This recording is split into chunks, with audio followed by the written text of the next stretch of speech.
All right, we are live on YouTube. Want to say what's up to the YouTube audience. Thank y'all so much for your patience.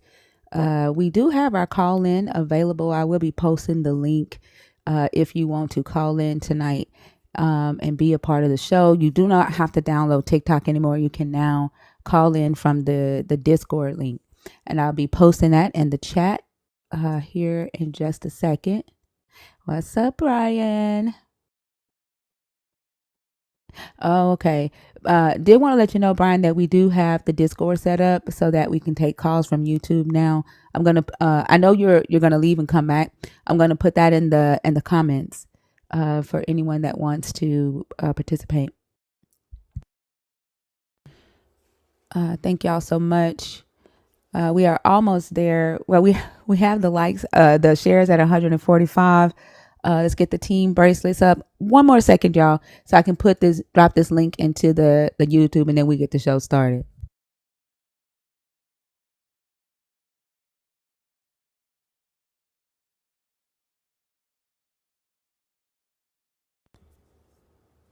Hello, how was your weekend while we're waiting on that? It was okay. Just okay. How was your Yeah. Thanksgiving? The Thanksgiving was nice. I spent it with, I mean, half of it was nice. I'll say the second half was nice. But The second half. that's also the day I found out about my mutual. So yeah, Yeah. Oh, yeah. I forgot about that. I'm sorry. Um, have you talked to anybody in his family? In their family? Was it a man or a woman? Or man, yeah, okay. Have they yeah. already planned like the funeral and stuff? It's underway. So yeah. Okay. Mm. Yeah.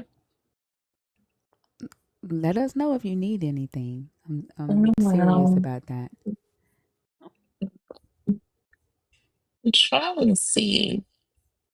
Oh, excellent so much. Um,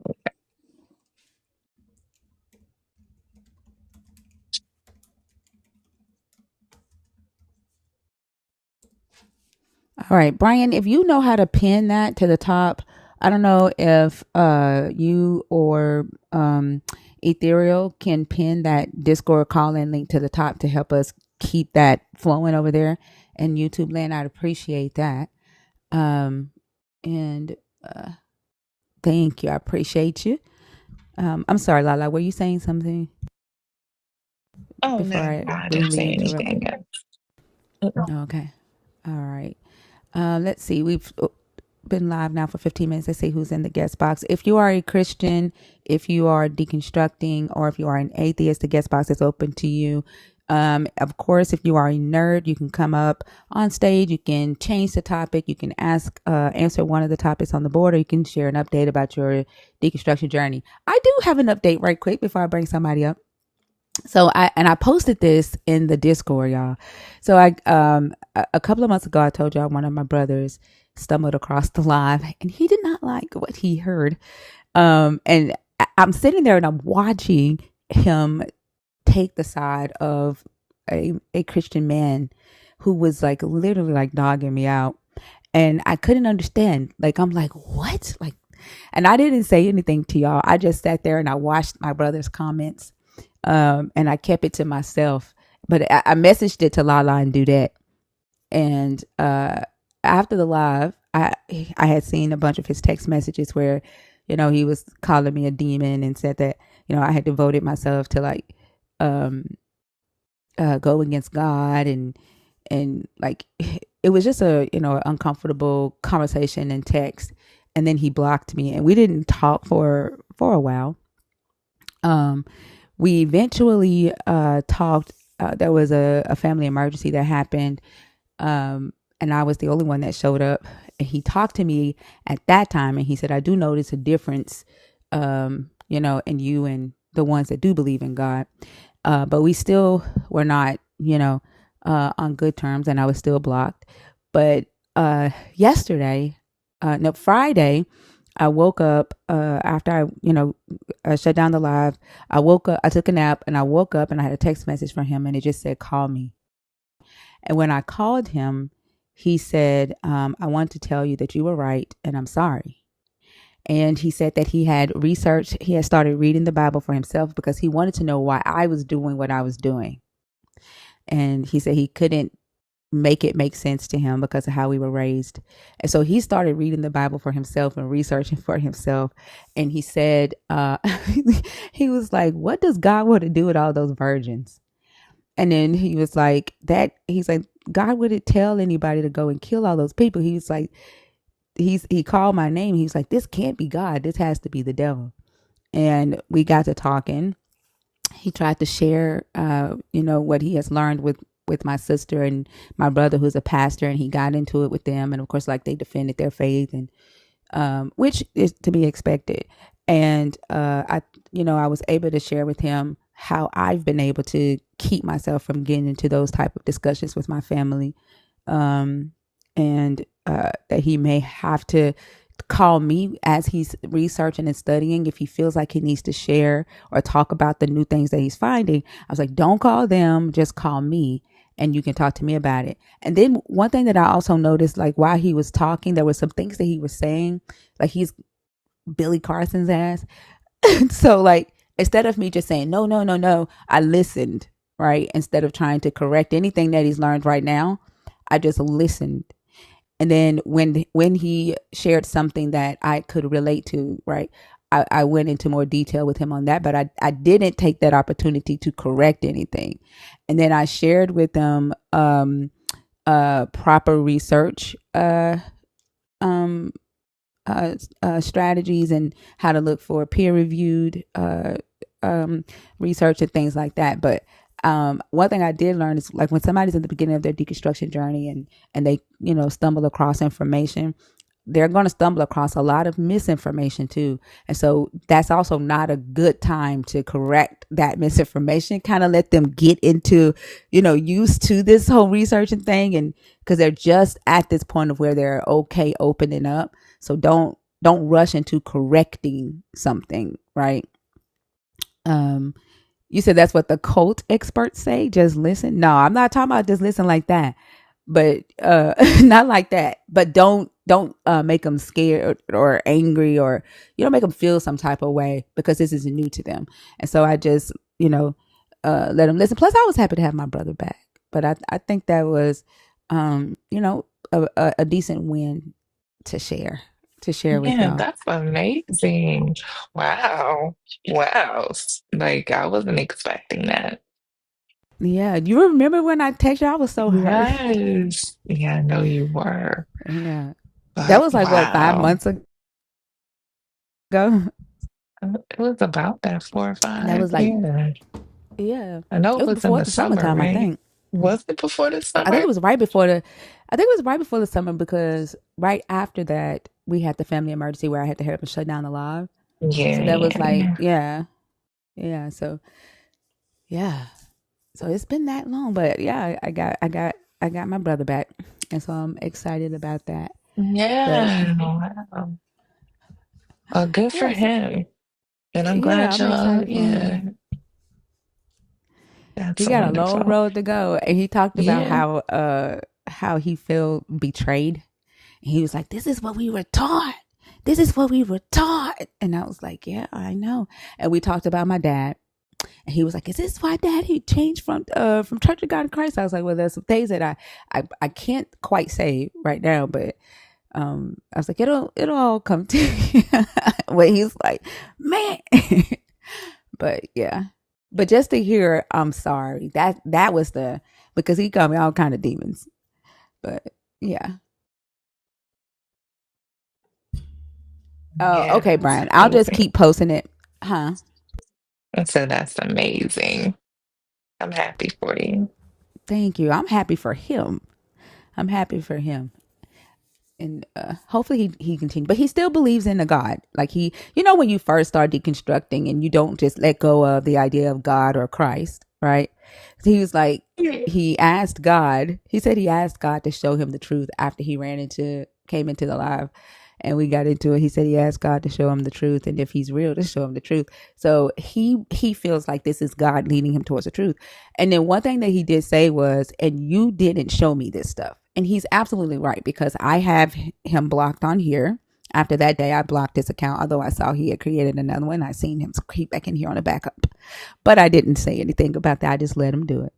But he did do the research on his own. I didn't show him any of this stuff because I've been blocked on his phone. And I think it's important to, like, he made the distinction that you didn't show me this stuff. And so he feels that the God that he serves guided him to it. And that's perfectly fine, right? Because again, it's deconstruction doesn't necessarily mean no God. It just means that you're deconstructing the way that you think, the ideas that you share, and looking at it and saying, is this healthy for me? Is this doing me any good, or society? So, but yeah, he did give his God the praise for it, and that's all good. But at least I got my brother back.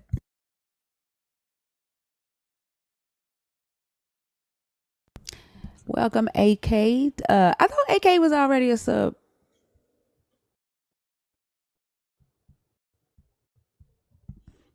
Hey, KJR. All right, y'all. We're gonna go ahead and get the show started. Remember, to be on stage tonight, you have to be a Christian, a present Christian, who's not afraid to question your faith or your text or anything like that. If you get bothered by these conversations, I'm going to ask that you do not come on stage. Someone who is deconstructing or thinking about deconstructing from Christianity, someone who has deconstructed from Christianity, and you are now an atheist or a non-believer. If you fall into that category of an atheist or non-believer, please be coming on stage to enrich the conversation, not to complain about Christians. I don't want to sit through like just repeating things that we already talked about, or just talking about how bad Christians are. I don't get any value out of that. And I'm sure the chat don't either, right? And then if you're a nerd, you can come up here and talk about what the hell you want to talk about. That's your right. That's your benefit. All right, let's get going.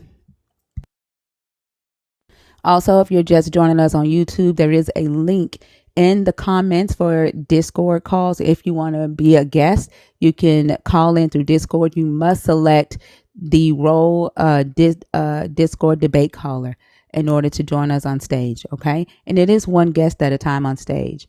Mrs. Ijiri? Mrs. Ijiri?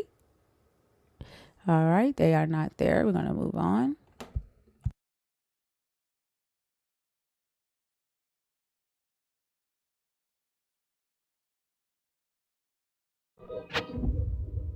All right, Dr. Julio?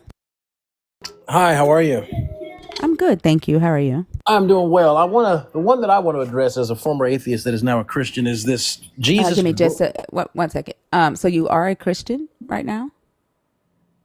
Yes, I'm a former atheist that converted to Christianity. Okay.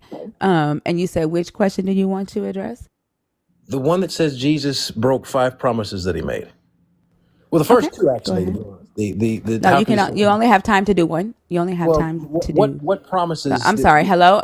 I'm sorry, Dr. Julio. I understand that you have doctor in the beginning of your name, but you are on my stage, right?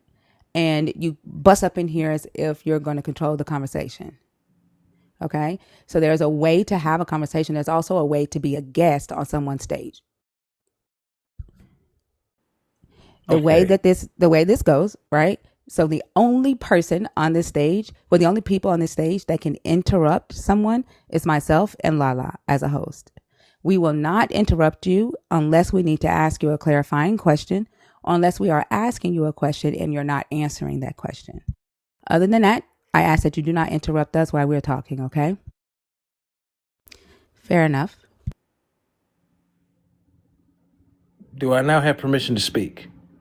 And I'm not going to do the condescending remarks either, right? That's not respectful. When I said fair enough, that was me asking you, do you agree? Yes, I agree. Okay, thank you. All right, now you may begin. I asked the question, what are the 5 promises that Jesus of Nazareth made that he broke? One of the promises is that you can ask anything in his name and it shall be done. Well, exactly how did he break that promise? Well, can you ask anything in his name and it shall be done? Absolutely, you can, if it aligns with God's will. Well, that's not what he Jesus, said. it is absolutely what he said, and it's also what he meant by making the statement. Understand that when Jesus makes this statement, in many ways, for the best way to explain this would be if you go to the post office, or back in the old days, when you would go to collect something in someone else's name. Say I had a father. If you've ever seen the TV show The Rifleman, this is probably one of the best explanations as to what Jesus was talking about. Lucas McCain would send his son Mark into the store to grab, say, in this particular example, a rifle bolt. And the rifle bolt was labeled under Lucas McCain's name.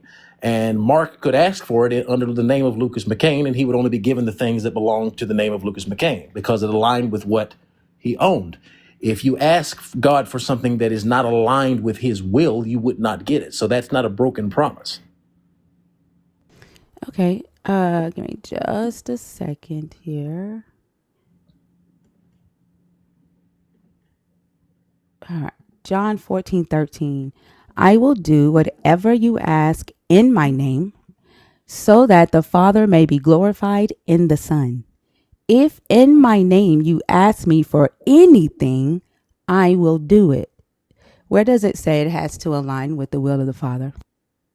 Jesus comes to do the will of the Father, does he not? Where does he say that I will only do it if it aligns with the will of the Father? And give me just a second. I'll be right back. Lala, can you take over? I got to change my battery. Well, again, the question would be, what did Jesus, you cannot just take one verse and use that to create an entire doctrine, because you're quoting from the Gospel of John, which is the gospel of believe on the Lord Jesus Christ. And it is the gospel that paints Jesus as this is the same gospel where Jesus makes several I am statements. He directly claims to be coming in the name of God to do the will of the Father.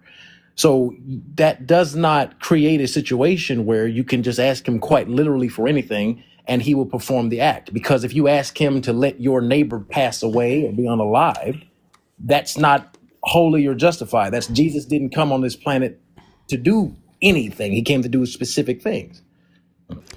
But he literally says, I will do whatever you ask in my name. Like, you're the one that's putting these rules and stipulations on it. Well, because prior to the verse that you're quoting from in John 14, he tells you what he's also here to do. And it would seem to me that It doesn't matter what he's here to do.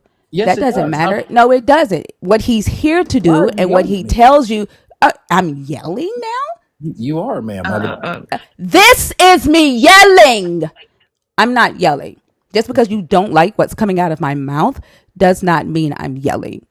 Okay, so And, let's and if again. you get muted, you stay muted, okay? Yeah, I'm a content creator too. That doesn't work. You Nobody said, what, cares. what the Nobody hell did you cares. say? What Nobody did he cares say? if you're a content creator. Like, you came up in here all loud when you joined the stage. I don't know if you thought that you were going to intimidate us. What in the world? What does him being a content creator have to do I with have no anything? idea. I don't know. I think he's going to be a content creator that runs. That made absolutely no sense. Are you running, Dr. Julio?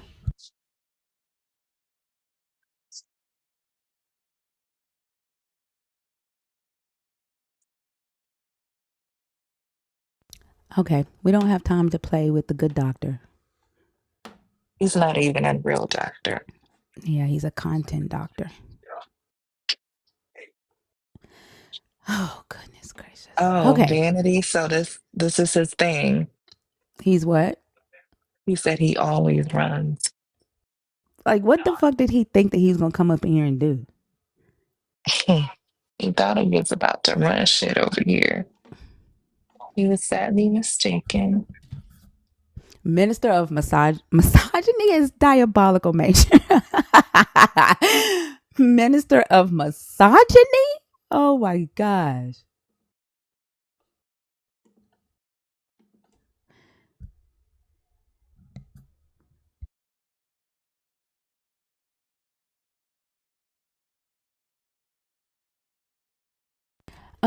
Brian, I made you a super mod. Like you have admin privileges. Um, you should be able to do everything I can do. Unless YouTube doesn't have the pinning option. I'm not sure. Crystal Cornelius.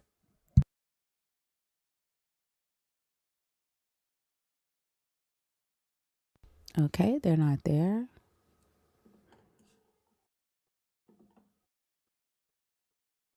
Updated the iPhones for what? Also,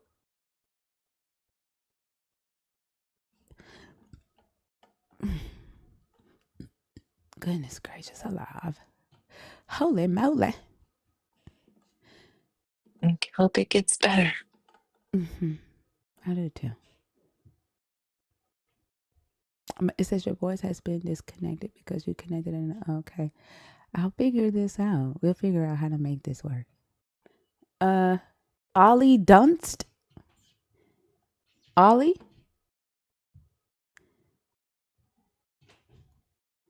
Can y'all still hear me?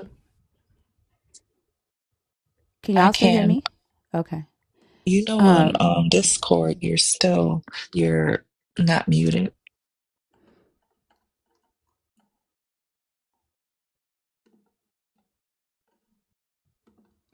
okay, can you disconnect him so I can bring somebody else up?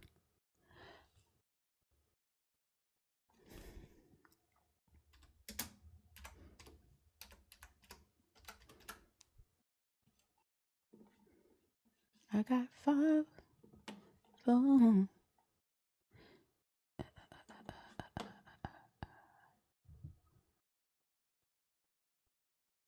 Okay. Hold on, y'all. Let's get somebody on the. We got 5 people in the box waiting. Let's see. Yulia, are you in the box on purpose?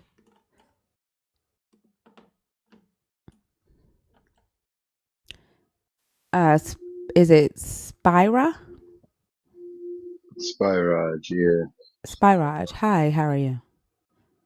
I'm good. How are you? I'm doing good.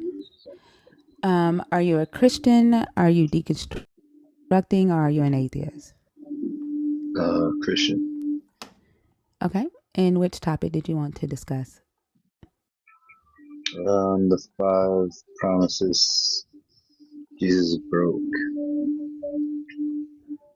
Okay. Go ahead. Not sure what they are. Well, we can start with the one that we just talked about. I'll do anything you ask in my name.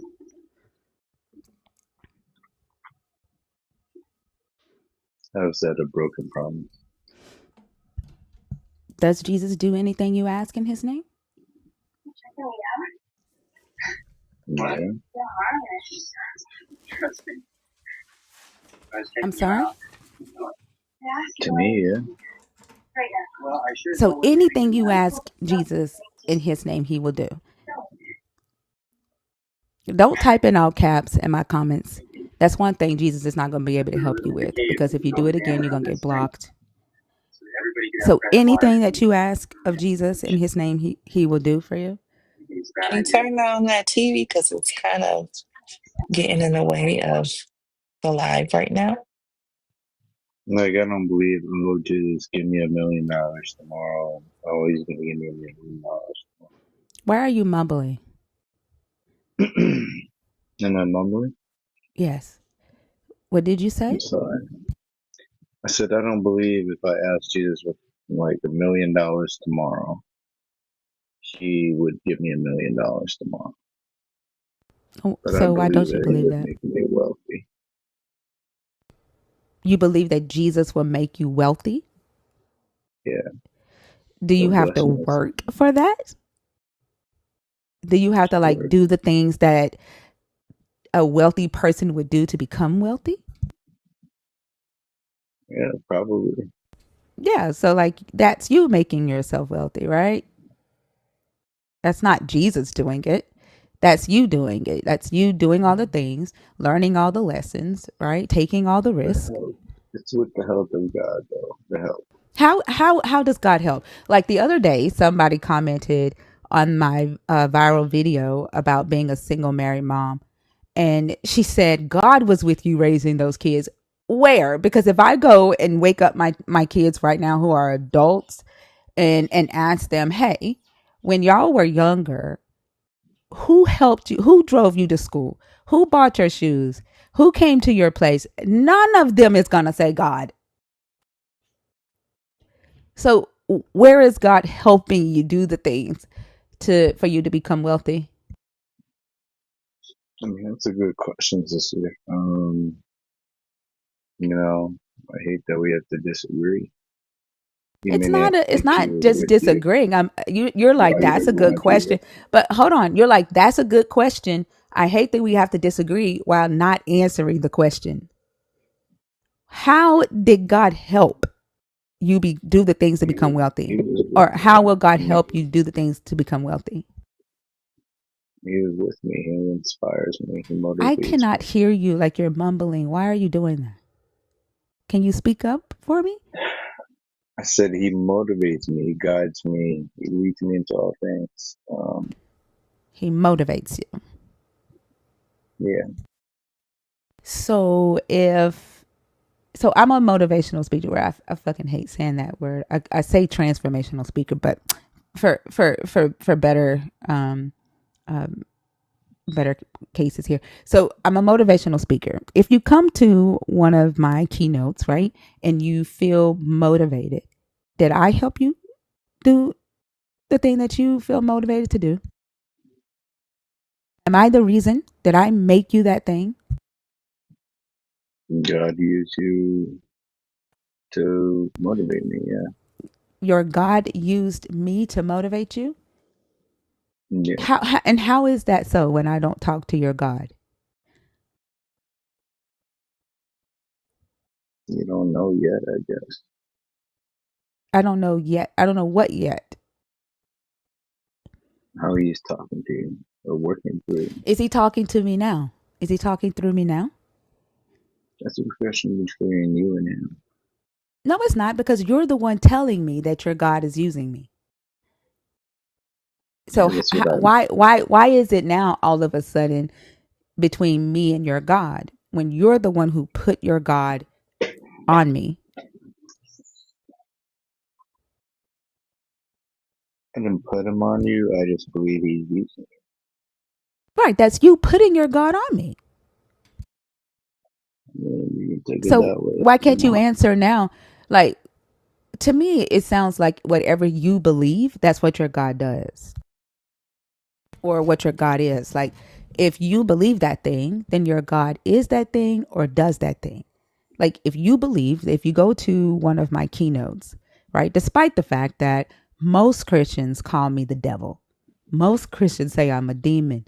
But if you come to my keynote and my keynote motivates you to be better and to do better, you will say that that was God, despite the fact that it came from a so called demon, a non believer of your God.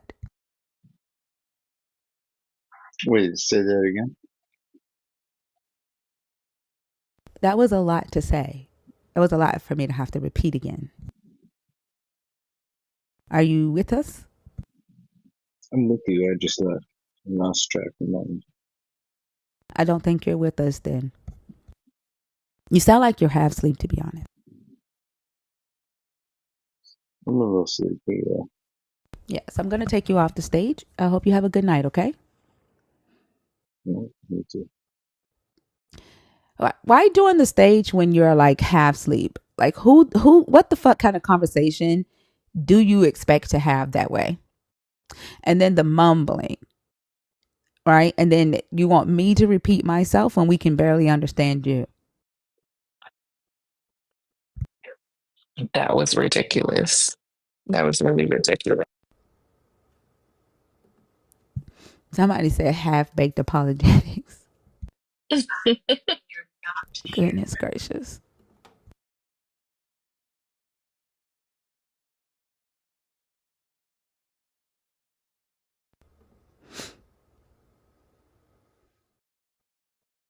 Is it mall girl or a male girl? I can't see if that's an I.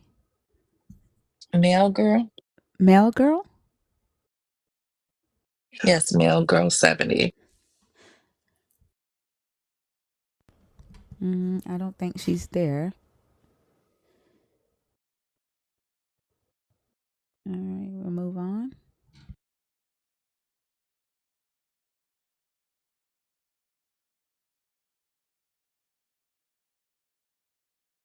Have a good night, Brian. This isn't a debate, Stigma or Sigma.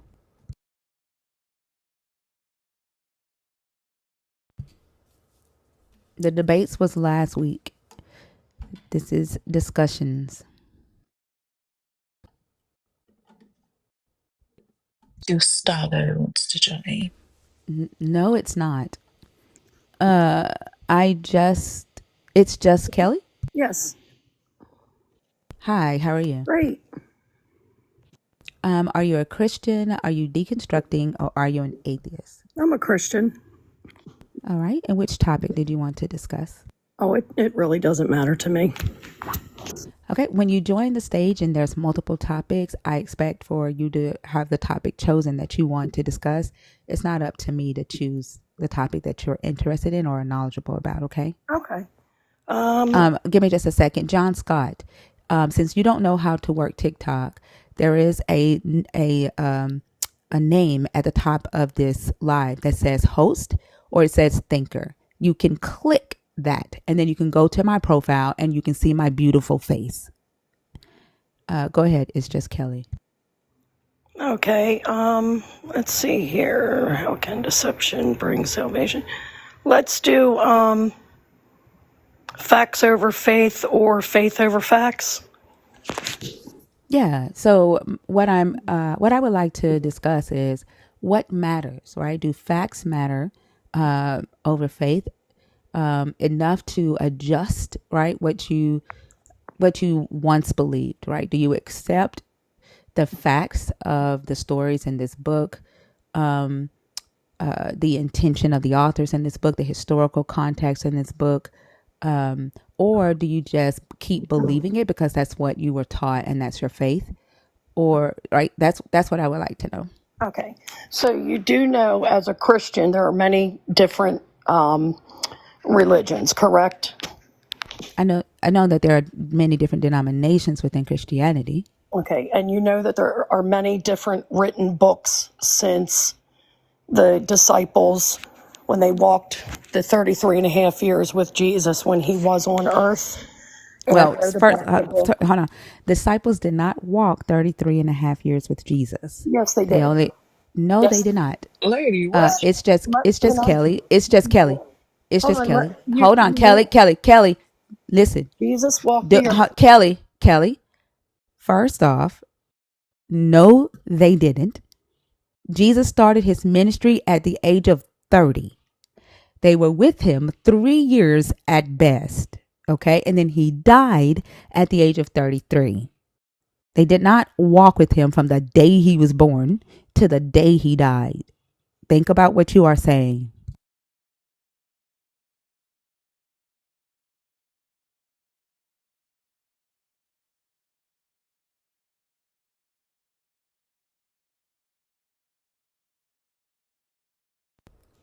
Kelly, are you able to come off mute?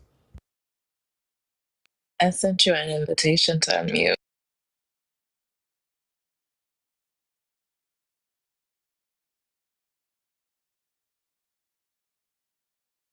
Kelly.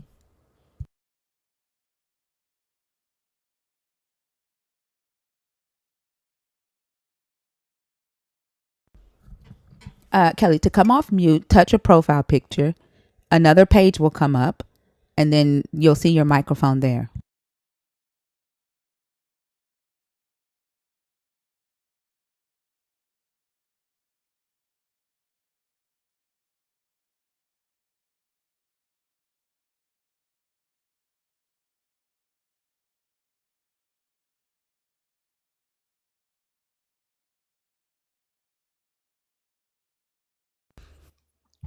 Kelly, are you coming back?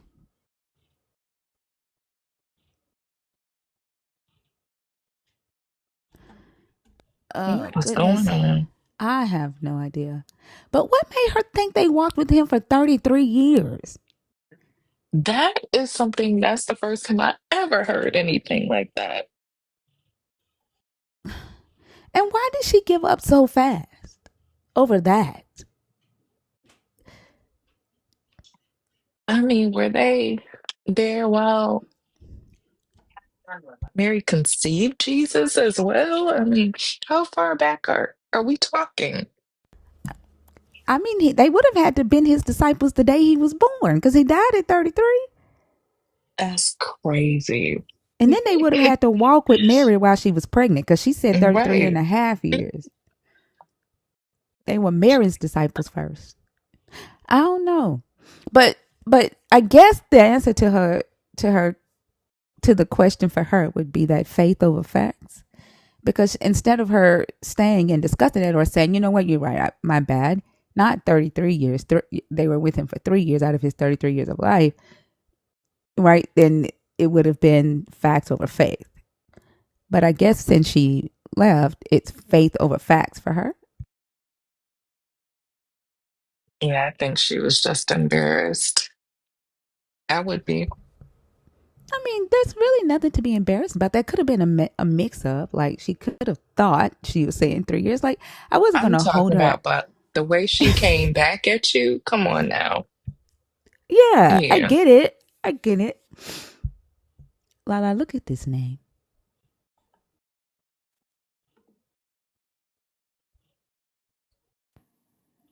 What the hell?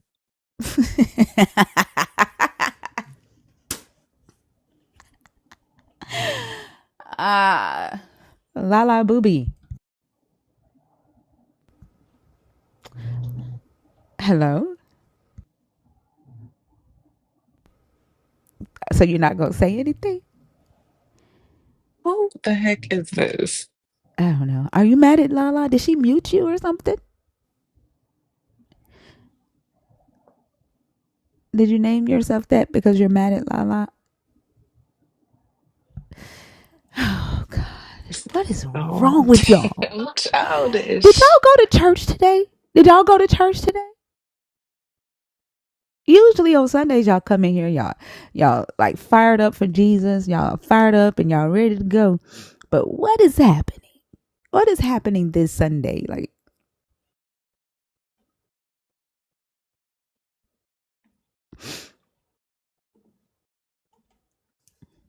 Gustavo, please don't use caps in the comments.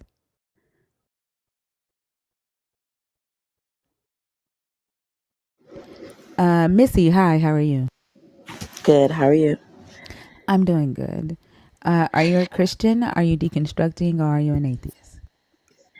I don't identify with any set religion. I consider So myself I wasn't spiritual. okay. What I really need to know is, do you believe in the God of the Christian Bible? Yes, I do believe in God. Of the Christian Bible? Yes. Okay. And so you would be considered what we would call a sadakmat, right? So you don't necessarily call yourself a Christian, but you do follow the teachings of Jesus. And so it's easier to let us know when you're doing these types of discussions, because most of the time, like, a lot of us don't necessarily go into the spiritual because it's kind of like Vegas, whatever you say goes, because like, well, who can really, debate the spiritual, right? Like, that's Right. literally what you say that goes. And so I don't have an issue with that. But which topic did you want to discuss? I'm Gothic. I'm not pretending that I ain't Christian. Nobody knows what you're talking about. don't And don't don't address the comments while you're on the stage. If you feel the need to ever address the comments, let us know and we'll put you back in the comments so you can go back and forth with them. Okay. okay, I got you. No problem. Okay. Thank you. Okay, Which wait. topic did you want to discuss? Before I go into the topic, can you tell me the term again? I want to look that up. I've never heard that before. It's Sadakmak. I'll pull it up for you. Okay.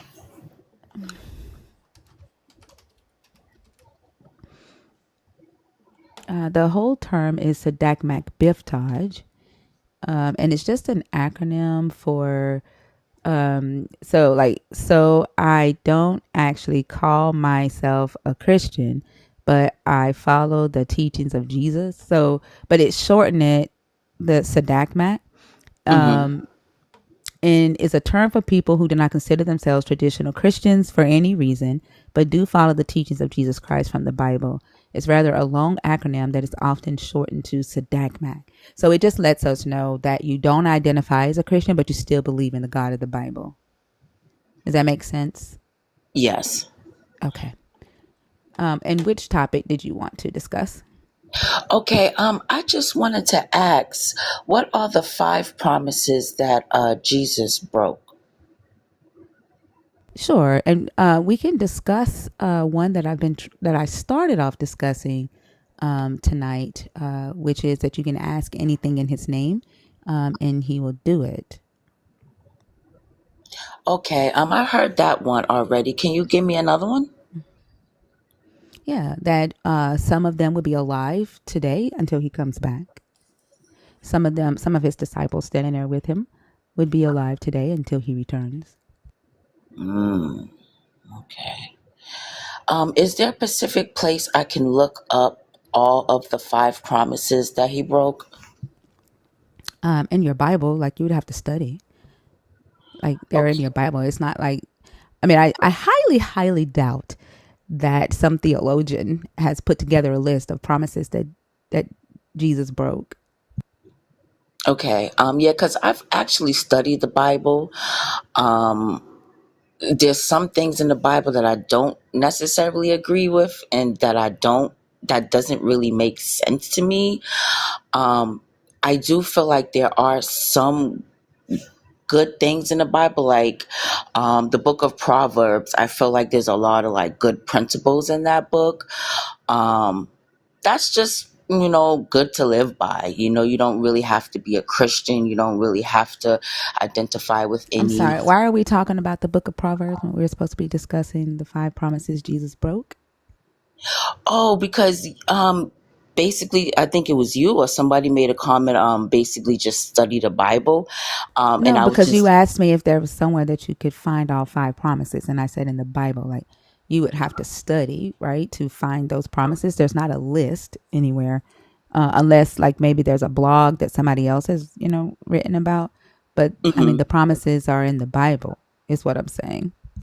Yeah, but that's what I was basically trying to say. I did study the Bible. I did read the Bible. Um, and in the first one that you mentioned, Jesus said that he would give you anything that you ask for. Not all prayers are going to be answered. But right, but that's not what he said though, right? And he even said this twice, right? He says it in John 14, 13, 14. He says it again in John 15, 17, right? So, I mean, he really meant what he said. Hmm. I think it's John 15, 7. Hold on. If you abide in me and my words abide in you, ask for whatever you wish and it will be done for you.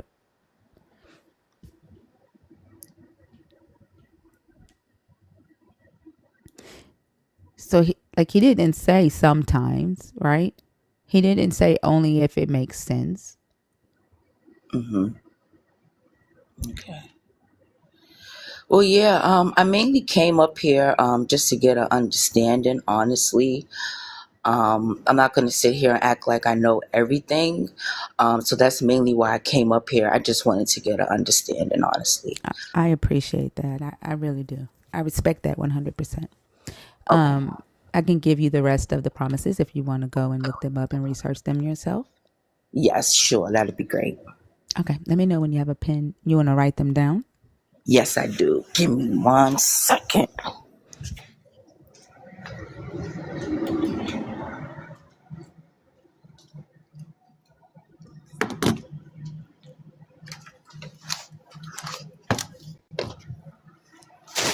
Where's my pen? Hold on.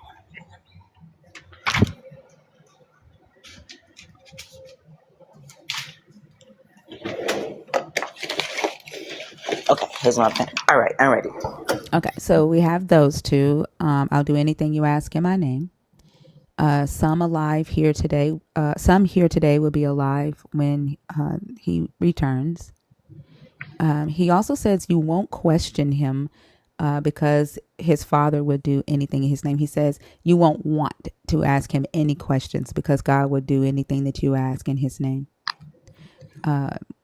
He says, if 2 or 3 ask in my name, it will be done, and I will be there with you in the midst. And then he says that God watches over the birds that are sold, that have a small price, and that he will watch over you because you are more valuable and provide for you because you are more valuable than the birds in the air. Wait. Say that last one again. I'm sorry. I heard the bird parts. Yeah, right. Like his eyes is on the sparrows, right? As that concept. He says that if God watches over the birds, right, who are sold for a lesser price, right, who have a lesser price, he will watch over you because as a human because you are more valuable than they. Okay, yep, I heard that line before. Okay. Yeah. Okay. All right. I really appreciate you. I'm definitely going to go do my research on this. Thank you so much. You have a good night. You're very welcome. Same to you.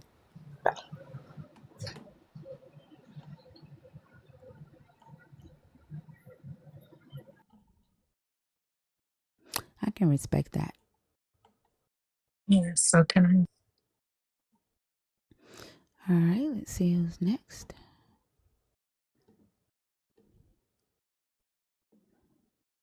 That makes me want to sing. I sing because I'm happy. It makes me want to sing his eyes is on the sparrows. I. Yes, I love that song. Well, I used Yeah. to. Right. I can still listen to some Sister Act. Oh, Dudette. Dudette done changed her profile picture. What is that, Dudette? Huh? What is that profile picture? Oh my God. What is that? That's Marge Simpson. Put me Is on, it yeah, put with me on the big braces or something? screen. No, she got a diamond grill in. Oh my gosh, Dudette.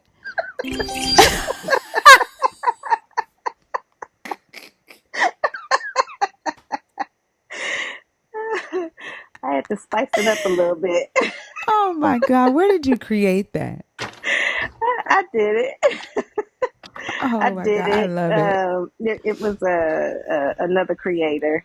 Kind of like the Kool-Aid man Yeah, that that fits I your have. that fits your whole motherfucking attitude. Do that. That's all for you. I just wish she were black, but Oh my all God. right, you can switch it back. I just it needed to be bigger so you could see. That is too funny. Did you come up here to say something real quick or you chilling on stage? No, I'm just gonna chill for a little while. I actually came up to say hi to y'all. Sorry I'm late, but I'm here. I'll Okay, chill. well, welcome to All the right. stage. All Okay, right, and thank just to you. let you know, if somebody joins from YouTube, the link to join the YouTube so that you can hear them, because while they're on stage, while we're on a Discord call, unless you join the Discord room, you won't be able to hear the caller. But it's in our text chat so that you can join, so Okay. you can hear the call. Okay, All right. Thanks. Gustavo, hi, how are you? Hello, how are you? I'm. Are you a Christian? Are you deconstructing? Or are you an atheist? I am a follower of Christ. That's what I identify myself as. So you are a Sadakmak, right? Uh, You don't call yourself a Christian, but you follow the teachings of Jesus. yes, ma'am. Okay. And which topic did you want to discuss? While you were talking with the other lady, you were talking about how do anything in my name and I will give, right? Wait, so you want to discuss the 5 five broken promises of Jesus? I mean, sure. I wanted to just dive into that one first. That's fine. I just want to make sure that you pick an actual topic Yes, so ma'am. that we, okay. All right, go ahead. So you said in John chapter 15:7. John chapter 15:7, 14, 13, and 14, 13 through 14 as well. Okay. So also, in James chapter 4, verse 3, Why are we talking about James when we're talking about promises because Jesus made? because We're because talking about, because hold on, we're talking about promises Jesus made, not something somebody said Jesus said. because this adds context to why he doesn't give what people are asking. If that, Wait, James, his brother, who yeah, came along, who wasn't even a follower of Jesus while he was right. alive, came along after Jesus died Mm-hmm. and said, "This is why Jesus doesn't actually answer your prayers." It said, can I read it real quick? I know. I just want to make sure that you understand that this is what you're doing. We're talking about promises Jesus made. So if your mom made a promise to you, right, as a kid, and then somebody comes along and says, "This is why your mom did not keep her promise," does that negate the fact that your mom made the promise?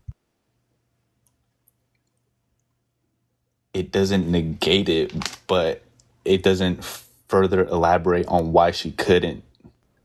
But you do realize that James is saying this stuff after Jesus died, and James was never a follower of Jesus while he was alive. You do realize that. Yes, but we can't And so why just. should we take anything that James says about what Jesus said while he was alive? So you discredit everything. The whole book of James is I did discredited not because say that. I didn't say I discredit the whole book of James. I'm talking about a promise your Savior made to you. Why should I say, oh, James, who was never a follower of Jesus while he was alive, says Jesus didn't actually mean that he would do whatever you ask, right? right? Why should I accept that? It's what I'm asking you. Because it's still the word of I Christ. under This is It's not the word of Christ. That is the word of James, Jesus's brother, who was not a follower of Jesus while he was alive. yes, I understand that. Right. So why should I accept that as a excuse or an explanation of why Jesus does not keep his promise? Is what I'm asking you. Because it's still the Bible. Because we can't just use one verse to say, oh, Jesus said this and he didn't keep his promise, so now he doesn't keep his promise at all. In James chapter 4 verse 3, it clearly says Did Jesus say this? it. When Jesus said it, did he know that he was going to need James to further explain for him later on? But okay, okay, can I break down Wait, you're 15:7? not answering any of my questions. When Okay. Jesus said this thing, right? Let's go to James 16:23 and 24. James 16:23 or John. John. He Okay. says, "On that day you will ask nothing of me. Very truly I tell you, if you ask anything of the Father in my name, he will give it to you. Until now, you have not asked for anything in my name. Ask and you will receive, so that your joy may be complete." Did Jesus know that he later on after his death that he was going to need James to say, well, not anything? No, So why would he say it without the completeness of it? Like, why would he give half expectations, right? And expect the rest of the understanding to come from his brother James after he dies? Like, why would he be saying this to his disciples? because his disciples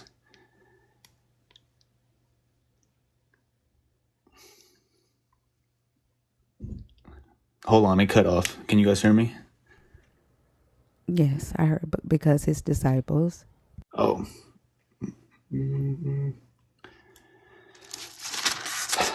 Like, well, let me ask you this. What do you think okay.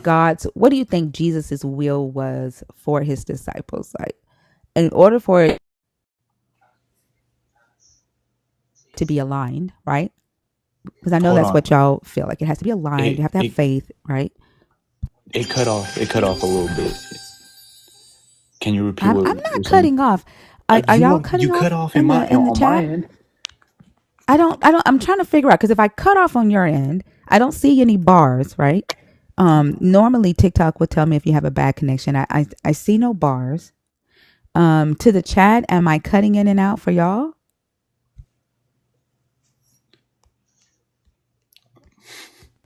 So I'm not sure what's going on. Maybe, I don't know. Do you want to move to a different room to make sure you have a good connection? Okay. I think we should be good. Go ahead Okay. and ask what you were gonna ask. Yeah. What was the will of Jesus, right? For his disciples to align with his will, for this thing to come to pass, like for them to be able to ask. He said, on that day you will ask nothing of me. Let's read back a little bit further. Give me just a second here.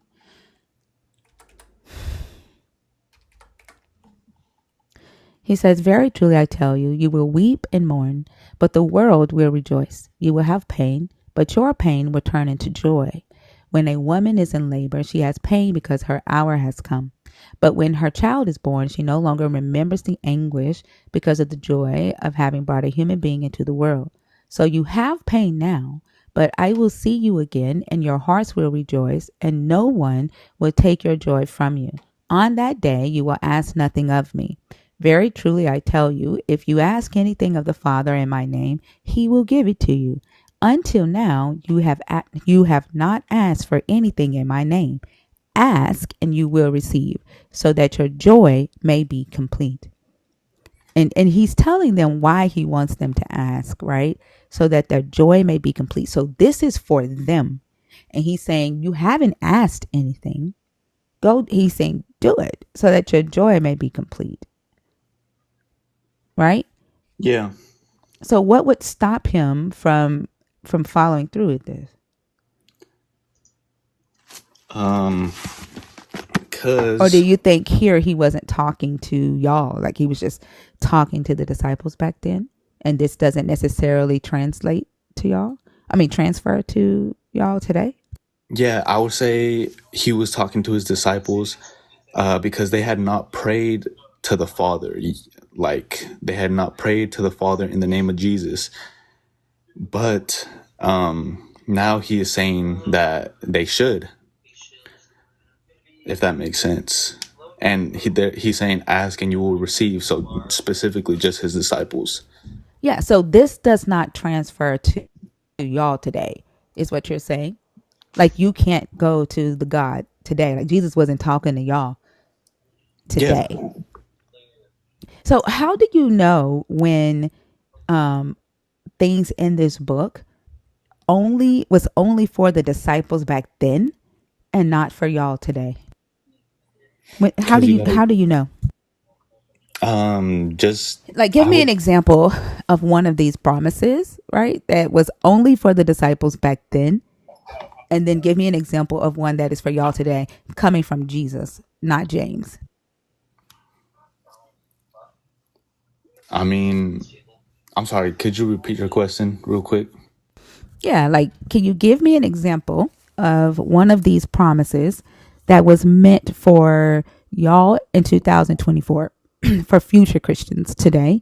And one of the promises that was meant only for the disciples, and so that I can see how you all are saying, how you're, deciphering what message is for you today as a future disciple versus the messages that was just for them in 33 CE. Um, Let me pull up a scripture real quick. Like for example, is Yes. this one Is this one for just his disciples? And Which one? John 14, 13, 14. I will do 13, whatever 14. you ask in my name, so that the Father may be glorified in the Son.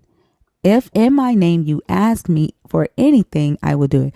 Is this just for the disciples in 33 CE, or does this also transfer to y'all today in 2024?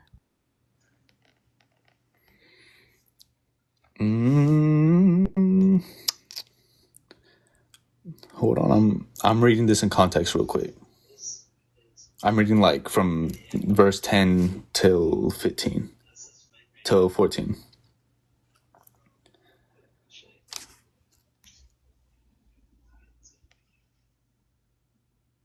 We can, let's see. Jesus, the way to the Father. Do not let your hearts be troubled. Believe in God. Believe also in me. In my Father's house there are many dwelling places. If it were not so, would I have told you that I go to prepare a place for you? And if I go and prepare a place for you, I will come again and will take you to myself, so that where I am, there you may be also. And you know the way to the place where I am going. Thomas said to him, Lord, we do not know where you are going. How can we know the way? Can Jesus we said to him, I am the way and the truth and the life. No one comes to the Father except through me. If you know me, you will know my Father also. From now on, you do know him and have seen him. Philip said to him, Lord, show us the Father, and we will be satisfied. Jesus said to him, Have I been with you all this time, Philip, and you still do not know me? Whoever has seen me has seen the Father. How can you say, Show us the Father? Do you not believe that I am in the Father, and the Father is in me? The words that I say to you, I do not speak on my own, but the Father who dwells in me does his works. Believe me that I am in the Father, and the Father is in me. But if you do not, then believe because of the works themselves. Very truly I tell you, the one who believes in me will also do the works that I do, and in fact will do greater works than these, because I am going to the Father. I will do whatever you ask in my name, so that the Father may be glorified in the Son. If in my name you ask me for anything, I will do it. There is the context. Okay. So I feel like Is here. this, hold on, remember the Go question. ahead. Is Yes. this for them then in 33 CE, or does this also transfer to Christians today in 2024, or believers in Christ, followers in Christ in 2024? Can I give a two-parted answer? Yeah, just make sure you begin with the answer to the question that I asked. Okay. I feel like when he says, I will do whatever you ask in my name, I feel like he is talking to his disciples there. But earlier in the chapter, I feel like he's giving a broader message, if that makes sense. Can you explain Yeah. the separation there, and why just the part that is the promise to actually do, right? In today's time, does that only apply to the disciples in the past? And why is it that the promise that is to come after you die is a broad promise that applies to everybody, which is something that you definitely cannot prove right now? Because here, who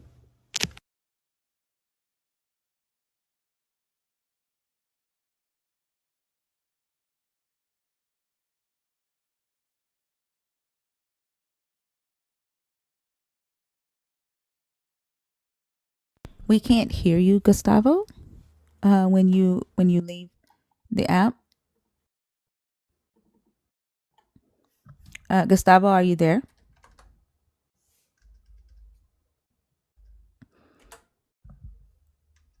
Gustavo? Okay.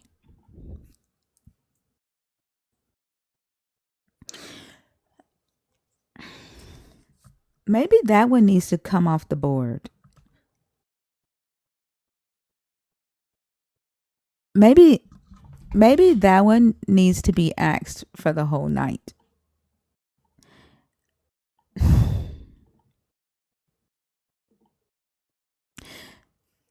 I can't see that he would run because he was in the comments typing in all caps and begging for me to bring him up. And he was really polite. I don't know if he had bad connection, so I'm going to see if he comes back. But the 5 promises, we ran this one a very long time ago when we first started the live. La do that. Y'all remember this one with I had the Gollum Jesus in the background. Oh yeah. Yeah, and we kind of got that same type of reaction. I don't know. I might need to like ask this one for the night. I don't know if he. Yeah, I don't know if he's coming back, but let's see. Also, if you are on YouTube, you can click the link to the Discord invite if you want to call in and be a guest. The link is in the comments.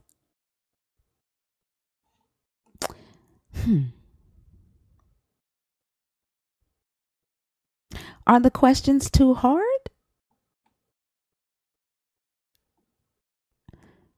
No, ma'am. They're not.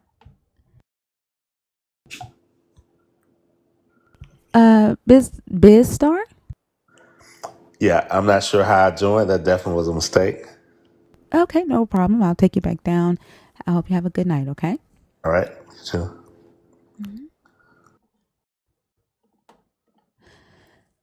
Lala Booby is back in the request. Oh goodness. Dang. Yeah, I have no idea who that is. Patrick, hi, how are you? I'm doing quite well. How about yourself? I'm doing good, thank you. Are you a Christian? Are you deconstructing, or are you an atheist? I would consider myself a Christian, yes. Okay. And which topic did you want to discuss? I am going to ask for just a little while the Jesus broke 5 promises that he made. That tends to not be going over well with the Christians, okay? Sure. All right. Well, I'd like to discuss how can deception bring salvation? What exactly do you mean by that? Thank you. That's really one that I need to like get into the weeds of, okay? So in studying the book, my co-host and I on Verses and Vibes with Thinker and Bash. Also, if you're not following our podcast, Verses and Vibes with Thinker and Bash, please go to YouTube and hit subscribe. We need 73 more subscribers to reach our 1,000 subscriber goal on there, and we're trying to do that by our next show. But so we read the Bible chapter by chapter every Sunday, right? And we talk about it. And doing it this way, I've noticed a lot of deception and the God kind of favoring that deception or not really doing anything about it. And a lot of the blessings come through the deception. One of the things that we talked about today was Jacob and Esau. You familiar with the Jacob and Esau and how Jacob got the blessings from his father? Yes, I am. And that was through deception, correct? Yes, I'd say that's true. I've never really thought about it from that point of view before.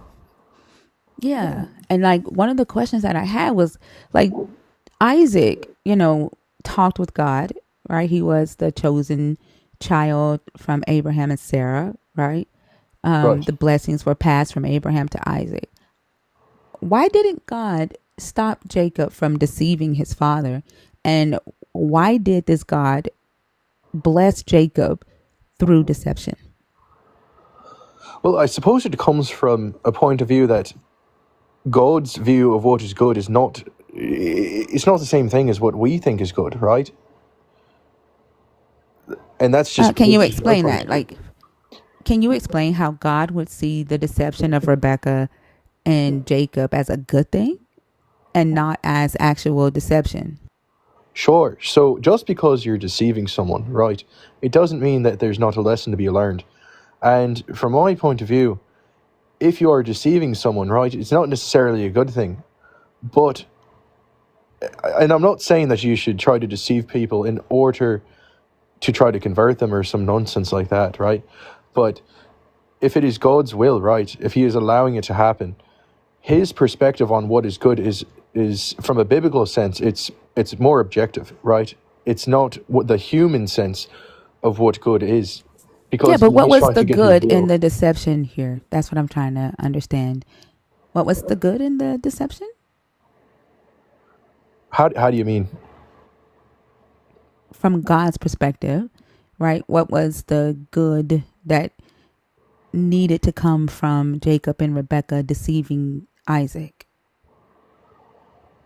So from my point of view, I wouldn't presume to know exactly what God thinks is he's good. I don't know why he Does thinks God good. know what deception is? Yes, I'm quite sure he Let's does. look at it. Let's look at another one. So, are you familiar with Abraham and Abimelech? The Abraham and Abimelech story. I've heard it before, and but quite frankly, it's been a while since I brushed up on my scripture. So, where Abraham goes into the land of Gerar, which is where the Philistine king is, right? Abimelech. He tells Abimelech that Sarah is his sister, withholds that she is his wife. Abimelech takes her into his home as another wife for himself. And your God shows up in Abimelech's dream and says, I'm about to kill you. You're about to die because you have the wife of a prophet in your home. And then Abimelech says, I didn't know that. You know, he lied to me and told me that was his sister. And he tells your God, I'm a man of integrity. I did this out of good intentions. And your God goes, I know. That's why I'm saving you and I'm protecting you and keeping you from sinning against me right now. But if you don't give her back, I'm going to harm you and everybody in your house. And he curses all of the women, including the Abimelech's wives, and make them barren until he gives Abraham back his wife. When he gives Sarah back to Abraham, he gives Abraham money. He gives him, he gives him silver, land, male and female slaves, sheep and oxen, right? He makes Abraham wealthy so that he could take this sin off of him that he didn't do. But your God was going to kill him. Your God didn't say anything to Abraham about the lie that he told, right? But he was going to kill the man of integrity because Abraham put him in a bad position. And then the same thing happened with Isaac. Isaac turned around, did the same thing with with Rebekah, right? He sends Rebekah into the Abimelech's house. The Abimelech sees Isaac and Rebekah fondling each other. And then he goes to him and he's like, you lied to me. He's like, oh, I thought you were going to take her from me because she's so beautiful, blah, blah, blah. He gives Isaac wealth to take Rebekah back. Right? So he put the Abimelech, again through deception, into a place where he would be harmed. They didn't care about their deception. They didn't care what it was going to do to the Philistines. And the Philistines were welcoming to Abraham and Isaac. And both times when Abraham and Isaac were in the Philistine land, they decided to mark their territory. They started building wells in the land of the Philistines without permission and then lied about them. So through deception, your God blessed Abraham and Isaac there. Through deception, your God blessed Jacob. Why is the gift coming through deception? Why is deception being accepted as a tool for your God to bless the Israelites? Well, I think that's an inherently different question, right? Because It's not. That's salvation. That's how salvation came, right? what do How you can define salvation deception as? bring salvation? Well, isn't your Jesus from the Israelites? Right, you're talking about the Old Testament, though. That's the salvation Isn't through your Jesus Christ. is your Jesus not prophesied about in the Old Testament? Sure, but it's Are there not foreshadows? Okay, so like now you want to separate yourself from the Old Testament because of the deception? No, I'm saying there's a lot to be learned from the Old Testament, but it's a different covenant. No, but did the Old Testament prophesy of your Jesus or not? Of course it did. Okay, so then is your Jesus is talked about in the Old Testament.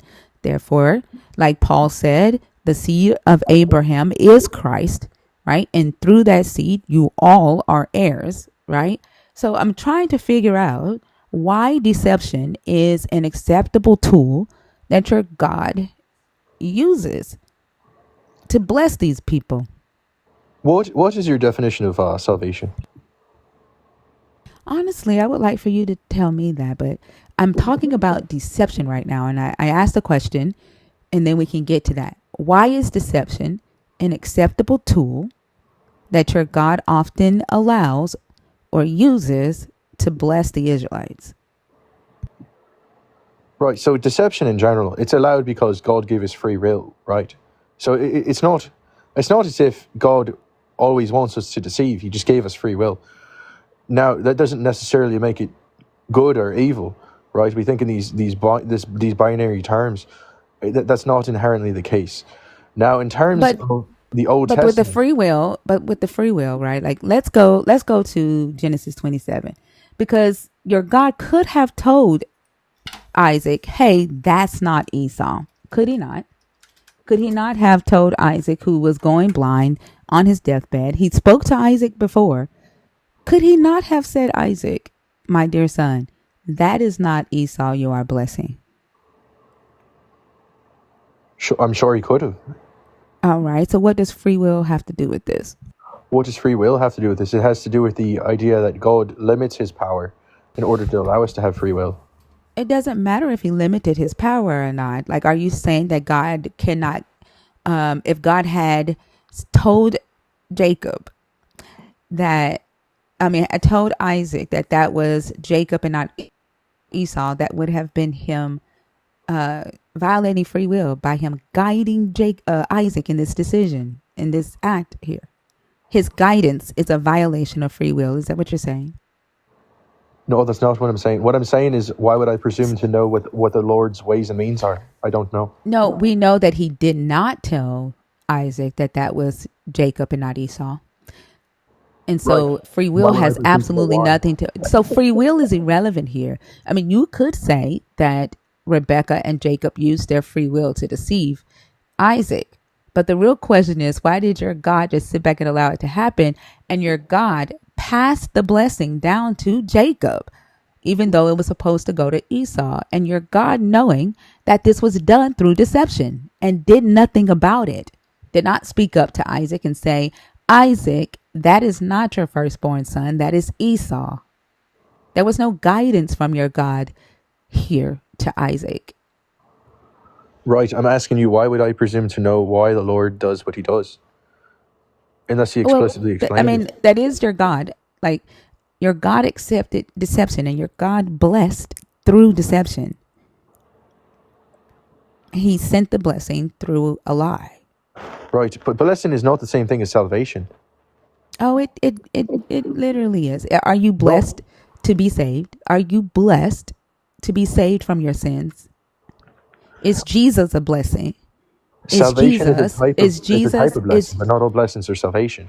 It doesn't matter. The Surely it does. blessings, right? The inheritance, right?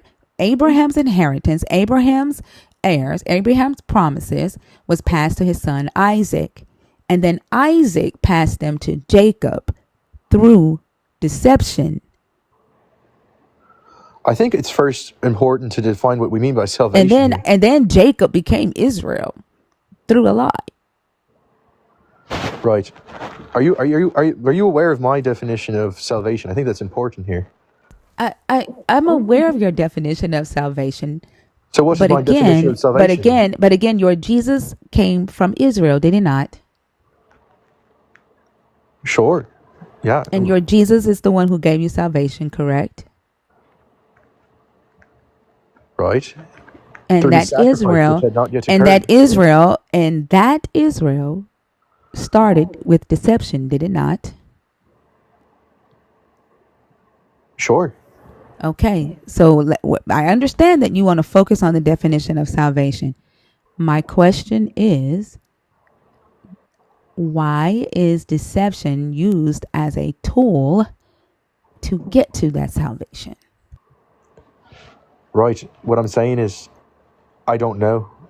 And I don't think it's important that I know, because It's not important that, like, literally, your book says that the devil is called the great deceiver.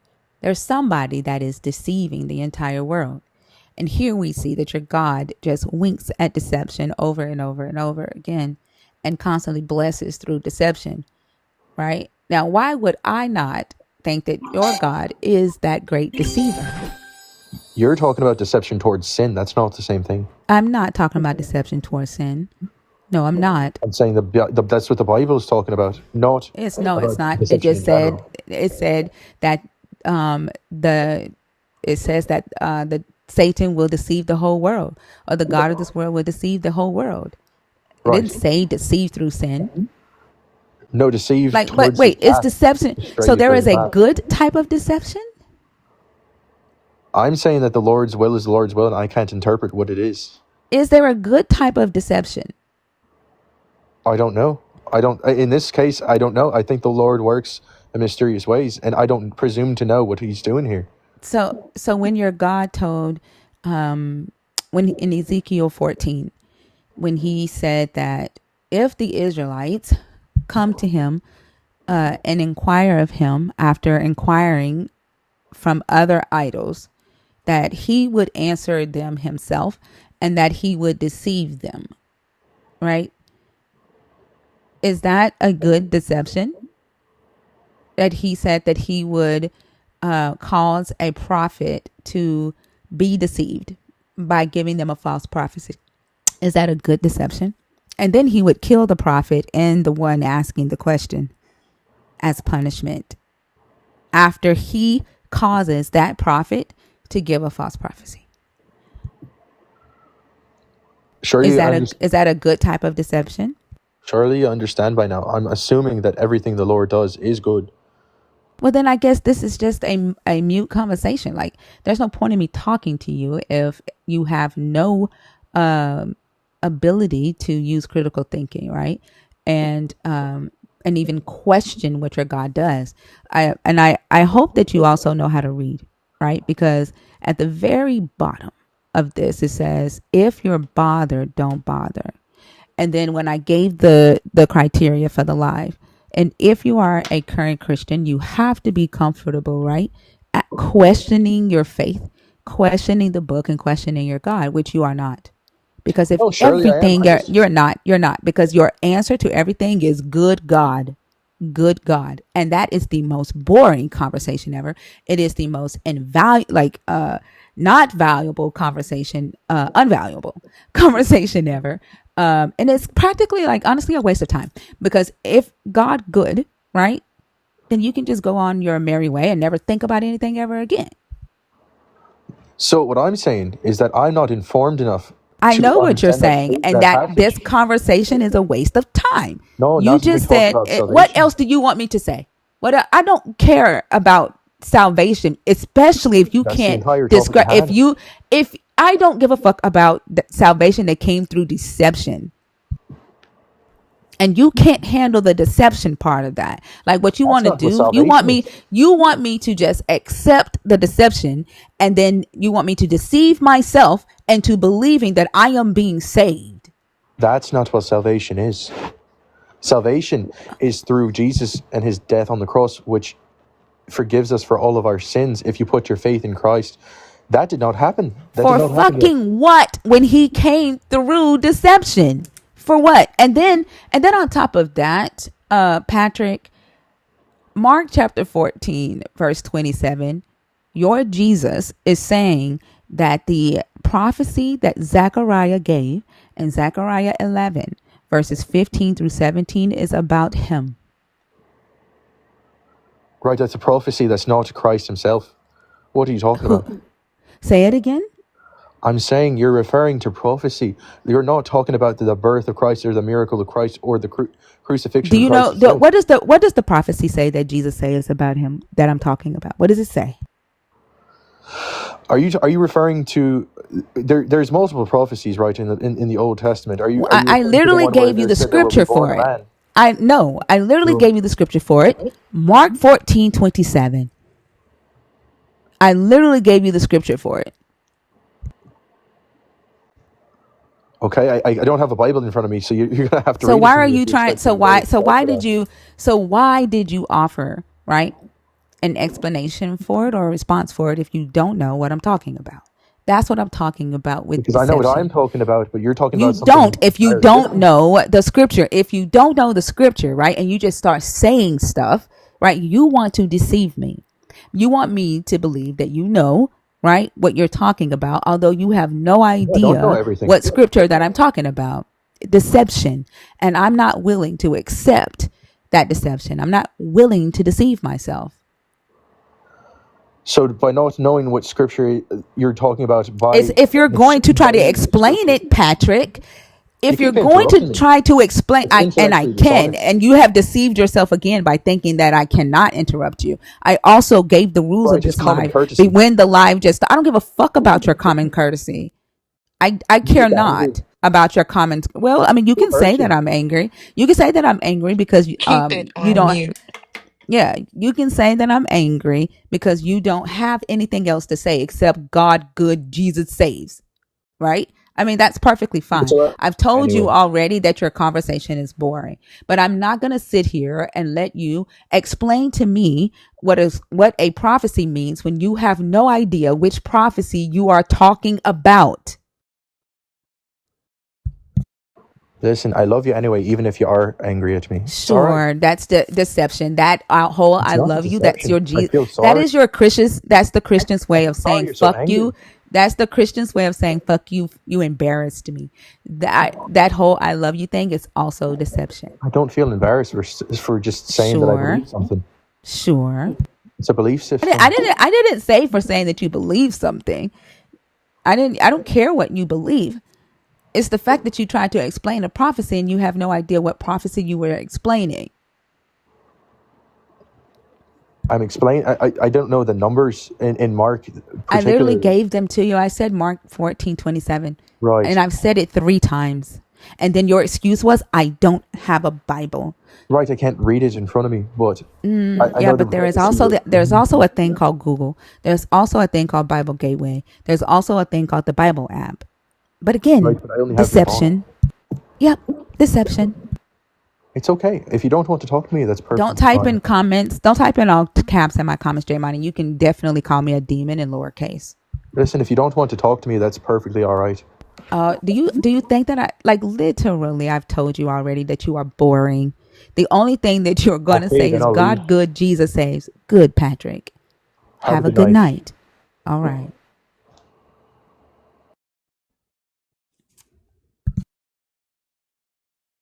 If you just feel the need to call me a demon or a devil, make sure you do it in lowercase or you will get blocked. I give less than a fuck about what you're typing, but how you're typing.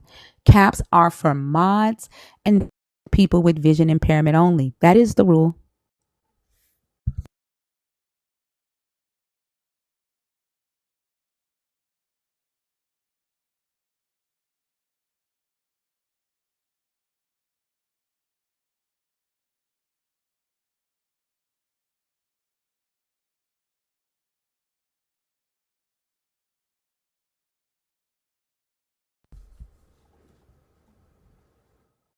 Kay, are you in the guest request box on purpose?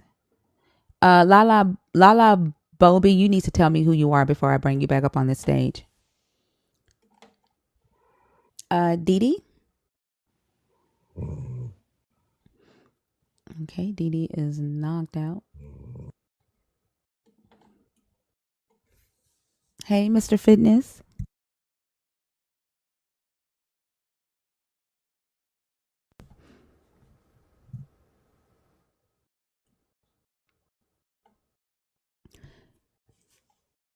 I didn't see Kay's response. Kay, are you in here on purpose?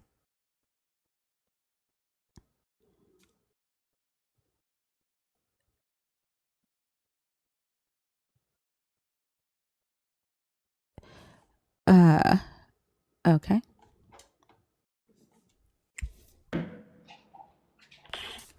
Hey, Kay, how are you? Hey, thank you. How you doing? I'm doing good.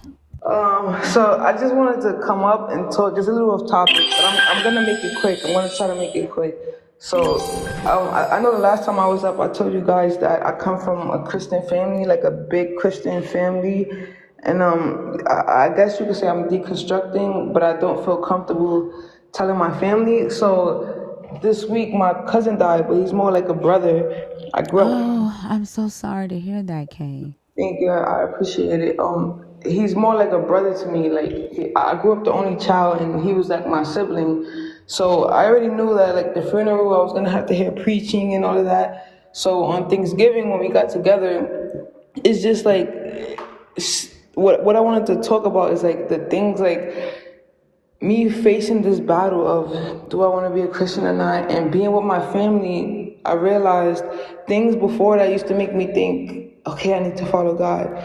Now I look at it like, wow, this is crazy because on Thanksgiving, my family was talking about God or whatever, listening to gospel music, and then my family's talking about music, and medicine, and my aunt goes, no, you don't need to take any medicine, just pray to God. And I was like, wait, what? No, you need to take medicine. And she was like, no, I don't take any medicine the doctor gives me, I just pray to the Lord.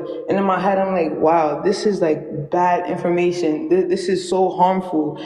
And then at the funeral, I got there a little early, and my friend was there, and we're just looking at his body, and she's like, he's with God right now. He's in a better place. And I was like, wait, but how do you know that? And she's like, because it's in the Bible. And then I caught myself. I was like, what, have you even read the Bible? Do you see the stuff that's in the Bible? And she's looking like, well, I haven't read the whole thing, but it says it in the Bible. And then I was like, yeah, but it also talks about slavery and all type of like bad stuff. And then I caught myself. I'm like, wait, I'm standing in a church and I'm saying all this stuff. I kind of feel like how they say a demon, like maybe I'm going to steer her the wrong way.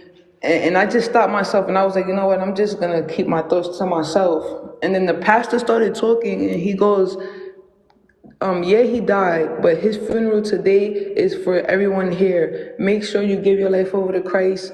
God stopped all the demons at the door. Any demons, they're going to perish. And I just see myself like, oh my gosh, like, is God going to like make me burn into ashes right now because of the way I'm thinking, because things I've said, because of everything going on?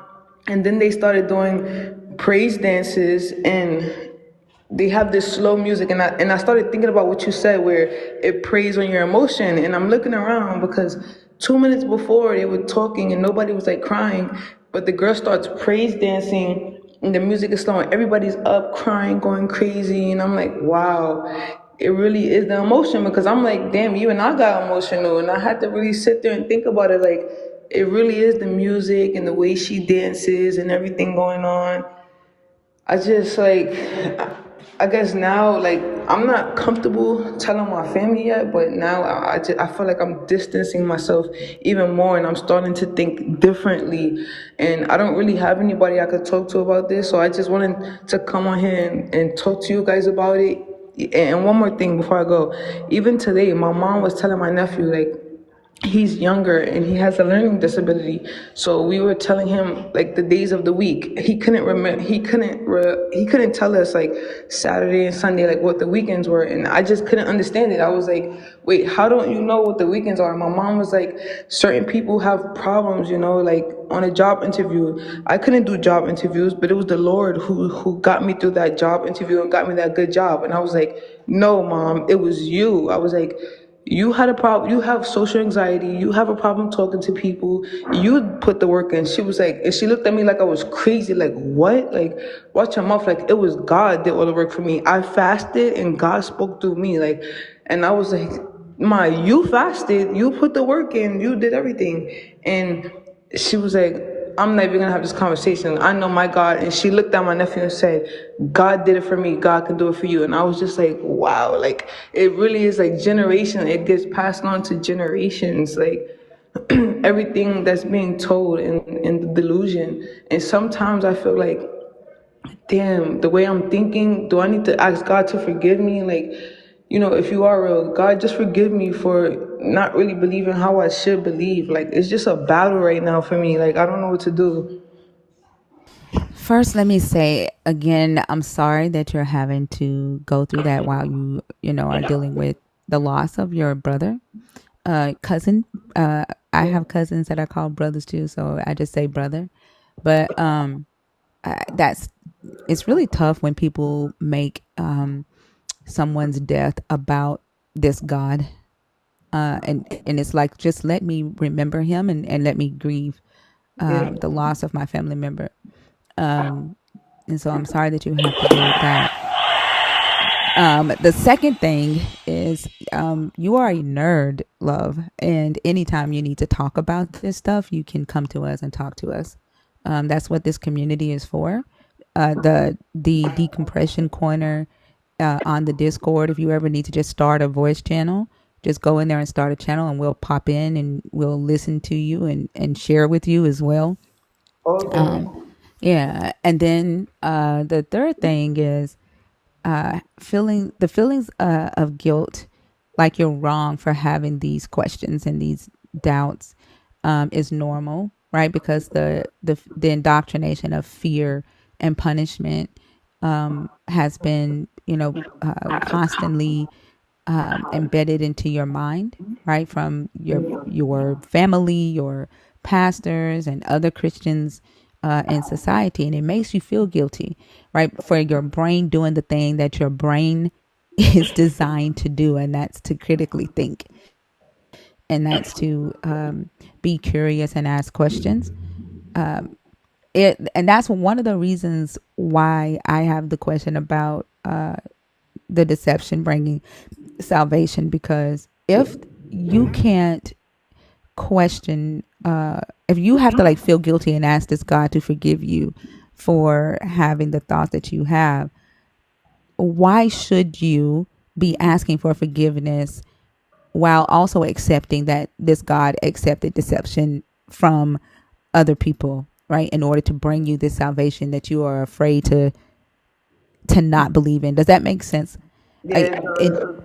yeah, like they don't have to ask forgiveness for lying and being deceiving and stealing and doing all these things, but here you are feeling like you deserve to burn forever for not believing something. Yep. Like, you're not telling lies, you're not taking from people, you're not killing people, right? You just simply have doubts, and you feel like you deserve to burn forever for that. And I think that should be the main thing that you focus on, and ask yourself, do I really deserve to feel like to be demonized for having doubts, or not believing something that you know is hard for you to accept? Like, should you convince yourself of something that you yourself feel that is not true, right? And should you be demonized for not being able to do that?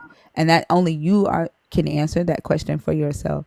I can tell you that I don't think that you should be, but that doesn't do anything. That's just my opinion, right? You have to be the one to decide that for yourself.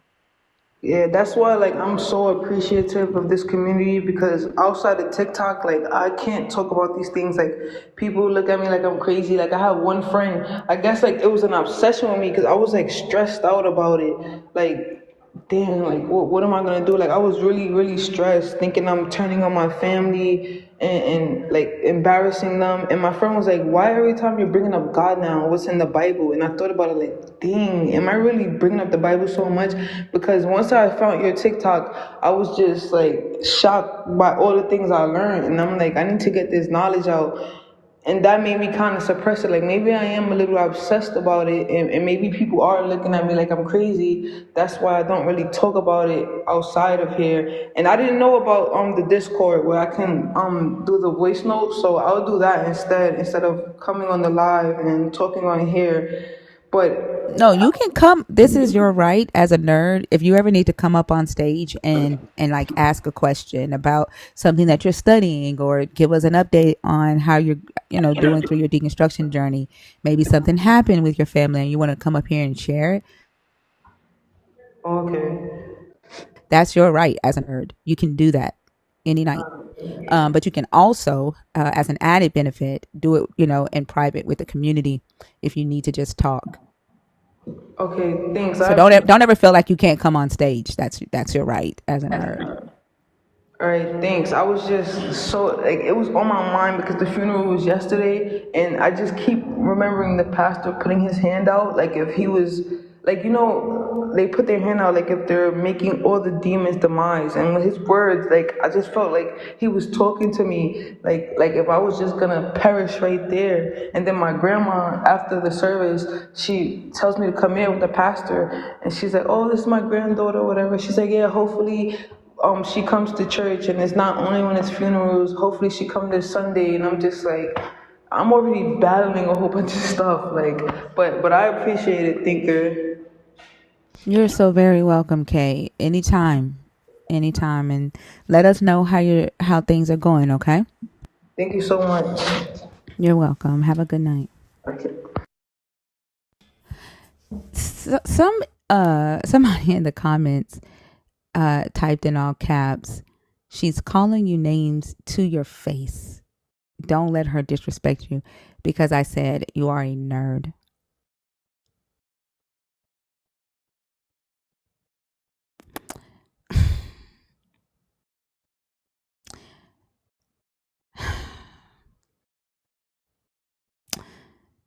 I would say that you should feel embarrassed, but I love the fact that you don't know what the fuck that is. I love the fact that you don't know what the fuck that is. Thank you, Kay. Thank you.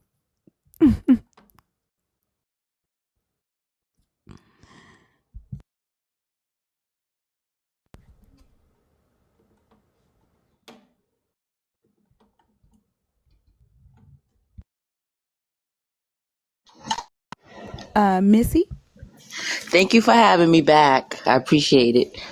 you're welcome. So I did the research, and I basically just wanted to get more context behind it. And honestly, I don't pay attention to that stuff in the Bible. I think that's a bunch of BS. But I also wanted to address another topic on here. Believers don't like the Old Testament. I think that's true. I don't like the Old Testament. I don't. But you believe in the God of the Old Testament? Not really. No. Just a few minutes ago, you did. So wait, because from my understanding, right? Give me just 1 second. Hey, guys, I'm going to say this for the last time, and then I'm just going to have the mods just start blocking caps. Like, no warnings. Do not type in caps in my comments. None. Unless you are a mod or someone who has a vision impairment and we know about it. Go ahead, Missy. I'm sorry. Okay, yes, please, guys, just give me a chance. Okay, please, please. All right, so from my understanding, I thought God changed in the New Testament. I thought like there was like new laws, new and things like that. Is that true? No, there's a spiritual law, which just means grace, right? That is separate from the written law, right? The letter is the written law, and then you have the spiritual law, which is just grace, but not necessarily another set of laws. Okay. Okay. Yeah, so I do believe in God. But I don't really believe in a lot of stuff in the Bible. And that's why I said earlier, I consider myself spiritual, but I don't really consider myself religious. And I also remember reading something in the Bible that says God is more impressed with our personal relationship with Him as opposed to like religious acts and deeds and stuff. So that's another reason why I feel the way that I feel. So I think what you're talking about, where it says obedience is better than sacrifice. Yes, that one. Yes. And a lot of Christians do kind of interpret that to mean like relationship, but it just means to like do the will of the God, right? It's saying that he prioritizes that, like listening to his voice and doing his will over rituals and sacrifice and outwardly acts, right? But the question is, what is the will of the God that you're listening to? Because the God in the Bible often, told the Israelites to go into other lands and annihilate people. Then you have Jesus, right, who says that his mission was to restore the kingdom of Israel. His mission to the disciples was to go out and find the lost sheep, right, and let them know that the Messiah had come so that the kingdom of Israel could begin to rule again. And he was willing to do that at any cost, right? Whether that means leaving your family, right? Whether that means selling all that you have, right? Mm-hmm. And so it depends on what the will of the God is that you're listening to. And if it's not the God in this Bible, then like I think everybody that believes in a God has a different God. They Most Christians believe that they all are serving the one God in this book, but they all have a different description of the God that they believe in, and what that God wants from them is all different. Like I haven't talked to two Christians that actually agree with each other on what the will of the God or Jesus is for them. Mm-hmm. So it's hard for me to say, like with you saying, hey, I don't believe in the God of the Bible, because we have something that we can go by. Like with the Bible, we say, well, this is what God said he wants, right? But when you Mm-hmm. say I'm spiritual and I believe in a God, I don't know who that God is. And I have nothing to go by, like, right? With that God, only you do, because that God lives in you or only speaks to you, Mm-hmm. right? That's true. Yep. Yeah, and another thing I get confused on is I believe in God, definitely. But Jesus, I'm still a little like skeptical. I feel like I went through my deconstruction phase like a few years ago, where I started like questioning everything. And I was even like angry at God at one point. Um, and I still have like a lot of questions. Like there's still like some things that I'm confused about, so I guess I'm trying to take this opportunity to learn a little bit more, if that's okay. Yeah, that's perfectly fine. I also, you can join the community. There's a yellow star at the bottom. You can become a nerd. On our Discord, we have study sections with the Google Drive Mm-hmm. with research notes, book recommendations, our past study sessions that we would do on sub only lives. The recordings are there. So there's a lot of information there for you to study on your own. And then there is a lot of channels in there, like where, people who are deconstructing come in and they ask questions, and we all offer our own like answers based on research and Mm-hmm. objective facts. We share experiences like with um, as we go through the deconstruction journey. So that, I mean, it's a really good community, and then it's connected to other deconstructionists that also host lives and have their own Discord communities too. So it's a real big community for you to be able to learn from. And there are scholars as well. Three of our deconstructionists are scholars that have masters and PhDs in biblical studies and ancient Near East studies. So you have access to be able to talk to those scholars as well and ask questions about the culture in the ancient Near East and why something would be worded the way it is in the Bible. And then 10 of us are about to start learning Hebrew next month, so that we can better understand the original text in the Old Testament as well. So it's a community of learning. So it's a great place to be. Oh, that sounds great. Yeah, because I want to talk to other people that don't have like a Christian bias, like I want to talk to other people who are open-minded and have different perspectives, other than just the Christian perspective or the Bible perspective, and I feel like that's the only way I'm going to learn, so I'm glad I came here. I would love to join that community. I would love to. Awesome. I'm glad that you're here too. I'm glad that you came back.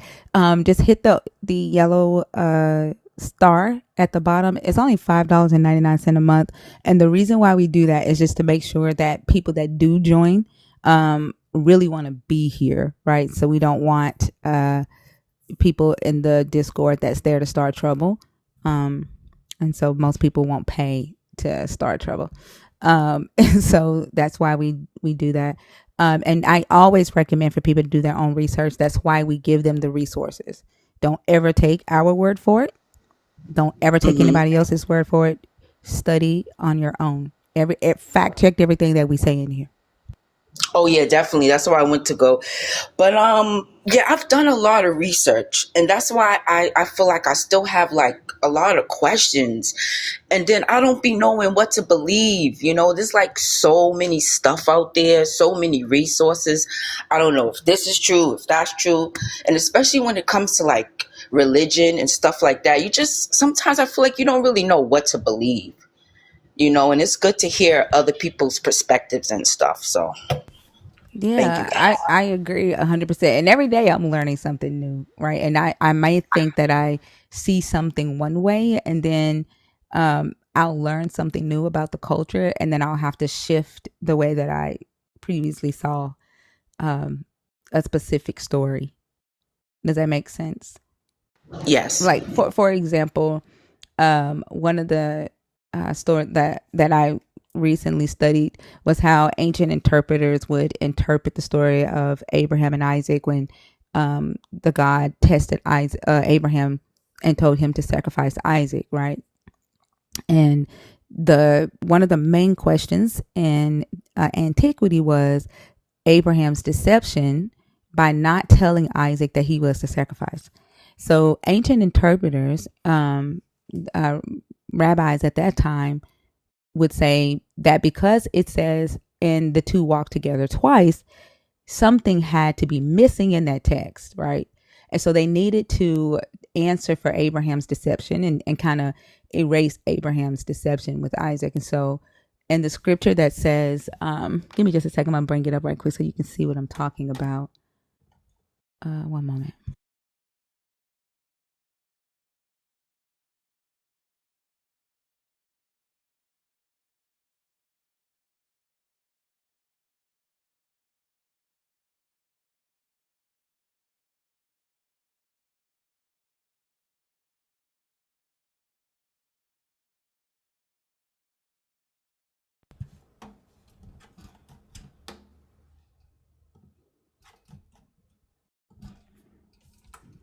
While we wait, y'all, please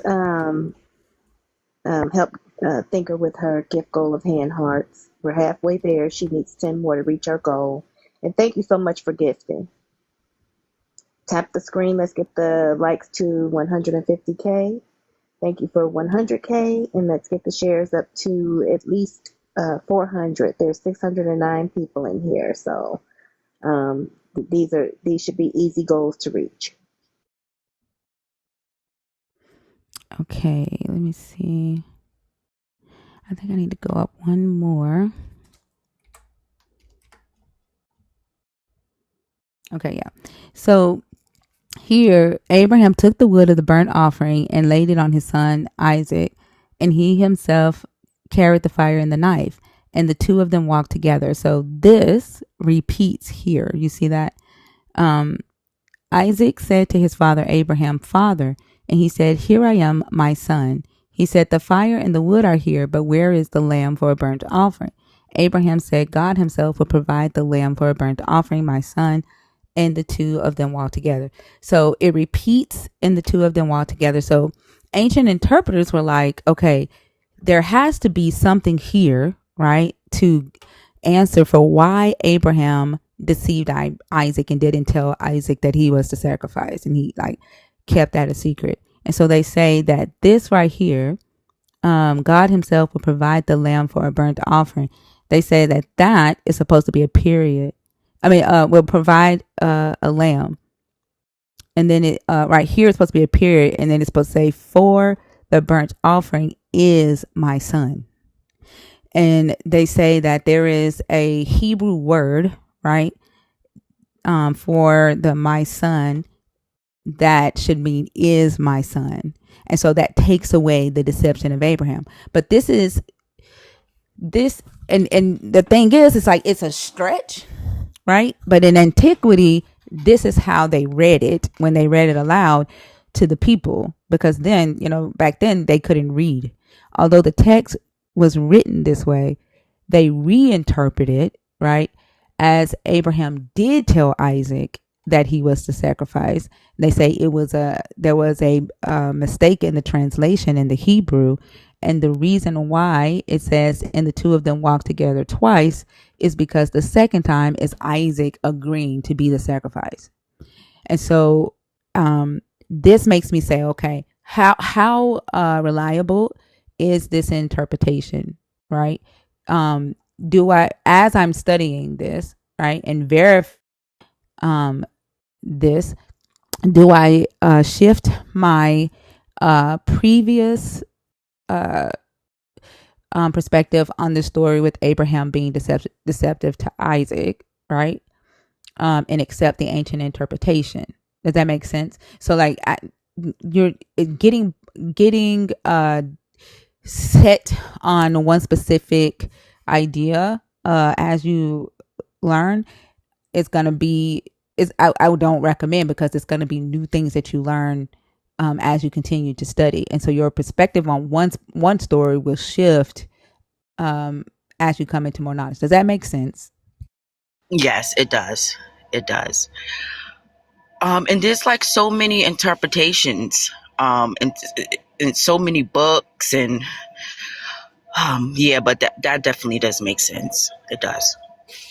Yeah, and then I think it also teaches how a lot of the stories that we were told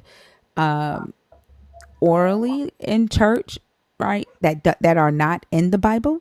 I think it also explains where a lot of them came from, because before there was a practice of apologetics, they're literally apologizing for this text has always been a thing in ancient antiquity. And so there are these oral stories that get told over time, and you'd be like, don't the Bible say this? And then we'd be like, that ain't in the Bible. Mm, Yeah. okay. Okay. Yeah, but I hope that helps. Again, on the Discord, there is a channel for the Google Drive, and there is a channel for book recommendations and for the Saturday recordings. Okay, I'm gonna go do some research. Thank you again. You have a good night. You're very welcome. Same to you.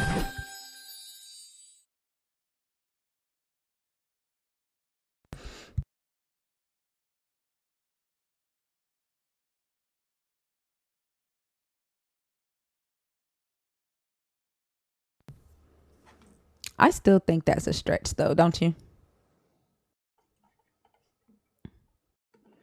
La do that. Huh? I still think this is a stretch.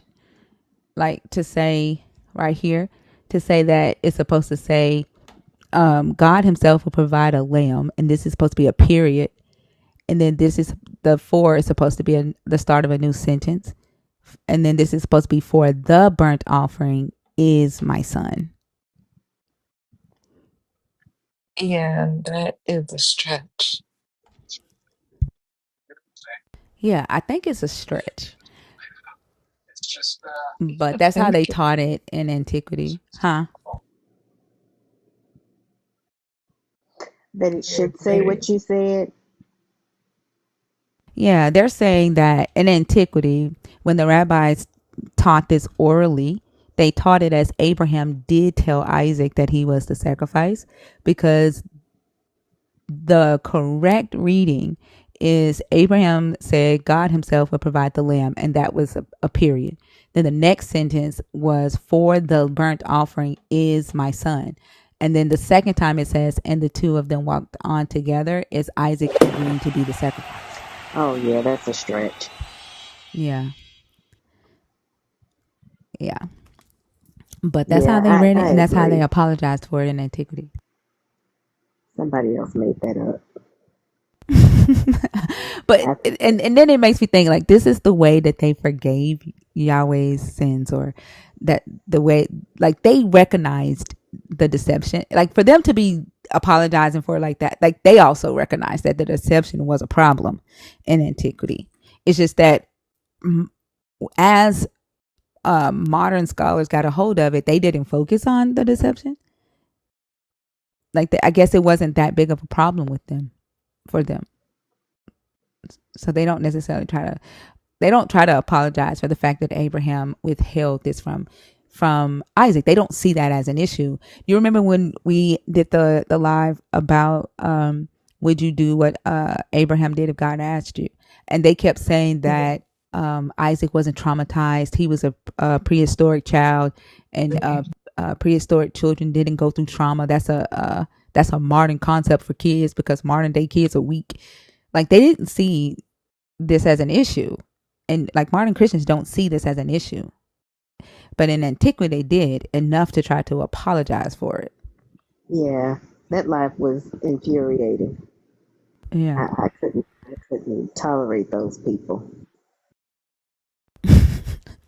But it makes like the way that even the last guest that didn't want to focus on the deception, and he said that God, he said God saw deception as a good thing.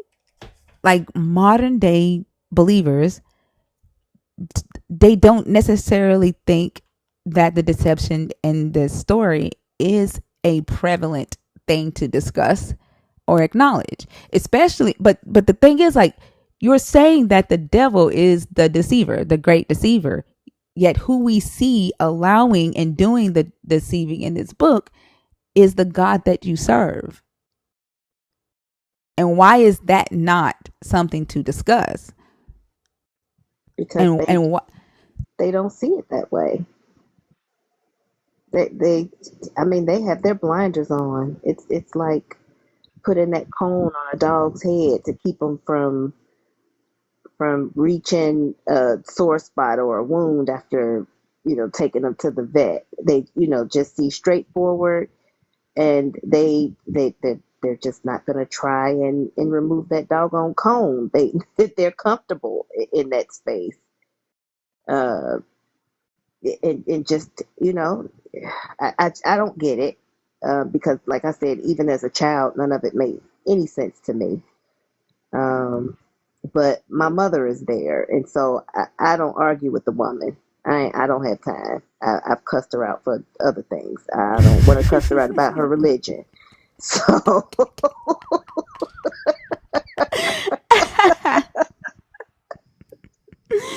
I agree. I agree.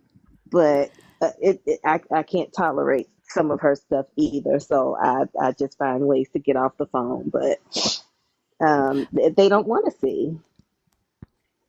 But it's I'm like when they sorry. come on stage and they do the lying, right?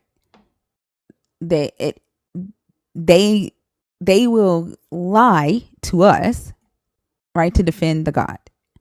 And it's almost because we remember we always keep saying like, why does this God make y'all turn y'all into liars?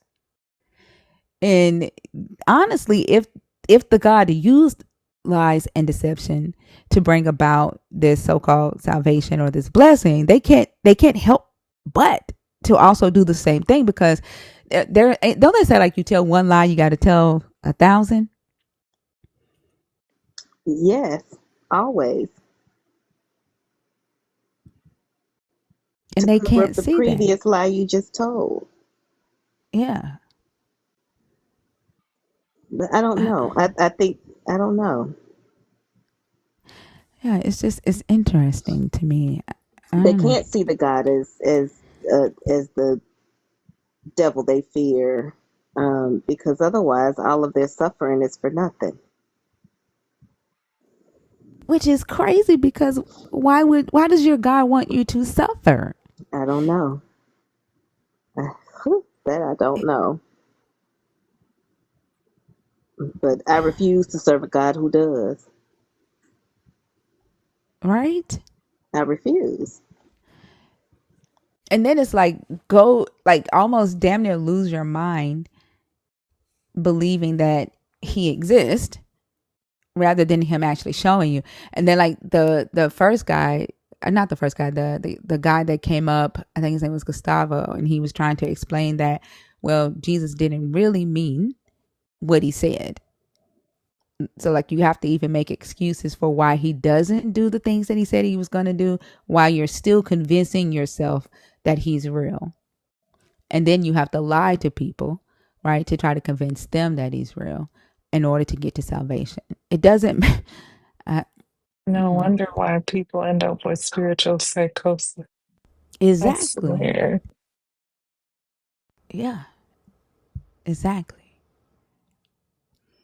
And then, they're, the way that they try to, like, twist it to make you think that you are the bad one, kind of like the Abimelech story. Abimelech was the one with integrity, with true, like, honest intentions, but your God said you're gonna die, like, you're the one doing wrong. And it feels like that, like it's flipped, right?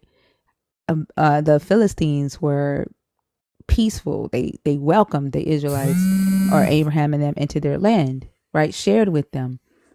They were not hostile towards them. When they were lied to, they forgave, they were forgiving. But yet they were the evil ones. They were the children of the serpent, like, to the Hebrews. That does not make sense at all to me. And that's like what we are, because we don't believe, although we're not the ones out here trying to, like, intentionally make people see something that they don't see, or believe something, um regardless of, facts. But we are the evil ones, and we are the ones that deserve to burn forever. Like, it's just ass backwards to me. And I don't understand how salvation can come through any of that. Neither do I, and that's why the world is about to go up in flames right now. Unless salvation is only save the robots. Get rid of those that have the intelligence and the wisdom to question, to fight back. Save the robots, then that would be salvation, because he only wants those that would do what he say and not question, because he wants to be able to dominate lands, militarize people, take, hoard resources for himself, build a kingdom where everybody worships it. Get the do boys, save the do boys, that would be salvation. Get rid of everybody else.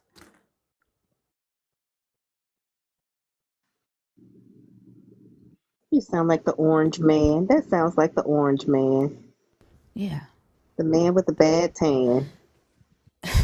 It's a distic ass, that's some distic ass shit. And that's why you see the church signs, turn off your brain and believe God. The more you educate yourself, the further away you become from God. That's why you see these church signs popping up everywhere. Yeah, I mean the gaslighting. It's sad. It's just endless. Yeah. And they have no shame. Or some have no shame, but some, I don't think that some can see, because I also think that they see Yahweh through the eyes of Jesus, through the blood of Jesus, and therefore whatever Yahweh does is good, and they are forgiving Yahweh's sins. They're sacrificing themselves and forgiving Yahweh's sins over and over again. I don't know. I don't know. Subwave, y'all. I'm sorry, Subwave. 15 minutes, I think it said. Yep. We need 3 more. Happy, thank you, do that. Happy times, Van. Hi, how are you? Happy times, Van. All right, we'll move on.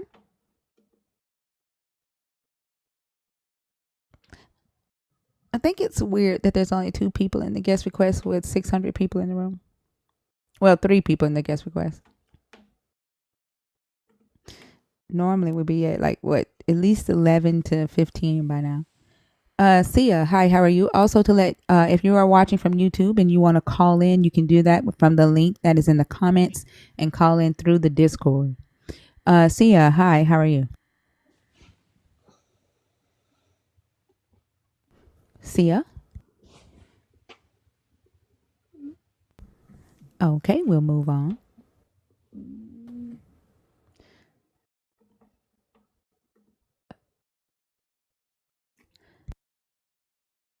I threw away all of my leftovers yesterday. It was time for them to go. Shy, are you in the comments? Are you in the guest request on purpose, Shy?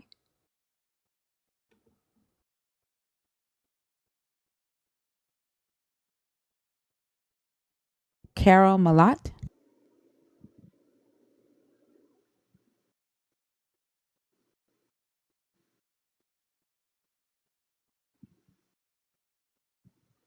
I cooked today and my whole house still smells like sweet potatoes. You cooked sweet potatoes Sounds today? good. Sweet potato pies, yeah. Oh, that's what's up. My whole I didn't get house. any sweet potato pie this year. We got chest pie. Ew. Girl, chest pie be fine. Okay, this is the last person at the guest request box. Normally, we have a lot of people in here wanting to talk shit. Do I need to Yeah, change the share the live, topics? y'all. Please share the live. Let's get these shares up to, let's double them so we can get some people in here. I'm surprised, like, nobody wants to talk about free will, only explaining bad choices. What's going on? I missed y'all over the weekend. I couldn't wait to get back and talk about these new topics. What's up? Hey, how are your day going? It's going good. How are you? Hey, yeah, well, let's talk about Walmart. I don't want to talk about Walmart. Are you after this? I don't want to talk about Walmart, okay? Okay, damn. Okay, my bad. My bad, lady. My bad. Okay. I hope you have a good night, though, okay? You have a good night, honey. Thank you.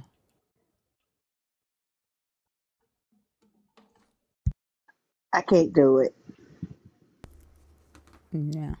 I can't do it. I have to talk to people like that every damn day. I had somebody tell me to fuck off the other day.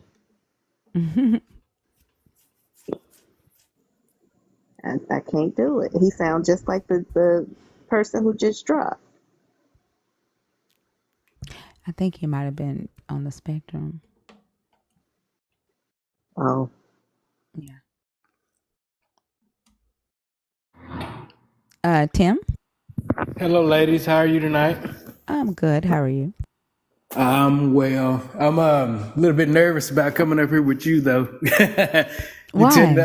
to, because you're fierce. You know what I mean. You don't take no bullshit, really, and I'm not up here to come with no bullshit or whatever. And I can't see well, so I'm visually impaired, so I can't see what your prompt says or whatever you have going on up there.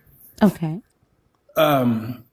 But I kind of got the courage to come up here tonight because I was just on the phone with my daughter. I have a 20-year-old daughter, right? And I don't think she really has a full understanding of what Christianity is and what the deception is in it and stuff like that. So I contacted her tonight and I talked to her about Revelations. I want to say it's Revelations 22:16. Are you familiar with that? The New Jerusalem, where it's discussing. Give me just a second. Let me pull it up. I think it's 22:16. It's where I guess Jesus refers to himself as the what is it? The offspring of David and the bright and morning star. Which, Oh. Mm-hmm. but yeah, I was talking to her about that, and then she was from. I did a little bit of research afterwards, and I was told that there's another scripture I want to say that's in the Old Testament. I don't know what that is, where God, I think, refers to himself as the morning Halil. star as well. Yeah, as the morning Halil. star For Venus.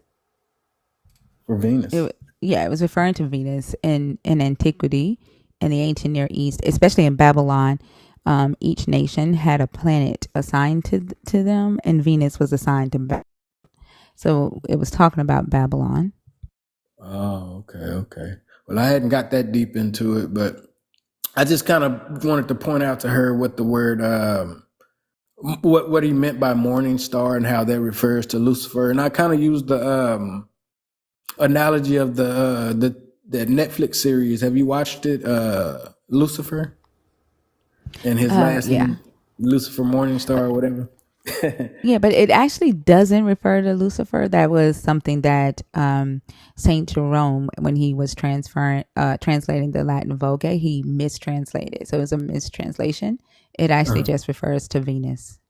Venus. Okay. I learned something tonight then. Yeah. I know I did a little bit of research and it was like talking about the bearer of light and stuff like that. But Venus, that makes sense as well. I guess I'll look more into that then. But yeah. But I don't have much. That's all I really wanted to do. I'm kind of happy with myself and, coming up here and talking to you. But you tend to put people in your place and in their place, I should say. And I can appreciate only if they disrespecting. I think I'm a really cool person, down to earth person, but I don't like for people to come up here and just like straight be disrespectful or rude, especially when men do it. And I think they do it because we're a panel of women. And we tend to see them like calm down when our male hosts are on stage. So it's only when they get disrespectful. Yeah, I see that all the time. I'm on here all the time listening to you, and I'm deconstructing. Well, I wouldn't even say I'm deconstructing. I've never had a belief in it. I've never looked at anything really outside of myself. I kind of just always enjoyed life. I mean, I've had my ups and my downs, but I've never went to anybody outside of myself. If I were to say that God exists, I would consider my black women as God. Other than that, I'm God is kind of how I look at it. So I don't really do too much. I've heard a lot of people say that, and like I don't necessarily as a woman, as a black woman, want to be referred to as a god, because I think as black women we have a lot of expectations put on our shoulders, right? To one, not get angry when we're being disrespected, right? We are expected to take as much shit as possible and still show grace.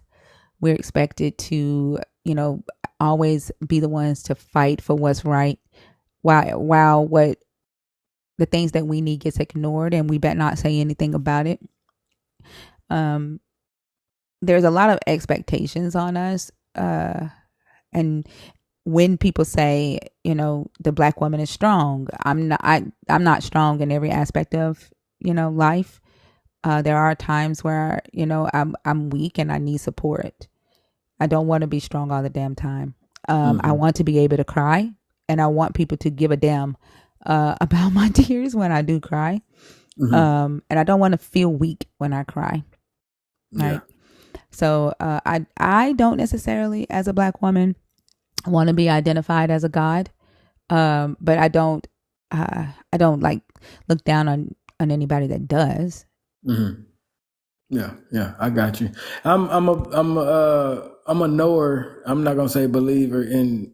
I feel what you're saying like wholeheartedly, but that's why I look at duality, so I can see both sides of the spectrum. I understand a lot, and it's all come in perspective for me. For in the last year, I've learned a lot. So I'm gonna leave it at that, and go ahead and jump down. That way you can get somebody up here and do your thing with them or whatever. I'm gonna go on back down and listen a little bit more. I appreciate you, and continue to do everything that you do. You do that, and what's her name? The other mod, Lala. Lala. Yeah, y'all doing y'all thing, man. I appreciate you guys, and I don't know you, but I love you. I love all of you guys, and continue doing what you're doing. I appreciate you guys. Thank you, Tim. I love you too, and I hope you have a good night. You as well. Can you drop me down because I can't see that Yeah, I well. got you. I All got right, you. take care.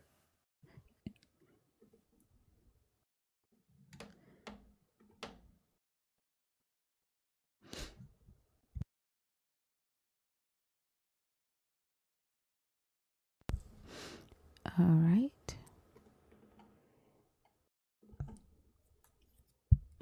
Didn't even ask. Jay, did you come up on purpose or was Yes, I this? did. Oh, okay. How are I you? started to type that in the chat like I'm in the box on purpose this time, guys. I think I should ask the nurse to do that. Like if you're in the box on purpose, just comment and let me know so I don't have to ask. But TikTok will throw you in there. How are you doing? I'm doing well. How are you all? I'm doing good. What you got? All right. So, I was looking at the new list of questions and I wanted to come up and speak on the one that says, what will it take for you to say no to the God of the Bible? I kind of just want to give what eventually made me say no to that God, if that's okay. Yep, that's perfectly fine. Alrighty. So I think it's important to note that even from a little girl, I've always been very inquisitive, so I just naturally question things. So I had the type of upbringing that church wasn't super serious, but we definitely were in church on Sundays, definitely had to go to church every Easter Sunday. And I just remember being in church and just kind of playing along with everything because, you know, you're a child, you're going to do what you're told. But eventually I got to an age where I was comfortable enough to ask the pastor questions because it's like, I kind of want to do the right thing. Like God is supposed to be this amazing, you know, being. He created me. I want to follow the rules. I want to do what I have to do, you know, to get into heaven and stuff like that. So, at that time, I had kind of did a little bit of research. You know, I'm 35, so just to give y'all a heads up of my age. So I'm saying back in those days, like I'm just so old. But anyway, we didn't have computers. It do feel old. It do. Yeah. We didn't have like computers, you know, Google, any of those things. So my research was basically like word of mouth. So I would talk to different people in the church and just ask different questions. And even just outside of church, I would talk to teachers and things of that nature. So the very first breakdown came when I don't remember who told me, but they were like, oh, well, you know, Jesus wasn't even his real name. The letter J, you know, didn't even exist, but for so many hundreds of years. So I'm like, okay, but the pastor taught me that whatever because at this point as a child, I'm thinking maybe all this bad stuff is happening to me because I'm praying in the wrong name. So I had to get down to the bottom of it because I'm like, yo, I'm praying to Jesus for, you know, all of this help to help me out of these, you know, situations. I had a very traumatic childhood. We're not going to get into that. But I'm like hard down praying. And now it's been put in my head that you've been saying the wrong name. So I remember going to my pastor. At this time, I'm about like 13 years old. I remember going to my pastor. I couldn't wait till after church. I sat through the whole sermon. I was in the choir when I was younger. So we did everything and it was after church. And I remember telling my grandma, hold on, wait. I have to go speak to Pastor Fisher. And she's like, well, okay. I went to Pastor Fisher. Other people were talking to him. I'm just so anxious to get to him. So I was like, Pastor Fisher, like, I have a question. So he was like, you know, what is it? I was like, why are we praying to Jesus and putting everything in Jesus' name if that wasn't his name? And the look on this man's face, like if looks could kill, I would have been dead right then and there. He just had a look on his face like, what the fuck? What are you talking about? So the look that he gave me, it just completely shut me down. And he basically said something to the tune of, it doesn't matter what you call the Son of God. He knows that you're talking to him, so you can call him whatever you want to call him. I guess that was the explanation. But I remember leaving feeling like what he said didn't make any sense. And I just had to get to the bottom of it. So I would say as time went on, not being able to get answers from the Christian community, I kind of just put my Christianity on the back burner. I kind of just, when people are like, oh, you believe in Christ? I kind of just said yes because it was like the quote unquote right thing to say. But the day when I was completely done with it, in my adulthood, I would say from like 18 until my later 20s, I suffered from basically chronic homelessness. I've been pillar to post. And I remember living in a shelter that every night we had to go to church.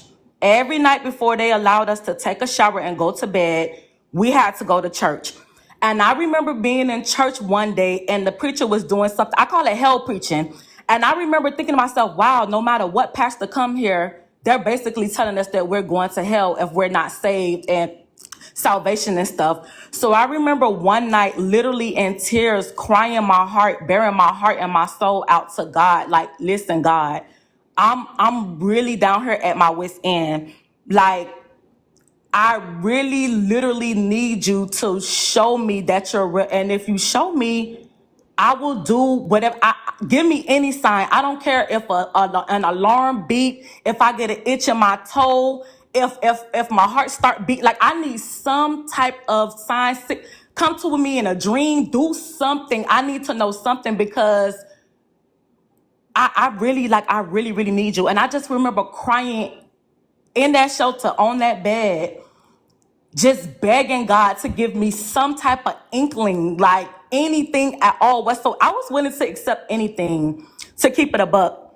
And I remember crying myself to sleep and waking up the next day and like nothing happened. And I just remember a resolve came over me like, Jay, it's up to you. Like whatever it was that you were told and taught to believe, it does not exist. It literally does not exist. But when I got that thought to myself, I said, nah, it's nowhere in hell this don't exist. It has to exist. So I started actively seeking out to prove that the God of the Bible is real. I did so much research. I talked to so many different people to get to the bottom of if this God was real or not. And I just remember reading the Bible on my own for the first time at like 21 years old. I remember reading the Bible and like, yo, if this God is real, I don't even want no parts of it, because a lot of the things that the God was doing just went against my nature. A lot of the things were cruel, and a lot of the things that went on in the Bible are things that happened to me. So I'm like, yo, if this God condones this, if this is what this God is about, I don't even need to be following this God anyway. So it doesn't even matter if he's real. That feeling that you had, did it feel like relief when you It realized? did. It felt like a huge. Once I realized that the way that I live my life is not being scrutinized and judged or as a test, because a lot of the things that I went through, that's what people would tell me. Oh, it's just a test. Oh, he give the most battles to the strongest soldier, and all of these things. And it's like, I was like, but bitch, I'm tired. Like, I know what y'all saying, but I'm tired. Like, what God, like, what do we want from me? Like, why is all of this happening to me? So once I realized that, Jaleesa, you're not going through a test, you're going through life. This is life, and you're responsible. You're in Man, say control. that again. Say that Yes. again. Yes, this is your life. This is my life. I had to take responsibility. I have the ability to respond to what's going on. And I just remember taking back my control. I remember not even taking back my control, just taking control. Because up until that point, I lived a life of basically being a pushover. People took advantage of me in any and every way imaginable. You know what I'm saying? So at that point, once I realized that, that's when I gained my voice. That's when I was able to stand up and not fear going against, you know what I'm saying, this God of the Bible. And it was very empowering for me. It was very empowering, but it was very lonely as well because, mind you, everybody around me is a Christian. Everybody around me is thanking God for everything. And, you know, I had even got to a point where I would never challenge anybody's on their belief system because I feel like even back then I understood how important the belief system was. And you really can't, you know, challenge a person on that because shit just gonna go left. But I remember my friend asked me, she was like, Jaleesa, like, I noticed that you don't, you know, I noticed that you don't like, you know, you don't like go to church and stuff anymore. You don't talk these certain ways anymore. Like, what's going on with you? And I said, I mean, I want to be honest with you, but I don't know how you're going to talk. Cause you know, you have some people that's extreme and they're going to damn you to hell. But then fortunately I have people that at that time was understanding. So I just basically told her, like, hey, I'm just in a place in my life where I'm just questioning a lot of things that we were taught about the Christianity and stuff. And they was like, well, what exactly don't you understand? And I said, well, let me just ask you this. I said, because she's a parent. So I said, you're a parent. So she like, yeah. I said, so imagine building like a big ass candy house for your child, right? You build a big, it got lollipops, ganja, all the stuff that your child really, really loves, right? And for some reason, you can foresee that once you put the child in the house, they're going to destroy the house, right? But you don't want them to, but you still allow them to go in there. You knew what they were going to do. So she's like, okay, yeah, I'm following. I said, what's the worst punishment you would give to your child? Like, what's the absolute worst punishment you would give to your child? So they was like, well, I don't understand. I was like, well, would you beat your child? So they was like, well, if I told them not to do it. I was like, but you knew they were going to do it though. So they was like, yeah, it don't really make sense. I said, okay, would you unalive your child? They were like, well, certainly not. I said, would you set the child aflame? So they was like, no, like, that's crazy. I was like, why wouldn't you do that? They was like, because I love my child. That's preposterous. I said, so why would God do that? So I had got to the point that if the God of the Bible was where, he literally just created me to send me to hell, because at some point he knew I was going to come to this conclusion. Yep. What did your friend say when you said that Um, that part? she was in shock. She was in shock. She really didn't have anything to say at that point. But I remember us having later conversations, and she said she started paying attention in church. So that question kind of sparked anybody that's deconstructed around me. That's the question that sparked their deconstruction, because they like, yo, it don't make sense. And it's like, am I more loving than God? Am I more powerful than God? I don't even have the foresight of God, but I'm not gonna set my child aflame for doing some shit that they didn't even know they were supposed to do. So yeah, so I think maybe like a year or so after that, she had been to different churches with like her fiance and stuff like that. And she noticed, she said, I never noticed they all preach the same scriptures. Like, they're not going within the Bible. So, you know, she started discovering different things in the Bible that was just outrageous. Some of the things that we read in the Bible is just so far-fetched, and it's like, yeah, nah, it don't sit right. Yeah, they have like a set of scriptures when they go to like Bible college or seminary that they, you know, take an oath that they're going to teach. And this weekend, I read the story of Augustus Briggs. He is the author of the lexicon that we use a lot, the Brown Driver Briggs lexicon that we use a lot in here. And I had no idea that he was brought up on charges for heresy in 1892. Oh. Heresy, right? In 1892. And it was because he started researching the Bible from a research and historical perspective. And he was getting this award, and he had gotten assigned to like one of the highest positions in the seminary. And he was giving his acceptance speech. And in his acceptance speech, he told them what his plan was to start teaching from a historical standpoint, right? And to start doing away with the four assumptions of interpretation and reinterpretation that previous scholars have been teaching from. And they smiled in his face, they congratulated him, and then the next day brought him up on charges of heresy. Oh, wow. Ain't that crazy? Wow. And then unanimously voted him as a heretic and voted him out. But the school that he had gotten assigned to, they ended up leaving the Protestant, the Presbyterian church, so that they could keep him. But his whole thing was scripture alone, right? Like scripture alone. Don't add anything to it. Don't reinterpret it. And because he went away from the doctrine that they had established, the set scriptures, the set interpretations that they had established, because only the popes and the pastors who had authority, the scholars who had authority to interpret scripture, were allowed to interpret. Like, you were not allowed to ask questions, you weren't allowed to interpret yourself, and if you did that, then you were considered a heretic. Wow. And that, yeah, ain't that That's crazy? outrageous. That is outrageous. And but you know what? If we are going to teach from the Bible, that's how we should teach scripture only. Read the words. Mm-hmm. Read and interpret the words and understand the etymology, understand why it was written, what could have been the motives.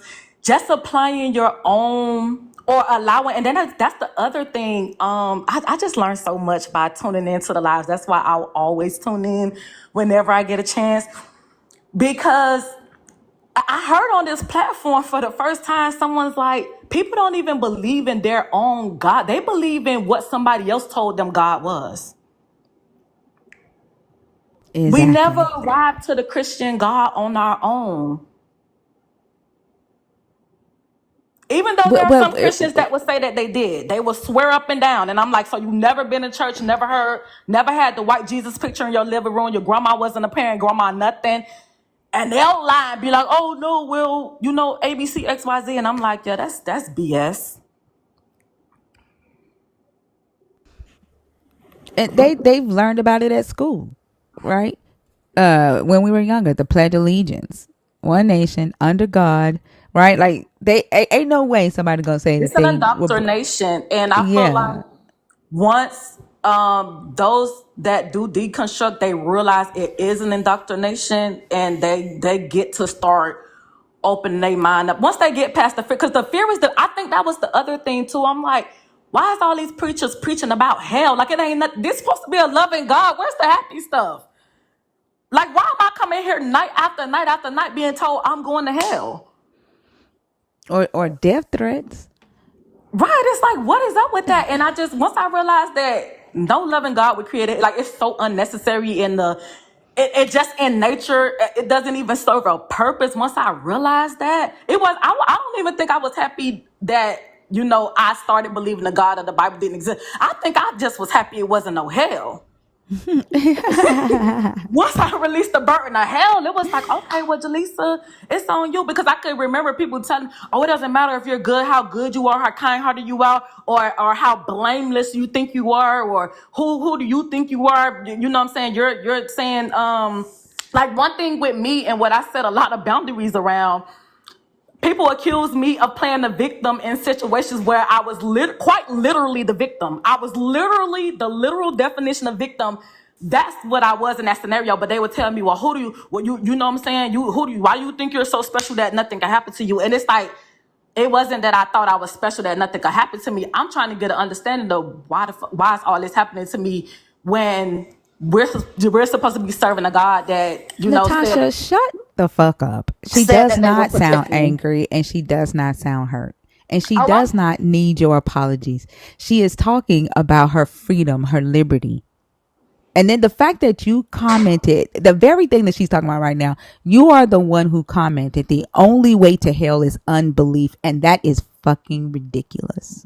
It's outrageous. It's outrageous. And one or two things. She ain't angry at, she don't believe the God exists.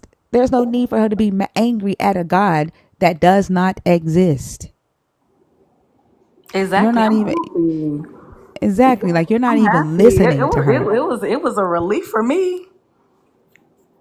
It was a relief for me. I Well, felt it. see yourself out. Thank you very much. Yes, it was very disrespectful.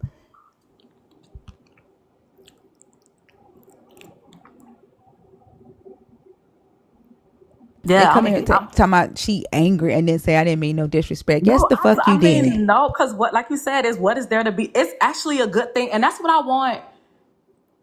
I wish Christians knew, like, it's a freeing feeling, and it's not free because when we say that, they kind of like, oh, because you want to be free in sin and all this other stuff. We are human beings. We are human beings. Life is gonna life. We're gonna experience life. You know, that's the bottom. We're gonna experience life, and no, you were right about that, thinker. I'm not angry. There's nothing to be angry about. If I'm speaking passionately about certain things, maybe it's a little bit of hurt in there, but it have nothing to do with the church. It just have to do with just the way that people around me responded to the trauma that I suffered. You know what I'm saying? And these were quote unquote church going people. These are church going people to this day. And I feel like that played another huge role in my deconstruction because I've faced nothing but nastiness from people in the church community. They don't even make it likable. They really don't. They don't make it likable. They don't make it. It don't sound like woo, yippee. Like let me go get this word of God. They don't make it sound like that. Everything is judgmental. Everything, you know what I'm saying? They damning you to They use hell, your hurt as a weapon. They use your hurt as a tool to try to hurt you even more. and that's so sadistic and sick. Yeah, But they can't do that to me because guess what? Hurt, sadness, that's a human emotion. We're humans. exactly. We're gonna experience these emotions on a spectrum. Including anger. And that's why Exactly. I cannot stand for somebody to say to a black woman, you sound angry. Like, especially when the angry black woman stereotype, right, has been a thing and black women have tried to keep themselves from expressing anger so that we're not seen in a specific type of way. And that has caused black women to have strokes, black women to have high blood pressure, black women to have heart attacks, right? Right. Anxiety, mental illness with all that built up emotion that we have been suppressing due to society and social racism and like how the fuck have we been discriminated from being able to express an emotion that our body does naturally? Fuck that shit. If I'm angry, Exactly. I'm going to be angry. I don't give a fuck what you think about me. Yeah. When I tell you I'm gonna go out then when I found my voice, oh man, when I found my listen, that soon oh you why you so mad? Why you upset? Because you got me fucked up. That part. You not finna play with me You because know you why not I'm finna be in my angry. face. Exactly. Right. Like you not finna gaslight me with that. When someone say, oh you so loud, oh you so ABC, XY. But when I was talking to you calm, when I talked to you in my itty bitty calm voice, it was a problem. You thought you could fucking play with me. But now that you see that you got me fucked up, it's a problem. Now you wanna, you know what I'm saying? You wanna go to the manager. You wanna call the police. I don't give a fuck. I do not That care. You're part. not finna play with me. But yeah, they definitely use that as a control, cause you just so angry. And it's so crazy because you don't even have to be expressing anger. You could literally just be asking, why you so aggressive? That's the main, you just so aggressive. You don't even have to say nothing at all. Oh, why you don't never talk? Oh, you so stuck up. It's always gonna be a problem. Just us walking down the street without a smile on our face, we are aggressive. We are bitter Yeah. bitches, Oh, right? We're smile, angry baby, black bitch. smile. You Yeah. too pretty not to be smiling. Why you ain't smile? I'm like, so damn, you just want me to walk around with an artificial smile plastered across my fucking face? Why you always looking so mad? I'm just in deep thought. I'm minding my business. Literally. Exactly. Yep. I got a niece. I have a niece, and I had to catch myself because we was at my grandson's birthday party, and she was just sitting there, and I was like, why you not smiling?" And she looked. She said, "Oh." I said, "Wait a minute. People say that to you all the time." And she was like, "Yes, auntie." I said, "I'm not gonna do it. I'm not." I said, "I'm sorry. I'm not gonna ever ask you that again." And she's only like 13. She ain't angry at the fucking world, and she's Right. spoiled as fuck. Like her dad spoils the hell out of her and the rest of her siblings. So and she ain't. It's just like I asked her. I said, "Do you go inside of your head?" I said, "Do you like daydream a lot and stuff. She's like, yeah, okay, you're in your head. That's Yep. why, like, you're not And here that's with the how rest I of am. us. I love the Yeah, things. I'm very cerebral. Think it's my favorite thing to do. But I remember having to like check my mom about that about my daughter. My daughter, she's very reserved. I mean, she just reminds me a lot of me. Very reserved, very to herself. But very, very intelligent, very brilliant, very artistic. Like, love working with her hands. But like, she's just in her mind. And I remember my mom saying, "Oh yeah, cause she just has such a bad attitude." And I'm like, "Well, who you talking about?" And she's like, and she said my daughter's name. And I'm like, what are you talking about? She like, oh, cause she's like, she don't never say nothing. And I'm like, Mom, don't do that. I said, my baby just be chilling. I said, do not do that. Don't do that to her. You know what I'm saying? And I just got to the point where you want to have a conversation with somebody, spark a conversation. Because as quiet and reserved as I am, I will have a conversation with you.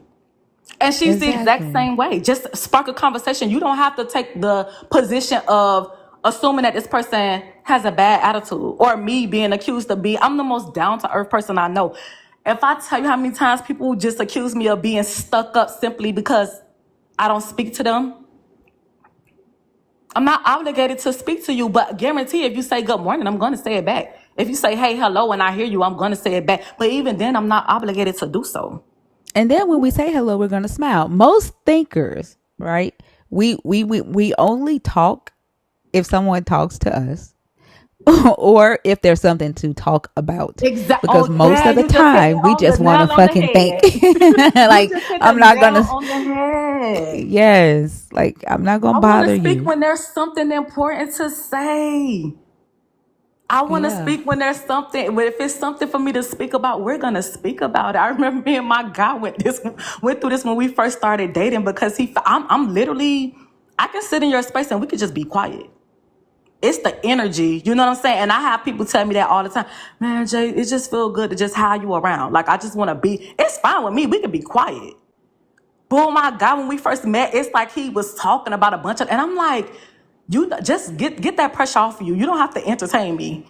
Like, you don't have to just say anything. Like, if we're gonna discuss some things, we could discuss some things. But at this point, what The are we? pressure to entertain is fucking wild. Yeah, I swear, that's how I felt when I met him. I really felt like this man felt like he had to be saying something every fucking second of the, and that's like, yo, like hey. Like I can't do that. No, No. you can leave me alone. Like, I don't need your attention 24/7. And I think that baffles people about me, and especially with him because he wants to be around. He wants to hold hands. And I'm like, yo, we can have space.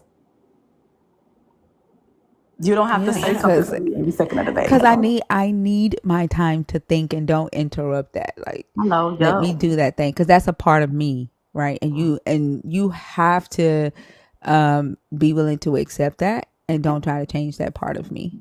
Yo, And honestly, I haven't met a guy yet, a man yet, who's willing to like not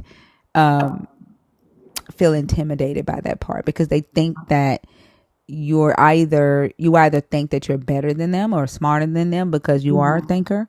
And that's not, I'm not saying that I haven't met every man in the world, but damn near everyone that I have met or attempted to kind of like date, they always get to that point where it's like, oh, you think you're smarter than me. And it's like, I never said that. right? Right. Right. I think that's for me, that's like the biggest, oh, you think you're such a know-it-all. And it's like, I never said that. I Yeah. know a lot about a little bit of things, but I definitely don't know everything. I'm a want to know it all, but I'm not a know-it-all. I love to learn. I want to explore new things, new ideas. And I feel like, at least for my guy, he's definitely gotten better. But I think in the beginning for him, it was like, it was kind of like, oh, well, you just don't want to be around me. And it's like, no, I really just enjoy my solitude. I recharge alone, you know? So it's not a personal thing. It's not, oh, I just don't want to be around you. It's like, I just enjoy my own company. I get to think, like you kind of said, like your niece just in her own world, daydreaming. That's me. I don't know, you know why, but it's just me. I'm literally off in my mind, just building the whole entire universe or some shit. I don't fucking know. I just be off thinking about stuff. I don't know, but it's not a personal thing. And like for some people, they can't handle that because that's where, oh, you're stuck up, or you just think you're smarter, or you don't want to be around a person, or you don't have emotions. I don't know, just these wild accusations. And it's like, damn, all I wanted was some alone time. Yeah. That the Bible has told them that we are here for them.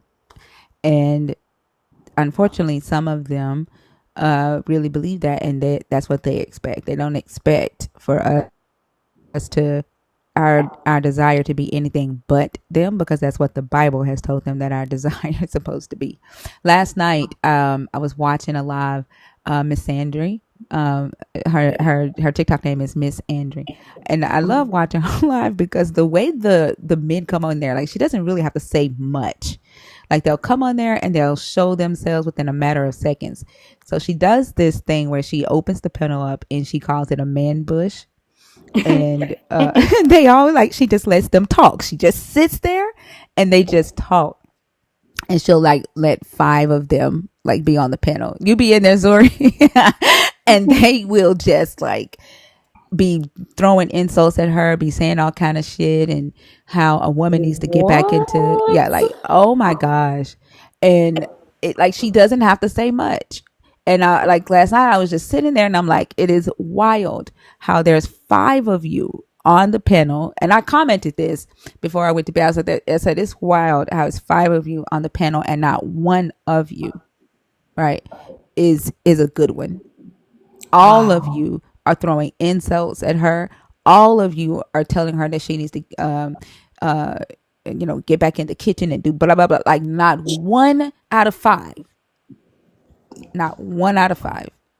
Wow. And all she does like is just say it's all men and you're gonna prove me right. And every single time. And it don't even take much.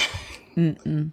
That's why I'm telling you, I'm on a personal mission. I have 2 sons that I'm raising.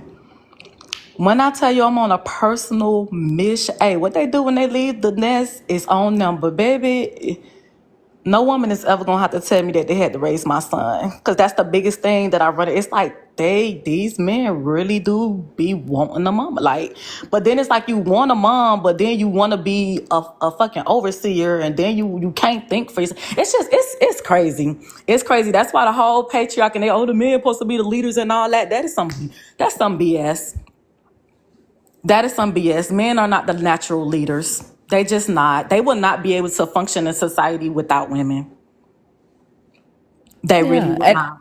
yeah, and I think that we need each other, Yeah. right? Yeah, it has to be a balance. It That's has to why be a it balance. exists. Yeah. And I was studying that. The crazy thing about it is that the muscles of the men developed later in their life cycle because there was a purpose for their muscles. Like they were not, their muscle density wasn't always there. And it developed later in the evolution of the man because they were needed. The woman needed them to Wow. basically be that. And so it's like the more you learn, right, about the evolution of like our bodies and how certain things developed in it, like it's hilarious. But they didn't always have this muscle density over us. Yeah, but they try to use it against us though. Yeah, yeah, yeah. But it's wild. It's It wild. is. But What did you Jay, say her name was? Miss Andrew? Miss Andre. So MISS and then ANDRY. I sent her live to do that last night. I was like, do that.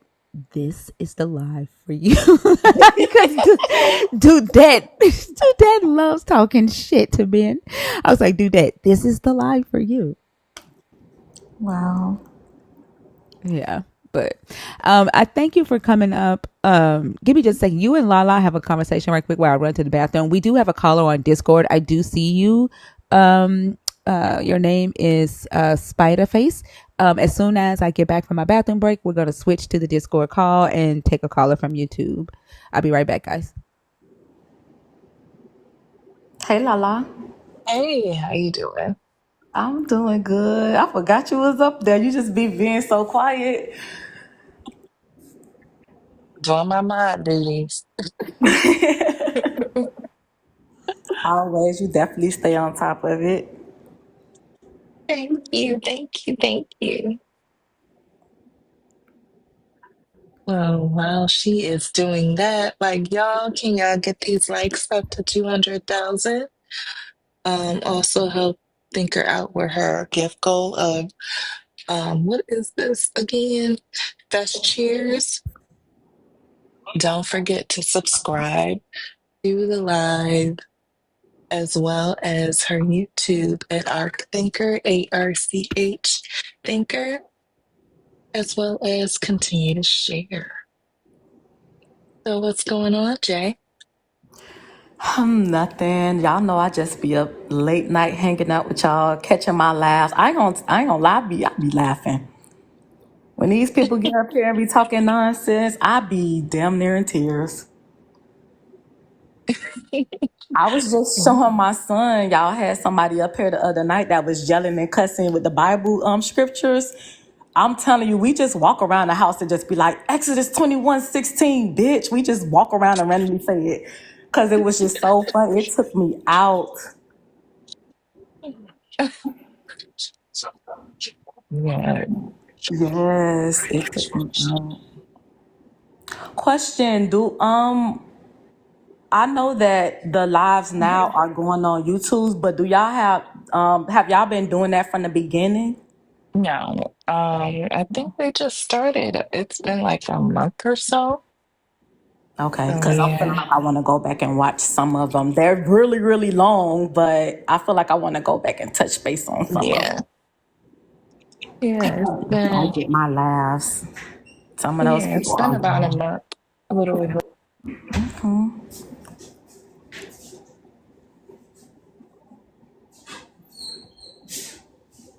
Who is All right. that? Huh. I'm sorry, I was trying to see who that was walking down my hallway. Trying to see All if they right. needed me.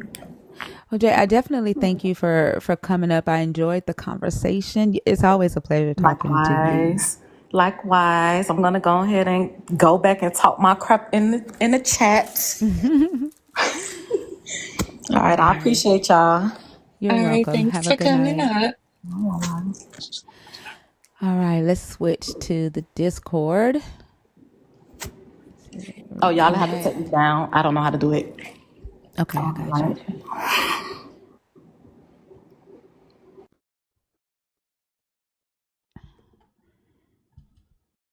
All right, let's see here. Spider-Face, can you hear me?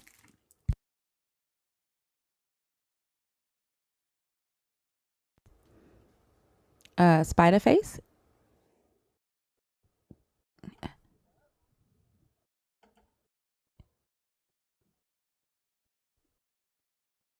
Spider-Face, are you there?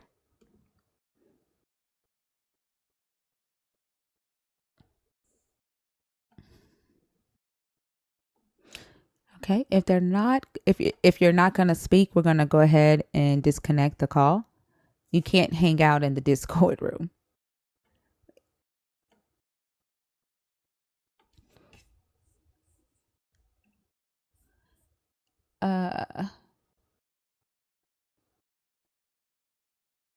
Uh, Brian, can you see if Spider-Face is in the comments or Ethereal?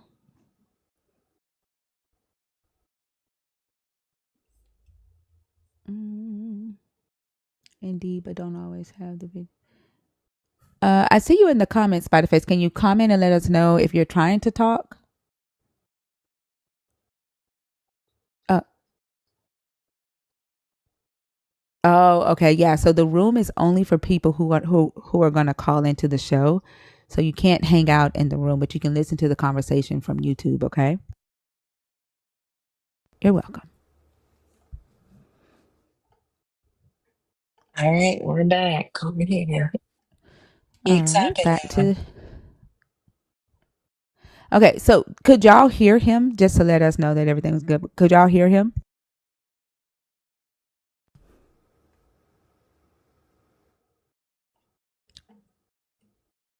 Okay, awesome. So if you are on YouTube, here is the link. If you want to call into the Discord, call into the show from YouTube. Please don't hang out in the Discord. That is only for if you want to be a call in. Okay. All right. So back to TikTok. So several people heard him, That's but YouTube crazy. I didn't didn't hear hear him him. at all. You didn't hear him? Did you? No. So Lala, remember you have to turn on your audio and Discord to hear him because you're on stage. You can't hear him from the stage. Oh, okay. Okay. Yeah. Okay. So that faith guy, I saw you in the comments asking to come up. I just tried to add you, but you bounced out. If you're still here, request again. But we're gonna move on.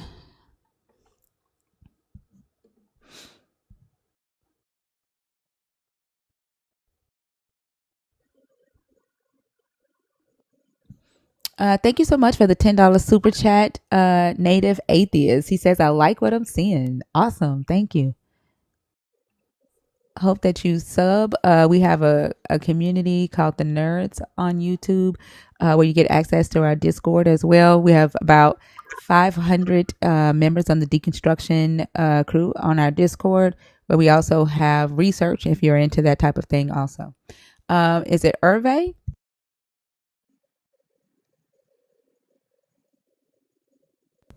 Is it Hervé? Herv? I'm sorry. What's your name?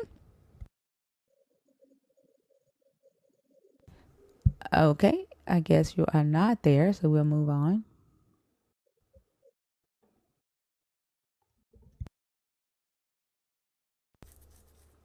What was his name? Was it Hervé? Hervé? Herv? Nikki? Is it Nikki? Hi, yeah, that's right. Hi, how are you? Well, Nikki is fine. That's okay. I'm good. How are you? I'm good. Did you join on purpose? I see that you are a nerd. Yes. Awesome. And what do you want to talk about? Yes, I think I can speak now since I'm like on my second month, or Yes, ma'am. it's still related to the topic though. Okay. Originally, I thought it would be what will it take for you to say no to the God of the Bible, but I feel like it more so aligns with facts over faith or faith over facts. I want to say first, I feel like I never really, the religion never really aligned with me, because I always felt like the onus was on God to come to me rather than me seeking him, like since I was young. It started very, very young, but the main point was in class. I raised my hand because I remember my teacher, I think it was a sub, and she was talking about how something about the dinosaurs.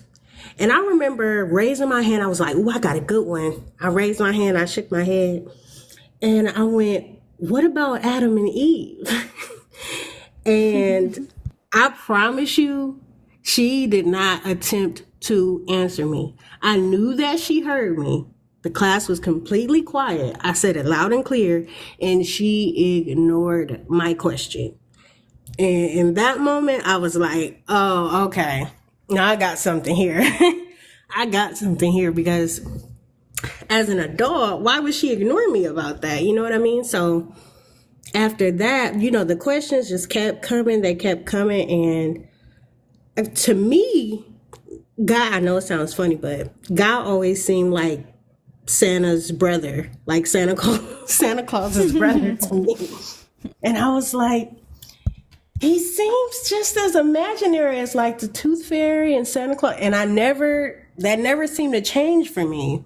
So, first of all, well, not first of all, but I do want to say, I'm glad that I was able to find this community, because one of the things that held me up from being able to truly accept the things that I was feeling was the fact that when I was a kid, I knew that everybody, that like all black people believed in God to me. So I was like, is atheism, like I thought it was a white tea person thing, And so when I grew up and seen I wasn't alone in that, I saw a Facebook post which led me into a group, and it said, where was God during slavery? And I was like, this is a very good question. And I joined the group, and then that was the time where I was like, okay, I'm finally validated in this, because that's when I started finding channels like Matt Dillahunty and stuff like that. And I didn't actually know about like the evil acts until I started to listen to other atheists. Like, for me, just feeling like, how people are like, to me, God is real because I know he's real and I can feel it. And, the personal conversations, all of those things, I felt the opposite of. And I was like, well, I don't feel him. I don't get, the presence. I don't feel anything. When I look to my left and my right and I see, the people in church passing out and getting the Holy Ghost, I don't feel that. And quite frankly, I feel like I'm worthy of that, to be able to experience that if that's all it takes. And I never was able to receive that, and so, I would say I think it's very important for us to have a space like this. And I'll be honest when I say a lot of times I don't know if I belong, because, and I noticed that most people who, the most knowledgeable atheists, they were the pastor's kids, or, they went to Bible school, and those seem to be the people the most. It seems like the further you go into it, eventually you'll find the truth, or either, you'll ignore that and be like, I'm gonna just get this biblical bag or whatever at the altar and choose to go that route. But it seems to be once you learn a certain amount of information, you're gonna go the other way. And so when you guys are talking about scriptures and things like that, I'm totally lost, because I never picked up the book. I tried to read it when I was like 10 and I was like, okay, I don't understand this. I'll have to find out more and come back to it. But then after a while, I was like, I feel like reading this will be another way for me to get sucked into it. And so, I was like, I don't want to read this book until I see a reason outside of this book for me to do it, because everything in the book is just, people try to tell you why they believe, and then they just keep going back to the book, I'm like, no, reality has to show me a God before I read a book that tells me how he exists. I like that. Yeah, it was like, that is how, because the idea of him, it just doesn't translate into reality for me. Another time I remember, this was important. I went to see a phlebotomist, and this is when I was kind of new on like finding a community of like other people who looked like me who didn't believe this. And she saw my last name, and in my city where I'm from, which is kind of small, but when you see my last name, somebody's always like, oh, are you related to this person or that person? And like, I always am, or I'll just say, probably by marriage. But this person actually knew my mom, and she went, and I told her she passed away. I don't know, did you know she passed away? And she went, I think she said she did know that. And then she chose to ask, well, do you think you're going to see her again one day? And the way I am about it, I'll never bring it up if you don't ask me, but I can't lie to you. And she went, yeah, do you think you'll see her again? And I went, no, I don't. And the way her eyes just bulged to the answers to the question that she asked, And you know, You she don't was want like, to know the answer. Don't ask the question. and I'm like, well, I'm sorry, but and she went, well, why don't you believe? And then that's when I was like, well, I told her about a girl I was in school with in the 8th grade, and I said, you know, she got assaulted in a church.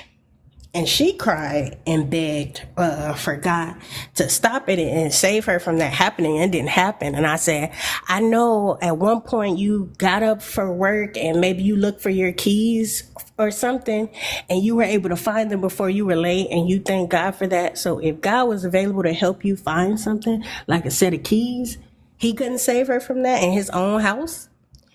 And then Y'all I out here started asking these people the hard questions. Like, shit. Talk about reality. Yeah, I said, did you know that you're supposed to eat shellfish? And do you know that if you mix fabrics and it's to say, you know, just the little things that I found out. She went, no, I never believed. And then here's the thing that really got me. She said, well, you know, you can't go around talking to people, telling people you think this. That's dangerous. And I said, well, who would want to hurt me for thinking this way? And she didn't say nothing else. The fact that that she said is dangerous, it's like, damn, do y'all still live in 1800s where heresy was met with like burning people at the stake? Yeah. It's like the things that they say is always like, oh, people will want to attack you. And I remember hearing a long time ago, there'll come a day where people come to your door at pew pew point and ask you if you believe in God, and made it so that everybody's feeling like, all the atheists and everybody who doesn't believe in God will come and but it seems to be the other way around. It's always been the other way around. It is them who gets violent at our disbelief, and everybody who's God will. I just know people don't actually care about you in the way that they make it seem like they do. I've experienced that. So all the you must repent and all that, none of that is for me. That's for you. So you don't feel alone in your misery. So you don't feel like misery loves company. Y'all don't want to be by yourselves in this thinking. You want me to be trapped in a delusion with you, and I won't do it. So for everybody who's commenting, and another thing with like the idea of hell, see me, the thing that scared me, because I had moments where, as far as Christianity went, like I obliged or acquiesced or what have you, and was like, well, and it was only because it was the fear of hell, and it was the fact that I realized at that point, the thing that tripped me up was I was like, well, I still don't believe though, and going along with it isn't going to be good enough. So what's the point? I'm never going to change this mindset. I don't ever remember believing this. So, like, what is the point? And then once I was okay with that. Can I ask you a question? Yeah. Is there anything that this God could do to make you a believer? I mean, at this point, believing is not enough. That part. That was the part I was wondering if you were gonna say. Yeah, it's like, okay, Yeah. you're real, you're not effective, you're not, I mean, all the moments where he could have chimed into my life and others around me, and every other moment I've seen, you didn't show up for that. So like, okay, so you're real and you're in idle mode? I don't know. It doesn't do much for me. So, but I don't want to take up too much of your time as a friendly, but I just want to come up and speak to you because, like I said, sometimes I do feel out of place, and that's been a recurring feeling throughout life.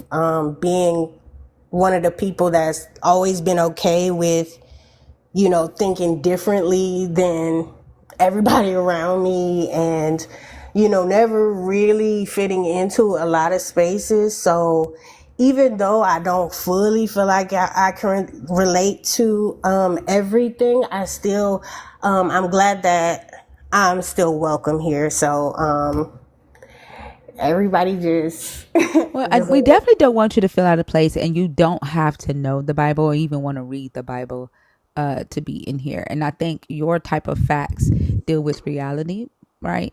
And which is to me the most important kind. There are some people who don't need to prove or validate or invalidate the claims in this book in order to say I just don't believe it. And yeah. so definitely don't feel out of place here. Well, thank you for that. And one time I did say that in the chat, and Lala was there, and she made sure that I knew I was welcome. So I just want to say thank you, Lala, for that.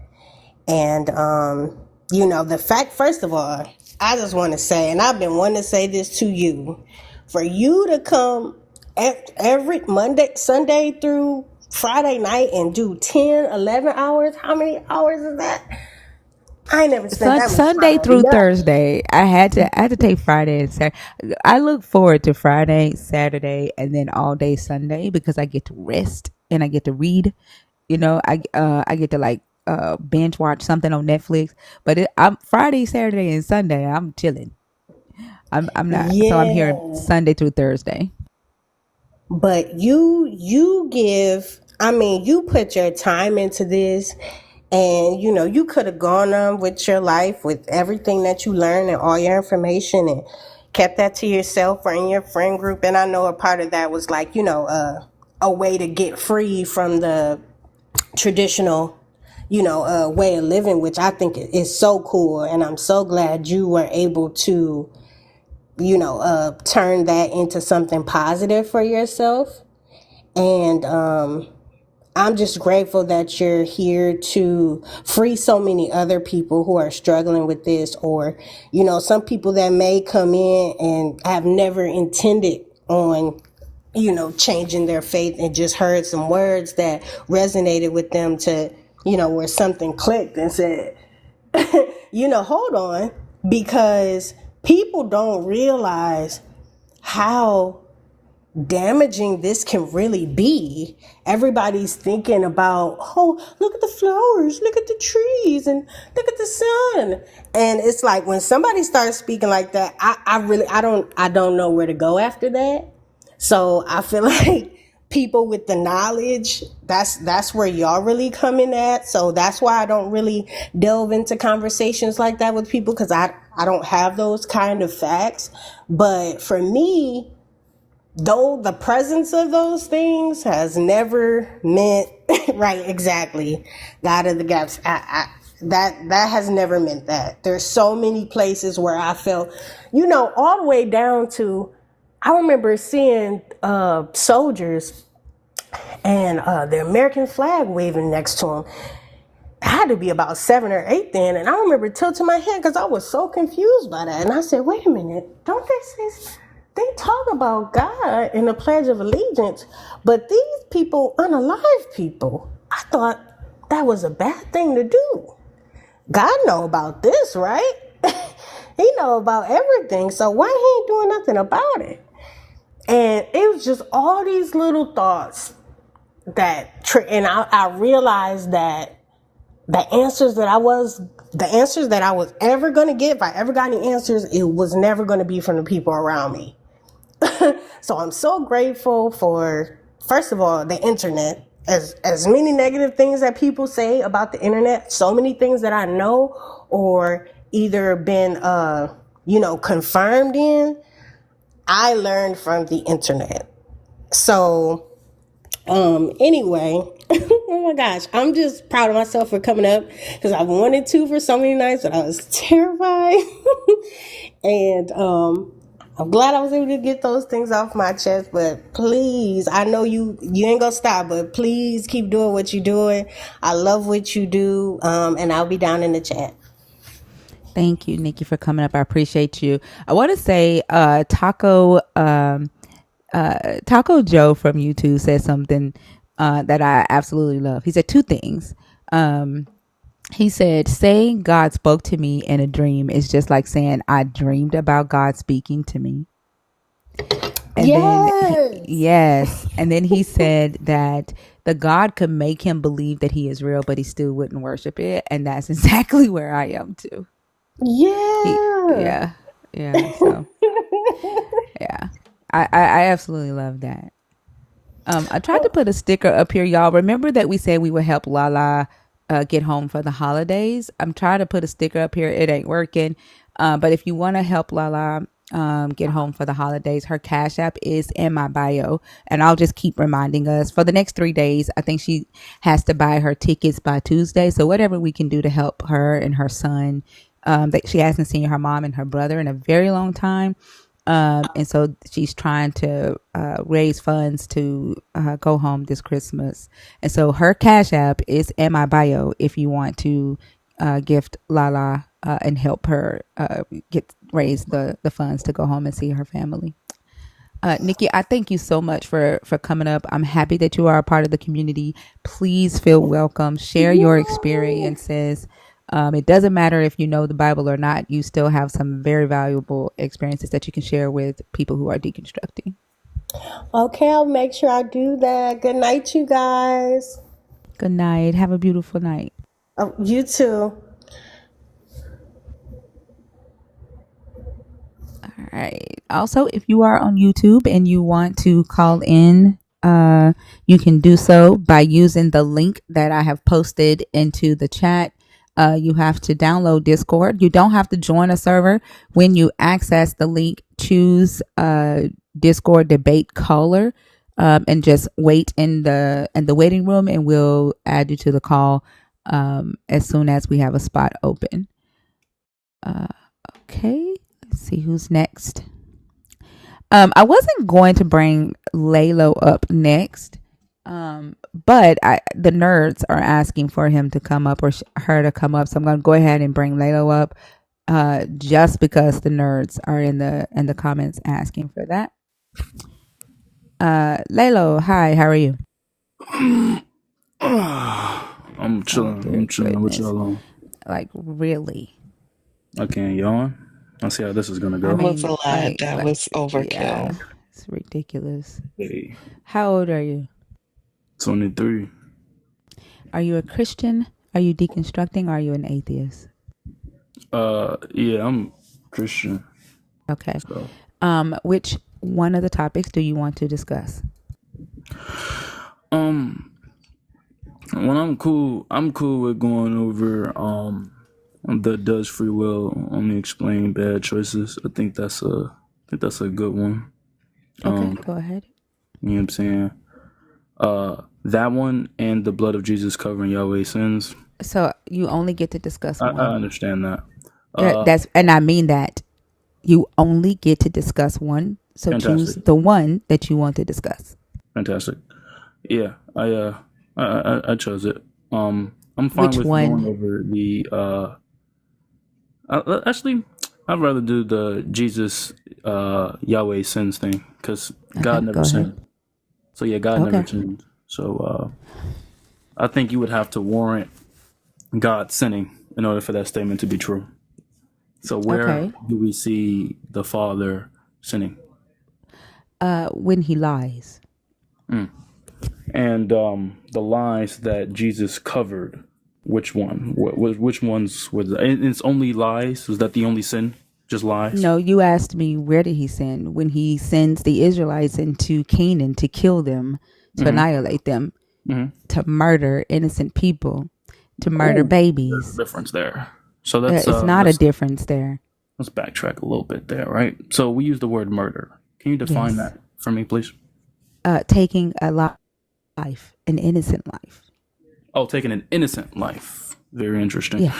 Now, what would make a person innocent? Being a baby. Being a baby makes you innocent. Okay, so if you're not a baby, unless a baby can commit a crime. Okay, gotcha. So innocence would probably be committing a crime. My fault, not committing a crime. That's more so the definition. I said innocent. I said innocent. An innocent person right? Yes. Whether that person is even the mother, whether that person is even the father. But let's just look at the fact that he told them to kill babies. Yeah, we can look at that. So, I would assume you're going to pull up a verse for me to show me him killing babies, correct? Do you need me to do that? Or do Well, you yeah, you already brought know it the up. Bible? I do, but you brought it up. Okay, I would so like there's no to- need for me to bring it up if you already know the Bible. You know All what right. I'm talking about. Okay, fantastic. I just wanted to help you out with reference to a specific verse. Maybe there's I don't context. I don't need your help. You're not going to ask me to pull up a Bible and then pull up a Bible verse and then say you're helping me out.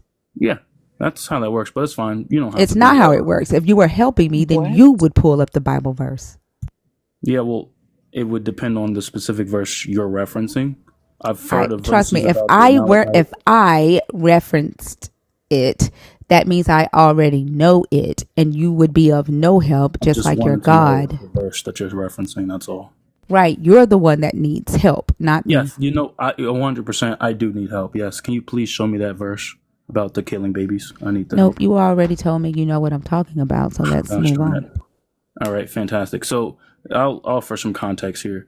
So any instance of a child being put to death isn't due to them being a person that did a crime in that moment. When a man or a woman or a child or an infant is, said, hey, yo, get rid of those guys, it's due to God. If he is omniscient, this means that he is able to know all things, correct? So if he's able to look into these people's futures and to these people's hearts, he's able to determine and see that this specific person, I'm not sure where all this sound is coming from, but he's able to look into these person's hearts and future and is able to tell whether or not this person is wicked. Does that follow? Give me just a second. Hey, I'm gonna set a goal. Can y'all irritate him again with that sound? Yes, please irritate me. Yeah, please irritate him again with that It sound. gets me going. I think it's idiotic for you to say that you have no idea where that sound is coming from, and you're fucking sitting on TikTok. Yeah, I am. But also, if your God knew that these children were going to become wicked adults, why the fuck did he create them in the first place? He didn't create them to be wicked adults. That's due to their own free will. But he knew that they were going to be wicked when he created them, did he not? Not necessarily, but we can. Also, he's not all-knowing then. He's only all-knowing after a person is born. Nope, that's not true either. Did you? So then he knew when he formed them in the mother's womb, right? When he formed them in the mother's womb, as he put their little fingers together and put their brains and their heads and their hearts and their bodies, did he know that they were going to become wicked adults before he put them in the mother's womb? As I said before, not necessarily. Did you? So then he's not all-knowing? Not true either. Did you pay attention to how I defined all-knowing? So then all-knowing is all-knowing. Either he is all-knowing and he's not. Definition. Just like he told Jeremiah, for I knew you before you were in your mother's womb. Yes. So Jeremiah, does that change? Yeah, Jeremiah specifically. So I wanted to offer so his knowledge is very limited. No, not at all. So let me go ahead and help you out a little bit here, right? So I defined all-knowing as being able to know. Oh, I actually defined omniscient, but that's what we like to say all-knowing, right? We like to use those two terms synonymously, and that's completely fine to do so because they technically mean the same thing. However, how we or you guys understand all-knowing isn't exactly the same as it is described in the Bible. As it is described in the Bible, God's all-knowingness or omniscience isn't being able, is being able to know all things. I'm going to say it again, being able to know all things. Because we have to keep in mind that he is also omnipotent or omnipotent, which means so at what point did he know that these children were going to become wicked adults? When he looked into their heart and future. So he looked into their hearts when they were babies. Specific moment, yes. He looked into their hearts when they were babies. And how do you know this? Because of the principles that the scriptures lay out. Now it's your turn to help me out and take me to the scripture that says at what point he looked into the heart of these babies. Okay, fantastic. So let's go ahead and let's pull up this verse here. This will be found in the book of, this is, I believe, Ezekiel. Let me pull this up.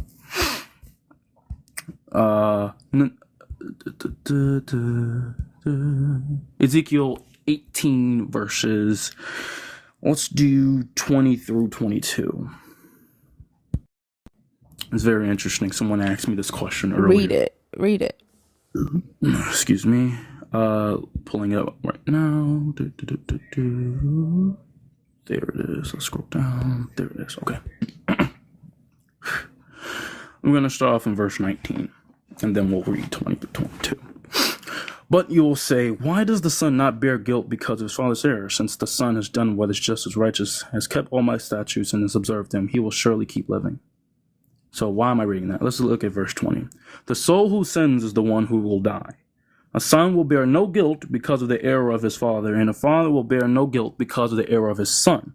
The righteousness of the righteous one will be accounted to him alone, and the wickedness of the wicked one will be accounted to him alone. Verse 21, now if someone wicked turns away from all the sins he has committed and keeps my statutes and does what is just and righteous, he will surely keep living. He will not die. None of the transgression that he has committed will be held against him. He will keep living, for, he is doing what is righteous. But obviously, in the case of those, right, who are... Hold on, wait. I don't need... No. Okay. What were you supposed to be proving to me? Yeah, I don't think I was done. But what I was showing you... No. I don't need you to stop. No. What were you supposed to be proving to me? That's... And do recall, do not talk while the host is talking. Okay? She asked me a question. I was answering her question. Do you not want me to answer the question? Excuse me. Don't get smart with me. Okay, don't I'll get be smart. done. Like, all that shit is not needed. You know exactly what I'm talking about. Fantastic. So, the verse that I was showing, the point I was trying to illustrate to you is that no child will bear the sins of, yes, don't answer. No child will bear the sins of their father. So in the case of the... I'm sorry, but who was talking about children bearing the sins of their father? Well, I made the claim about them being wicked, right? Whether it be in their You made the claim that they were going to be wicked when they grow up. What were you supposed to be proving to me? Because what this says, what this says here in verse 22. Actually, I'm sorry, verse 21. Stop whistling and stop disrespecting my stage. I'm gonna just go ahead and mute. Go ahead, continue. Thank you. What this says in verse 22, if the wicked turn away from all their sins that they have committed and keep all my statutes and do what is lawful and right, they shall surely live. They shall not die. You said that this God looked into their hearts and saw that they were going to grow up and become wicked adults. Therefore, he killed them. Therefore, he told the Israelites to kill the babies. This goes against what your God says here in Ezekiel, and it does not tell me at what point did your God look into the hearts of those babies and see that they were wicked, which is what I asked you to show me. As I stated in the, when you first cut me off, I didn't finish. So obviously you would be confused and not know the answer to what you wanted, right? Because you have to let the person, get out his thoughts. But you can cut me off and speak over me and mute me. That's fine. But to continue so that you get the answers that you are seeking. There we go. Hold on, La. Don't mute him. Don't mute him. There we go again. See? Yeah. That one wasn't me. Fantastic. Hold on. To the mods, don't mute him. Hold on, Joshua. I don't want to take him down. I know y'all, somebody just paid to take you down. And normally the chat controls the stage. But because of your smug ass attitude, I don't want to off. Okay? So Joshua, I owe you one. And I'm asking for the nerds to bear with me. Okay? May I continue? Yes, go ahead. Appreciate it. Now, What I wanted to do was establish first and foremost that in no instance, in no cases, is anyone innocent ever going to be punished, right, and executed. More specifically, listen. okay, I right. asked you to show me. Okay. Listen, I'm going to interrupt you until you show me what I asked for. Okay, because the topic is your God being all knowing, and at what point did he know the babies were going to be wicked? That's what I asked for. Mm-hmm. Okay, so verse 14, right, states, you don't want the explanation, so I'll just read you the scriptures, and I guess you'll just figure out the explanations from that. But suppose that a father has a son who sees all the sins his father committed, and he does them and does not do those things, right? That's where we go all the way down to 22 and see that they're not going to, be punished for it. But when we look at in the verses before it, like in verse 13, engages in usury and charges interest, then the son will not keep living. Because of all these detestable things he has done, he will surely be put to death. Every judgment, now I'm speaking, right? Every judgment that is committed is my fault. Every judgment that is passed is based on God reading the hearts, or God, reading the person's intentions. Do you hold to this at all? No. Okay. So let's read. This would be, I believe, in the book of Hurts. This is in the book of read. Apologies. My freaking app is running out on me. That's fantastic. Okay, cool. There it is. The innermost person. So this is found in the book of Jeremiah, actually, right? And in there, we read how God deals with us all. So, actually, no, my fault. Psalm chapter 51, verse 6. It says, "Look, you find pleasure in truth in the inner person. Teach my innermost self, true wisdom." Right? So, we see that God looks into our inner person, or our heart, in order to, I'm sorry. I'm asking you for a timeline. At Wait. what point? I'm gonna ask this question again. Okay. At what point in a human's life does your God look into their heart and decide that they should die and not live? Prior to passing the judgment, ma'am. At what point in that child's life, if your God is not all-knowing and your God had no idea from the moment, I'm going to stop disrespecting my fucking stage. Go on mute. If I'm talking, you don't talk. At what point go on mute. At what point in creating the human does your God know how the life of this human is going to go? At what point? So my claim is that he looks into the hearts prior to passing judgment. You are asking me a question outside of the scope of the claim that I made. That is not outside the scope. Your God is all knowing. You said your God is all knowing. You said he only knows the hearts of people before they are in their mother's womb, limited, right? So I am asking you which scripture. You did say that when I said Jeremiah says, "For I knew you before I put you in your mother's womb." You did say that, though. That was Jeremiah. That's not everybody. Did you not say that? You said you kept on asking me. You kept on cutting me off, right? And you kept on asking me to show you the timeline where he looked into these babies' after hearts. I brought up Jeremiah. Yes. Yeah. Well, you actually asked me that before you brought up Jeremiah. But no, I didn't. Okay, fantastic. You asked me when did he look into these babies' hearts, right? In order to pass that judgment. When did he do that chronologically? And when I told you, fantastic. I'm glad we're on the same page now, right? And what I told you was that prior to the judgment, he looks into the future and or the hearts of these individuals, as brought out in Psalms 51:6. And where does it say that?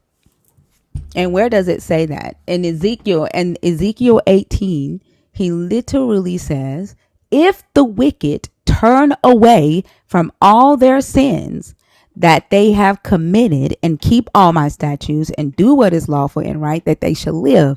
What you are saying right now is that your God did not give the babies an opportunity. Did you read the other part before? What other part?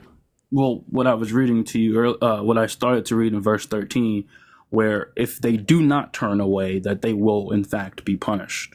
If they do not turn away, did they get the opportunity to turn away? Actually, they would never turn away. Due to how do you know that? How do you know that? Well, it's not that I know it. It's that exactly. God knows it. Wait, exactly. This is a claim that you are making. This is a claim. Don't tell me what to do. This is a claim that you are making that you cannot back up. A straw man. You can't. No, you are the one who's doing a straw man. You can't back up anything that you're saying, and in fact, you're contradicting your own fucking God. Sure, which he contradicted himself, because in Exodus, he literally said that the sins of the father do pass down from generation to generation. But here he's saying that it does not.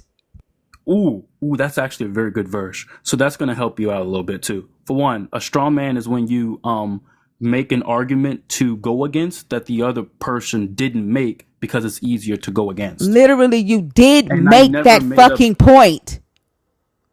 That's why I won't let you move forward, because you literally did make that point. You can't back up the point of you saying that your God makes the sees the heart right before he makes the judgment, and that these babies were never going to turn away. There is nothing in this book that says that. You can't back it up. Proverbs chapter 17 verse 3, Proverbs chapter 24 verse 12, Psalm chapter 17 verse 3, 1 Samuel chapter 16 verse 7, right? I told you I was. Proverbs is not your God talking, and neither is Psalms. What? Okay. So the bulk of Proverbs comes from the instructions of Amenepe, and they have those are wisdom writings, and they have absolutely nothing to do with your God's laws. Wrong entirely. Like this is it's not entirely wrong. No, it's not. Very mistaken. No, I'm not. The scriptures. Proverbs are wisdom writings. They're wisdom writings, and exactly, and they have absolutely nothing to do with your God's laws. These are literally Solomon saying that this is the best way to live. What is wisdom, ma'am? They didn't come from your God. They came from the instructions of Amenepe and supposedly Solomon. I asked you what wisdom is. I didn't ask wisdom is knowledge and experience, but it has absolutely nothing to do with your God. Wisdom is knowledge and experience, huh? Yes. And it has absolutely nothing to do with your God. Fantastic. Proverbs is not your God talking. Okay. And neither is Psalms. Very interesting. Now, the Bible lets us know that we are to be wise in our steps and wise in our actions. So if wisdom has nothing to do with our God, then that's scripture. I said Proverbs has nothing to do with your God. Proverbs is a book of what, ma'am? It was written by the instructions of Amenepe, taken from Egypt. What? First off, it was taken from Egypt. The bulk of it was taken from Egypt, from the instructions of Amenepe, and ascribed to Solomon. And then the rest of it is supposedly Solomon's words, not your God's. Oh, I'm sorry. You made a claim that it was a book of, and you used a certain word. What was that word again? It started with a W. A book of what? What the fuck does this have to do with when your God knew that those babies were going to be wicked? One to interject. Well, I'm sorry, ma'am. Sorry that we're going on this way. You can't answer the question. You can't back it up. Wait. I literally just provided several scriptures. No, you didn't. The scriptures that you provided, the scriptures that you provided, your God is saying that he will forgive sins and that he will charge people. He literally said the soul that sins dies. Those babies did not sin. You are saying that your God judged them before they actually sinned. That's what you are saying. Yeah, so let's look at the scriptures that I brought up, right? So in Proverbs chapter 17, verse 13. Show me a scripture. Show me a scripture where your God says that he will. Show me a scripture. Show me a scripture. Show me a scripture. Show me a scripture where your God says that he will pass judgment before the sin happens. Show me that. Show me the scripture where your God says that he. Show me the scripture where your God says that he will. Show me the scripture where your God says that he will pass the judgment before the sin happens. All right. So when do you want me to show it? You want me to show it now or after you Yes. say it again for the 5th time? Yes, because that's the only thing I've All been right, waiting fantastic. All right, cool. So, I'm only a human, so I'm going to show you chronologically. So let me show you these verses, and then I'll continue to show the verses that you want. All right, fantastic. So Proverbs 17. I want what So you I don't want asked the you for. verses. No, I Okay. want the So you don't want them. verses. Okay, fantastic. I want the verses that where your God says he will You punish do. before you sin. That's what I want. So you no longer want the verses about him examining our hearts. I didn't ask you about him examining your hearts. I asked you for a Yes, you did. timeline. I asked you for a timeline of when he About him examining our knows. hearts. I asked you for a timeline of when he knows, and you keep giving me bullshit. Which is What him I reading want, our what hearts. I want, what I want, What? what I want, what I want is a scripture where your God says he will punish, he will send a punishment before the sin is committed. That's what I want.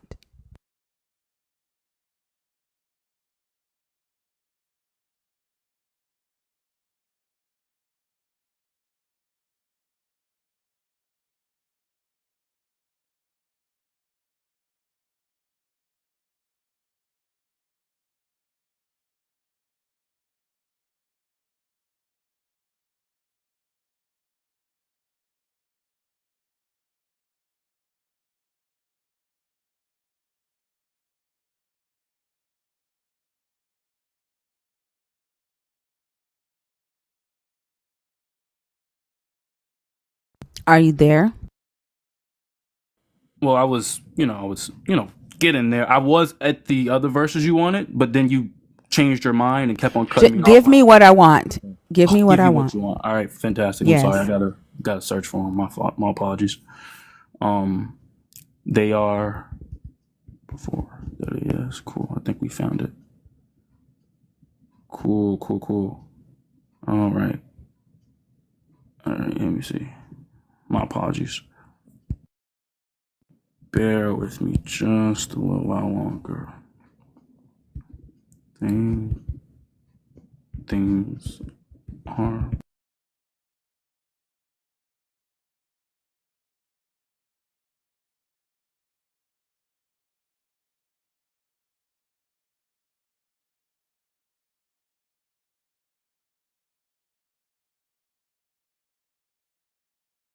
Okay, we got one in here.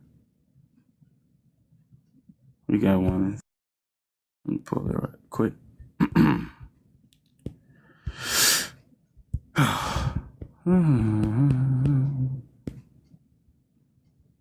Yeah. Cool. All right. So we have a few verses here. So let's see. We have this one verse in John chapter 14, verse 29. Your God doesn't talk in the New Testament.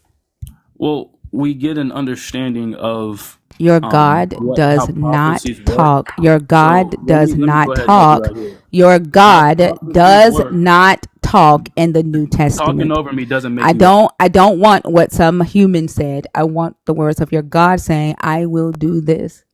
Okay. Your God does not talk in the New Testament. All right, fantastic. She doesn't know how prophecies work. Fantastic.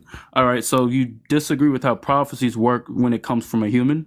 Fantastic. I'll show you. I didn't ask you about a fucking prophecy. Well, that's what I was giving you, and that's I don't give a fuck. I didn't want a prophecy. I asked you, where does your God say that he will punish people with death before they sin? So if the Bible, so this is the verse I'm going to grab for you. The scripture says that he tells things as they are before they come to be, right?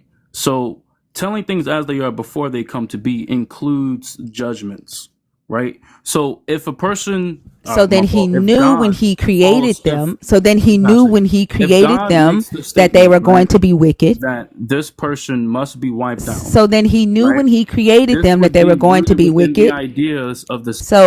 So he knew when he created them that they were going to be wicked. Fantastic. All right. Correct. So I'm sorry. Do you want me to answer your So question, he or do you just knew want when to they talk? created. We're gonna go with talk. Okay. So he knew when they created them that they were going to be wicked.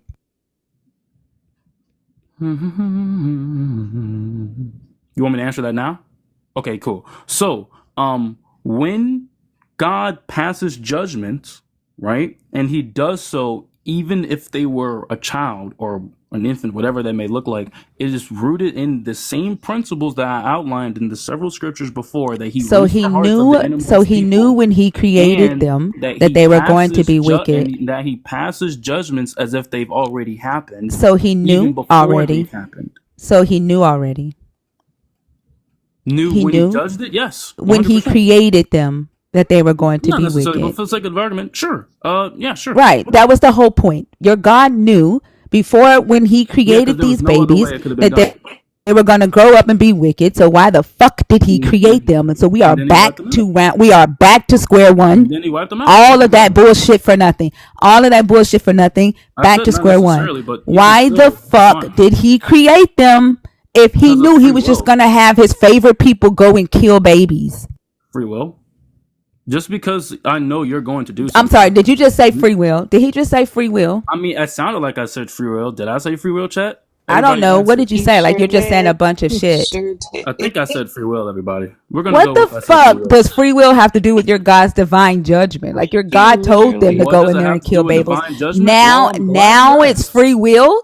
What happened Well, to I your think I God's said it was divine free will judgment? like 10 What minutes happened ago. to your God's divine judgment and his foreknowledge and him being omniscient and all knowing? He is all those Now things. free will. Now it's free will.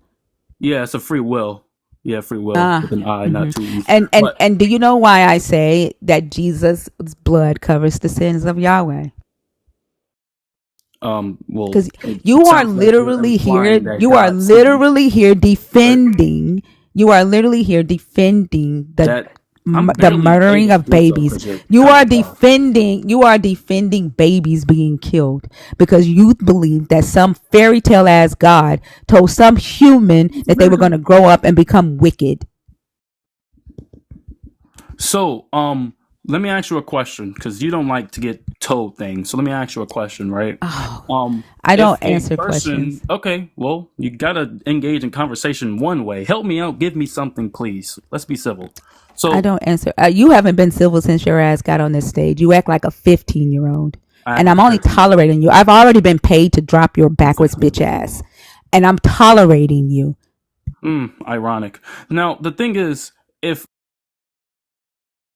okay, well, I can't mods. I can't speak to her if you're muting me, right? Right. Oh, I don't know how that if I works. were you, I'd clean up my act because you looking really silly Dang, I didn't know that. acting like this My apologies for acting silly. I'll try to be less silly. I'll work on my humor. or ignorant Now, and get a thinker, better vocabulary, please. I shall You try. say fantastic every 5 minutes. Okay. How about let me think. Yay. Just Is get that on with better? it. Fantastic. So, thinker, my question to you is this, right? If I'm capable of knowing what you are about to do, right? But I don't want to physically make you do what I want you to do. Am I to blame for your actions? We are past this. Your Oh, God we're should not have past never it at all, made the ma'am. You asked baby. me a Your question. You God should said, not "What does have this have made to the do with baby. anything?" Your God is the Okay, one ma'am. who made a wicked product. Your God knew it was wicked when he sent it here in the mommy's womb. Your God just wanted to fucking kill babies. That's all I hear. She's done talking. You don't have to mute me. Goodness. That's all. I muted your ass. Oh, you muted me. Okay, so you didn't want me to respond to you. Okay, well then continue speaking. Your voice irritates me. Your voice sounds like a fucking cartoon Do you character. want me to use slang or something? Do you want me to No, change my tone? you sound like Eddie Murphy and I'm about to Shrek right speak. now. I'm finna speak street for you. Yo yo yo. Thinker. Um. God isn't sending his best. Yeah. Definitely not. Yeah. Yeah. Okay. Cool. Apologies. Don't he sound like the donkey in Shrek? Oh, he does. Yeah. Yeah. Yeah. I'm being racist as a black man. Okay. There is Can a I thing answer or called not? self-hate. Do you want me to answer? You keep on folding me. I mean, Not you not haven't really folding. said Well, you are anything of folding. substance. Like you I just, haven't said like anything of literally, you're just substance up here since saying a actually. bunch of motherfucking Because words. every single time I start, you kick me. Not kick me. Mute me. So I don't know how you I'm do not this. muting you now. I'm not muting you now. Get the I'm fuck gonna out of my say box, we're gonna GRG use the Raphael. Shut up, I'm talking right now. we're gonna use Can the the mods general block you. GRG Raphael for this bullshit ass spamming that he's doing in the chat? Thank y'all. Right. So what I was trying to say, excuse me, is that when a baby, right, you say that he just wanted to kill he created a wicked baby. The reason why free will is so excuse me, is so important in this discussion in that specific topic is they aren't wicked How the fuck are we before talking about they're free doing will it. Yo, when we are listen. talking Oh my about your? I gosh. don't fucking have to Yo. listen to you. Why Then the you won't fuck get the are we answer to talking your about free question. will? I don't give a fuck about no goddamn free will. Why So are you we don't. talking about? Why are we talking about free will when the topic you chose was Jesus's blood covers Yahweh's sins? Why Oh the my fuck are god. we talking about free will? The topic you chose was Jesus's blood covers Yahweh's sins. Y'all can't Fuck is fucking get this? away from free will. Even when your God says do a thing, free You. will is the fucking answer. Are you like? Do you have like an issue or something like where you Yes, can't? you. Oh, fantastic. Let's fix that, right? So if Unless you can you. cut your voice off, that's not gonna be fixed. All right, let me change my voice a little bit. So check this out, right? If you are. Oh God, I can't take I can't anymore. answer Like you. you are a waste. You are a Yo, waste. I ain't gonna lie. Yes. I'm low key. Bye, bitch.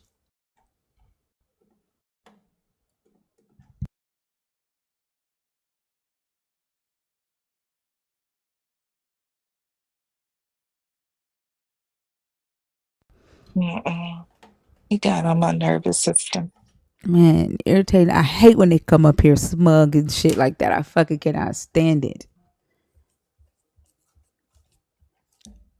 Patricia, if you think that I am rude, then you don't have to be here.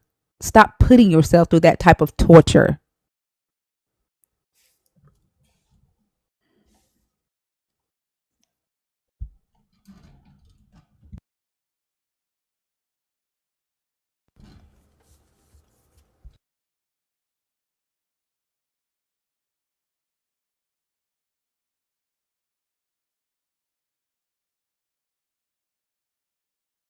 What's up, Oso?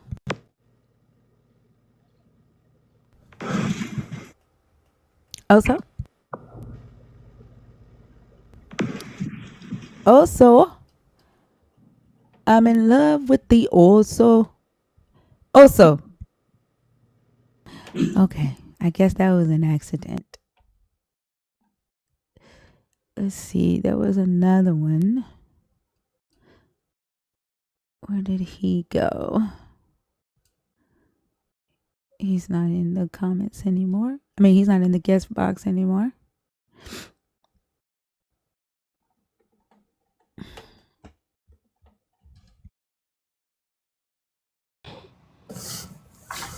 Swaggy Poet. Okay, I gotta let that go. The breathing is just a lot. I don't know what they were doing, but we're gonna take them down.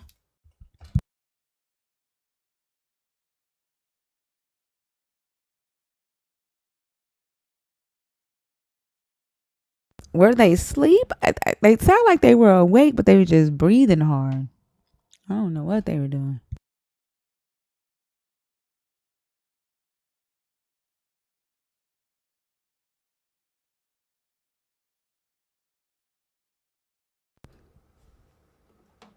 Okay, that person's not there.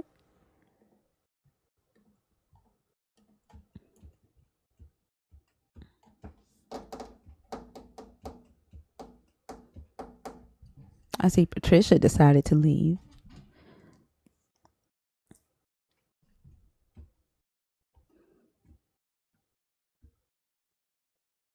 The box is taking forever to open now.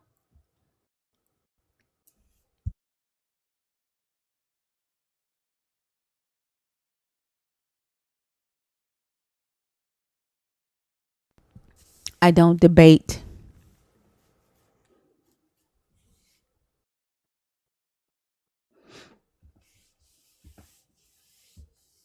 I think it's weird for women to expect other women to just be kind through that type of condescending, smug ass bullshit. Any woman that expects a woman to just be all lovey dovey and nurturing and just pacifist to that shit, like, shame on you. No, that's what their book teaches them. Their religion teaches that to them also. Women should be seen and not heard. And then they're crying at night or crying somewhere in the corner, asking, why, God, why? It's because you fucking allow it. That's why you allow it.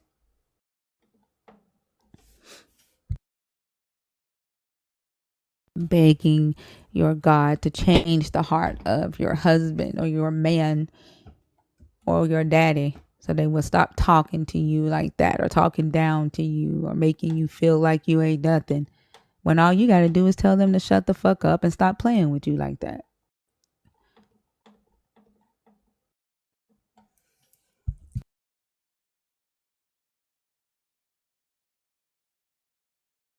If you're in the guest request box and you're in there on purpose, can you please comment? I've tried to bring up 4 people and none of them were there.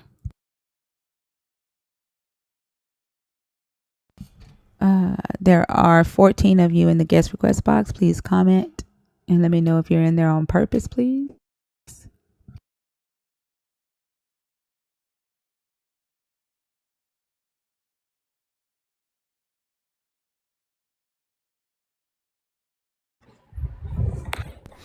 Honey child? Hi, how's it going? It's going good. How are you? Doing great, thank you. I was just curious with the Jesus broke 5 promises he made. Could you talk to me a little bit about that? Yeah, that one is off limits for now. Oh, That I'm sorry. yeah, we it tends to break the minds of Christians, so I've taken it off the board for a while. Are you a Christian? Are you deconstructing? Or are you an atheist?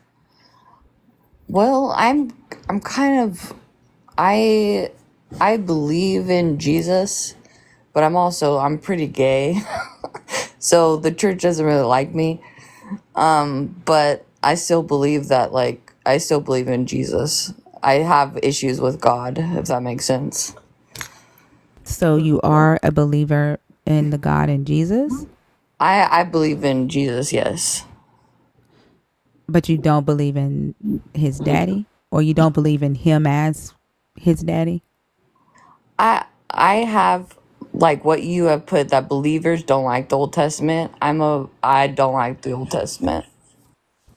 Yeah, but do you believe that he is the God of the Old Testament? I believe that Jesus is God.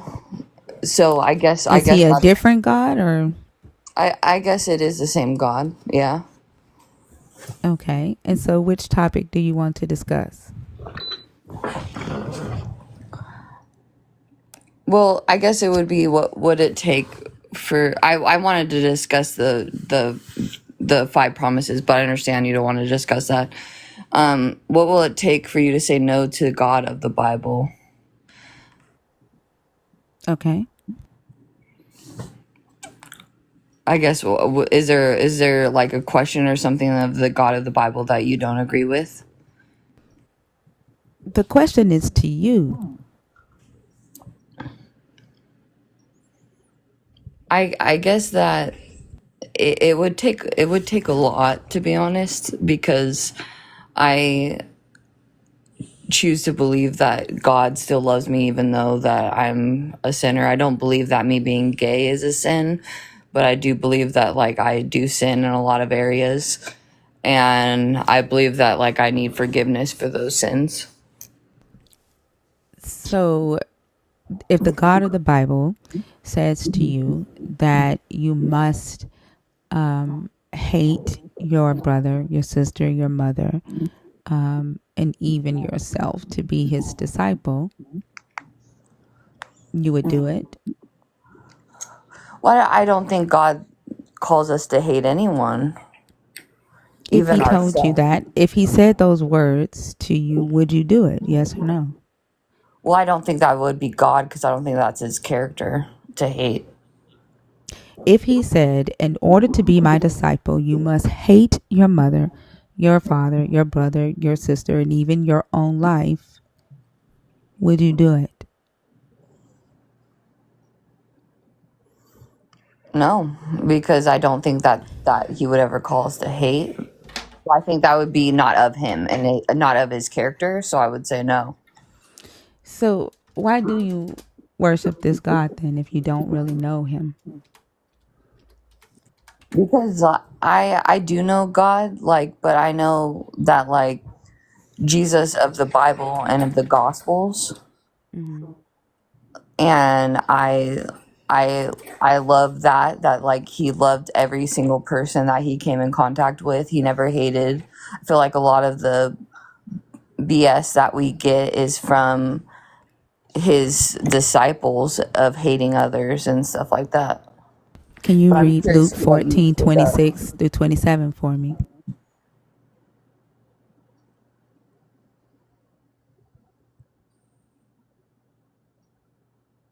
Yeah, I mean, I guess what you're saying in that is that like whoever does not carry the cross and follow me. I mean, like, I'm sorry, turn. that's not what that says. For Yeah, no, it no, no. I starts was off just at gonna verse address just that 26. bottom part Yeah, but why did you just go to the bottom part?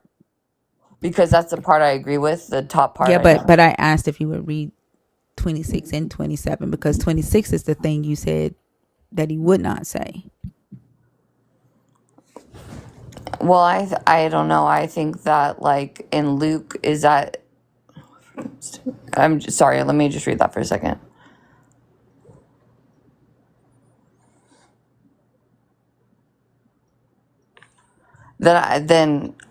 I'm coming in an honest place, and then I guess I couldn't be his disciple because I don't hate my parents and my family.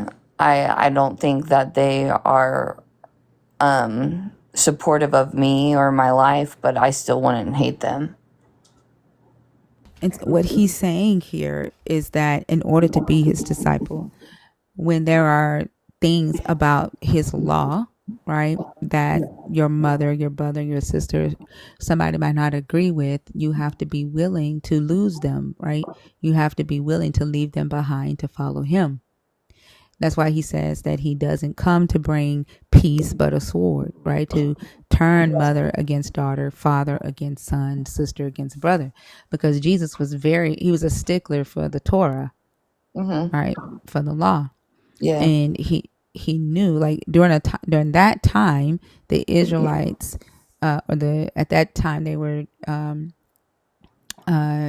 Jews, well, they weren't called Jews, but they were not also Israelites of the north.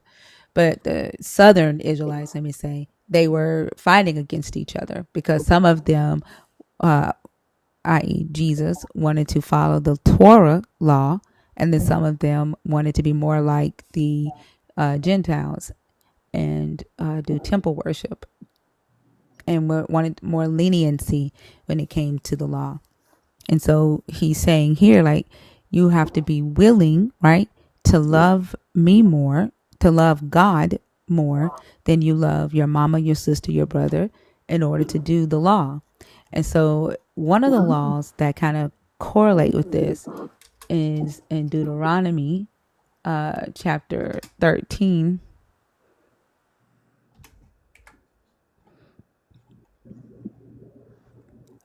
starting at verse 6, he's the God of the Old Testament says, if anyone secretly entices you, even if it is your brother, your father's son, or your mother's son, or your own son or daughter, or the wife you embrace, or your most intimate friend, saying, let us go serve other gods whom neither you nor your ancestors have known, any of the gods of the people who are around you, whether near you or far away from you, from one end of the earth to the other, you must not yield to or heed any such persons. Show them no pity or compassion, and do not shield them, but you shall surely kill them. Your own hand shall be first against them to execute them, and afterward the hand of all the people. Stone them to death for trying to turn you away from the Lord your God, who brought you out of the land of Egypt, out of the house of slavery. Then all Israel shall hear and be afraid, and never again do any such wickedness. Now, the one of the main laws of your God is to love the Lord your God with all your heart, soul, and might, right? And Jesus says that you have to put him first, love him more than your mother, your sister, your brother, even yourself. And so in order to carry out the law, right, you can't love your family more than you love the God, because you would never be able to do Deuteronomy 13:6 if you did. Yeah, then to be honest, then maybe I'm not that good of a Christian because I can't hate my family. But to be honest, maybe they are better Christians than I am because because they do hold God's laws over me and my interests. You know what I mean? So I think that like my family may be better Christians than I am in that aspect for sure. Do you think that that makes them better people? Not better people, no. So then, if you, like you said, this will be the thing that would make you say no to the God, is having to put this God's beliefs, this God's laws or the teachings above your family, right? Being willing to excommunicate, being willing to let your tongue say things that would lower their mental health, their self-esteem, their confidence, fill them with anxiety just for the purposes of them having a belief in a God. And you said that this would be the thing that would make you say no, and I respect that. And I maybe didn't give you the answer you wanted, but I do appreciate us having a. No, did you hear me say I respect that? Oh no, I totally heard you, and I think that I didn't maybe answer the questions you in a way that was furthering the conversation, but I do appreciate the conversation. What do you think I wanted you to say if you don't think that you answered the question the way the conversation was supposed to go? I guess that I would have been more argumentative. You wanted me to argue with you for what? No. I not that I wanted to argue, but maybe that you wanted more of a discussion, and I'm not. We did discuss. And we did. Yes, I'm sorry. We did. I'm confused now. I am too. I'm a little tired, but I appreciate you. And if the 5 promises, will you address that at a later? Like if I followed you and you go live again, will you address that too, or are you just kind of over that tonight? I'm not sure. Every time we've tried to do it, it did not end well with the Christians. Like they ended up like, "Have a good day, baby. I love you." They end up like it ends up breaking their brain. So I don't know. I'm not sure yet. Okay. All right. Well, thank you for your time. I really appreciate it. You're welcome. You have a great day. You too.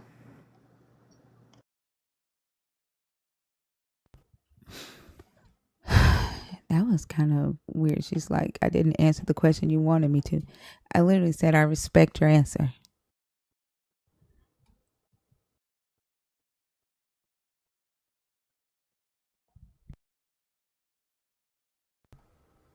Did I just see bash in the thing? I thought I did.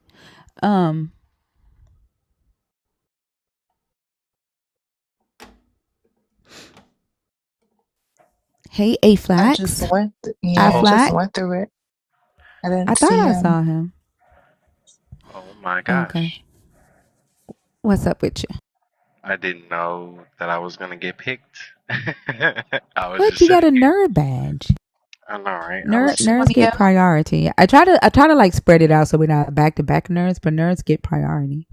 mm, I was just sitting. I was about to type some more stuff. I was like, I think she was being blah blah blah blah blah blah blah blah blah. Like I was typing the thing, and then all of a sudden I get the prompt that says, "Hey, you're live." Oh shit. Oh my lord. How are you guys doing? And I'm how are doing you? good. That's good. How I'm about so happy. yourself? Um, mm, that's a good question. I'll get back to you on that on a different day. It's been a rough couple days. I've been having a rough like 2 weeks. I'm not even gonna lie. What's been going on? Just life stuff, I marriage know stuff. I saw Bash. I told you I seen Bash. He isn't here. He's in the comments. I wish he was here when old boy was up here and he was acting. You know, I just needed it. I almost typed in chat. I was like, I wish Bash was here so he could be like, hey, hey, hey, hey, hold on, handsome. Hold on, wait. Like, I wanted that so bad. Oh my god, this softness. But what's been going on? And marriage life, kids, it's a whole lot. I'm trying to I'm trying to dance around everything. It's real difficult. I'm really trying to dance around uh some personal dealings. I try not to delve too deeply, especially when it gets into a relationship, because I feel like whenever you um whenever you don't have both people, I feel like it gets a little bit one sided. So I don't feel like uh, advice can be as genuine as I would like it to be, if that makes sense, without the both people being there. Um, but there was a situation that, without getting too deep again, that there was a lie for almost like 2 years, and I'm like still going through that motion. And then there was something that happened the other day, and then there's been some stuff happening between me and my kids that isn't like directly like, Adrian, you did wrong, but it's like Adrian has to kind of learn to be softer, you know. Not like I'm getting on my kids too much, but I it's hard. Like moms have that innate loving feeling, and not saying that dads don't have that, but like for example, for me, like I never got taught that loving aspect. So I've been trying to tap into that loving aspect in myself, and it's real difficult. And then being in an ethnic household, sometimes that doesn't translate over well neither, because you don't have an example. So that gets a little bit difficult as well. I just have so much on my mind. Yeah, just show yourself some grace and continue, to work on the things that you see about yourself. Don't be too hard on yourself. I think the good thing is that you're recognizing it, right? And you can move forward and be um, uh, better at what you feel like you're lacking in as a father or as a husband. I think the first thing is that you have to forgive yourself, right, for whatever it is, and then be willing to communicate with whoever. um I don't want you to get off into detail uh about your marriage, because there's 945 people in here, and then Hmm. another damn near 100 on YouTube. But Yeah. like, be willing to communicate with the other person, and be open and willing and accepting, um and set the goal for yourself to move forward, because you can't live in the past. You cannot change what happened in the past. The only thing that either of you can do is make a commitment to be better and do better, and hold each other accountable for that. And Yeah. then you have to set yourself timelines, right? Because you can't make another person do better, or do the thing that they say that they're going to do. You can only hold yourself accountable for how long you will put up with them not keeping their word on that, right? Yeah. So, but just give yourself some grace. Like you're just now starting this journey. And it's not a race, right? You're not going to do a whole makeover in a couple of weeks, you know? No, I, I don't know. I, let me not say I don't know, like I don't understand what you're saying. I definitely feel and understand it, and I appreciate it. I think I just, I'm not gonna cry. That's not what I'm gonna do.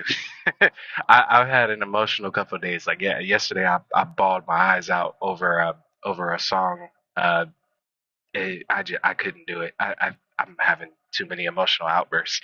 But I everything that I set myself out to do, I like push with every fiber of my being to do that. And even if I falter in the littlest bit, it's like it becomes so soul crushing. And being a father is so being a mother is hard. Being a father is hard. Being a husband is hard. Being a wife is hard. Having to fulfill a role that, and again, I'm 24 years old, so it's kind of like I'm not. I'm trying to give myself grace, but I'm also trying to be like, hey, Adrian, get do what you got to do what you need to. If you don't do what you need to, you're gonna end up doing damage in whatever case may be, or you might end up losing, track of stuff. And oh my gosh, Nathan, can I share something with you, bro? please. How are Okay. you today? Let me I'm find out actually first. How are you? And I'll be right back. I'm going to fix me some coffee. okay. It's been a great day. I'm going to tell you a little story about the day I met myself. Okay. And I hope this helps. It's a pretty long story, but I'll try to tell it really quickly. I got you. So every year I go to Bali. I go to Bali to write songs. And they take a bunch of singers and a bunch of songwriters and a bunch of producers, and we go down to Bali for like 10 days and we work together. Well, one year, about 7 or so years ago, 7 or 8 years ago, right, I was in Bali, and there was this lovely little, she was a younger woman. She was like maybe 20. But she's a lovely lady. And she had been a professional model and a professional soccer player. And now she's a professional singer. Just one of those people having a better life than me. You know how that goes. And she happens to be a lesbian. And so we started talking because I was telling her how much of an ally or how much of a supporter I am of the LGBTQIA community, specifically because my little sister is a lesbian.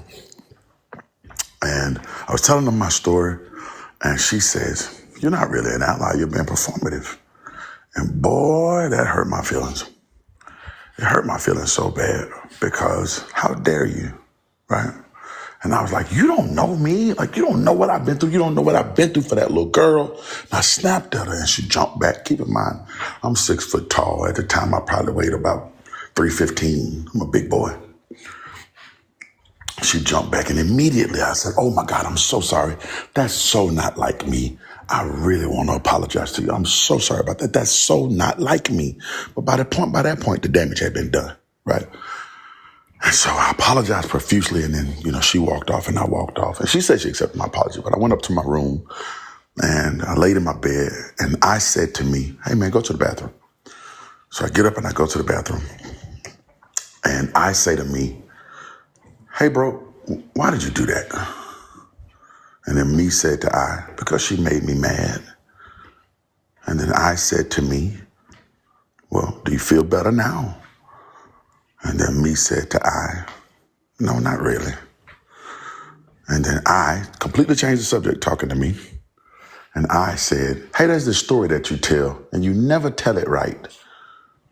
Why don't you tell that story correctly?" And I thought about it for a second. And then me said to I, "Well, because I'm afraid that they'll judge me." And then I said to me, "Tell it to I right now." And me looked in the mirror trying to tell I this story. And me broke down crying. And then I said to me, "Why are you crying? You can tell I was there. I know what happened. You can tell I." And then me said, I apologize, but I'm afraid that I will judge me too. And then me said to I, will you forgive me for not trusting I with that truth? And I said to me, I forgive me. Now keep in mind, this is about the day I met myself, not the day I met I, so stick with me. So I and me, I forgave me for not trusting I with that truth. Are you following this story so far, Adrian? Are you following me so far? I got tears in my eyes, but I'm with you. Okay, stay with me. Stay with me. It gets better. Okay, so every year from that year forward, me goes to Bali and writes I a song, and the only restriction in that song is that me has to be brutally honest with I. Me has to tell I what's going on. Right. And so a couple years go by. I do this every year. So like maybe about 4 years ago, I'm down and, I got right to work because I was working. Emanike was there. And if y'all don't know who Emanike is, he is just one of the greatest songwriters ever to live. If you guys are listening to any of this Flow stuff, this girl group out of London called Flow, he writes all that stuff. He is just a brilliant writer. And so I just wanted to work. So I'm writing songs for like a day and none of them are really hitting the way they're supposed to. They're not bad. I'm just not really in my rhythm. And so then I think, I forgot to write our song. So I get one of the producers to go in the room with me. Let me just do this acapella thing. So I write this little acapella song. It's a really ugly song, but it was important to me. And it was called Skin and Bones. And it's about the fact that me is scared that me is getting old. And I am getting old. So I get the song out. It's not a good song, but it was important to me. Keep that in mind. And I get the song out. And the moment I finish it, I say to me, hey, go to the bathroom. And I go to the bathroom. I turn the light on again. And then I say to me, hey, man, you remember when we met a couple years ago? And me says, yep. And I say, you remember how you were scared that I would judge me? And me said, yep. And then I said, well, you were right. I judged the fuck out of me. All that shit you thought I said about you, I did say about you. And then me was mad, right? Me was really upset with I, right? And me said, well, why would you be so judgmental? Like, why would you do that, right? And then I said, well, because I have shit to do. And I have to keep my shit together. And I am a condescending, perfectionist asshole. And me said, well, then fuck you. Right? And I said, well, me, you don't understand. You're not really understanding. I have to keep it together because how would I accomplish the things that I need to do? And then me said, but people are depending on me. They're depending on me. And if I know better, then I should tell me not to do that dumb shit. And I thought about all the facts. Like whenever me does something stupid, I will say, I knew better than that. I wouldn't have done it that. Why in the fuck did I? I knew better than that. Really condescending towards me. And so I said to me, hey. Me, will you forgive I? I wasn't right. And I am trying to man up to the fact that I wasn't right. And me thought about it for a second. And me said, well, because I forgave me, then me can forgive I. Right? Great. So now I and me are good friends. Literally, my writing turned around at that moment. I promise you, that's not a joke. I will play you the stuff that happened before that, and I will play you the stuff that happened after it. It changed immediately. It's like the world slowed down for me. Fast forward, I'm almost to the point where I met myself, I promise you. Fast forward, I get back home, and I happen to be invited to a session with Halle Bailey, Chloe's sister, right, Halle. And I'm so nervous. And I realized that, like, normally when I go to work, me gets so anxious about being there because me is trying to impress I to show I that me can write a song, right? And so most of my first verses are all over the place. If you ever listen to a song I wrote, go listen to the first verse and listen to the second verse. The second verse is way better than the first because me is just in such a hurry to get it done because I am hard on me. All right, come on, dummy, write the damn song. Okay, I actually call me son sometimes, which is crazy. Come on, son, you can do better than that. Right, come on, dummy, you got this. Right, okay. I'm really hard on me. But now I'm getting invited to this session to work with Chloe, and I'm in there, and I'm with Hallie. I'm sorry, that's not true. I'm with Hallie, and they're playing the music, and I can't come up with a thing to say. Oh, and I'm so nervous. And I go out, I was smoking at the time. I quit smoking recently, but I was smoking at the time. So I go outside to smoke to like get my brain together. And then eventually I say to me, hey, me, it's okay. Calm down. Just go in there and sing exactly what you're feeling right now. And me said, well, I don't have words to that. And I said, don't worry about it. Just go in there. So I go in there and I'm singing about what I'm going through. And I say, do you ever make it out of your head? Do you still swim in your thoughts? Do you mistake your flaws for property? Something that just don't sit right with you. But heaven knows, your wings can weigh you down. But angels make a way somehow. And if we fall on clouds. Literally, I'm just freestyling that. Shit you not. Well, that goes on to become the song Angel for Hallie, which got nominated for a Grammy for Best R&B Song. But I shit you not, until I said the word black girl, that song was just about me being afraid that me couldn't write a song. Okay? But I talked me through it. Anyway, fast forward again. Almost there. I promise you. I'll get to the end of the story right now.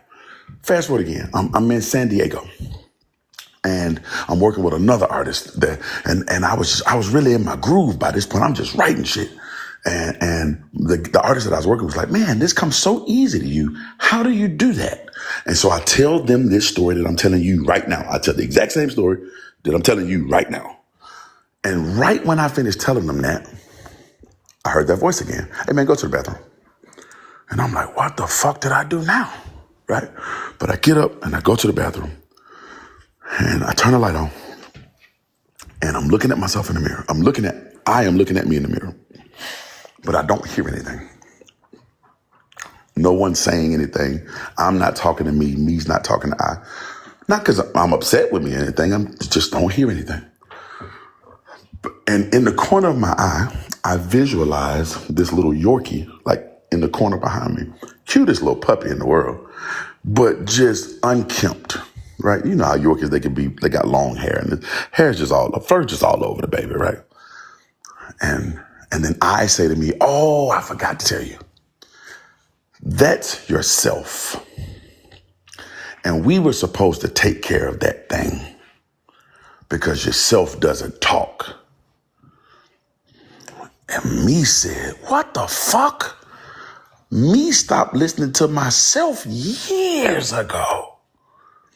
And then I said, yeah, remember that first night that we met and you had snapped at that girl and you kept saying, that's not like me. You were right.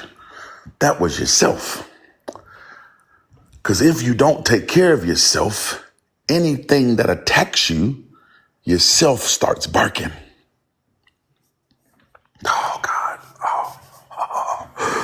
Oh man. And I was like, oh, fuck. Oh, my goodness.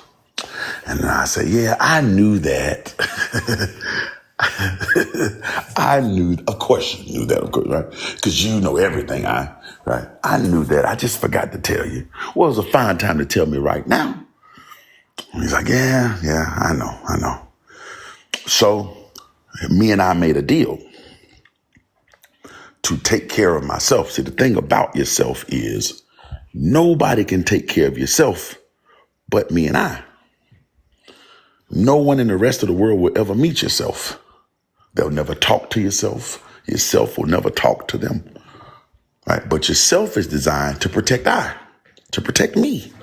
That's what it does. Right?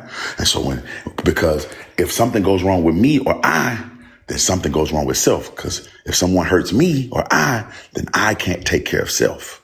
So myself barks to keep people away from me or I, right? And it'll run way out in front of I and me and say, hey, there's a problem coming up here. And it'll bark, keep people away from me or I.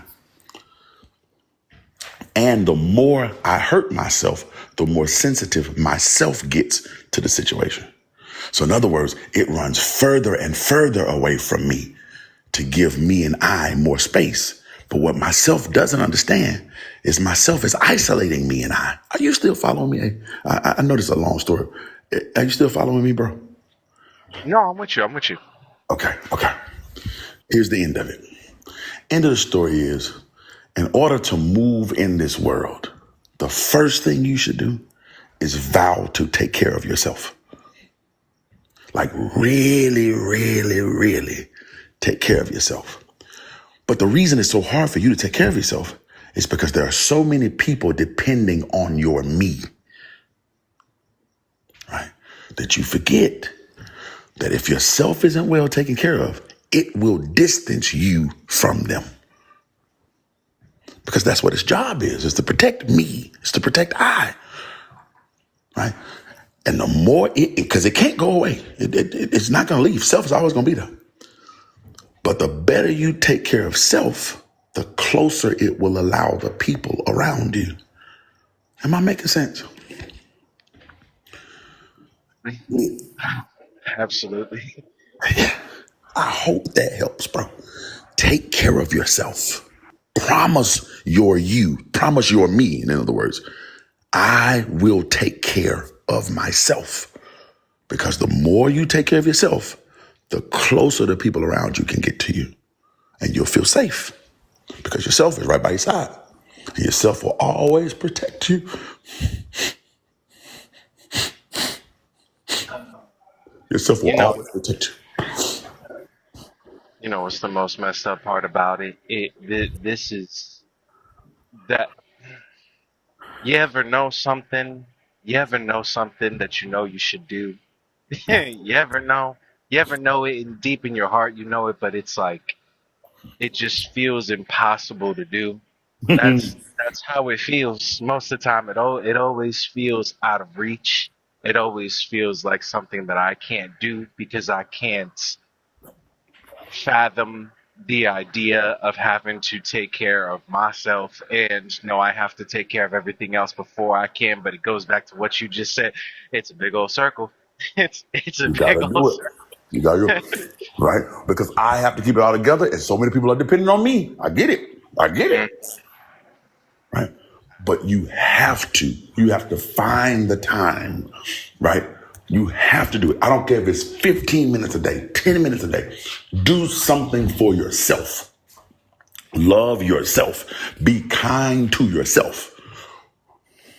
You know, again, I'm not saying be selfish, but you cannot let the world depend on you if yourself can't depend on you. And I can't differentiate in my head. I always struggle with trying to figure out if I'm being too selfish or if I'm thinking too much of myself and I'm not thinking too much of others, or if I'm getting too lost in my own head and my own wants and what I need rather than focusing on what other people need. It's that balance that I can't figure out for the life of me. Let me see if this helps. This may help, it may not, but let me shoot for it, okay? So keep in mind that self doesn't talk, right? It's like a little puppy. Just barks sometimes, right? Just gets your attention sometimes. It warns you of things that's coming. It's like an intuition, you know? But the thing that we have to remember about the self is that the self remembers. The self will remember things that I forget, that me will never recall. The self remembers. The self remembers what it's like to be loved. I will never know that because you'll never love I. You couldn't love I. You might try to love me, but you could never love I. You never met I. I'm the only person that knows I, right? But the self remembers what it is to be loved, right? And so you have to trust self. You have to trust it because it remembers. Last part, literally the very last part of this story, okay? Back to San Diego. I'm working with an artist at the time who happens also to be an actor, a very good actor. And one of his claims to fame is that he can crowd the man. And he was working on a big movie at the time, but he was, taking some time off to come work on this. He's working on this big movie at the time, and he was having such a hard time doing this one specific scene in this movie. And he was like, for whatever reason, bro, I can't make myself cry. I can't do it. I thought maybe I wasn't drinking enough water. Maybe I was dehydrated. Anyway, and I was like, okay, keep this in mind. The self remembers. Right? After I told him this story, I just told him the same story. Okay, so keep in mind, the self remembers. And so I said, just let yourself take you to that moment. And no lie. He stands up, he walks over into a corner, like faces the corner, maybe 6 inches away from his nose being in the crack of the wall. And he kind of hugs himself, right? About 45 seconds into that, he just breaks. Just crying. I mean, bawling, crying, like I did something wrong, And for about 2 minutes, he just wails. When he finally kind of cleans himself up, we get him some tissue. I was like, man, I'm sorry. I didn't mean to, put you in a vulnerable space. And he was like, no, bro, you really helped me. And I was like, well, what happened? He's like, I remembered my grandmother and grandfather. And he said, it felt like they came to me and said, oh, baby, just show her how you've been loved.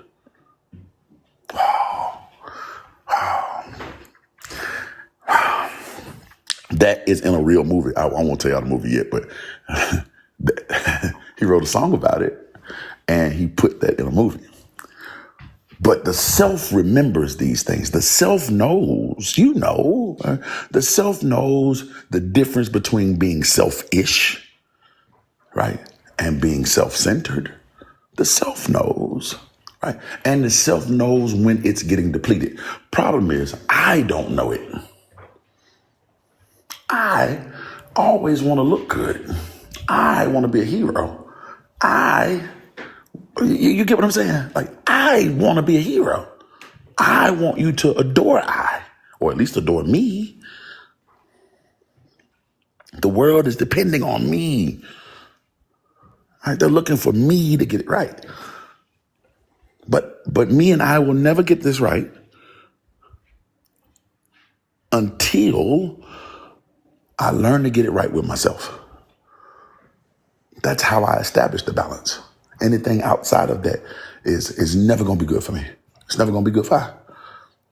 Trust self. And I'm not saying run off into the woods somewhere. I'm saying every day, break yourself a piece of the day. Again, small work, 10 minutes. Sit outside, get your cup of coffee, look at the stars, look at the sunrise. Tell yourself it's going to be all right. Yourself needs reassurance. And that you're safe. Because sometimes those feelings of anxiety will come where you feel unsure. And just remind yourself that it's safe. Yeah. Because yourself is always nervous. Well, for the most part. It's always nervous. It's always thinking that something's going to happen to it. And that's actually, quite the evolutionary advantage, right? We kept ourselves safe by staying anxious. Right? So it's literally natural to do so. But so you have to remind yourself that things are okay. And what's not okay, you can make okay.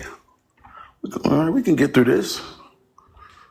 But take some time to heal self. Take some time to just again, I'm not saying run off in the woods. Unless you really, really need to. But just take some time, a little bit of the time, because you didn't get this way in one day, and you're not going to fix it in one day. But a little bit at a time, spend some time loving yourself. I promise you it gets much easier. He said he can't come off mute right now because he's having a moment. So we'll let him have his moment. But I just so fucking love you, Bash. I love you too, darling. I'm serious. I feel so lucky to know you and to have met you.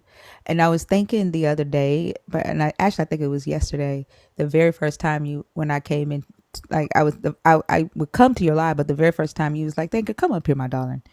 The first time you invited me on your stage, and we've just been like this ever since. Thanks. And the way we were laughing today on the podcast, And like anytime we get together, like we laugh. Good times. And I was just thinking about that. Like, I just fucking love you. I just want you to know that. I love you too. And I mean that from the bottom of my heart. I really do. Same here. And I feel lucky to know your mama. I feel special that your mama has my cell phone number and I have her cell phone number. Like, I feel special. Yeah. Literally the greatest human being I ever met. Adrian, I don't, don't get off of me if you can't. But I just wanted to make sure that what I'm communicating to you is resonating. That's important because I don't want to just be up here saying a bunch of words. A little bit at a time, no, bro. Right? My mother says to me, she says this to me all the time, life is hard by the yard, but it's a cinch by the inch. And that's a really silly little saying that she said to me. She's been saying it to me since I was a little boy. But you take over the world 1 inch at a time. And we get so overwhelmed because the problem seems so big and it's getting heavier. Inch at a time. Inch at a time. Right? It didn't get this bad overnight. Right? It got this way an inch at a time. Right? Inch at a time. One breath at a time. 1 day at a time. 1 week at a time. Right? And just and spend that time really loving self. Now, again, I don't mean be selfish, but you'll get what I mean as you do it.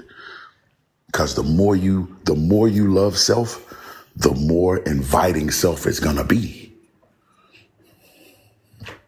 Yeah. The more inviting self is gonna be. And yeah, you fix it an inch at a time, man. And I hope that resonates with you.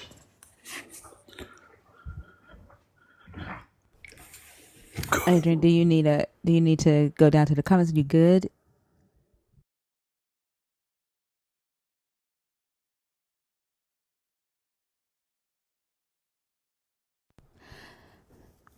Y'all want to laugh right quick while we wait on Adrian? Absolutely.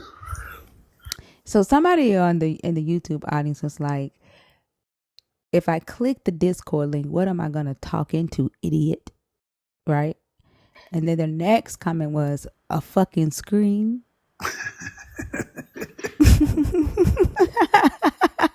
That's not my dad, that's a cell phone.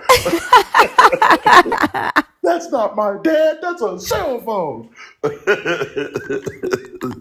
I threw it on the ground.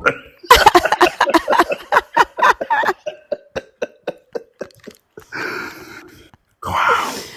Oh my goodness. You guys I'm not gonna say their name though, because that, like, calling somebody an idiot while saying that, like, what? Saying the dumbest thing available. Oh my gosh. If I click the link, then where's my voice gonna go? Into outer space? Into the interwebs? They're gonna talk to the fucking screen. Oh my gosh. Okay, Adrian, I'm gonna move you down. I saw your comment. I'll move you down. I love you so much. Okay. Be good, man.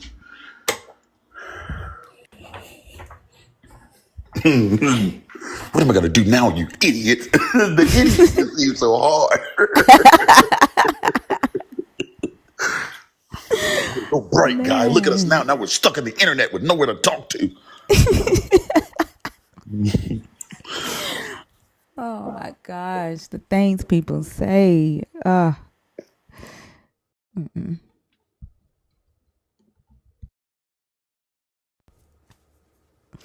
Jenna? The link ain't expired. It's the same link. Like, I saw you when you joined it, Maven, so they know good and well they're not telling the truth. You just used it. Jenna? Okay, we'll move on. That's not Jenna, that's a profile picture. All she had was a screen. It's just a screen. You can't talk to that.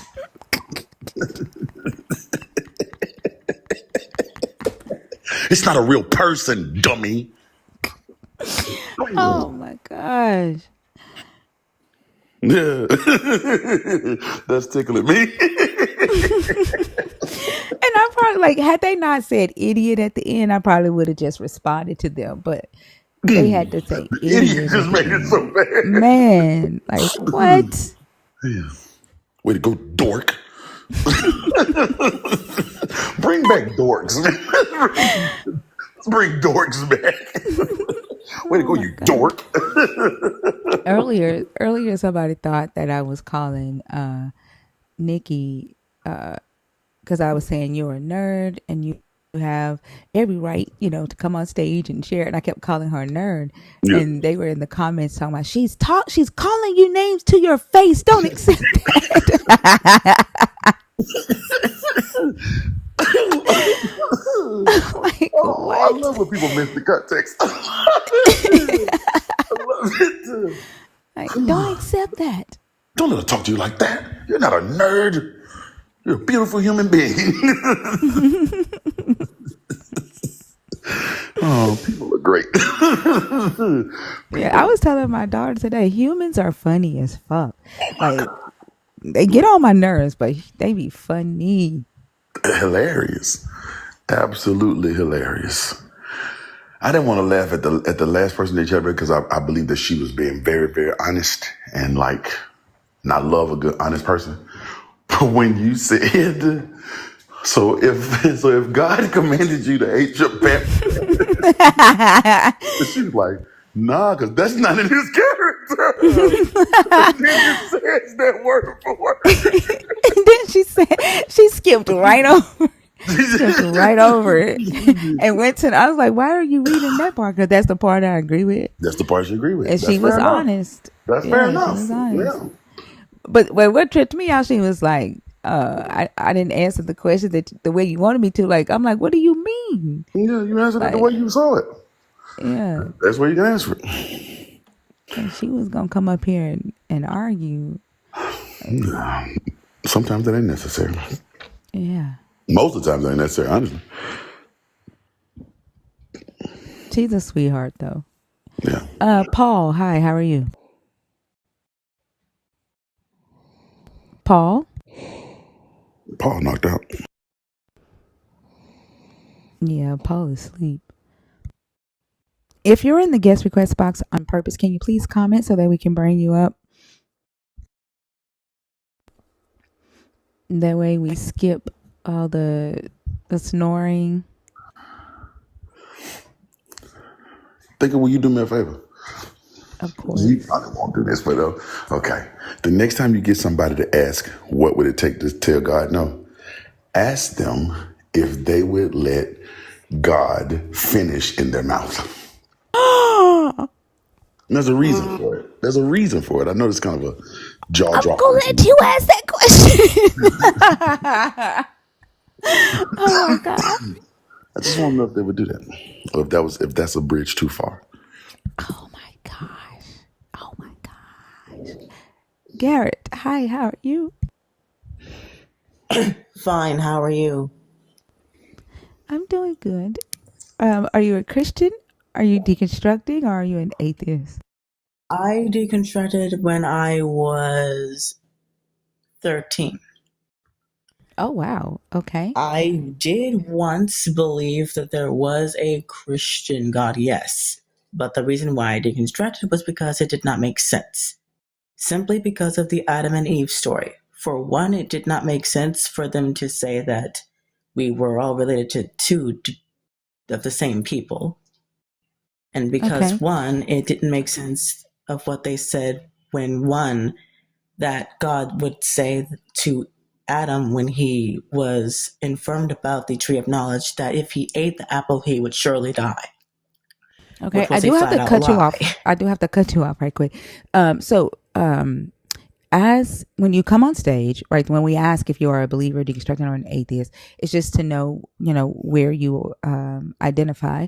And then even as an atheist, that's okay. Even as a non-believer or an atheist, if you're not a member of the community which means that you would have like this nerd badge next to your name. You have to pick one of the topics on the board and discuss one of those topics. And as someone who has already deconstructed away from Christianity, we ask that you, when you come on stage, that you be adding value to the conversation, right? Kind of sharing things that maybe we have not thought about. And instead of like just talking about how bad Christianity is. Does that make sense? Sorry, I did not actually mean to sound that way. I was just saying what didn't make sense No, to me. you I were not apologize. sounding that way. You were not sounding that way. I just didn't want you to go into like your deconstruction story. What I'm saying is, like, when you come on stage, you have to pick one of these topics to discuss.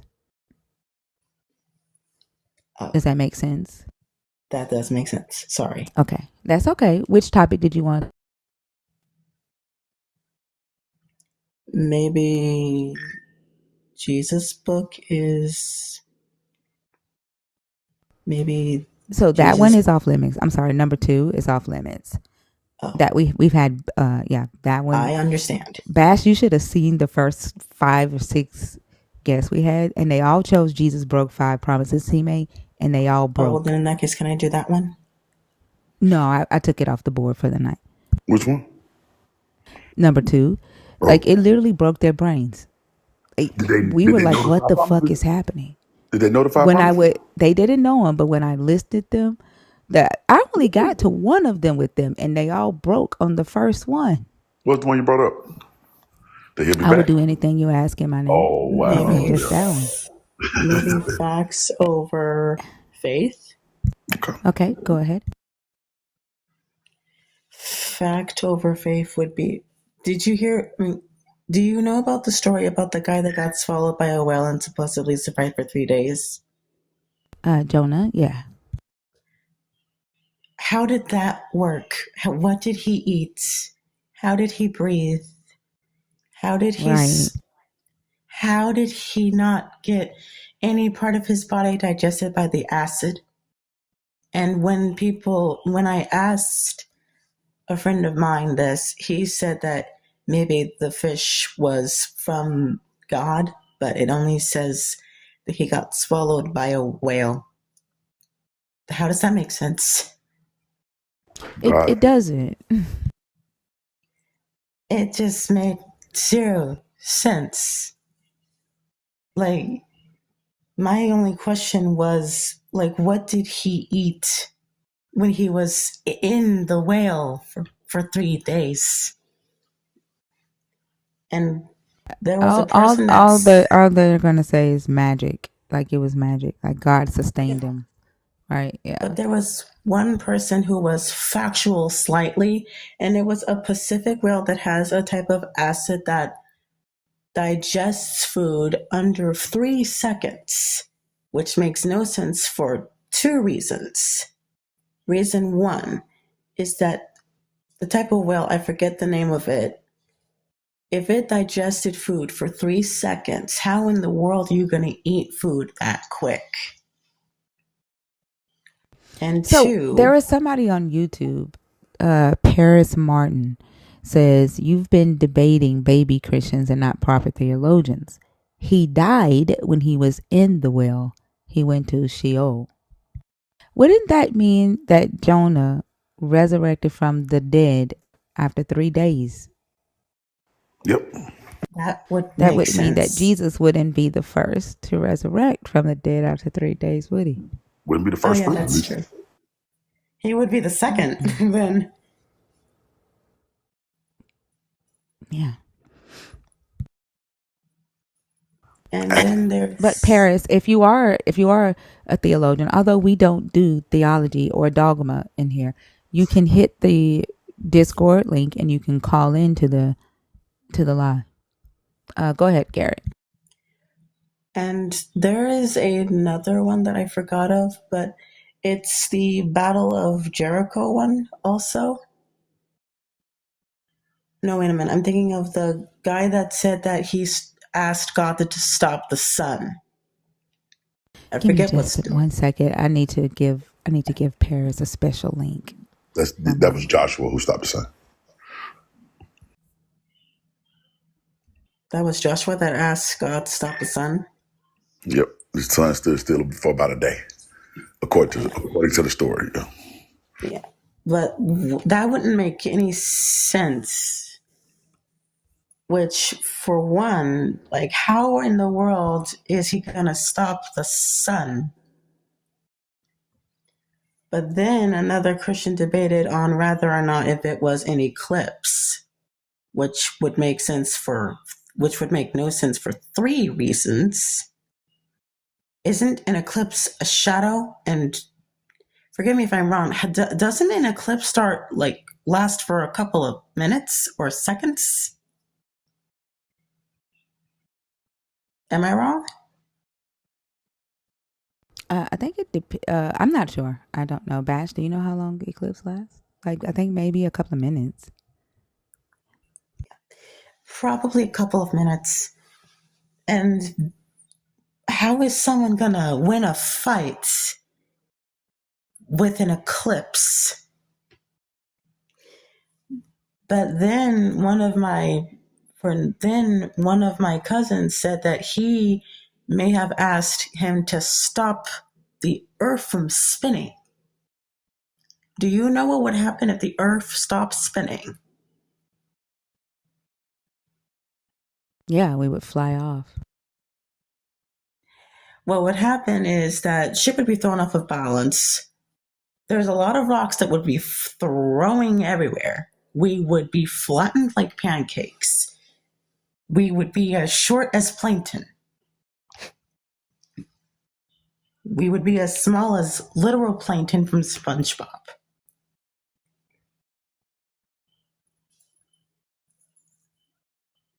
And there's like a lot of things that just don't make any sense for logic reasons. And then there is things from, I forget, then there's the Adam and Eve story, which also doesn't make sense. For one, how in the world do you make a woman out of Adam's rib and then make Adam out of dust and dirt?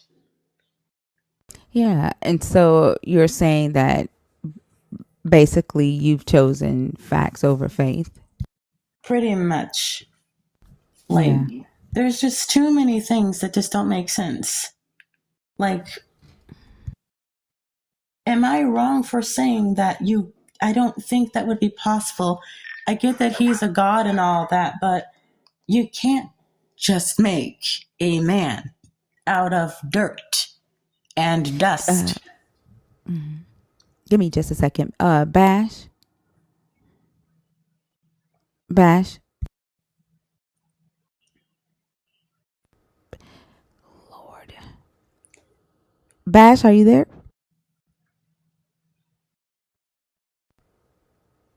Okay. Go ahead, Garrett. I'm sorry. I was trying to get It's okay. I'm very patient. But yeah. All right, go ahead. It just makes no sense. Like, I get that he is a powerful God, but do you know where I'm saying? Where I'm coming from this? How in the world do you make, like, oh, I'm a powerful guy, I'm going to make a man out of dust and dirt and a woman out of the rib? First of all, how did you fix his rib? And then, like, when you read the Bible, did it not have chapter 1 be all the human beings populated the earth and Adam and Eve was not mentioned? But then chapter 2 changes and then Adam and Eve is mentioned and there was no people at all. Yeah.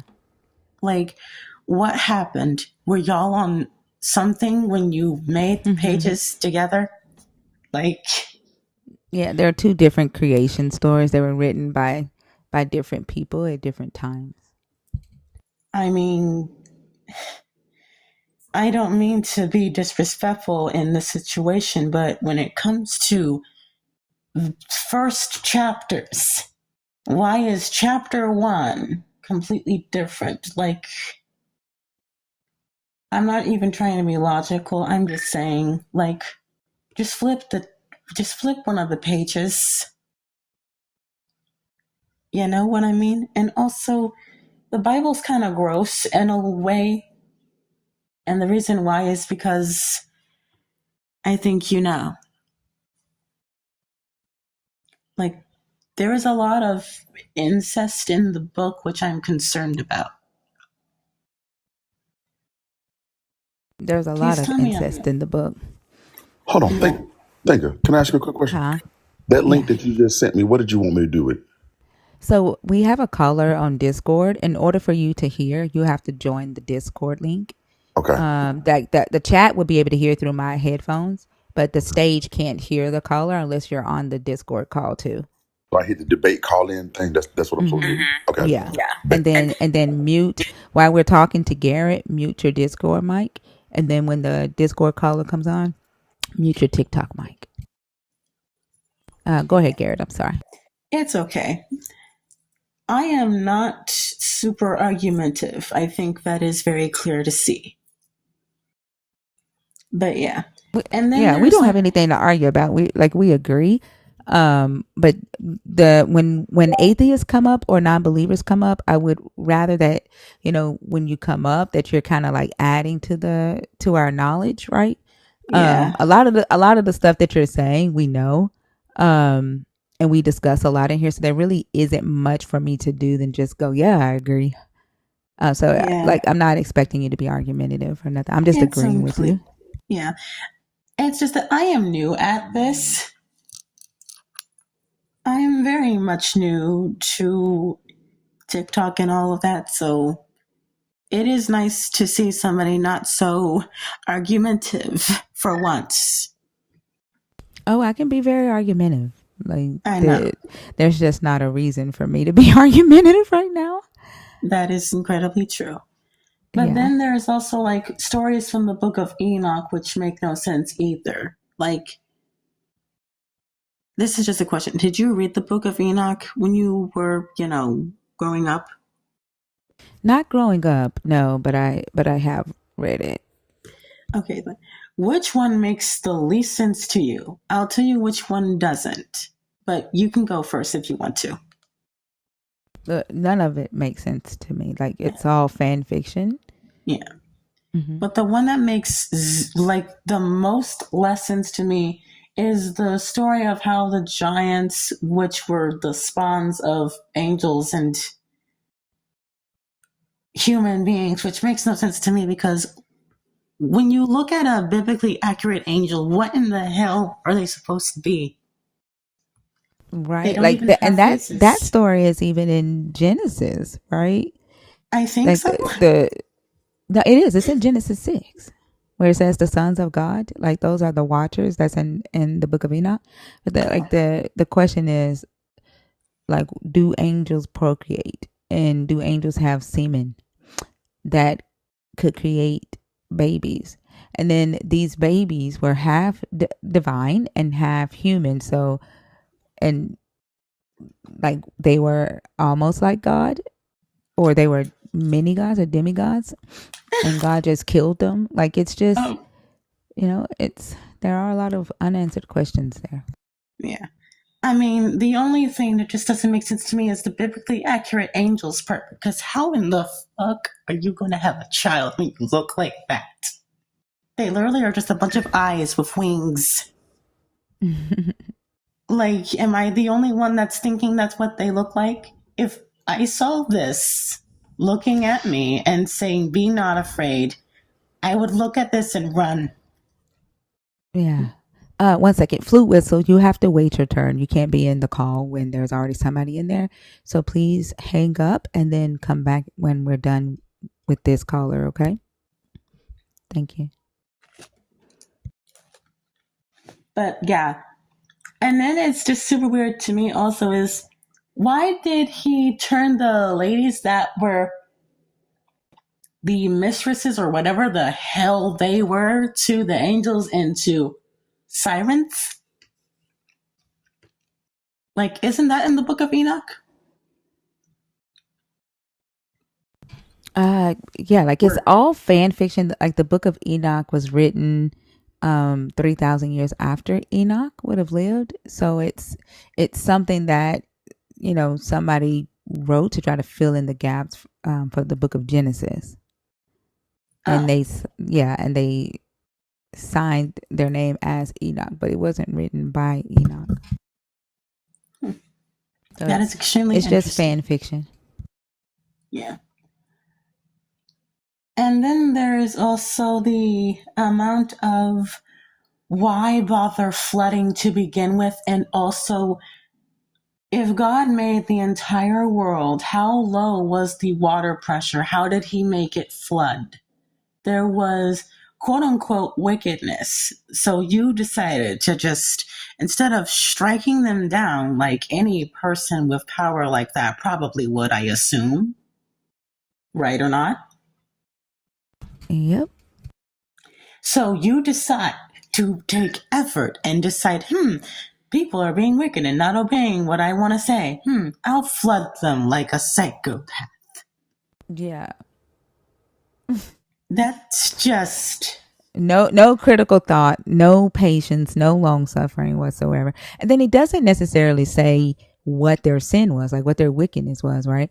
The only thing we know is that the angels were having sex with humans. And it just says that the hearts of men were wicked. It doesn't necessarily say what they were doing. Plus, they didn't have a law then, right? True, because it was in the BCE era, which is by both ends before Common Era and before Christ era. So it's both ways. Mm-hmm. I mean, some people often believe that they were following Baal. Some people believe that they were respecting Baal, which hints back to the chapter of this God literally took some of Baal's stories and made them about himself. Like Baal was just, a Canaanite deity, just like El was, like Yahweh. Like all of these were Canaanite deities. True. I mean, there's also a lot of Greek deities that Christianity kind of stole from.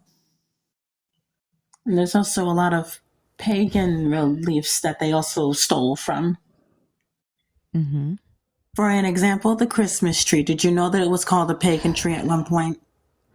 I did not know that. I know a lot of people think that the poles mentioned in the Bible is the Christmas tree, but it's not. But no, I did not know that. And they also created Christmas because it was once Samhain. No, wait a minute. That's Halloween. Halloween is Christmas. So I don't get into stuff like that on this live, Gary. Oh, I'm sorry. Sorry. Yeah, no, that's okay. But I definitely thank you for coming up, okay? You're welcome. All right. I hope you have a good night. I leave. So I'll take you down.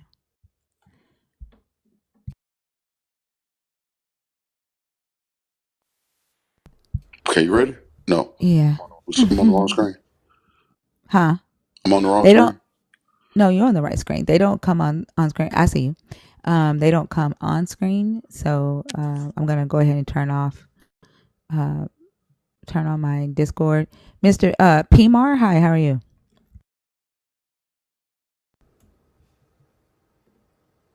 PMAR?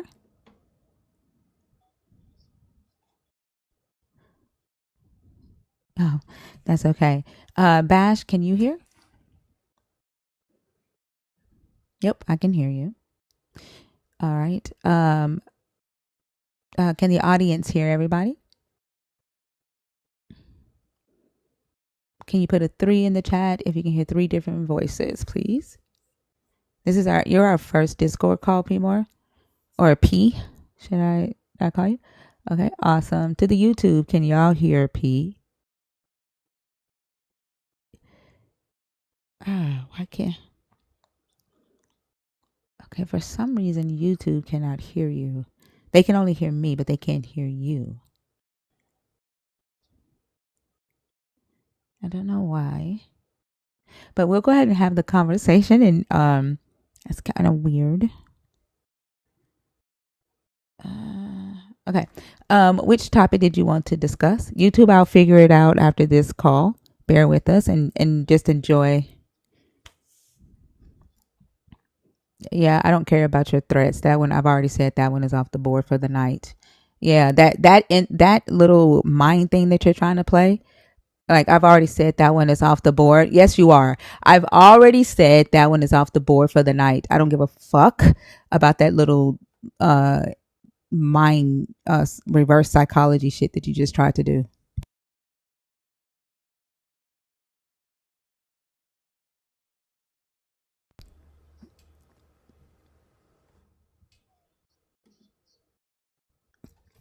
Well, because they come up here and act like they are. Now, sure. Why does your God use deception in order to bring about blessings and salvation? Yeah. So when Jacob deceived his daddy and stole Esau's blessing, did your God not know that Jacob was lying to Isaac?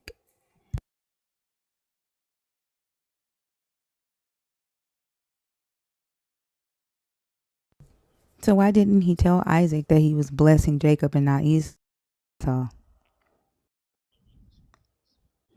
I mean, yeah, but I'm asking you, why did he not tell Isaac that he was not blessing Esau? Why did he use deception to bless Jacob or allow deception? Well, I'm telling you why. I'm telling you, you asked me where the deception is. Stop talking while I'm talking. Like both of us cannot talk at the same time.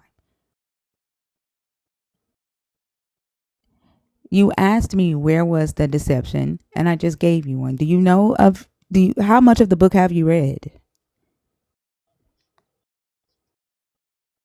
So why did you pick that topic? There's other topics on the board.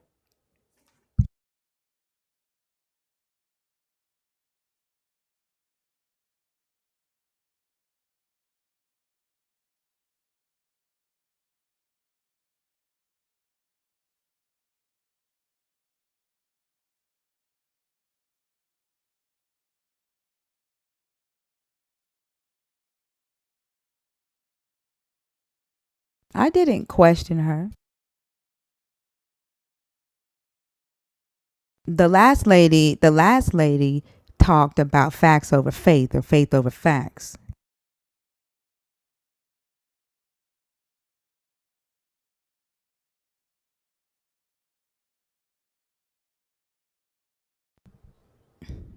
I did not say anything about if God told you to kill your family. Why are you putting words in my mouth?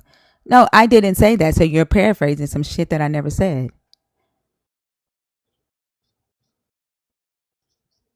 No, because I didn't say that.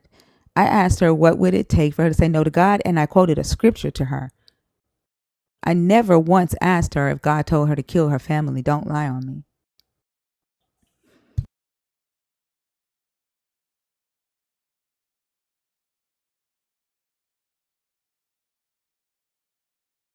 No, just tell me what would it, the question is there, right? I didn't ask you anything about losing your salvation or your belief. I said, what would it take for you to tell him no? So Bash, well, damn. I don't know where Bash went. Bash had a question that he wanted to ask. Oh, okay. No, the entire shut up whining. You've been whining since you've been on the stage and you're irritating the hell out of me. Like, is this your first time watching the show? Is this your first time watching the show? Yeah, like you are. Do you know that you are acting like a whiny ass child, like a baby? There are two hosts on the stage and a mod. And any time there is one guest on the stage, that multiple hosts are talking to that guest. Okay? Stop the fucking whining. Bash, the question that you wanted to ask, you can ask him. God damn.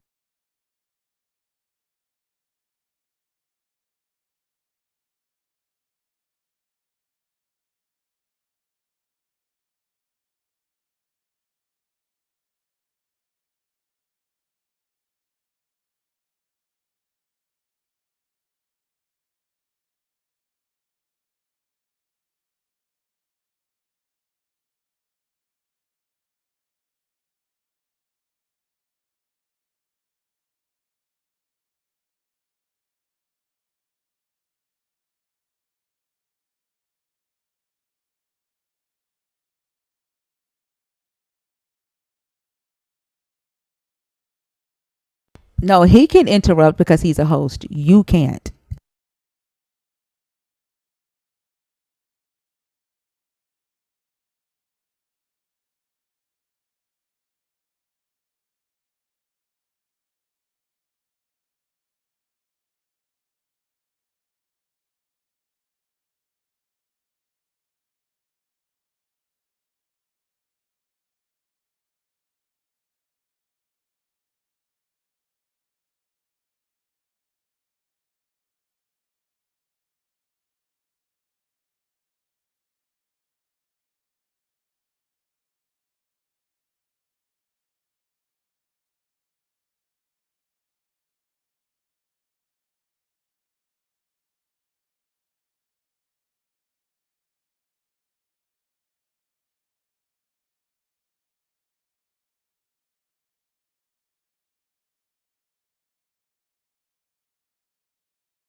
Hold on. To those of y'all that saying you can't see Bash, we're on a Discord call. So whenever I change my PFP at the bottom, that way y'all will know we're on a Discord call. And that's why y'all can't see Bash or the guest, okay?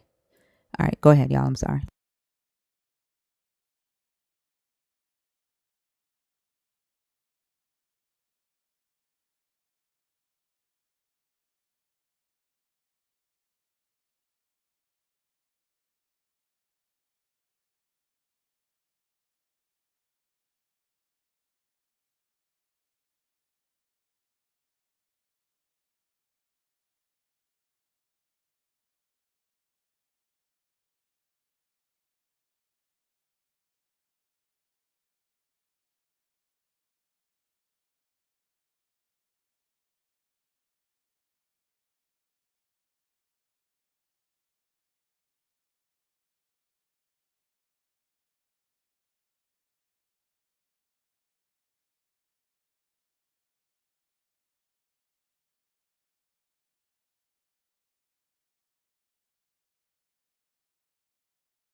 First he said human shit.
I don't know. Are you the one who said that we need to debate real theologians? Is that you? No. Are you that person? Just yes or no. Okay, damn, you and your whining is just ridiculous. Like this, the Babylonian gods, when the Babylonian gods decided to flood the earth because humans were complaining and noisy and whiny, they had him in mind.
I'm gonna tell you what he wanted to say. If God asked me to feed the homeless, I do it. If God asked me to throw my homosexual son out the house, I do it. If God asked me to tell you that you're going to hell and burn forever, I do it. Ain't that right? Ain't that right, theologian?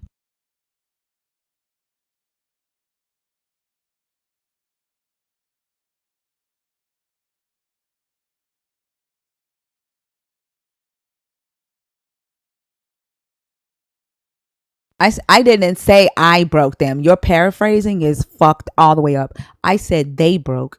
They ran back to back. So I took the question off the board for the night. That's what I said. And you knew that when you came up here. I don't give a fuck about breaking you. I don't give a fuck about breaking you.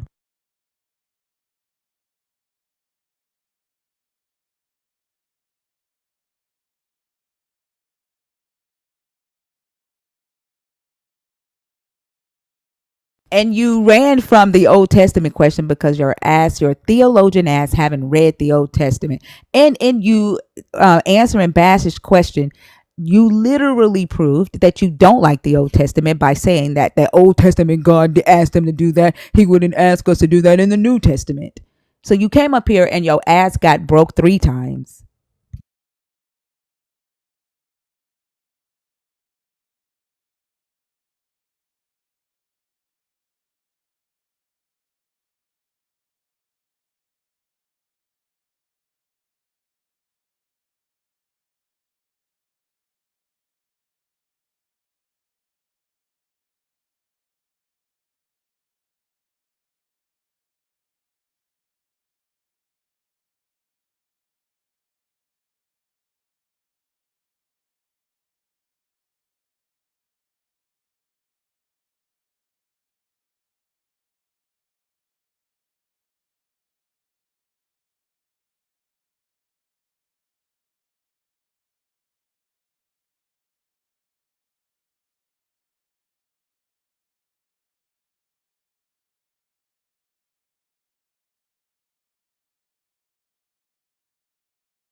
I mean, I can still see you in the Discord.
He hung up.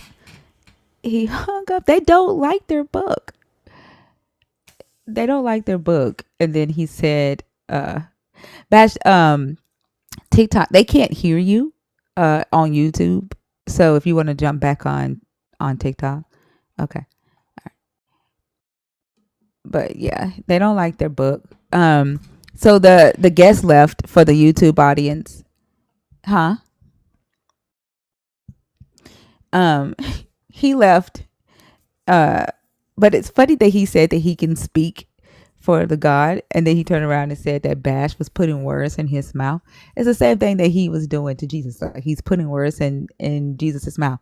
Jesus literally said, right, that the law says to stone the kids if they disrespect their parents.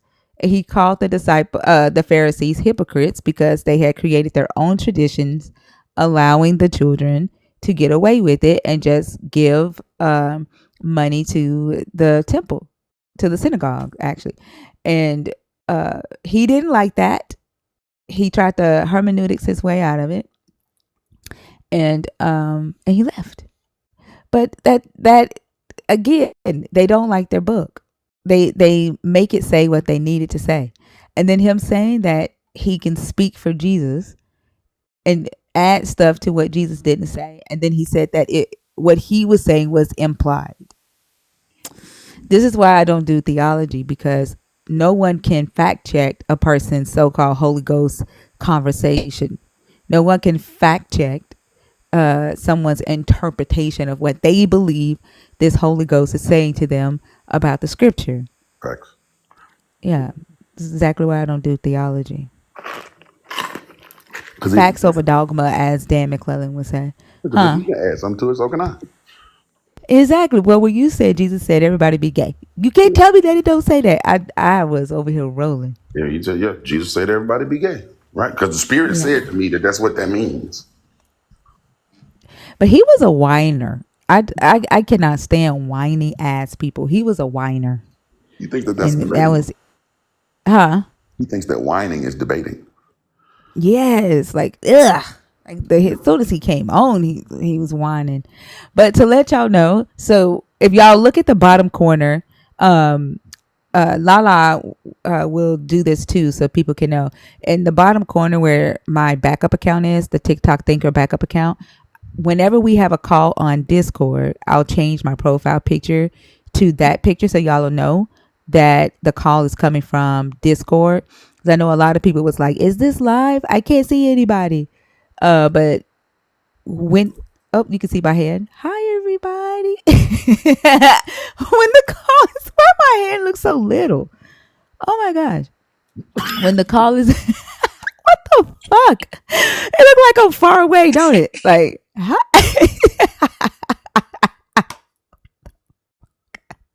what the fuck? But we'll change it to that. Okay. But we're about to take a call from TikTok, and then there's somebody else on Discord that's getting ready to call in. Here we go. And then to YouTube, thank y'all for bearing with us. I don't know why y'all can't hear the Discord call, but I will figure it out by tomorrow. I promise.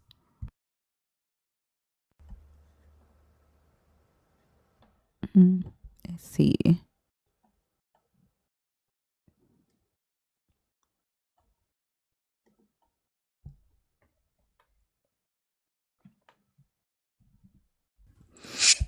Sisha? Is it Sisha? Mm-hmm. Hi, did you mean to join? Nope. No worries. We'll take you down. Have a good night, okay? Oh, you too. Have a good night. All right. Let's see.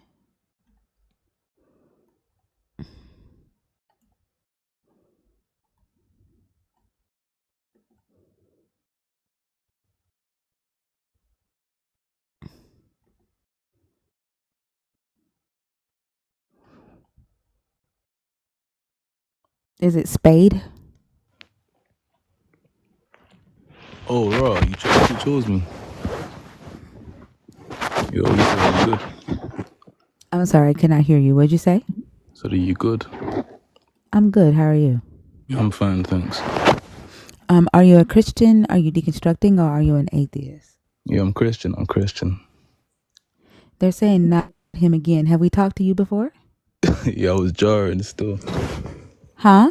Yeah. No, but I'm not. Okay. I'm only doing this for experience, innit? Because a lot of the points that you guys bring up, I don't have insight on. So when I ask, like, you guys are literally like sharpening me. You know what I'm saying? So you don't have anything to add to the conversation? I'm No, not I here to have. teach you. No, I'm but I not mean, like, interested in teaching you. now you're not teaching me, but whenever you bring up certain things, like, I'm learning in it. So I'm That's asking. teaching you. I'm not here to teach you. Like, if you don't have anything of substance to bring to the conversation, right? Okay, like the Old Then I Testament. think the best thing to do would be for you to just like chill in the comments. No, I mean, okay, the Old Testament. Believers don't like the Old Testament.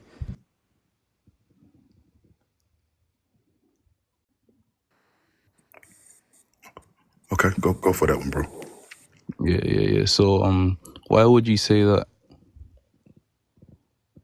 It's just an observation. Yeah, but in what way don't we like the Old Testament? Didn't we just go over this? Maybe you didn't hear it. Okay, I was listening, but look at it this way, innit? If you weren't there, you can't say, "Oh yeah, God did this, so He's perverse." For example, you bashing it. You were saying something like, "Would you let God do this in your mouth?" But it's not in His character to do that. So why would you bring that up? What Wait, does that have to do with believers don't like the Old Testament? No, I'm just saying, like, you said that we've already been over this, innit? And then I'm We've already explained why we say that. okay, fine. I'll just cut to the chase. My main problem with what you guys are doing is, I I feel don't give a like, fuck about why you don't like what we're doing or what problem you have with what we're doing. Neither of those is on this list. I Okay. already chose Again, something. I don't care what your opinion is. One, if you don't like it, if you should have read the bottom. If you're bothered, don't bother. That means don't bother hitting my request button. Don't bother coming in here because I didn't ask and I don't give a fuck. Okay. Number two, I told you if you don't have anything of value to bring to the conversation, go back to the comments. And I'm not here to teach you, and neither is Bash. I chose believers don't like the Old Testament. You didn't And want you're to, not talking about that. You went to this God coming in somebody's mouth. because you didn't Has want to nothing to go do. into it. That has absolutely nothing to do with believers not liking the Old Testament. Yeah, then you have to bring up something. Isn't that what normally happens? And You chose that topic. Talk about it. are you saying you do like the okay, Old fine. Testament? So I should talk about it first, and then you do your thing after. Yeah. Are you saying Again, that I'm not here to teach you. are you saying that you do like the Old Testament, bro? Yeah, I like the Old Testament. Yeah. Okay. What's your favorite part? Well, for example, you know when the Egyptians enslaved the Israelites at first, and then there was someone to liberate them. If someone didn't liberate them, the king was answerable only to himself. Because you know the Magna Carta wasn't introduced at this point.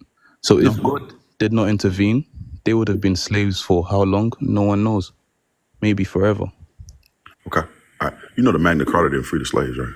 Okay, I know it didn't free the slaves, but it limited the king's power.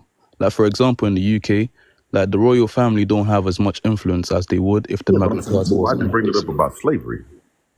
Because, you know, the king in Egypt, he was answerable only to himself, and there was no one to punish him for his wicked deeds. So if God... But the Magna Carta wouldn't have punished anybody for owning a slave. So I'm saying the Magna Carta was irrelevant. But nonetheless, okay, so you're saying that your favorite part in this is that they were freed from slavery. Yeah. Okay. Do you know that right after they were freed from slavery, God told them they could go get slaves? Okay, but that's after warfare, though. No, not even after warfare. Okay. There are some times that you can get them from warfare. Some of them you can just buy. Yeah. Yeah. You like that part? No, but there's context, though.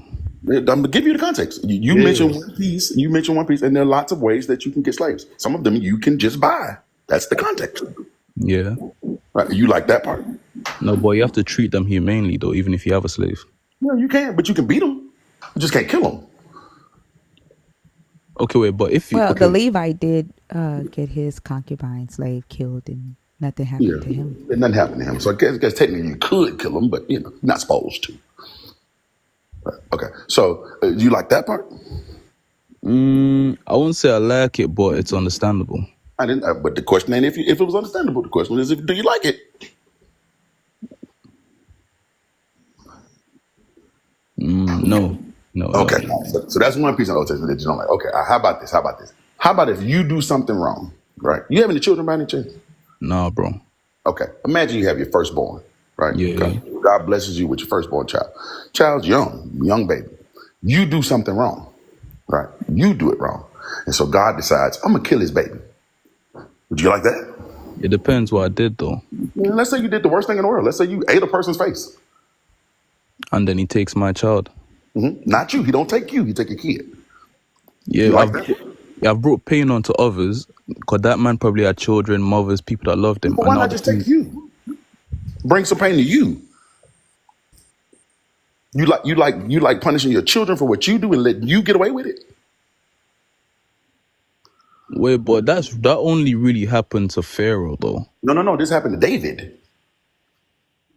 Yeah, but David was a figure that was needed. Yeah, but still, now, listen to what I'm asking you. I didn't ask. I'm asking you, do you like that? Do you like the fact that you can do something wrong and God kills your kids? Not you. Takes it out on them. An innocent, brand new baby. You like that? If that's what he deems fit I didn't ask and if he's you just, do you like it? yeah, I Okay, would do you like like that. it? Yeah, Okay. yeah. Do you like the idea of selling your daughter into slavery? Selling my daughter? Never. I would never do that. That's in the Old Testament. Right after he said you could buy slaves. Okay, so that's something in the Old Testament that you don't like. No way, but there's context though. I'm Let's say I giving you the was context. And there are no, lots but of let me ways you can explain get it. Let me explain slaves. it. No. But here we are. There are lots of ways you can get slaves. Some of them are by war. Some you can just sell or buy. This But is you have one you can just sell or buy. But you have to treat them humanely. Okay, for Use them example, as long as they don't What die. about having sex with a slave and not marrying her? but you have to marry her to have sex You with her. don't No, have. you don't. No, you Yes, don't. you do. No, That's you not don't. what In Leviticus 19, you do not. you like that. I don't think, cause that's some adultery, innit?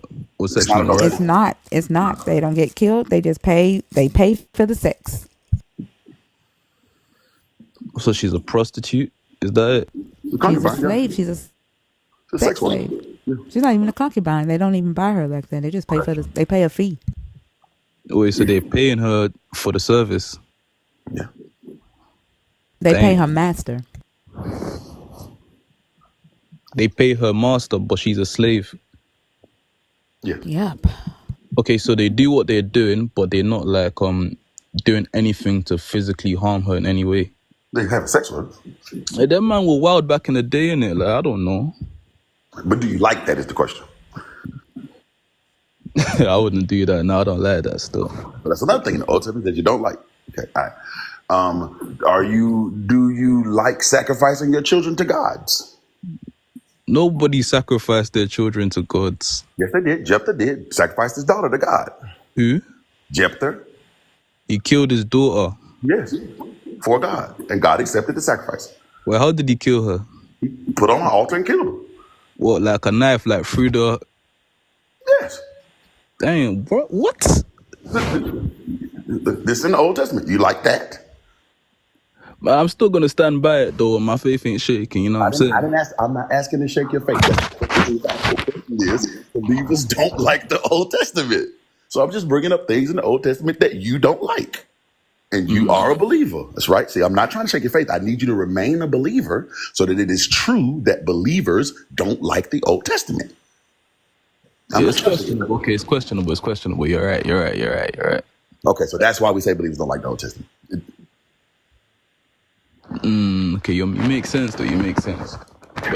All right, Spade. Thank you for coming up. I hope wait, I got a question. Okay? I got a question. Nope, we're not your teachers. Go ask your pastor. Oh, really? Mm-hmm.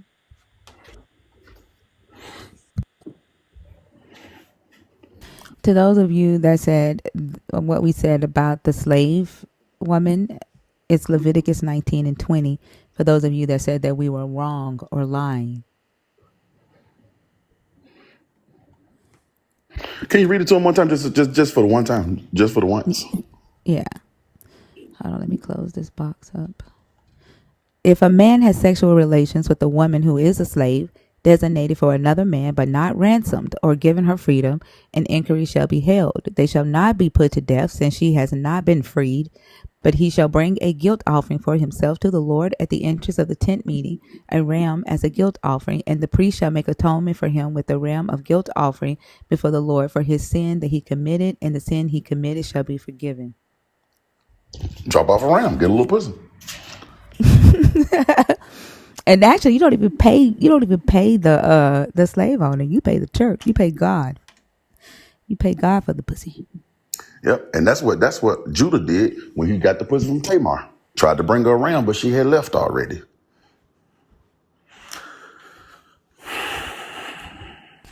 Moses. Your belief is that Moses wrote the Old Testament. That's your God talking through Moses. Hermeneutics. Moses hermeneutics. Y'all trip me out talking about, but who wrote that law? Y'all don't ask that about this book unless it's some shit you don't like. They don't like the Old Testament.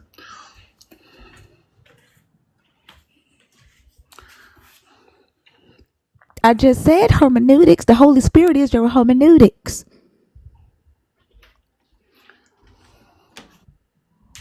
Y'all will come up here talking about you need the Holy Spirit to understand, and then y'all would try to explain some shit you ain't never read. Shit crazy.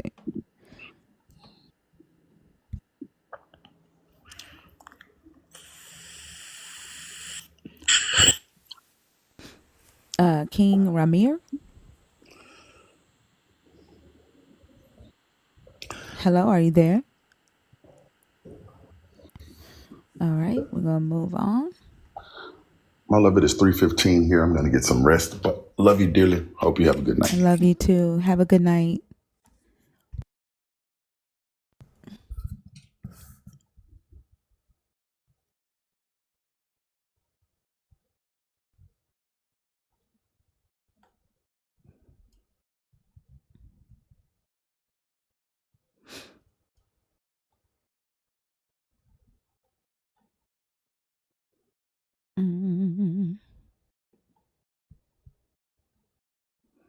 I just saw Dr. B. Hold on. Ooh, Dr. B. Do you have Discord, Dr. B? Good morning. Good morning. How are you? I'm doing well. How are you guys?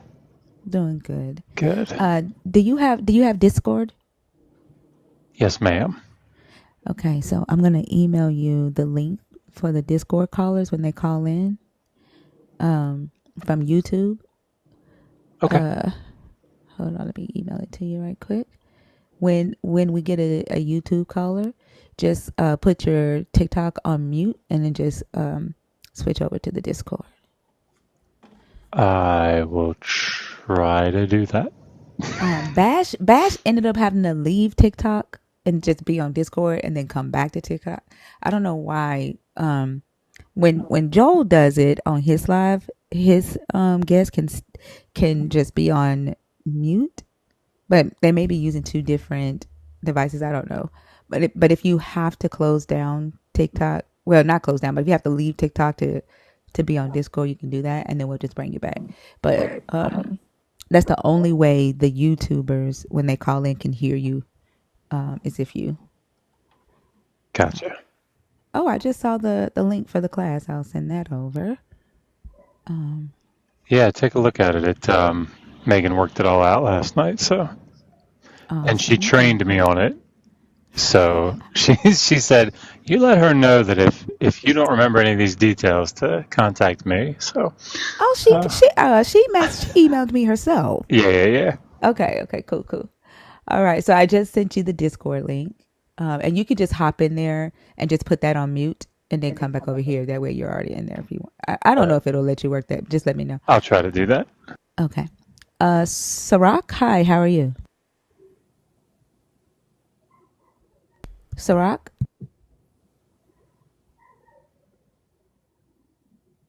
Okay, not there.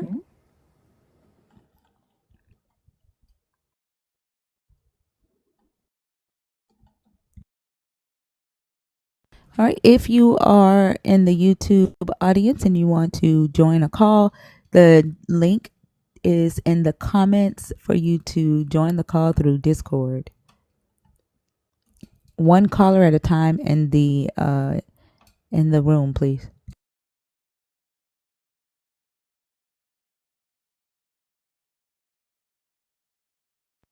If you're in the comments and you're in if you're in the request box and you're there on purpose, can you please comment to let me know that you want to be on stage so that we can bypass the accidental request? Thank you. Zeke, does that yo mean that you want to come on stage? Otto, I see you.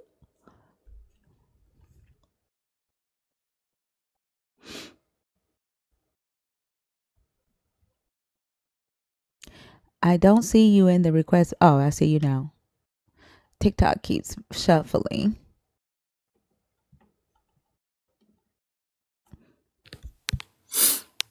Hello. Hi, Zeke. How are you? I'm pretty good, thank you. How are you? I'm doing good. Give me just 1 second. Ethereal, which channel do you want me to put? Can I pin it? I don't think it lets me pin it. Let me see.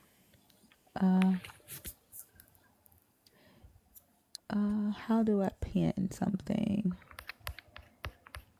Oh, I can pin it. There we go. Okay, there we go. It's pinned. There. All right. Zeke, are you a Christian? Are you deconstructing? Or are you an atheist? Good morning, Gaslight. Well, I do believe in Jesus. I'm not religious like that. Are you a Muslim? No. Okay, so you believe in Jesus, but you don't believe in his dad? His what? His daddy. No.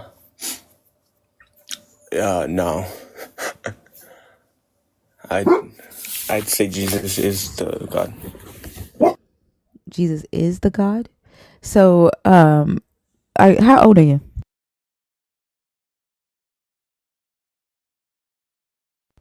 Zeke, how old are you? Wait, can you repeat that? How old are you? I'm 24. Okay, and so, what type of Christianity are you? What I just told you denomination? that I'm not religious like that, but I You did believe not in say Jesus. that. You said you believe in Jesus. You did not say that you were not religious. Is it so you don't believe? You believe that Jesus is God? What God do you believe that Jesus is? I don't know. Jesus. Maybe. I don't know. To be honest, I'm not too sure. There's a lot of gods That's like kind of Jehovah, weird. Allah. Those are the gods of the Old Testament, but you said that you don't believe in the gods of the Old Testament, so I'm confused. You Well, either yeah, believe in the I only God believe. that Jesus is I the only, God of Israel, or like you believe that he is some other God. I'm trying to see if you qualify for this conversation, because if you so have I some only believe. other belief that we are not discussing, I'm just going to move on to another guest. Yeah, so I only believe in Jesus, the man Okay, who I don't know. Yeah, I don't know what book you're going by, but that's not what we're discussing in here. Okay. a Jesus follower. Yeah, but Jesus is the God of the Old Testament. His father is the God of the Old Testament. I have no idea who your Jesus is. Okay, Who's so we're gonna God? move on to another guest. What? Who's Jesus? His God? I don't know, kid. I have no idea what you're talking about. You sound confused, and I don't You think this sound is going to be retarded as a shit. fruitful Go conversation. get educated. Oh, yeah, that's what I need to do. Bye.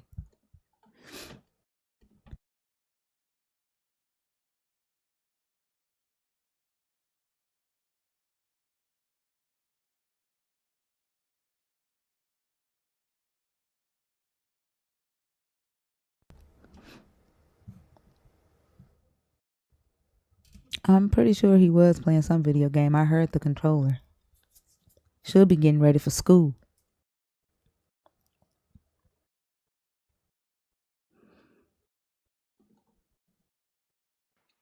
Yeah, he won't be able to talk to people like that once he hits 9th grade, you know? Exactly. Exactly. I'm trying to get the box open. If you are in the guest request box and you're in there on purpose and you want to be on stage, please comment, please. Nadia, I own my own company. Thank you.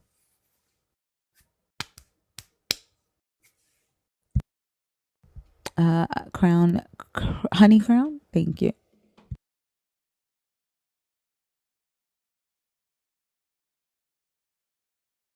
I see you, Otto, but I can't bring you on stage right now. We already have too many non-believers on stage. Not too many, but we have enough non-believers on stage right now.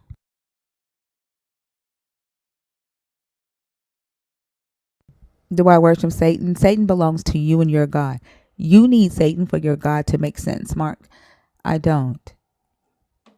If you didn't believe in Satan, you wouldn't be able to ask me if I worship a Satan, Mark. That's yours, not mine. I don't know why this box will open. Can one of the supermods bring up Honey Crown? Or Crown Honey, I think that's her name. Never mind, it finally opened. Well, okay, thank you. Honey Crown, hi, how are you? Hello, Thinker. Thank you so much for having me, and thank you for all that you've been doing. I've been learning a lot. I am deconstructing, and I wanted to talk about something that has been on my mind since I started to deconstruct. So I do have to. I'm sorry. I do have to ask that since you're not a nerd, right? If you come on stage, even though you're deconstructing, you still have to pick a topic and talk about one of the topics on the post. Okay. Sorry, I should have gone straight there. So I think it will fall under the fact over faith. Okay. Right. So I know a lot of times when we're taught in the church, when I was still attending church, we will be told to ignore the Old Testament, that Jesus is come to change things.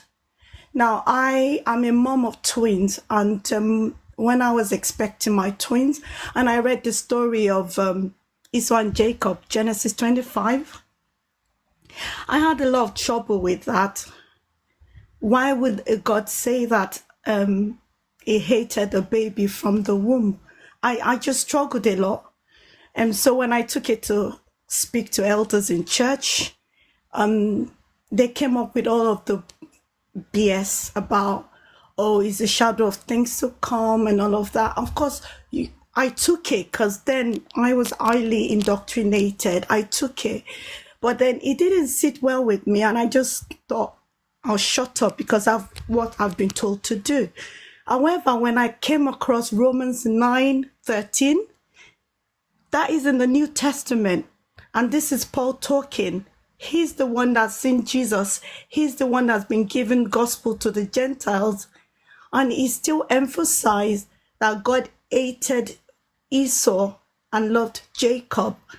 Now, I struggled a lot with it. I struggled, and I started to question how that can be right. It rocked my world. I couldn't choose a child in my womb over the other, and I couldn't curse one, hate one, and love the other one. And then I delved deeper into the story. Esau, all through Sunday school, has been portrayed to be evil, even though he was completely human. He'd gone hunting, came home hungry. Anyone can say anything at the point of desperation. It just shows the humanity. But he was portrayed as evil. And I still don't really understand if from the womb, this said God already predetermined how their life should play out. Jacob is chosen. Esau, he absolutely hated him and destroyed his life as far as I'm concerned. But then you're still taught that, oh, it's a shadow of things to come. Esau represents the Edomite, and Jacob is the son of promise. I don't get it. And you try to speak to the pastors and explain that this doesn't make any sense. I'm not vast in Bible knowledge or whatever they come to hide behind. However, if I read this with basic human knowledge and being a parent, I couldn't do it. Can you explain this to me? But they wouldn't. and they would hide behind, oh, the shadow of things to come. And that's what I don't understand. I absolutely do not understand the shadow of things to come, representing, or a certain tribe is evil, a certain tribe is blessed and holy and chosen by God. Are we not all supposed to be children of God? That's what they preach, at least. So this is why I would choose fact over faith anytime, because faith teaches you to believe that the evil person is a good person, to believe that this man-made God told to children in Bible school or by a Sunday school, indoctrinate their mind. If you tell a child a basic Disney story, they can tell you the morals of a story. Oh, this person is good, this person is bad. But right from Sunday school, they teach us to choose evil over good. And we never really questioned this. It rocked my world because as a parent, it didn't sit well with me and I couldn't. But it's very difficult to deconstruct. It's very difficult to isolate yourself from a culture where you've grown up to believe this is the right path and you're not allowed to question. I'm African, I'm from Nigeria, even though I live in the UK. But the culture I grew up in is yes, ma'am, yes, sir. You never question anything. And when you start to question, you're labeled as rebellious, you're labeled as evil. So it's really difficult. I'm glad I attend this live and I learn a lot of things. I learned to open my eyes. It upset me because I'm going to be 50 next year. And I feel like I wasted my years believing in bullshit. I'm sorry, believing in a lie. It feels like my life is just started again. It feels like I've just learned to walk, just learned to live life afresh. I feel like I've just lost half a decade of my life believing in a lie. So I'm very passionate about learning and attending the lives. I don't really have a lot of Bible knowledge, but the little that I know that it's all a lie. But how do you teach your family to accept the new you? How do you, I don't even know what to say. How do you, it's very isolating is all I can say. So a lot of the time I try to attend live to, share in the community of like-minded people, but it's very, very difficult and I'm struggling. I am struggling. I will be completely honest with you. I'm struggling. Not with the knowledge I have, but belonging to a community.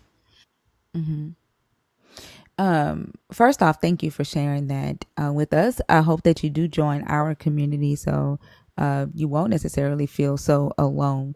But I also know that it's important to have a community where you are in the UK. First question, do you follow Afro Atheist? Yes, I do. Okay, so Afro Atheist is also in the UK. I don't know if maybe you can reach out to her and y'all can get together and see like how far away y'all are from each other and possibly begin to create a maybe a once a month or a once a quarter where y'all go out to dinner, have drinks or coffee, and start to build that community there. When it comes to your family, what has helped me is just kind of focus on other aspects of life and enjoying other aspects of life with my family, and like I said, setting the boundaries. My family is very religious, and we just don't discuss religion at all, but there are other things that I can enjoy with my family, and I kind of focus on that. Or it is, but I know in Nigeria or on the continent, Christianity or belief in a God is very, very, very expected. And so is it that you just automatically know that even if you don't bring up religion, right, or you not go to church with them, that they're going to say something to you, they're going to pressure you? Yeah, so I can be very vulnerable on here. I've shared on my I struggle with an inherited disease, sickle cell. I don't know if you're aware of it. It's a red cell disease. Now, I rely on the support of my community a lot. Sometimes it's very difficult to reach out because every time I have a crisis, taking medication, you're also told to pray. And I absolutely refuse for anyone to pray for me because my health actually is improved when I stop all of the religious nonsense because it's taking a whole load off my shoulder. However, the blame, is the side eye, is the snide comment of, or if you were praying, this won't happen to you. I've got 16-year-old teenagers, they're acting up, and that's what teenagers will do. But I'm being told because you don't bring them to church, that's where they're. I'm like, this is very hormonal. This is what they'll do. So this is what, in answering your question, these are the things that I sort of like miss out on, reaching out for help when I need help physically or even mentally when I've been in crisis or been in hospital and I'm really struggling. I protect my space because I don't want anyone coming in and telling me that the reason why I'm suffering is because I'm not praying enough, I'm not quoting scriptures enough. Even though I've said to them, if that were to be the case, I shouldn't have been created this way. But God won't take responsibility for that. But they want me to take responsibility on, oh, you have to pray to feel better. So this is the problem. Every time they bring that up, it's very difficult, even when you try to, like you said, bond on other things apart from religion. They will still bring things up like you're not praying enough, you're not coming to church, we don't see you. People just even stop calling me because I stopped going to church. And if they hear that I'm in hospital, they'll be like, oh, why weren't you in church? I don't understand why they can't just be very human and empathetic. But he always has to come on the subject of religion. And the reason why I'm suffering is because I'm not coming to church. I'm not quoting the scriptures. I've taken my children out of church. That's where they're acting up. It always comes back to religion. Yeah, and the fact of the matter is that sickle cell is usually a illness that you are born with, right? It's genetic, Inherited, right? Yeah, and I mean, I would just put it back on them and just remind them that you had this illness from birth, right? And that when you were praying, when you were going to church, you were sick. And so it's unfair, right, for them to say these things if it's not something that they can prove, right? Like they can't prove to you that you would be better if you were still going to church when you had the illness then. But and also it may not be worth the stress to go back and forth with them on that because your health matters more, and it could just cause extra stress on you when you are in crisis. But is there anybody, like just one person in your community or in your family that you can call on despite religion? Or is every single person around you that very religious? So what I've done is I joined the community of sickle warriors. So we sort of encourage each other. And then I pay for care services to come. At least if I'm paying someone, they won't come with religious bullshit. It's just sometimes, the connection, if you've got a family member that knows you and you can just be real, you don't want to, pretend. So I have to protect myself. I've tried what you said, but I think what they know the truth, but as you've known from experience, Christians will never accept what is right before them. They will never accept what is factual or logical. It always has to be belief, feeling, and faith. So when I say that, they say, well, you live in a fallen world, or they take it back to my parents that they should have done the test. They should have found out. You can't put this on God at the end of the day, or they made the wrong choice by not checking themselves before having me, So it's always trying, how is I would stay away from those people. Those people literally have no logic whatsoever. Like those are the type of people that will drain you dry. And they're just not worth having the conversation with. Are those the ones that you have to lean on for support? Like, do you just have to lean on those people for support? Yeah, so yeah, basically, yeah. So when I cut them off, like I said, I pay for professional carers to come in and help me when I need it. Like if I'm challenged physically or yeah, that's what I've had to do. Which is okay because then it happens professionally and expectations are met without any qualms.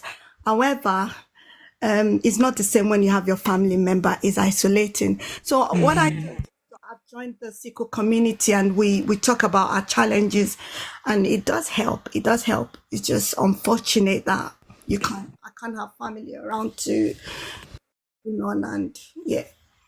And this is the crazy thing, right? Because if a Christian comes up here and we talk about how Jesus says that you have to hate your brother, your sister, and all of them to be his disciple, they'll say that's not what Jesus meant. But here we have your family, right, not willing to be there for you because you don't believe in God or believe in Jesus, which is a completely opposite of what they preach and say that their God or Jesus told them to do.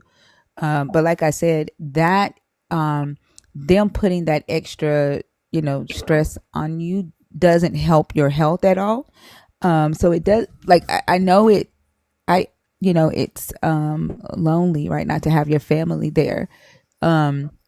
But I heard someone say in here before, like sometimes we have to build our own family, and just find the people who will be that community for us.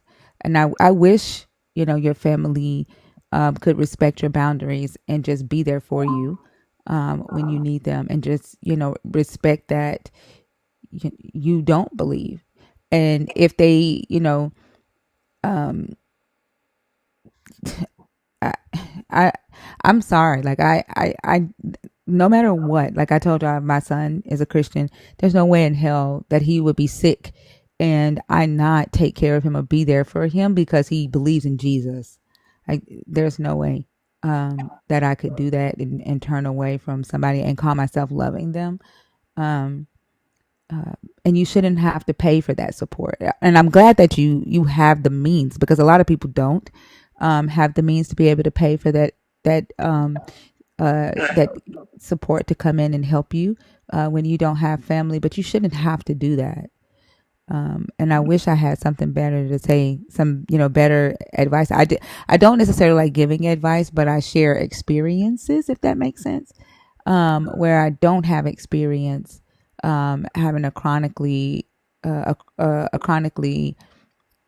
chronic illness and needing support while having a religious family and not believing, because the time when I had cancer, I was still believing in God and in Jesus. I just wasn't going to church. I just wasn't calling myself saved. And me and my mom, we did go back and forth, because she claims that the reason why I got cancer was so that she would have to take care of me at the house and all of that stuff. But I just said right back to her, how do you know I'm not here so I could talk to you? And she left me the hell alone while I was there. But I hopefully you can, like I said, become a part of this community. There's a lot of people in the community in the UK. And so maybe y'all can get together and build a community there, right? Where y'all can go out to dinner once a month. That sounds great. I will reach out to Afro. She's lovely. She's yeah, she's amazing. Yeah, thank you, Thinker. Thank you. I've taken You're enough. so welcome. You're so welcome. And then my one of my best friends has sickle cell, and I know the and as a matter of fact, she is a Christian. She, whenever she would go in crisis, I would go to the hospital. I would be there with her, do her hair, take care of her kids while she was in crisis. But she had a bone marrow transplant about 2 years ago, and she hasn't had a crisis since. Like, she's doing very well. So have you looked into like bone marrow transplant? I have. Do you know if that's an option for you? Yeah, but in the UK, the health system is different, and there's a lot of factors against me. My age, they're concerned about my recovery. Not sure if I will. It was hard. It would take hard to recover because like I said, I'm pushing 50, and I'm, not ashamed to say that, but you know what I mean. It's harder to recover when you're a lot older. Yeah. Go through very intense medical procedures. So I was undergoing a treatment. I think it came from the US. It was working. My crisis reduced to twice a year, but suddenly, because of issues with funding and stuff, it was stopped by the government here. So there are options coming up. I'm just staying very open, very hopeful, and I always put myself out there for medical trials. So I believe in science. I'll carry on, pushing through. Science has helped me thus far, and I think, I just have to keep living my life and remove all the negativity. Yeah. And that's the main thing. Don't allow them to put that stress and that pressure on you. And if there's anybody in your family that will respect the boundary, I hope that you're able to identify them, and you're able to, have that companionship as well. But if not, please get in the Discord, connect with other non-believers that are in the UK, and then I would love to hear, that y'all have gone out to dinner or gone out for coffee, and y'all are meeting and talking and building community in the UK. Sounds really good. I will reach out to Afro and take it from there. Sounds good. Thank you, honey. I hope you have a great morning. And you too. Thanks for everything you're doing. Bye, everyone. Bye, Lala. Thanks for everything you ladies are doing. Bye. You're welcome. Bye. How do you get off here? Sorry. I'll take you down.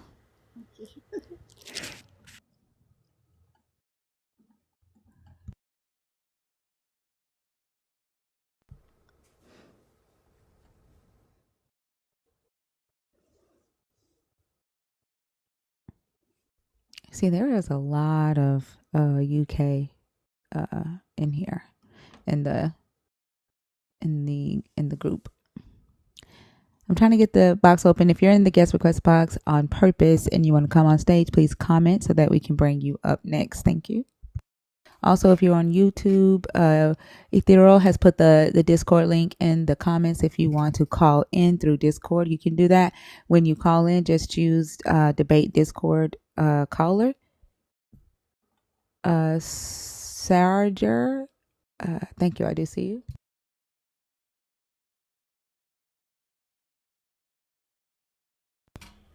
The box is taking forever, y'all. I'm sorry.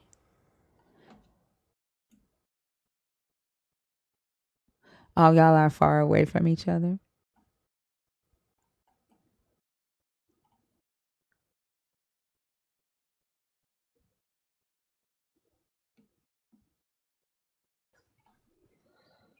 Hi, is your name Sarger? It's Sarah. Is Sarah? Yeah, Sarah is my nickname. Oh, Sarah Gurr? Yeah, but my name is Sarah. Okay. Sarah, are you a Christian? Are you deconstructing, or are you an atheist? I was a Christian, and then I consider myself agnostic, but then I'm also considering being spiritual. So I don't know what deconstructing is. Maybe just the process of realizing, maybe. And so deconstructing would be analyzing your current belief systems, right? Taking them apart, asking the hard questions and either putting them back together in a more healthier way, and doing away with the parts of the belief system that do not serve you, or just completely deconstructing away from the belief altogether. And so to participate in this conversation, you either have to be a current Christian, right, who's not afraid to discuss topics about the Bible, ask questions about the God, like the tough questions that most people have.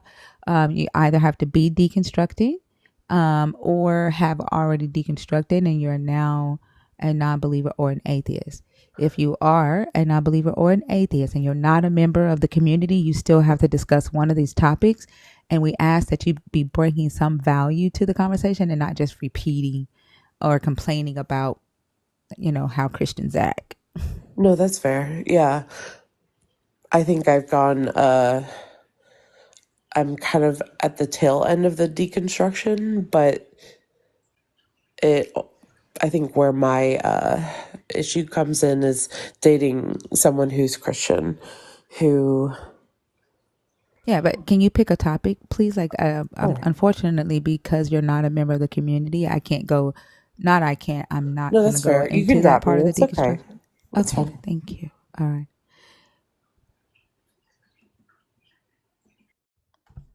All right, guys, and I'm pretty sure she was really nice.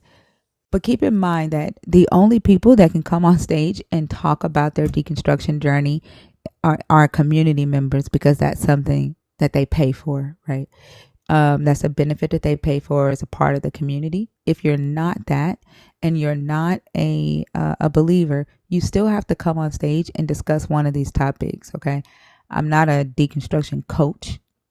Okay, so this isn't a live to come up here and just talk about your deconstruction or your frustrations with Christianity or relationship advice. Thank you. All right, if you're in the guest request box, please comment to let me know that you are on stage and you want to come up on purpose. Thank you.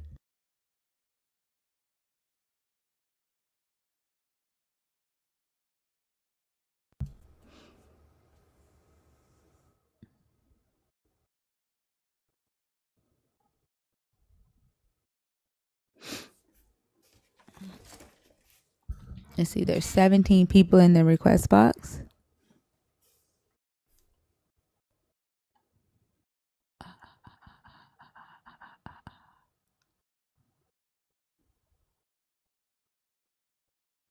The link has expired for YouTube. It keeps giving, every time I go in there, let me, hold on. Every time I click invite, it just gives me the same link.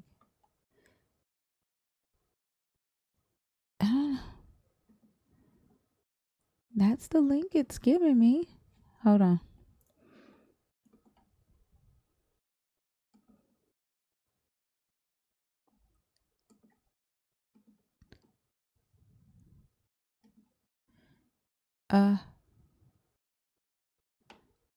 Oh, it's not expired?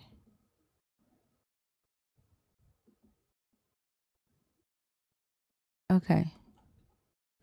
Okay.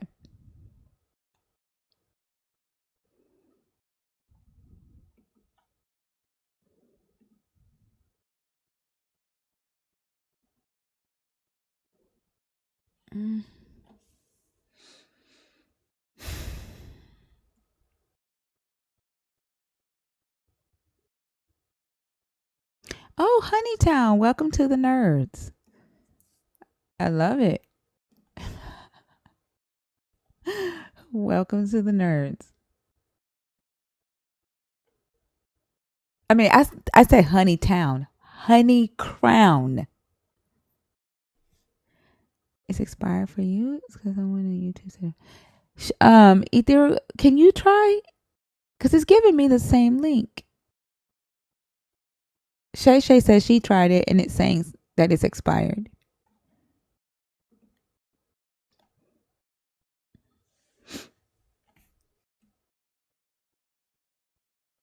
Did you click on the link that I pinned at the top, Shay? Somebody just joined it. It can't be expired. Ethereal just joined it. Corpseman is in here. Corpseman, did you mean to join in here? Corpseman. Hello? Hey, Corpseman? Oh, okay. Can you hang up for me?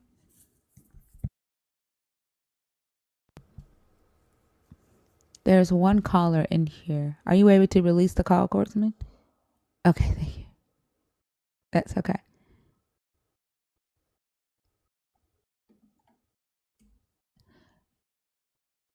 Huh?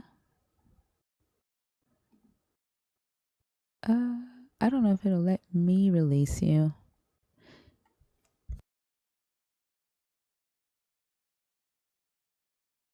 I think all you have to do is hit the hang up button at the bottom. Yeah, it works. We have one caller in here right now.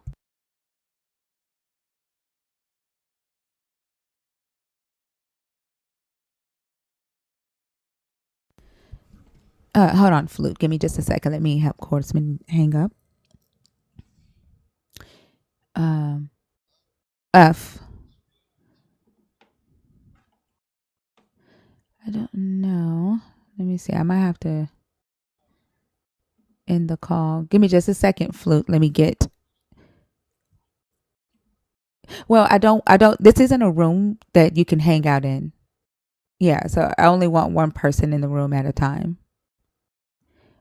Were you trying to be on the call, Corpseman?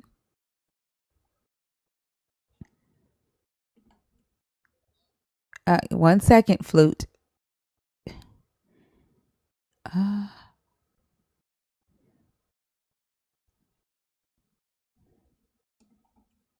Okay, there we go. All right, Dr. B is back. Flute, how are you? Flute? Oh, goodness. Flute Whistle, how are you? Yes, hi, how are you?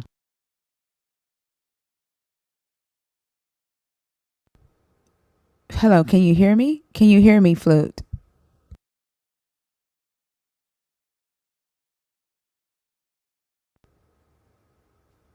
Y'all, I was talking on Discord when I said this is not a room to hang out in. I'm not talking about TikTok.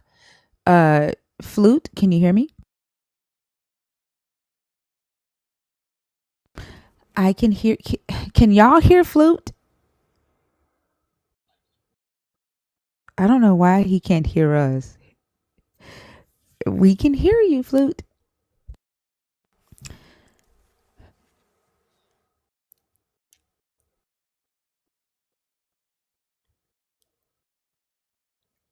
I don't know why he can't hear us. I have no idea. Hold on. Let me message him on YouTube. Oh, 1 second.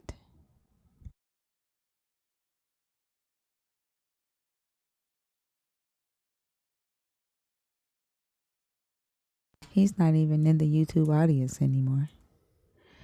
Flute. I don't know what to tell you, friend. You're gonna have to hang up and come back.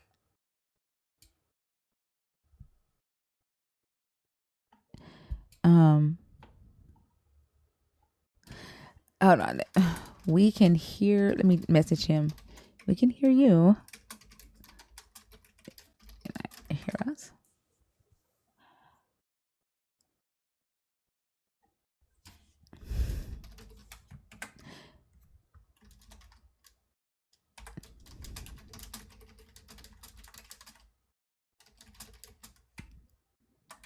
I'm sorry, y'all. I don't know why he can't hear us.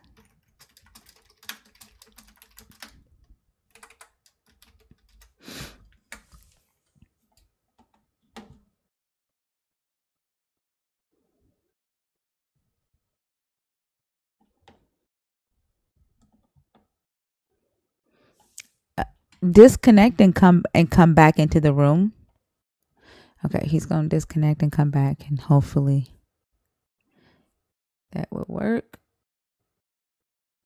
Paris is still over there whining. That was about an hour ago, Paris. Dr. B, you missed it. Bash and Paris. He was a theologian who came over here whining from the very beginning. But Bash asked him about Jesus saying that he called the Pharisees hypocrites because they created their own tradition and got away from stoning the kids from disrespecting their parents. And he kind of like had a hissy fit because hermeneutics, right? He wanted to imply that Jesus is saying, this is why I'm here, because you don't have to stone kids anymore. And Bash was like, that's not what it says. And he's just like, it implies it. And just started like, hermeneutics. So,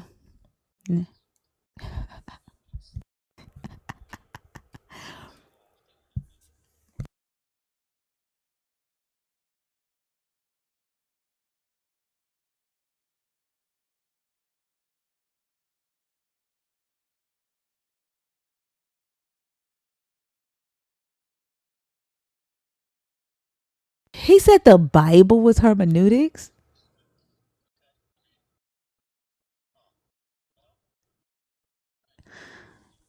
Wow. I don't think Flute is coming. Flute, are you coming back? Because if not, then I can go to a TikTok guest friend. Oh, Paris, you're more than welcome. I would love to see you talk to Dr. B. You're more than welcome to come back into the Discord room. Come on back. Come on down and talk to Dr. B. Come on, Paris.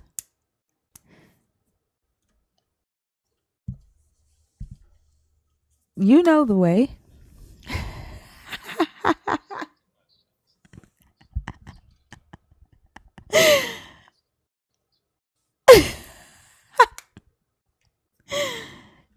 Do you want to come back, Paris? Oh, do you want to come back?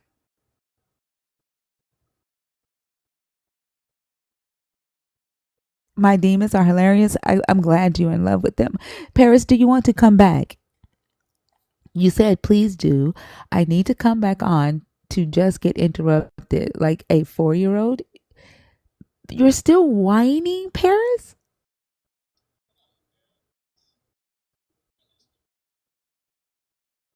Come talk to a theologian. Well, do you consider yourself a theologian or a scholar? Like, or like a researcher? Not a scholar, a researcher.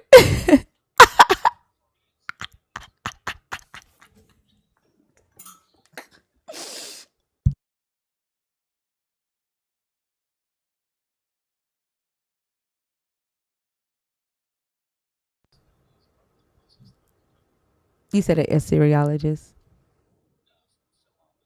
philologist. I'm gonna ask, what is that?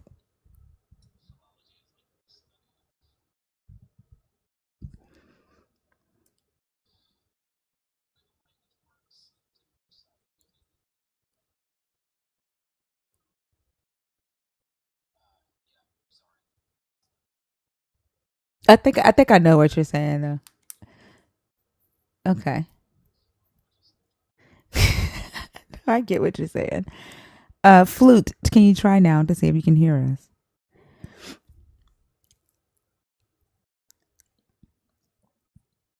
Flute, can you hear us? I can see his box lighting up, but I can't hear him and he cannot hear us. Flute? I don't think it's gonna work on his end. I don't know what it is.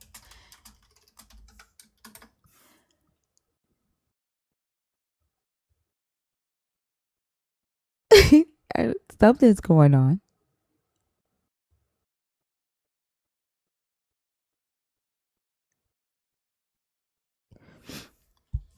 Flute, can you hear us?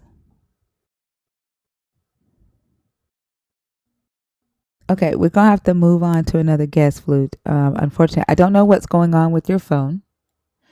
You can hear me, but we can't hear you.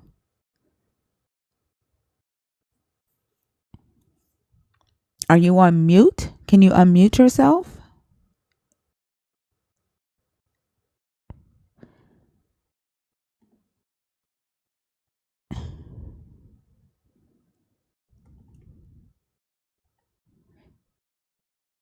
I don't show that you're muted.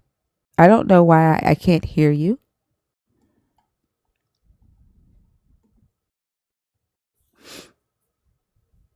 They in the comments talking about some justice for Flute.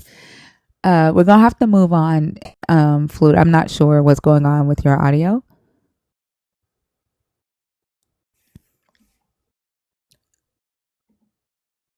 There we go. I can hear you now. Can y'all hear Flute in the audience? Dr. B, can you hear him? Okay. To the audience, can y'all hear Flute? Yep. Okay. We can hear you now. No, you can't see anything. You're not going to be able to see anything. This is just a voice call, okay? All right. So I assume you are a Christian, correct? All right. And which one of the topics did you want to discuss? Give me just a second. To the YouTube audience, you will not be able to hear Flute or Dr. B. I don't know why, but you'll be able to hear me for right now. If you want to come over to TikTok to hear the entire call, you can. But I will have this fixed by tomorrow. I don't know what's causing that. Which topic did you want to discuss, Flute?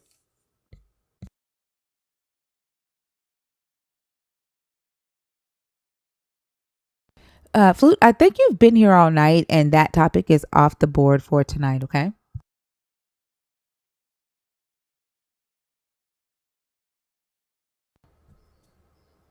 How can deception bring salvation? Facts over faith or faith over facts. Believers don't like the Old Testament. The blood of Jesus covers Yahweh's sins. What will it take for you to say no to the God of the Bible? Or does free will only explain bad choices?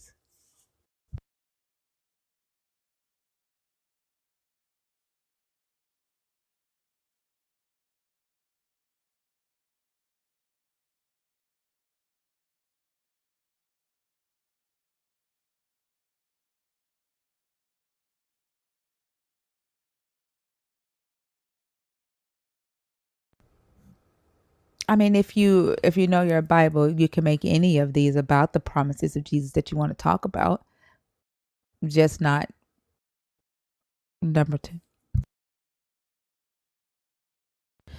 The blood of Jesus covers Yahweh's sins.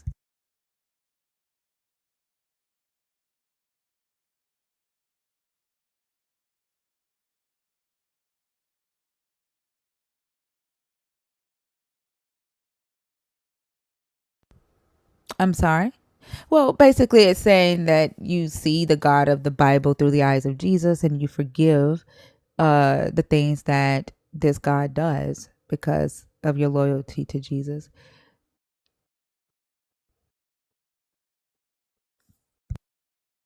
Because you believe that Jesus is Yahweh. Which one?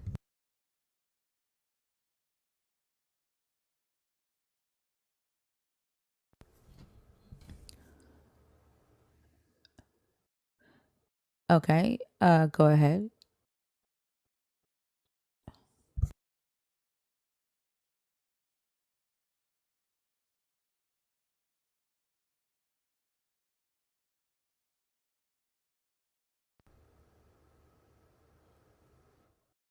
So when he tells people to enslave other people and sell them for money, when he tells humans that they can own other humans for life, you don't consider that immoral.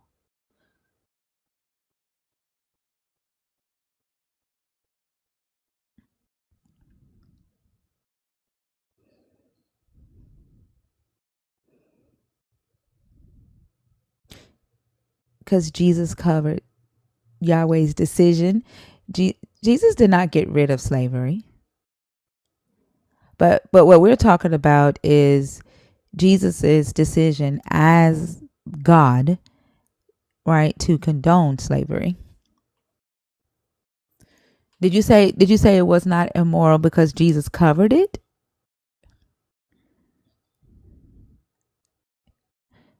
That Jesus covered slavery?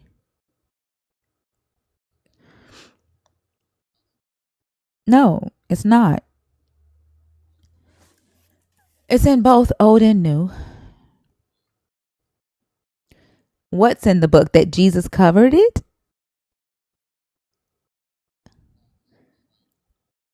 Yeah, it's in the Old and the New Testament.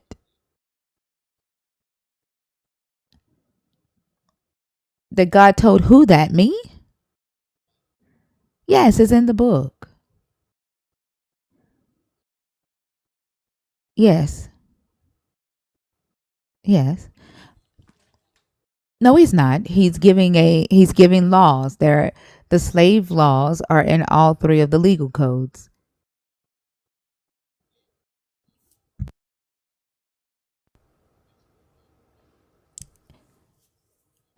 It doesn't mean that it's a record of what's happened. These are laws. Are the Ten Commandments a record? Are the Ten Commandments a record of what's happened? So the Ten Commandments are not commandments that are expected to be followed.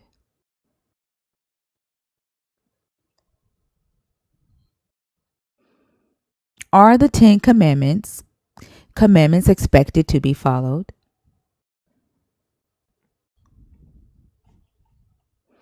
Moses also wrote the slave laws. But I'm asking, are the Ten Commandments just a record? Hold on, let me ask my question and I need you to answer the question that I'm asking, okay? Hold on, don't talk while I'm talking. We can't have a conversation if we're both going to talk at the same time.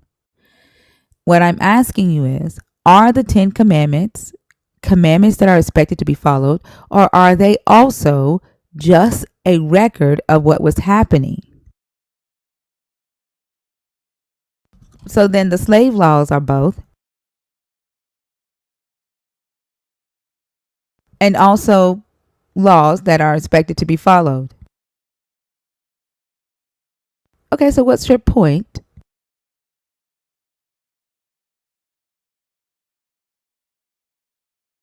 Yeah, but what is your point in bringing that up? Like, I didn't say you denied it.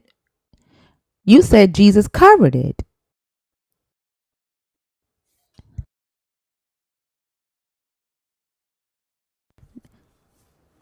And you said Jesus covered it. You said it's in the book, right? I asked you, hold on. I asked you if slavery was immoral. Well, does that make you uncomfortable?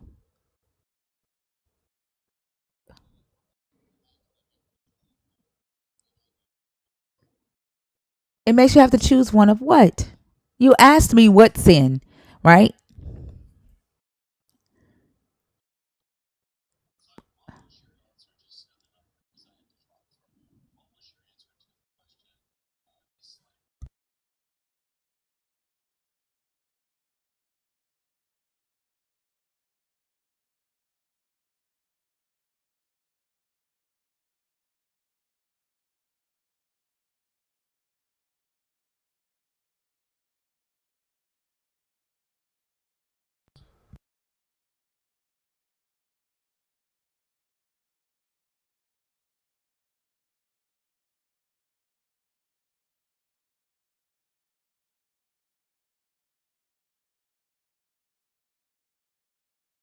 And so when I say, right, you see Yahweh's sins, right, his immoral decisions through the eyes of Jesus, right? And the reason you don't see it as problematic is because you look at it through the eyes of Jesus, correct?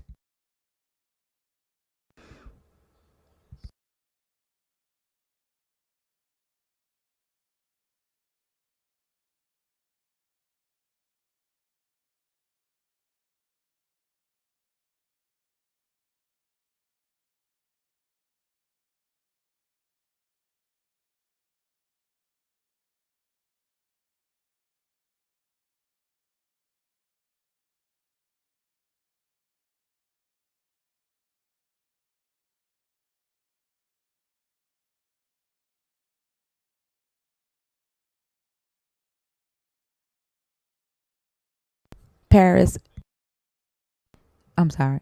Paris, I let people speak who do not whine when they talk. Maybe you can learn something from Flute.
I don't know why he keeps saying solo scriptura. I don't know why he keeps saying that.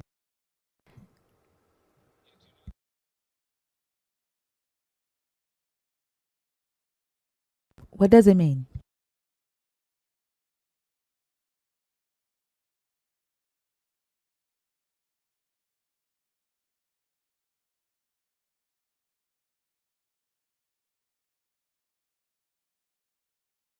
No.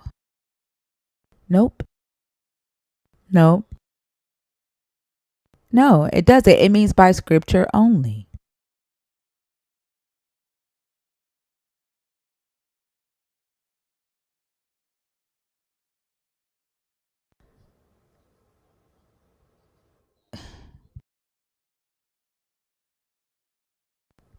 What?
Why do you keep saying solo script?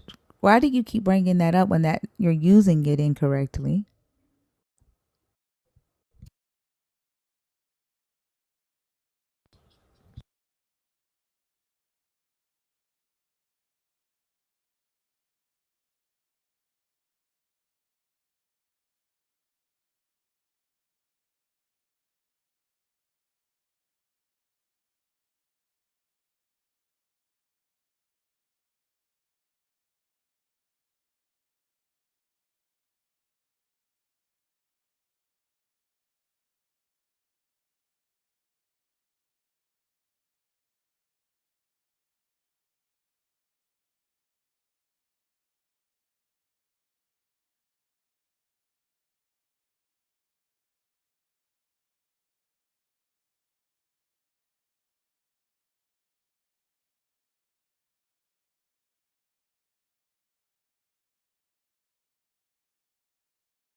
Yeah, I don't think.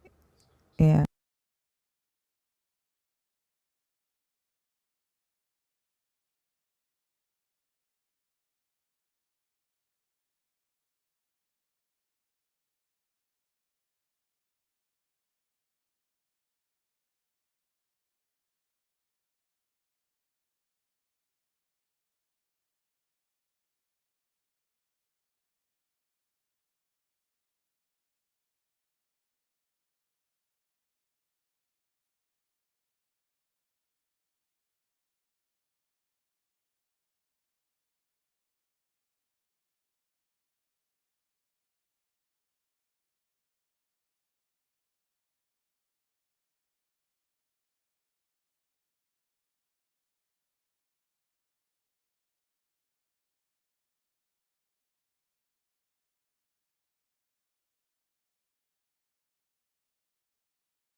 What?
Yeah, I don't even think he's listening to the conversation.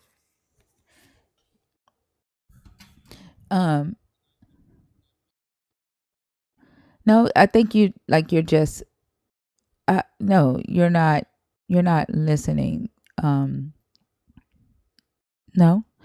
The conversation isn't going anywhere, Flute.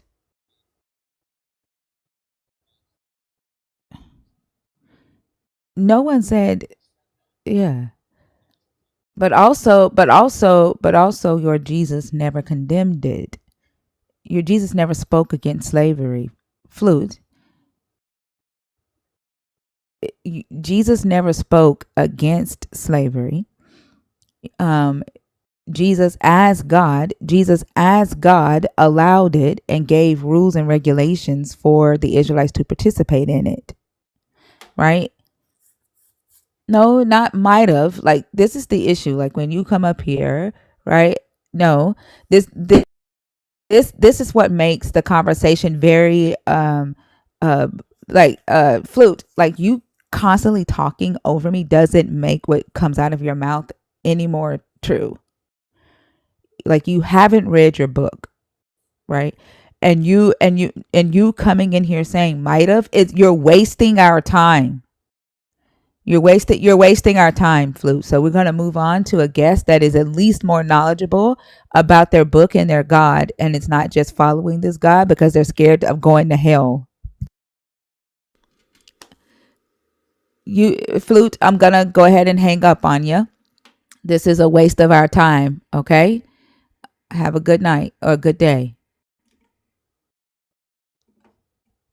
There's nothing to agree with, dude. That was a waste. So I was over here trying to figure out how to get the sound. I think I figured it out, y'all. I'm gonna work on it. I think I have to stream or cast on my PC so y'all can hear the Discord calls too. So I'm working on that. But if you are in the guest request box on purpose, go ahead and shout out in the comments so that we can bring you up on stage. If you are on YouTube and you want to join the call, you can join the call by hitting the Discord link that is pinned to the top of the YouTube comments. And on to the next guest, because goodness gracious, I feel like Flute had a flute for a brain. That was a lot. All right. Who's in the guest request box on purpose?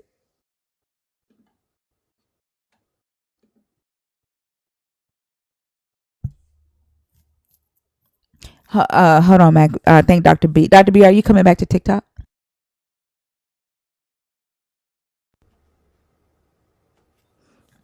Okay. Hold on, Matt, because I don't want to have too many hosts on stage. If you are a Christian, or if you're deconstructing, or if you are an atheist, the guest request box is open to you. Please comment and let me know if you're in the guest request box on purpose.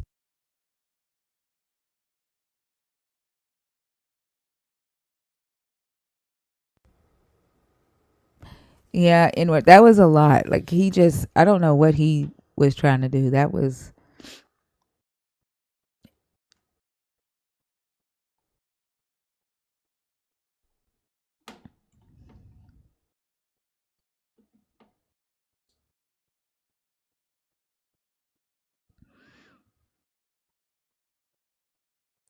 Okay. There is 25 people in the guest request box. Please comment and let me know if you're in the guest request box on purpose so that we can bring you up and skip any of the accidental requests. Flute literally made us lose 200 viewers. That is sad.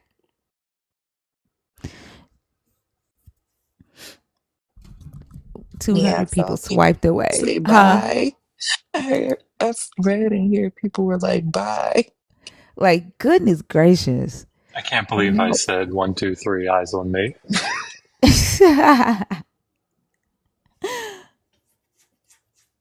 Like, fuck, shut the fuck up, Cheeto. Like, you didn't even hear me talking to him. And I love that takes two to tangle. That's brilliant. Not tango, but tangle. That's brilliant. I love it. Y'all butt hurt ass men that come in here and just like to have my name in your mouth for no fucking reason, even when I'm sitting over here minding my own damn business and not speaking. Like, y'all let me know how fragile y'all are.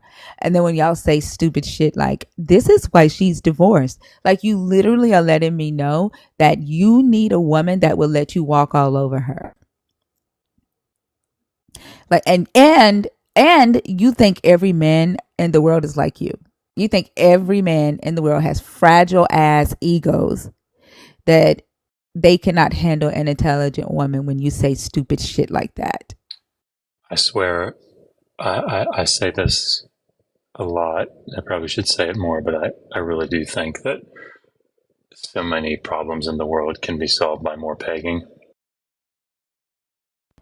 You know what? Bash say the same thing. He says that the first command that the God gave was go fucking fuck a lot.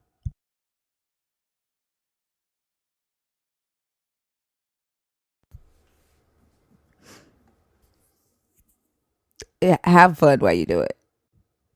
You did not do well. You did not do well, Flute. Don't go to YouTube and lie just because they couldn't hear what you were saying. And there are people who are on TikTok, like they came to TikTok to listen to you. You went right over there and lied.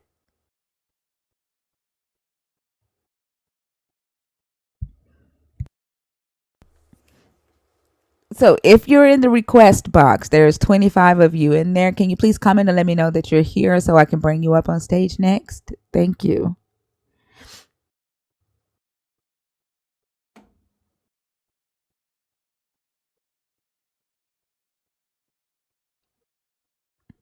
He went over there and said, I done well.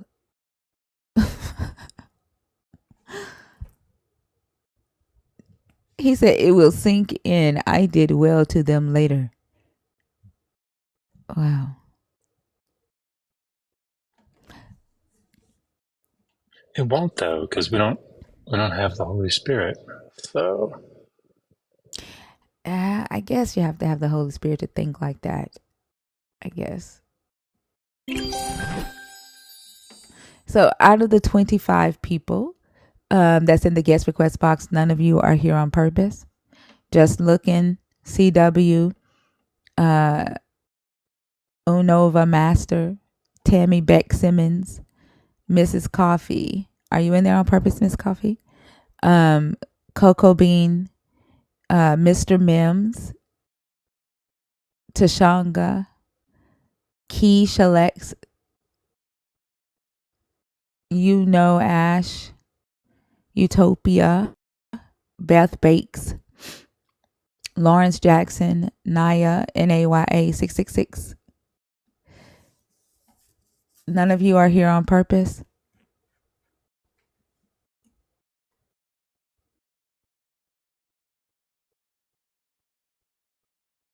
Dr. Boyd knows all about the Assyrians.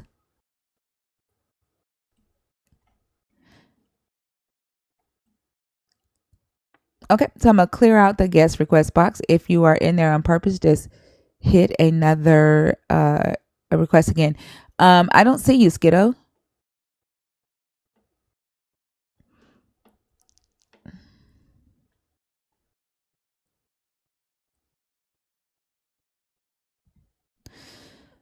Oh, goodness. Skiddo, I don't see you in the guest request box. Oh, there you go. To the friendlies that are scholars, just keep in mind that I don't let people come up on stage just to hang out on stage. I see you, Otto. Right now, I don't have a need for you to be on stage right now. Mac, I see you. Just hang out for me. Mac is a regular host. Just hang out for me, Mac. I'll get you on stage here in just a second. I can definitely drop down if other people want to come up and I can definitely do that. No, you're good. You're good. Hey, Skiddo, how are you? I'm good. How you guys doing? This is like my I'm third doing time up good. here, and every time I do, I try to touch another topic on the board. But this time I was hoping, and I'll jump down immediately if you need me to, if you can help me with the second topic. So I did take the second topic off the board for the night. Okay. Are you in the Discord? No. I have Discord, but I don't think I've used it for years. Okay. As a nerd, we discussed this topic over the weekend, and I did put like an old post that I did when we first did that topic a long time ago, in the Discord. I may bring it back later tonight and discuss it from a different way, but it like when we first started the show tonight, back to back to back, Christians picked it, and back to back to back, they kind of like freaked out. They ended up leaving or breaking down, so I decided to take it off the board for tonight. Oh, okay. Yeah, it did not go over well with them. Yeah, no, if it's a spiral meltdown, I understand it. It's only because when I do my deconstruction, it's, for me, that's always the hardest one to keep in line, because I'll get confused with multiple translations. So it changes how I address the topic. So I know you're more succinct and concise on how you're able to compartmentalize each topic. But if you already have that up, then I'll just go be a bookworm and read to my heart's content. But yeah, thank you. I was just wondering if you got that, you covered it, and I'll jump down and let somebody else do it, because I think I've covered all the gist of all the other topics with you. Oh, these are new. So, how can deception bring salvation is new. Facts over faith, or faith over facts is new. What will it take for you to say no to the God of Israel is new. Goodness. And yeah, does free will only explain bad choices is new. So most of these are new. Today's the first day that I'm bringing them out. Actually, free will doesn't always explain bad choices. You were the one that explained the story of Jonah. Yeah, but for some reason, like when we talk to believers, it seems to only explain their bad choices. When we get to the good things that humans do, it's always God. And they will admit or say that they have to give God praise for it, or they give God praise for the good things that happen in their life or the good things that they do. And they say that it's because good comes from God, or God influences good. And I don't understand how that would be free will if God did it. Well, he's right? a control freak, isn't he? Yeah, but they're literally splitting their free will. Like they're saying that God gave them free will, but what it's like what they really mean is God gave them the freedom to make bad choices, because they're not even they the only free use will. free will when it has to do with something bad. Well, okay, so how I've broken down free will is there is no free will in Genesis. Right. It was just they were not meant to know because they had a particular purpose. However, that seems to be a lie as well, because they were only tempted on the behest of somebody else. You know, somebody else ordered someone to tempt them. And that someone else was God. Then you have the hardening of Pharaoh's heart. But then you also have, with the extra text, you have that God sends angels down to do most of the mischief. There is no free will there either. There wasn't free will in any of that story. Yeah, but the You question broke down isn't. Jonah. Yeah, but the question isn't necessarily, asking whether free will exists. It's kind of like giving them free will because they believe they have it, right? And just trying to understand how in their mind does this free will work, because it seems like when we talk to them about free will, it's usually just it's usually the answer that they give when it explains why something didn't happen that this God said would happen, or it explains why he's not doing something today.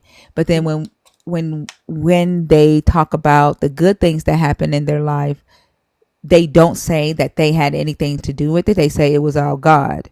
And so what I want to understand, like from their understanding of what they're calling free will, is how is it that good is not free will but bad is, The right? very premise of being governed negates your free will.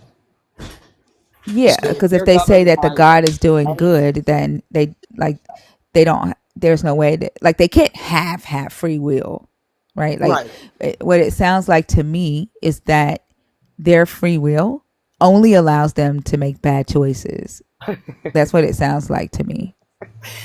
I think it goes back to fact over faith, faith over fact, where it will boil down to the question of, does your morality and your code of ethics conflict with the moral standard and ethical standard of the Bible, or does the Bible justify your morals and your ethics?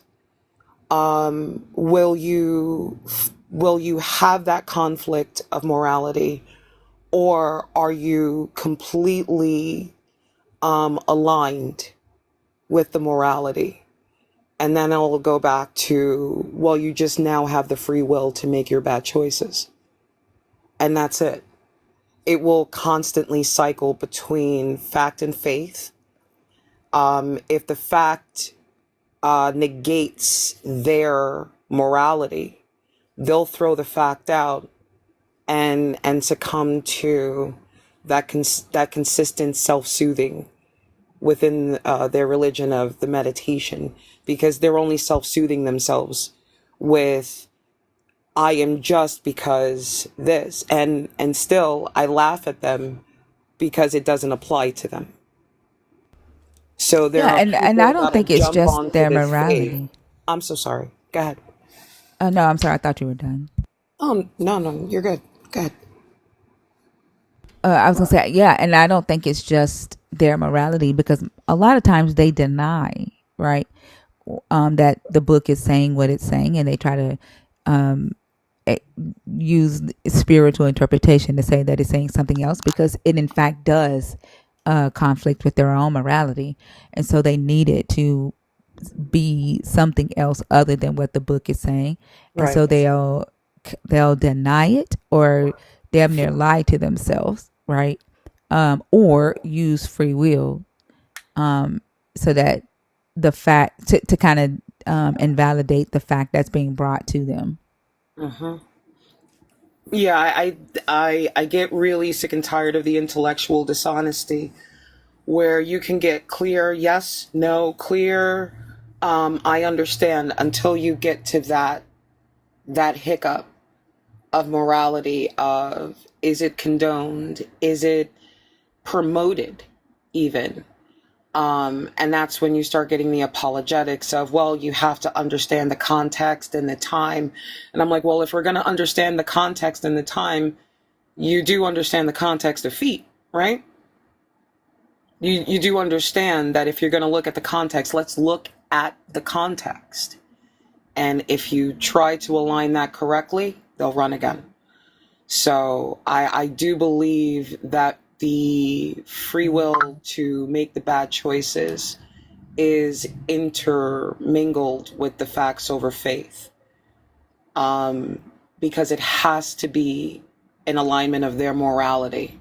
And if they are comfortable, and I always ask the question, without the parameters of man's law and consequence, could you truly be a man of God and live only by God's law as intended? And I often get a yes. So I think it's also a level of wishful thinking. Because think about it, they believe that if they commit a crime, all they have to do is pray, and they'll get that voice in their head that lets them know they're forgiven, and on they go.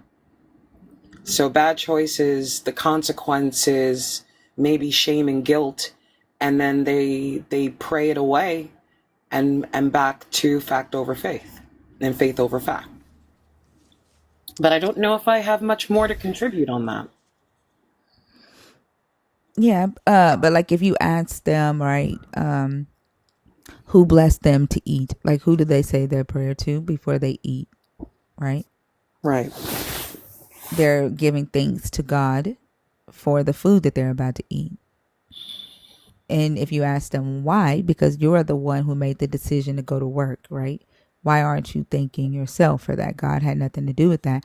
They will say he did. But then if you say you made the choice to steal the food that you ate, why aren't you giving God credit for that or blaming God for that? Because my free will made me make that choice.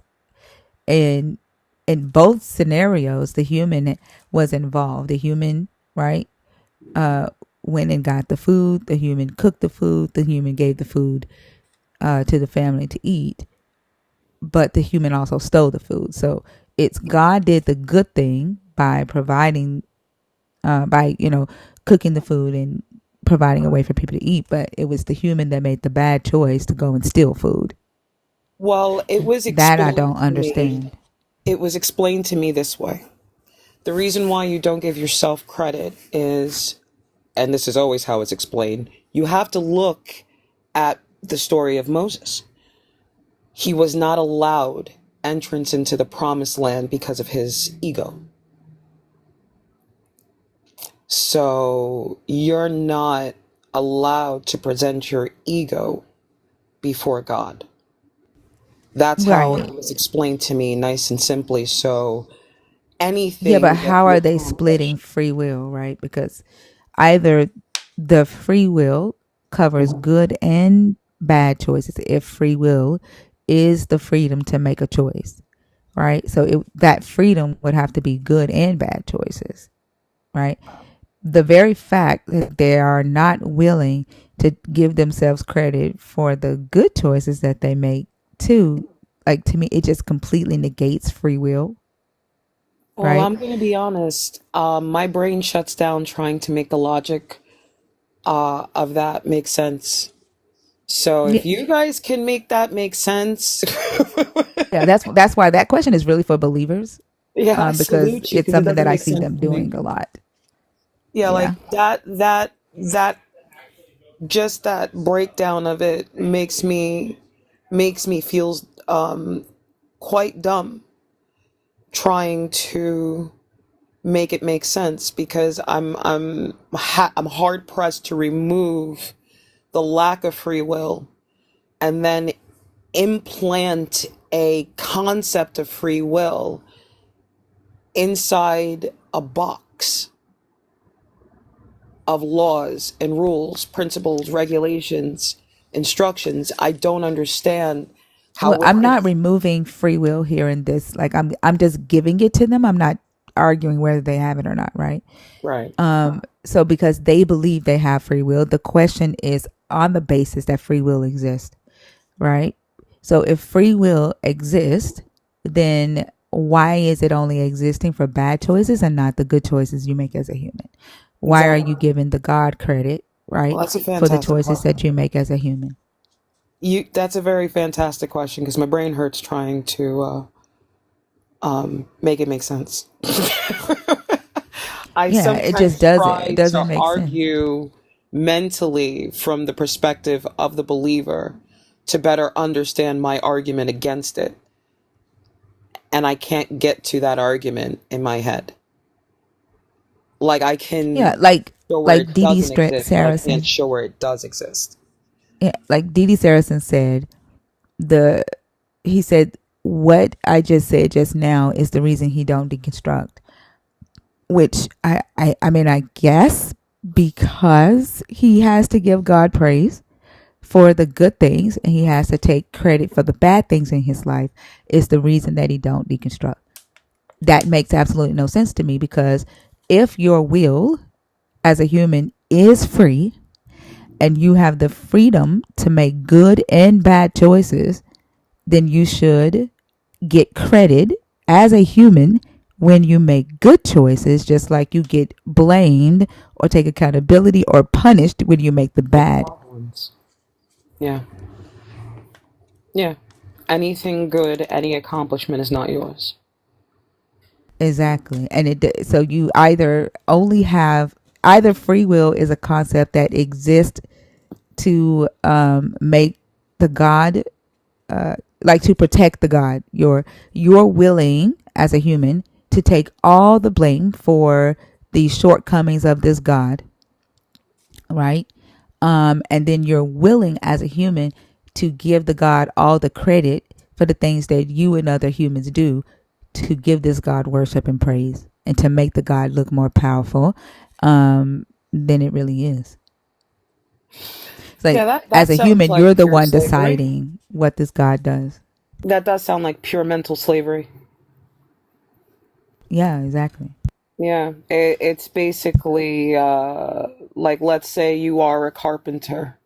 Any piece of work that is fantastic and excellently made, master crafted, it doesn't have your name on it. But should you make a mistake, the whole town knows it's you. Yeah, that's what free So, will basically is from a yeah. Christian perspective. Yeah. Mm-hmm. Thank you so much. I always love talking to you. You're actually good for my anxiety. You keep it low. So, but thank you. Thank you for letting me up. I'm going to drop so you guys can actually have more interesting content with the believers. Well, thank you for coming up, Skittle. I hope you have a great rest of the day. Oh, I'm just going right back down to the comments to listen. Oh, okay. I'm still here. All right. Bye. All right. Bye. And I'm actually shocked that a believer haven't picked that topic tonight, because free will is usually their favorite topic to discuss. But that's one that they've stayed away from all night, because I don't think they can explain why they should only take credit for the bad choices they make and give their God credit for all the good and still be able to call it free will. But if there is a believer in here that wants to come up and discuss that topic,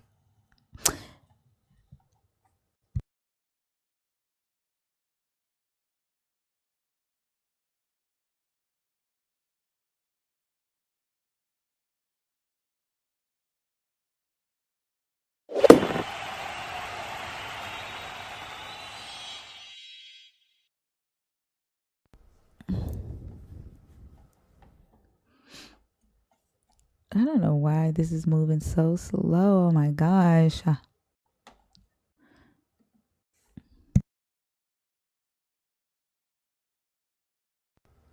Key? Hello, Key? Key, are you there? Hey, I am. I am so sorry. I am right in the middle of teaching. I didn't even realize I requested. I love you. I appreciate everything you do. Thank you. I love you I'm too. sorry. That's okay. I hope you have a great day and enjoy your class. Okay. Thank you. Bye bye. Oh, I will. Thank you. Oh, I'm sorry. I'm sorry, Key. I thought you were done. I apologize. You still open? Huh? You still go, okay. Daniel?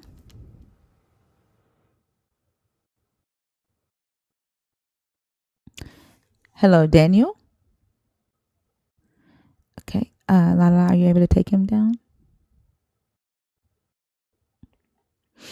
I know I was frozen for a few minutes here. I don't know who's in here for real. This is irritating. There's like 26 people in there. Let's see. Y'all, while she's doing that, can you get these likes up to 300? Thank you.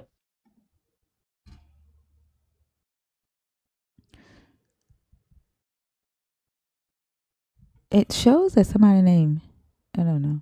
I'm just going to go through these and see. Annette. That's a straight up like screen. Okay.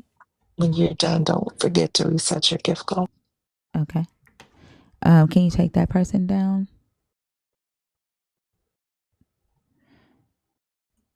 I'm just going to delete everybody that's in the box because I don't know who's in here, and you're not commenting in the request. I mean, in the comments, so let me know who's here. And I don't want to go through 25 ghost requests. I'm sorry. If you are in the box on purpose, just re-request. Also, if you're on Discord and you want to call in, the Discord link is pinned to the top of the YouTube comments. There's 824 people in the room. Sure enough, there are Christians or deconstructing Christians or deconstructed former Christians that would like to come up and discuss one of the topics on the board. Also, if you are a nerd and you want to come up and share something with the room, you can do that as well.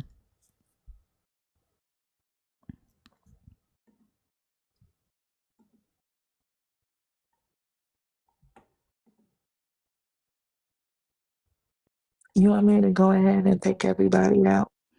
I'm doing it right now. Okay.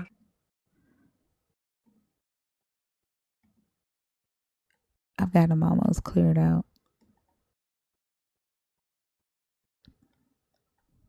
Love you too, Yala.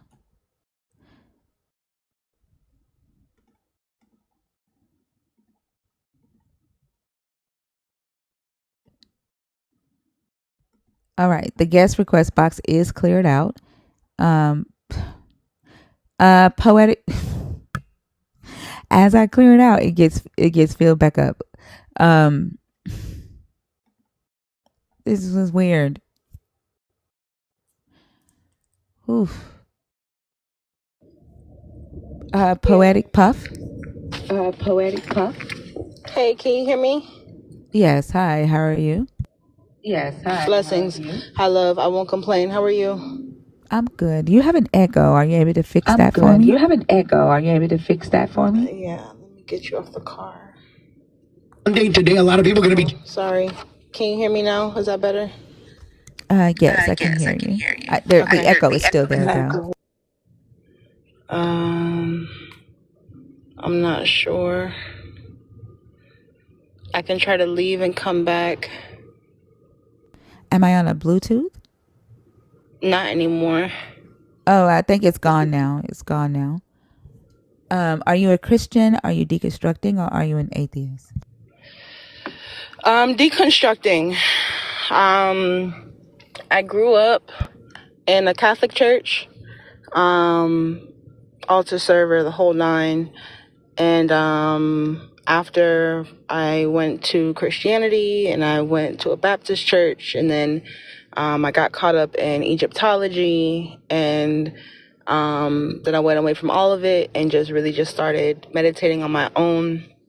And then I met my husband, and the Most High came to him, asking him to get back into scripture. And then we've been reading scripture.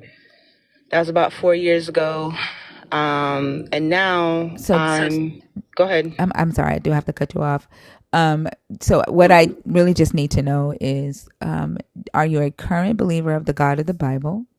Or are you currently deconstructing your belief systems around that God and looking to either do away with it altogether or put it back together in a healthy way when you say you're deconstructing? Both. So I believe in the God of Abraham, Isaac, and Jacob, and I'm deconstructing my belief system with Jesus. Are you a Hebrew Israelite? I follow the laws to the best of my ability. I don't know how far my but are bloodline you claiming goes. to be a descendant of Abraham, Isaac, and Jacob? No, because I don't know how far my bloodline goes. I believe that the laws are more important than whether or not we identify as an Israelite.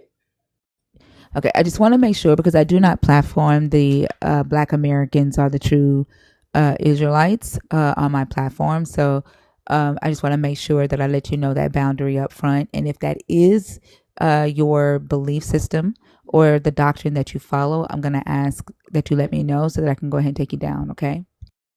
I mean, that's fine.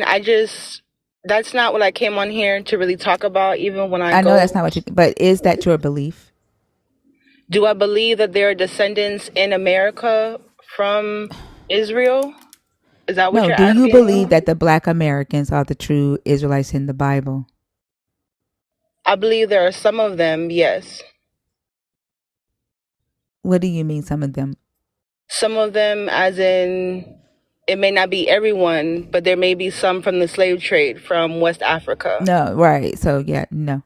Okay, so I'm going to go ahead and take you down, okay? And I hope you have a good day.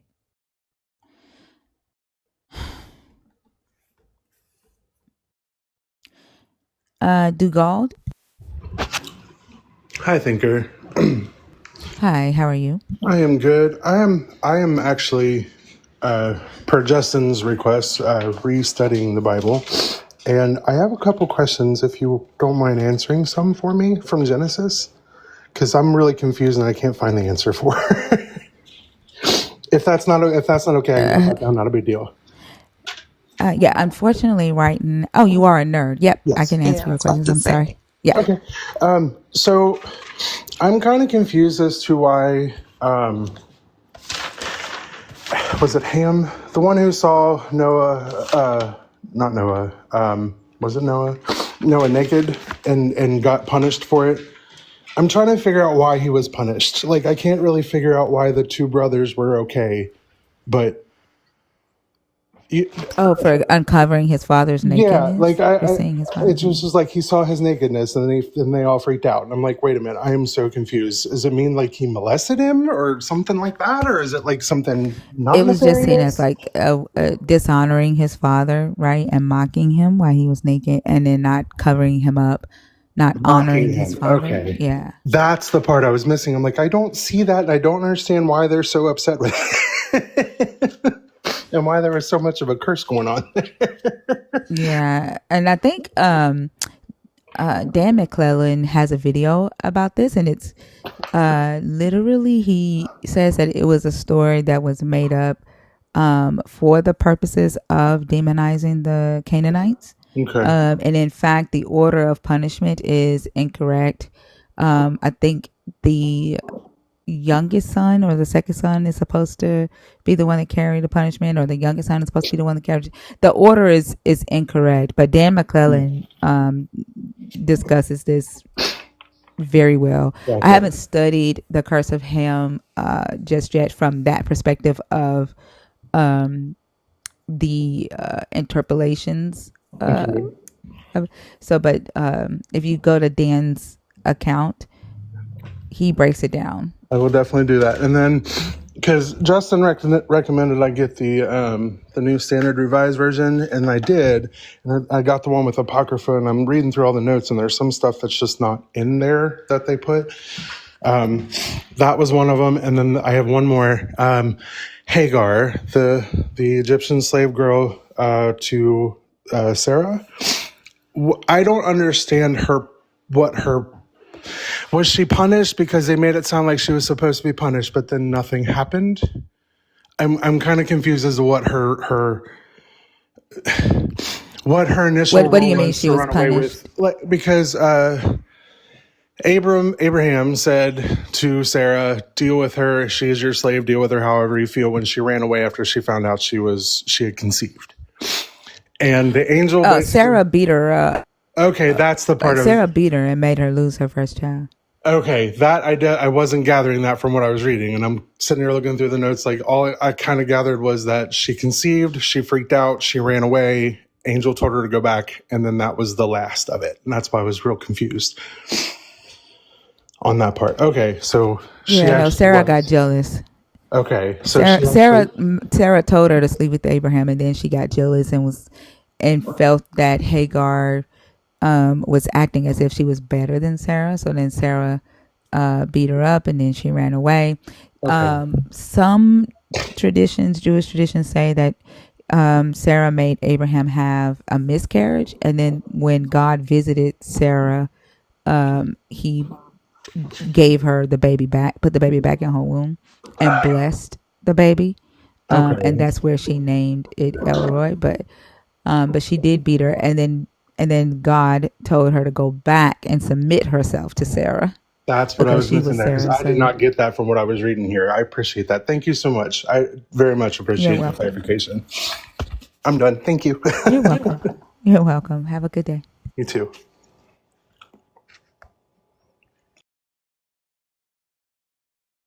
Proof of what, J Joy? What is it that you need proof of? What's in the Bible? You don't have to ask if you could come on stage. Like literally, there were 25 people in the guest request box, and I've been saying if you want to be on stage, just let me know that you're in the guest request box. Mac, if you're still in here, there's a host space open for you.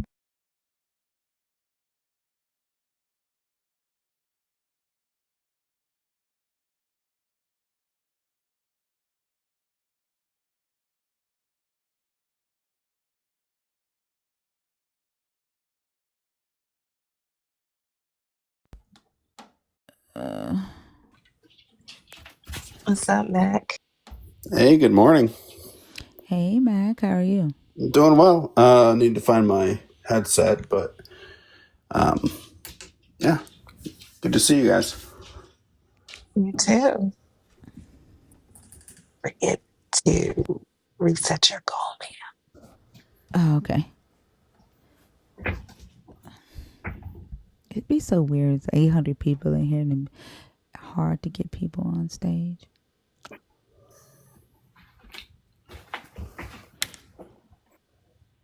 Huh?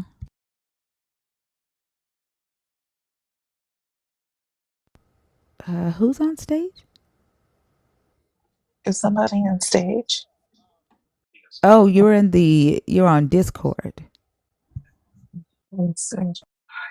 Yeah. So in the future, when you come in on Discord, please go on mute until we introduce you, because we could be in the middle of a call.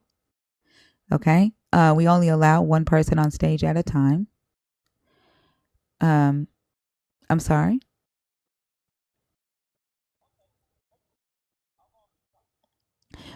It's okay if you heard me say in the future. When you come on and enter the Discord, if you could just go on mute, because I didn't know that you were there. Are you a Christian? Give me just a second, Mac. Yeah. In order to hear the guest on the stage, you're gonna have to enter the Discord. Go to the YouTube link. Yeah. Okay. All right.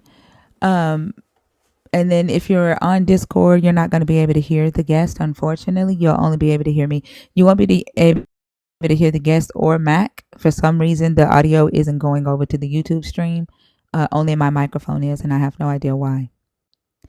I wonder. Hold on, let me try something.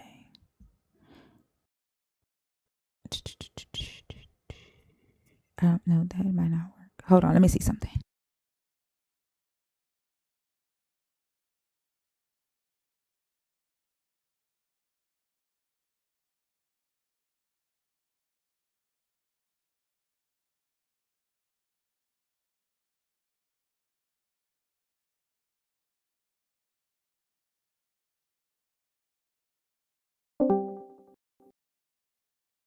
Let's see if can y'all hear me now on YouTube?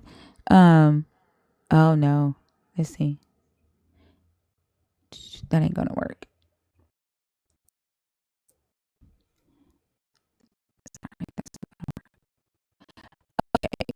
The topics. Okay. Okay. I can read them to you. And I do ask that as a non-believer, that you are bringing some value to the conversation and not just, coming on stage to complain about Christianity. Okay. We focus on researching here, learning more about the culture at the time and more about the text or what the intentions of the writers are like. And so I do ask that you be bringing some type of value to the topic. Okay. The top All right. The topics that we have are: how can deception bring salvation? Faith, facts over faith, or faith over facts. Believers don't like the Old Testament. The blood of Jesus covers Yahweh's sins. What will it take for you to say no to the God of the Bible? Does free will only explain bad choices? And yeah, there we go.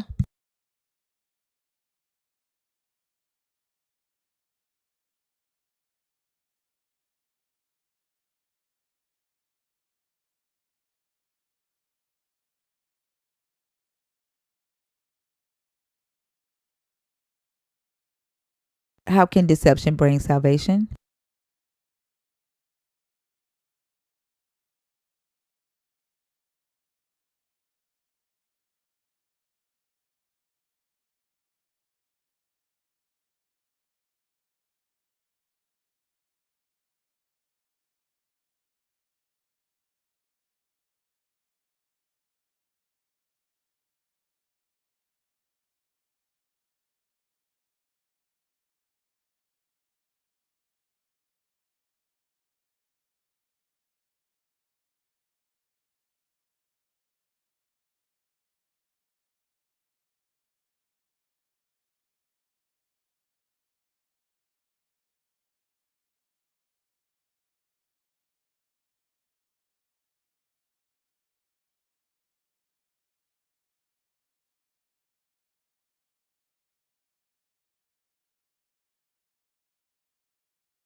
Okay, but so that topic is focused on the deception in the Bible and how the God of the Bible allows or typically blesses through some act of deception that the Israelites have done.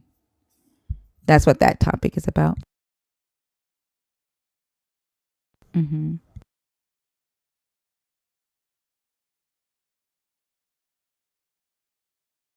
Not necessarily like um for example, the Jacob and Esau story, right? Jacob and his mother Rebecca deceived Isaac in order for Jacob to get Esau's blessing, and the God blessed Jacob through that deception, right? And Jacob became Israel, and the Israelites became the Israelites, and then Jesus came through that, and it all started with a lie.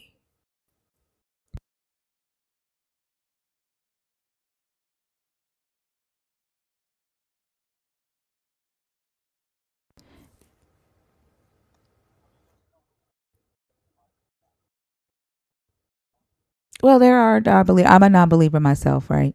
And so we do, like I said, we analyze the text in here from a research um, standpoint.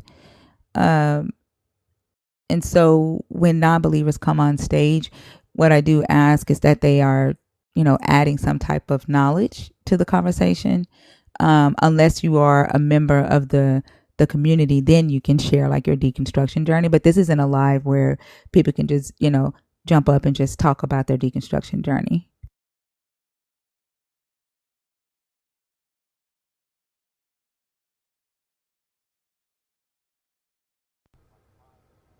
Okay, well, I thank you. I hope you have a good day, okay? What's even more a waste is to just complain about it.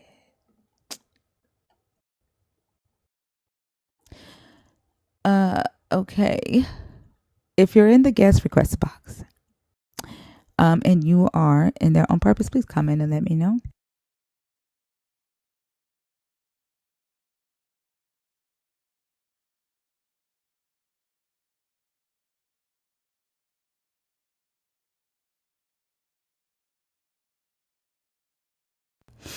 I think we have mostly friendlies in the request right now.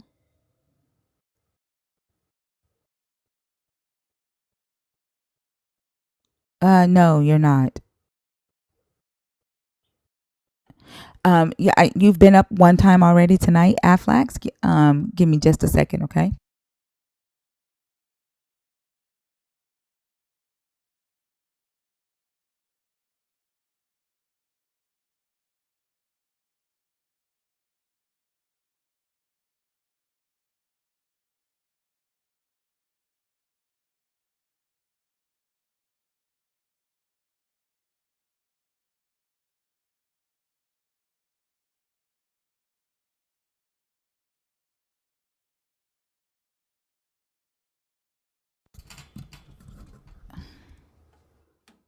Tall man, I don't see you.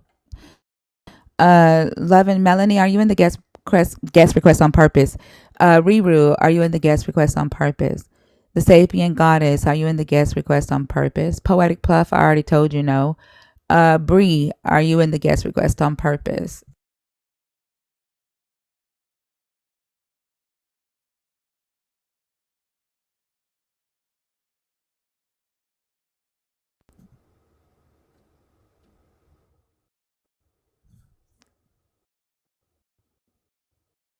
This is weird. I don't know what's happening. Bree, the Sapient Goddess. I know you can, Otto, but like right now I don't need a scholar on stage right now. I know a lot of people want to be on stage because it's fun. You like to talk about it, but y'all, I swear I'm a very intentional person, and the goal of these conversations is to get something out of them, not just to talk. I'm not just a talker. Like I promise you, I'm not. I don't like just having conversations just to have them. And I know that probably makes me weird, but there's got to be something coming out of it.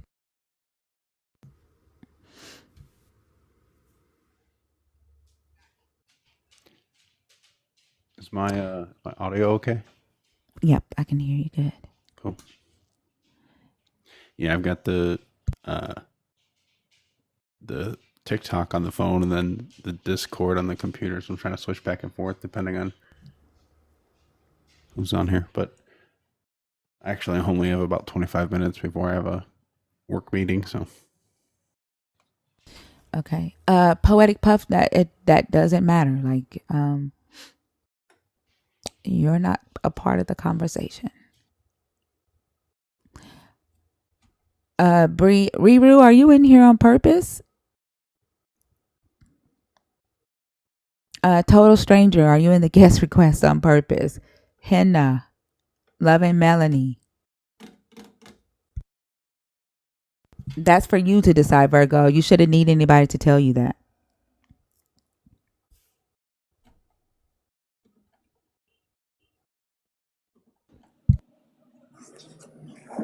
Total Stranger, hi, are you a Christian? Yes, I am. Good morning. How are you? Good morning, I'm good. How are you? I'm good, thanks. All right, which topic? Topic 2 is off the board for the rest of the show. Which topic did you want to discuss?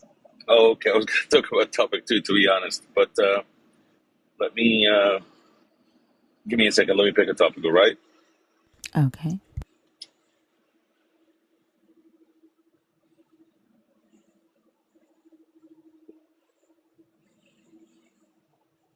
You can definitely stay in the comments and learn Powerpuff, but again, like I've already told you, like I don't subscribe to the ideology that you believe.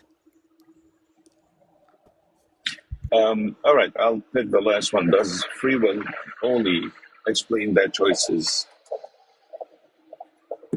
Okay. Go ahead.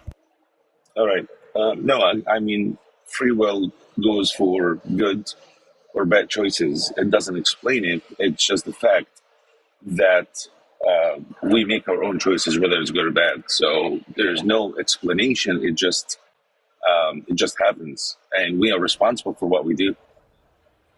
So if you were to make the choice to go out and steal from a store, would you blame God or Satan for you making that choice, or credit God or Satan for that choice?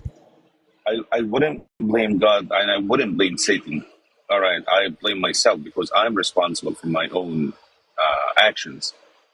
So, I know the right, and I know the wrong, and I choose to do the wrong. So there's no one to blame here. Okay, Jesus so what didn't. do you give? Yeah. What do you thank God for then, on a daily? Hold on. What do I think God? Yes. Can you repeat? Can you repeat the Yeah. question? What do you give thanks to God for? A lot of things. I give thanks for my life. I give thanks for family, wealth, health. the sun, the moon, the nature that Hold works on, together hold on. for You our give benefit. wait, hold on. You give the God thanks for your life, for family, wealth, health, Yeah, and what else? nature coming together to give us this world that we live in. The things that he saved me from, whether knowingly or whether I know it or not. Like what things he saved you from? Um, like for example, accidents. Just a quick example. My son was actually involved in a fatal accident. It was a head-on collision, Hmm. and everyone that saw his car picture, they almost told me, "Oh, what happened?" I said he had a fractured ankle. They said, "Oh, that's it." It was a fatal accident. So I thank God that He gave him another life to live. So even though it's a bad thing, but we look at the good side, which is he lived. A lot of people like him, they don't get the chance to live and repent, or they maybe have given the chance before and they never use it. So, but anyway, so Did I your thank him son for wear a a lot of seatbelt? things. Was your son wearing a Yeah, yeah, seatbelt? yeah, yeah. He did. He did. He was Okay. actually a So drunk driver. why not thank your son? Why not thank your son for making the good choice of wearing a seatbelt and being a good driver? Like, why are you thanking the God? And what made him wear the seatbelt? He could have made the Well, choice then not to wear what the made the seatbelt. person steal the food? Like, you don't blame or say that an outside source, right, made somebody steal. You say the human did that on their own, and there was no outside source. There was no God. There was no Satan that influenced that person to steal. Then why Right. does there have to be an outside influence to make your son wear a seatbelt or be a great driver? No, my son had the knowledge that wearing a seatbelt will save him. And where did he get the knowledge from? People who made Not those from rules. And God, why people? No, no, no. I'm coming to you. I'm coming to you. So why did people make those rules to avoid death? not from So God so though. basically, we think because God gave us minds to think with. No, but what I'm saying is God gave you the mind to think with when the person stole. The same mind made the decision to steal, as the same mind that made the decision to wear the seatbelt and be a good driver. I'm not thanking God for the choice. I'm thanking God for saving his life. But does that mean if But your he, son God saved forbid, his God own forbid, if he life died? when he put the seatbelt on. No, I don't think so. I don't think so Yeah. because a lot of people, hold on, a lot of people put their seatbelts on and they still die. Yeah, So, but again, it could have been the way that he was, the fact how he was um uh protected in the car. Could have been the type of car that your son had, the but type of car that he hit, right? There's no guarantee that a God did anything to save anybody's life. Like literally, did he flatline? what do you mean flatline? I'm sorry. Yeah, so I mean his life was never taken for your God to give him another life. Like you said, you thank God for giving him another life. Like his life never He, stopped. he gave him the chance to live another life because he could have died, but he gave him the That chance to doesn't live. mean that your God did anything. Your son wore a seatbelt. He practiced safe driving.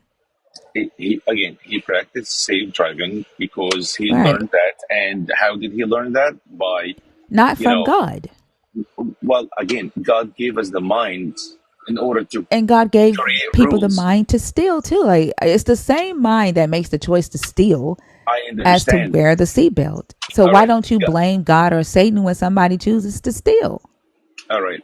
I'm not going to blame God for this, okay, because I made the bad choice. I'm not blaming God or I'm not giving God Right. credit. And I'm and thanking your Him son made the choice to put on their seatbelt. because we created seatbelts based on God giving us minds, advanced minds Is to the wear right. So what seatbelts. about the mind that chose to steal? It's All the right. same So again, mind. all right. Okay. The same minds also, all right, can choose not to give us rules to wear seatbelts, but they gave us the good and they said the bad is right there, Right. So right? only the So if I bad do the the good, human is responsible for. So only the bad part of the mind, right, is the okay. human responsible for. All right. I'll tell you. I'm giving you now two rules, a good one and a bad one. Which one Okay, you're gonna go with. You're gonna go with the good one. Like logic says that you're gonna go with the But good choice. but who's So I but why are you only responsible for going with the bad choice? Is my question. Why is it that you can give God credit when your mind goes towards the good choice, but when your mind goes towards the bad choice, it's your responsibility alone? because he gave me both choices, and I chose to do the one that saved my life. He said, "You So think you're this way." only capable of making bad choices Only by capable. yourself?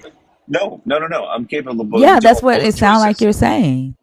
Okay, all right. I'll tell you. I'll give you a very simple example. Okay, you're telling me there are two ways. This way ends with a cookie, a nice, delicious cookie that you'll eat. This way ends with, whatever, dust. And I chose to go to the cookie. So at the end of the road, I take the cookie and I say, hey, thank you for the cookie that you left. If I choose to go to the other way, I go there and I'll be like, oops, I goofed. So I made both choices, but I thanked him for one of them. The one that he That's said, what I know that. The question is why? why what? Why what? He Why didn't are tell you thanking this God for you making a choice? because Like he gave you me said both you thank him for choices. the wealth. You get up and go to work every day, correct? Oh, yes, And when you go to work every day, you're doing the work, correct? absolutely. And you and your employer made an agreement that you would get paid a certain amount of money for the work that you do every day, correct? That's correct, yes. All right. And you make sure that you get up on time and go to work every day, correct? Sure, You make sure that you learn the skills that you need to do in order to do the job correctly, correct? absolutely. When you mess up at work, you make sure that you do the thing that you need to do to correct what you messed up, correct? Okay.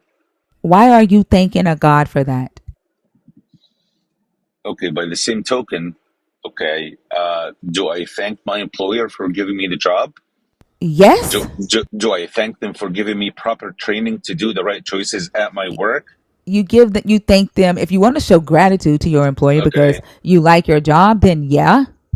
perfect. I'm giving God the gratitude But for giving me your the employer choices. can be seen doing that. Your employer, right, did a thing.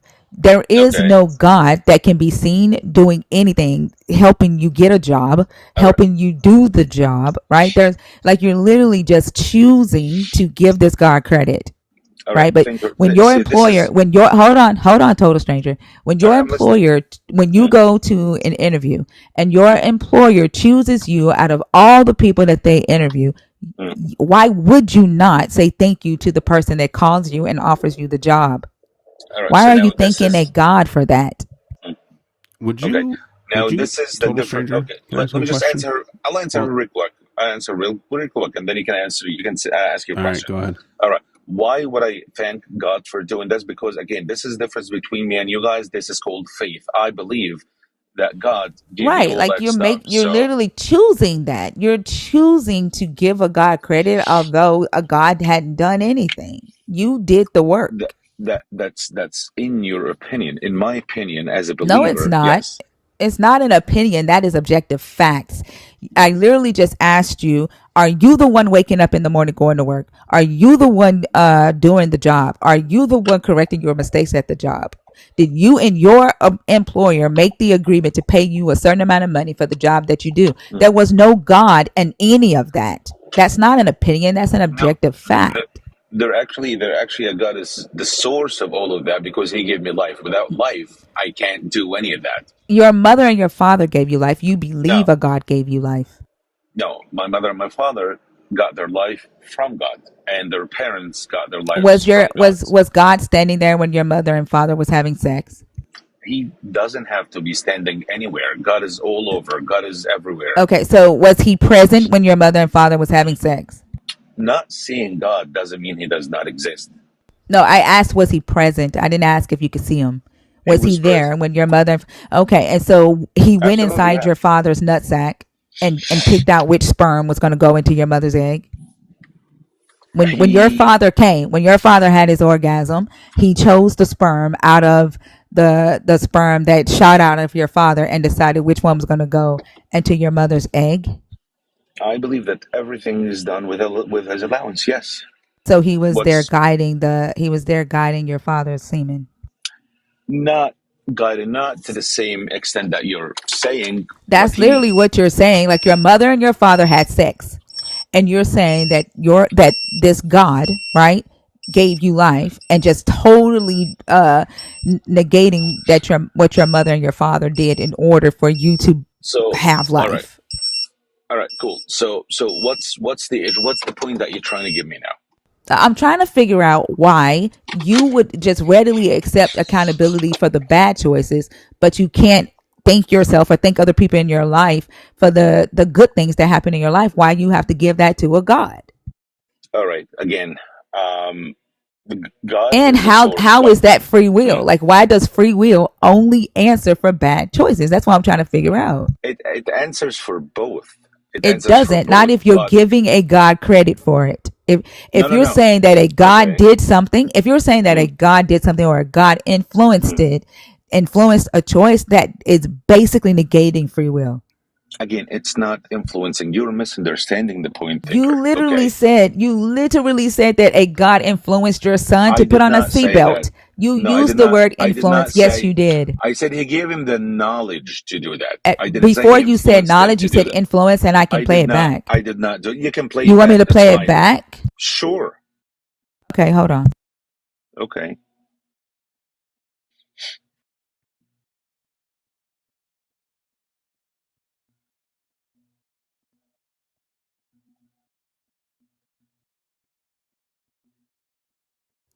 I think I can ask my question while you track back to that. Yeah. Hold off. So, Total, would you have any problem telling your boss that your last paycheck was short? No, I wouldn't have a problem with that. Right, because you would hold them accountable for something negative happening. Sure. When it was clearly their responsibility, right? And clearly that they're doing. Sure. Did they make a mistake? Yeah, obviously. It's short. So, all right. So they made a mistake. Okay. Yeah, so what their actions had a negative impact on your life. Sure. And so you are turning that accountability back to them, but you couldn't imagine doing something like that with God. Okay. I do that with God, yes. When I feel something is not fair, I ask him why did he do that? And I leave it up to him because I have total faith that he always chooses the best for me. It may appear bad, it may appear unjust, but I don't think so. For example, my son, it's unjust. There are like a million drivers. Why did this happen to my son? All right. Now, question is, again, from my Christian belief, question is, maybe there's something better behind it. Maybe, for example, he was going to die without repenting, okay, and his fate was going to be eternal hell instead of eternal life. All right, maybe a lot of things. Maybe his friends that were with him, okay, or the friends that heard about him, maybe they repented. Maybe they said, "Oops, it could be us," and let's repent. All right, there are like a lot of maybes here that we don't know. Again, not seeing God and not understanding His wisdom doesn't mean that He doesn't exist. Who is saying that? You keep going to that. Nobody's making the argument that he doesn't exist. We're granting that. You guys are saying that he doesn't. You guys are saying that there is no God. We are granting that he exists. It's an internal critique. Okay, so hold on. You're granting that he exists, or you believe that he exists? Granting. I can't change my belief. Okay. All right. If you're granting that he exists, all right. So basically you have to have some sort of faith. And if you have questions about the faith, you can ask him, pray. And I'm pretty sure he'll answer you. No, faith relates to the having the belief, right? I don't have the belief. I'm granting the existence for the sake of discussion. Okay, that's fine. For you to say that you have to have belief doesn't make sense because we're critiquing the gaps in logic within the belief system. All right. I told you, if you're, just for the sake of the conversation, granting that God exists, also for the sake of the conversation, grant that He has wisdom. Our minds, for example, I spoke to a guy who was a professor in quantum physics, or whatever the case is. I said, "Are you a master of quantum physics?" He said, "No, I'm not a master, but I said I have PhD." I said, "Okay, that's good. Are you a master of math?" He said, "No." "Are you a master of biology or chemistry or whatever?" He said, "No." He said, "If you're not even mastering just one science that you are specializing in, how do you want to understand or master God's mind? How is that possible? The one who created every law and every rule in this world, how do you want to understand how did this happen? It's illogical. It's not going to happen." What did he say when he stopped laughing? What did he say when he stopped laughing? Yeah. As a matter of fact, he wasn't able to answer. He didn't laugh at all.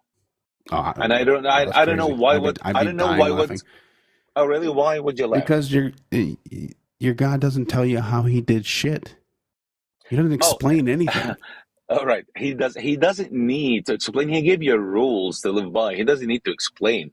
When you go to work for some, I was a banker. It's the intelligence given down by the God is the same level of intelligence as a 10th century BC fucking goat herder. It's not there. Friend, there's not this wisdom there that you think.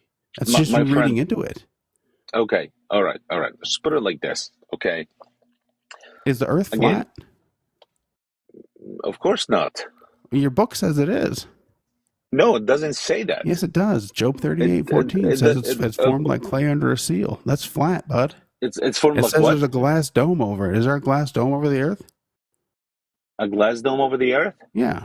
So what do you they call the sky that a glass dome? That's what they call the sky, because they were not a glass dome. Nobody calls the sky a glass dome. They were not advanced. And also there is another verse. They weren't, or God wasn't. Okay, give me 1 sec. There's another verse. Okay, it says he who is sitting on the circle of the earth. All right. How did they know that the earth was circular at that time? Hey, Toto, what shape is a pizza? Oh, really? Okay. What shape is a pizza? Total. Okay. Answer the question. What shape is a pizza? Good. Perfect. Pizza is circle. How did they know it is circled? How? Tell me. Why did they say it has corners? Why is it circled? Why did they say it has corners? Because we have north, south, east, and west. Those aren't corners. What they said. No.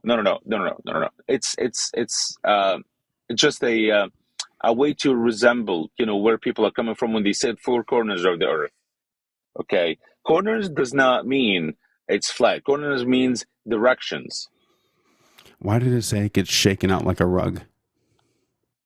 What does it say? It gets shaken out like a rug? I mean, I know. I don't know this verse. Sphere? Is a rug a sphere? No.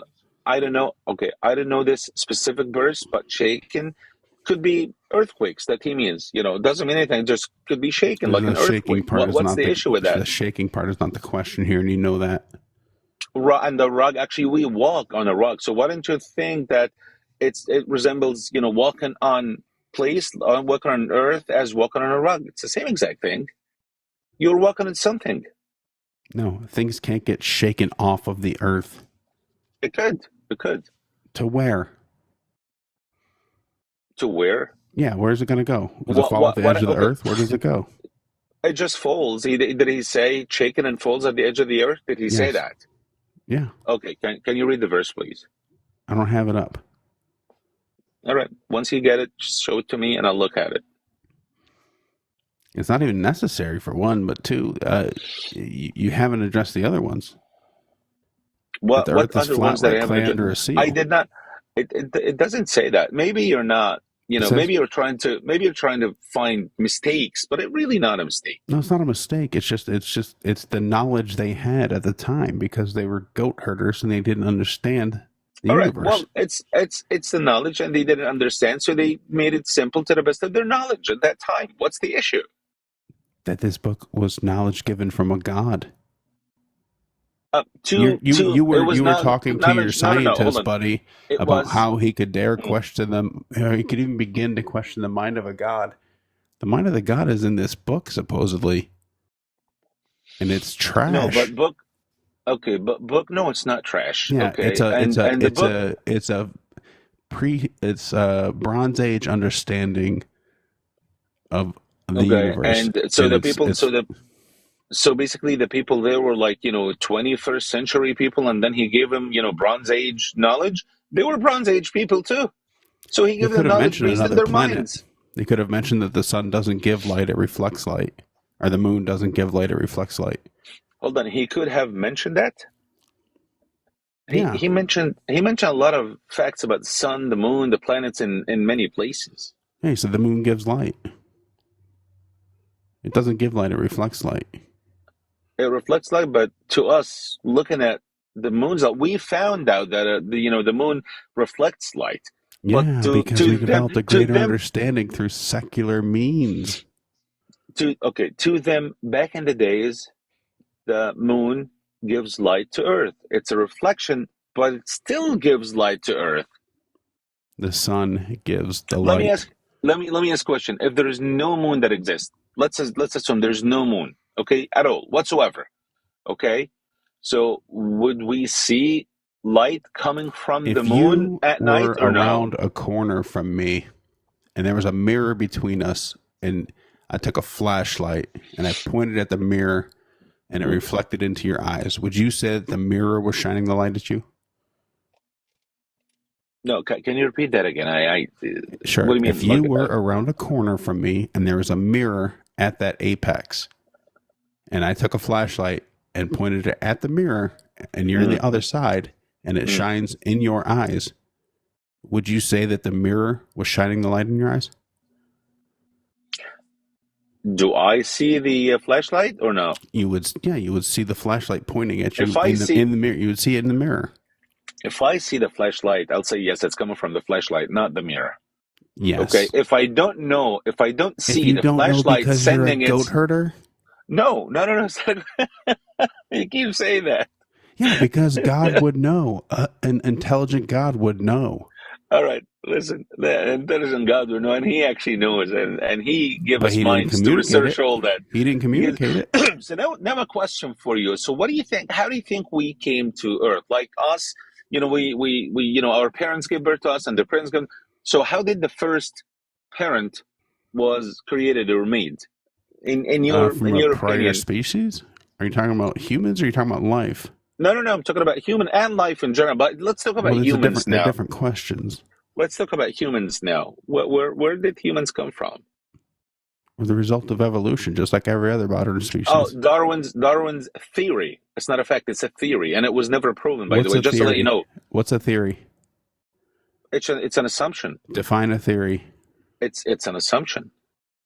It's not a fact. Theory is not a fact. If I go right now to any online dictionary and look up scientific theory, it's going to say an assumption.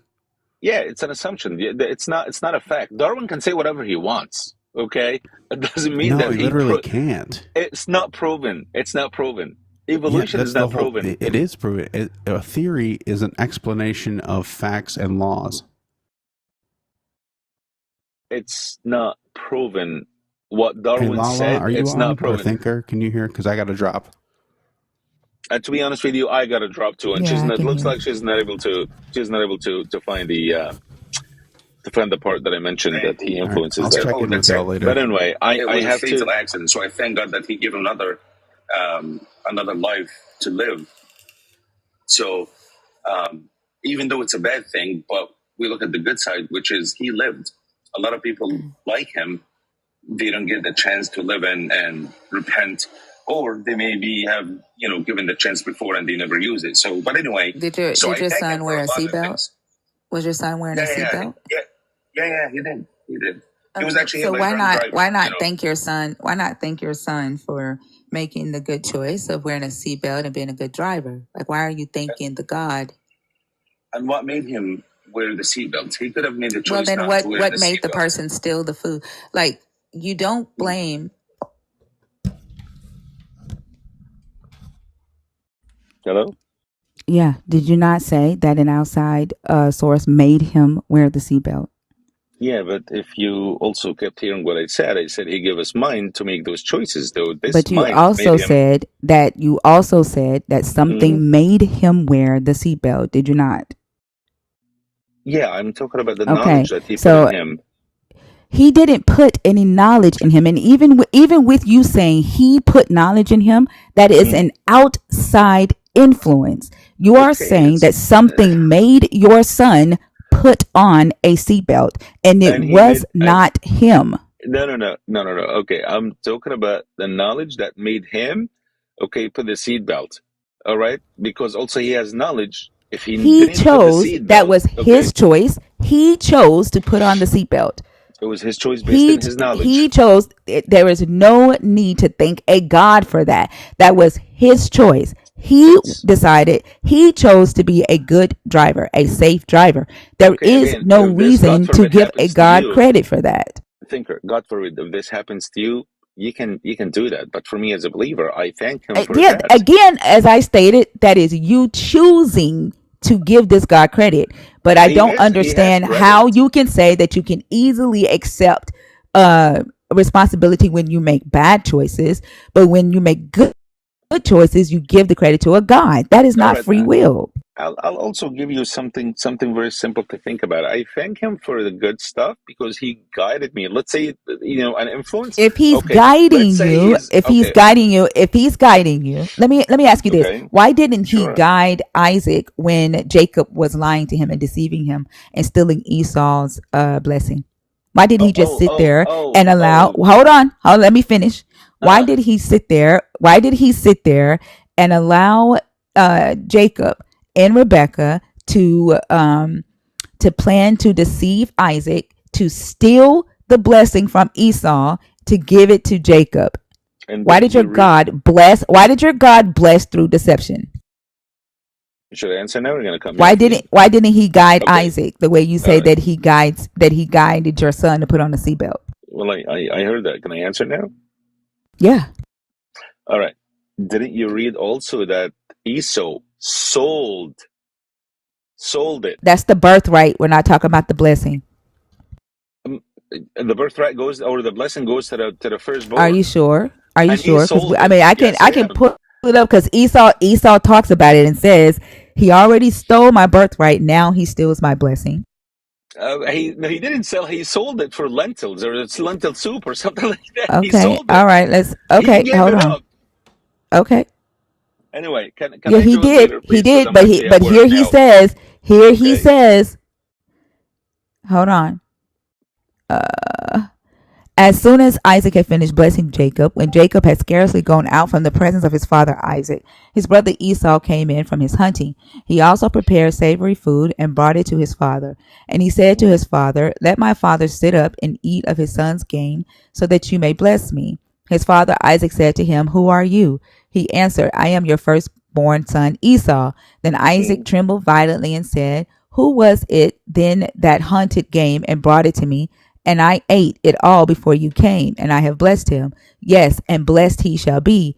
When Esau heard his father's words, he cried out with an exceedingly great and bitter cry, and said to his father, "Bless me also, father."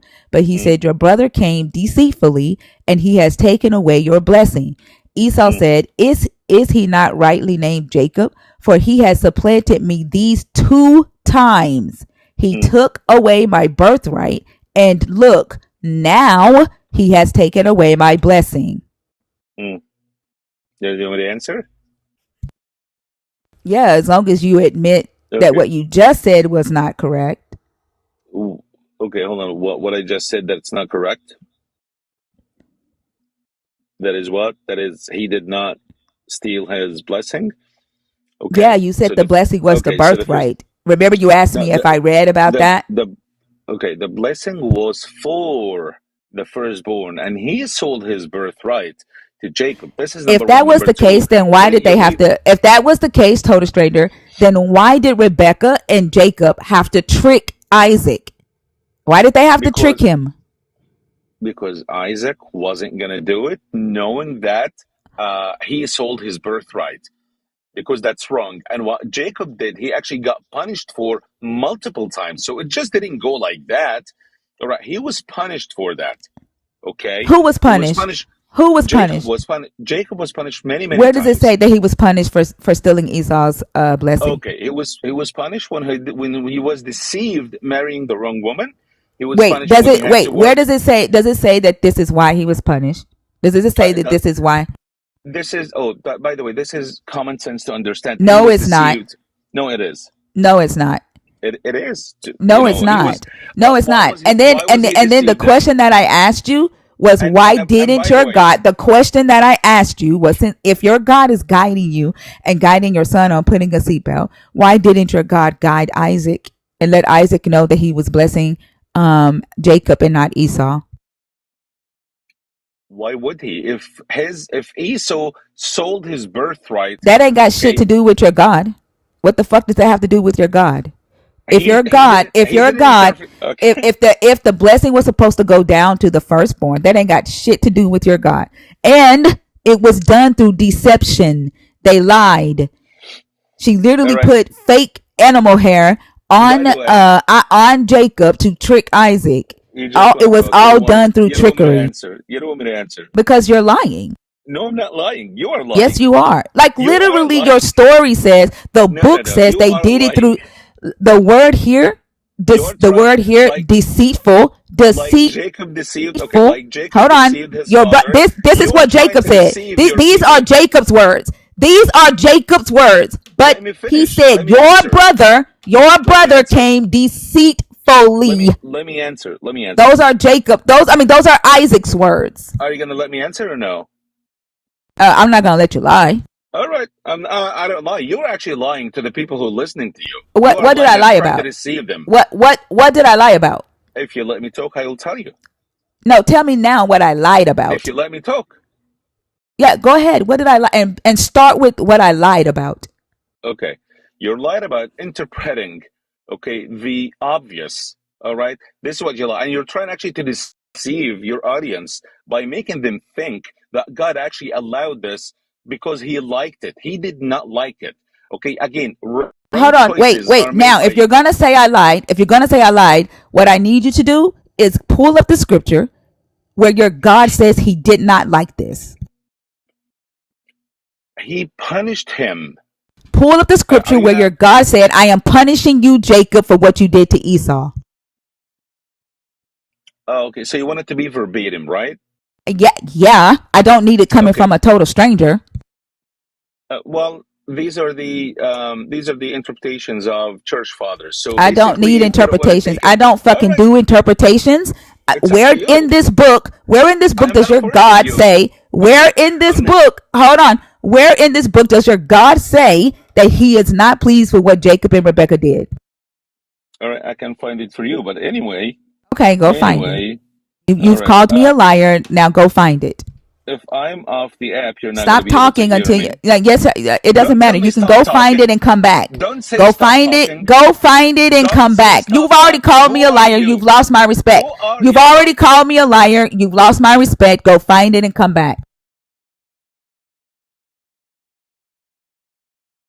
A long time ago. Bye. Oh, sure. Of course you're gonna fucking run after you call me a liar and you can't prove what the fuck you said. All right, bye. Deceitful ass. Talking about the church fathers. I bet you can't even name one fucking church father.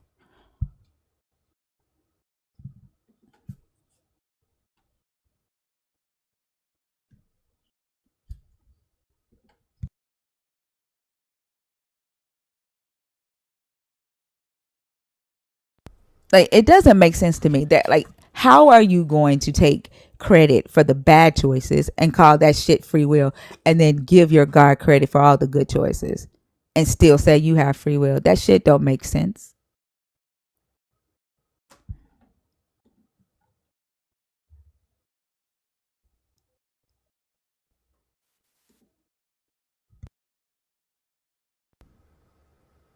Hey, Lords. Hey y'all, how y'all doing? Good. How are you? I'm fine. Let's see. If we get a call on the Discord, let me see if I can. Hold on, let me take Mac out of the Discord. There's a link on the YouTube that's pinned. If we get a call on Discord, you'll have to join the Discord in order to hear the caller, okay? Okay. All right. Moto Yasu. Yes, hello. Hi, how Thank are you for you? letting me up. You're welcome. I'm Thank you for doing requesting. I'm doing better today. Yesterday was kind of rough, but I'm feeling better now. Okay, glad you're feeling Lighting better. myself a Are you a cigarette. Christian? Are you deconstructing? Or are you an atheist? Deconstructing. I'm gonna go with that. Okay, and which topic did you want I to discuss? Topic number 2 is off the board. okay, let's see here. Um I mean, let's see. Believers don't like the Old Testament. Um what will it take for you to say no to the God of the Bible? Does free will only explain bad choices? That one. Let's go with that one. Okay, go I ahead. jumping right into it. I feel like I guess I don't understand the question. So, I feel are like you familiar with the I concept of mean, free will mhm. with the Christian belief? um, yeah, I am. Yeah, Okay, and so I mean, does it explain bad choices? Hmm. does it only does it only explain bad choices? Is what I'm asking. No, I think it doesn't only explain bad choices. So, You when know, you do something good or something good happens to you, do you still thank the God? I almost I generally do Why? thank God, um because I know that I've been protected by forces beyond my understanding. Um, and so Then then you I don't defer have to free will. a higher power. Well, I mean, I know that I.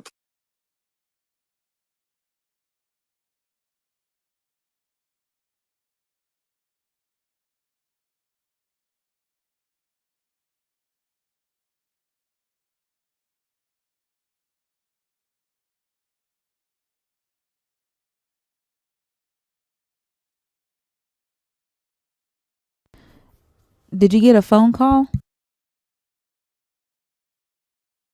Okay, hold on a sec. Okay, and so I say, let me see what I got. I was trying to like pull something out for when I come out. But then it's like I'm sorry. then We he didn't rips hear off anything you it's said. like basic. We didn't hear anything you Okay, said. You went off the so app and we couldn't hear you. okay, okay. Um, yeah, basically I'm going into the store with my dude, right, and this guy's asking for money outside, and I say, let me see what I got so I can come back um, with something.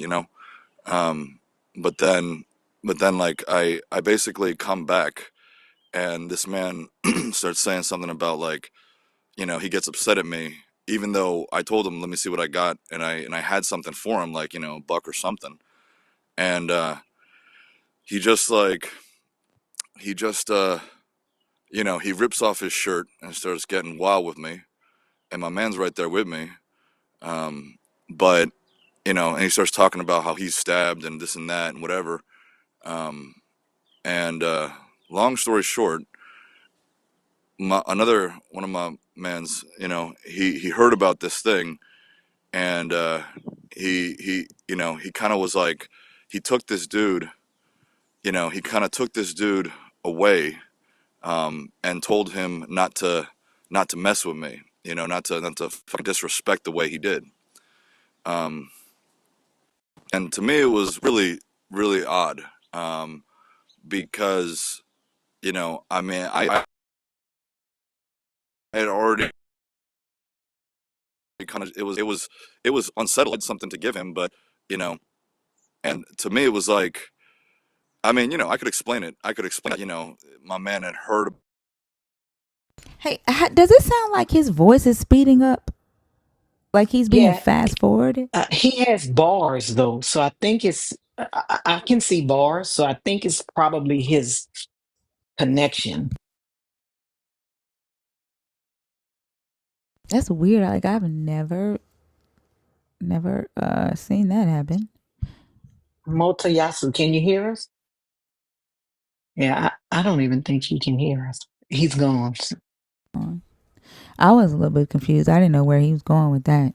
Yeah, I was about to ask him.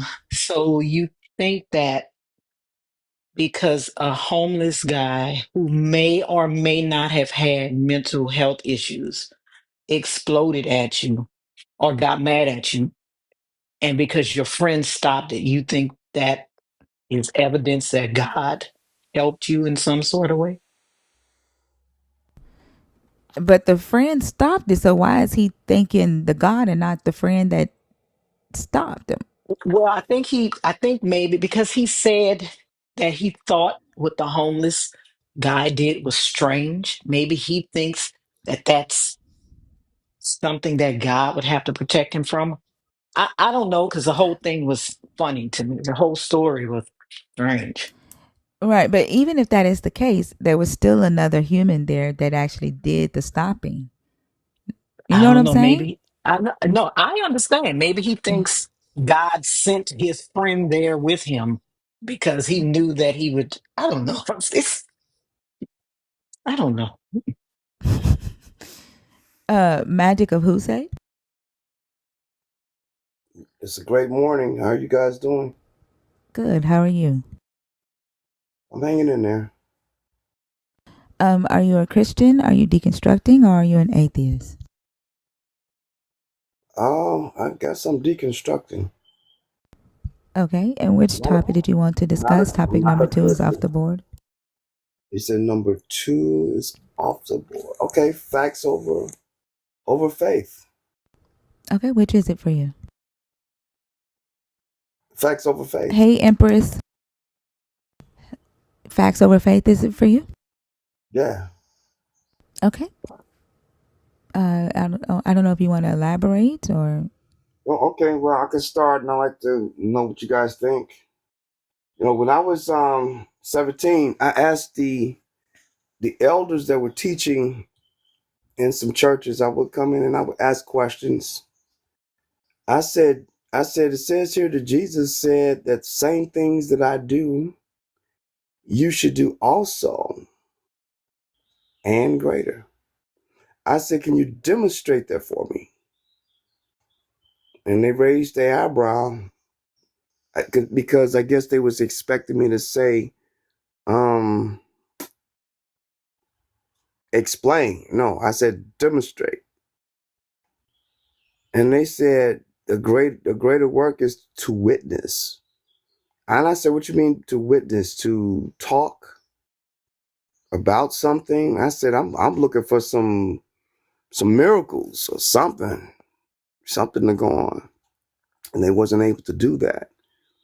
So that right there was a red flag, and it made me go the opposite way.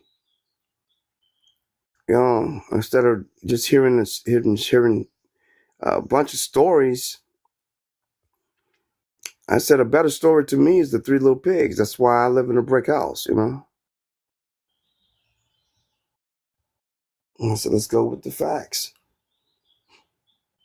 So I began to study some things concerning, breath work, the alignment of the chakras, and energy work and things of that nature over the years. And I was able to demonstrate the supposedly first miracle that Jesus did, which I wasn't the only one to do that, but it was just interesting. And I'm talking about hypnosis for those that don't know. Yeah, I am a certified hypnotherapist. I understand Yeah, how but the thing I works. don't want you to. I don't want you to teach about hypnosis from my live though. I'm not teaching. I'm just giving you a little background so you can understand why I'm saying what I'm saying. Yeah, but I don't want you So, to do that. oh, Yeah, we're okay. talking about facts over faith when it comes to to Christianity, right? not Okay. spirituality or hypnosis or anything like that. Okay.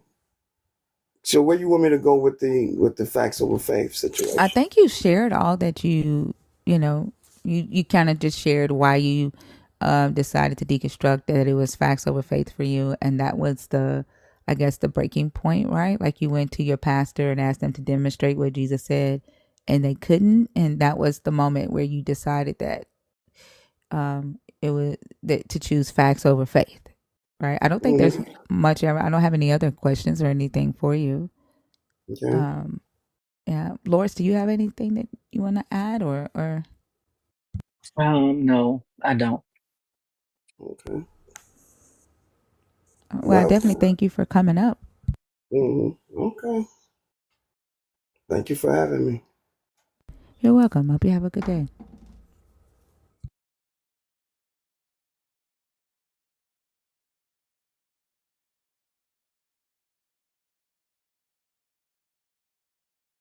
Hey, Christina.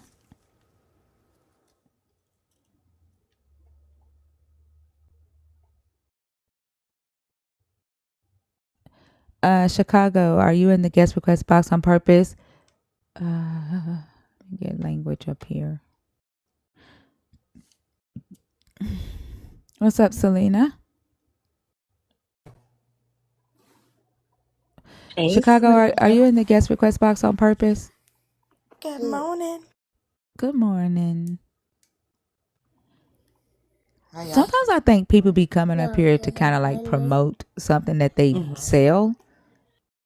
Like this ain't the place to do that. Yeah, I think sometimes too. Um, but at least he was cool about, your boundaries. So that Right. was good. Yeah, yeah, I respect that. I don't think Chicago's in here.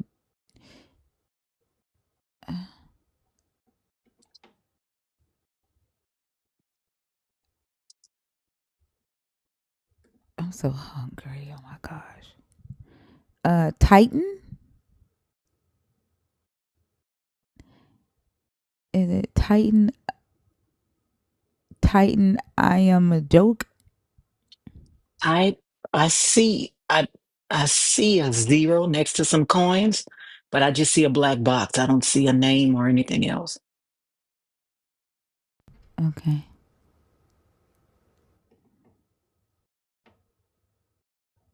Let's see.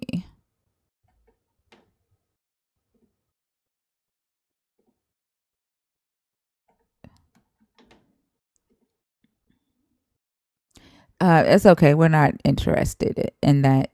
Um, if like, I guess if people want to follow you from the comments, they can.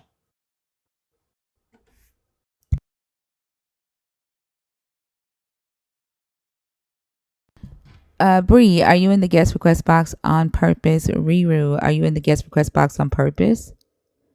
Love and Melanie.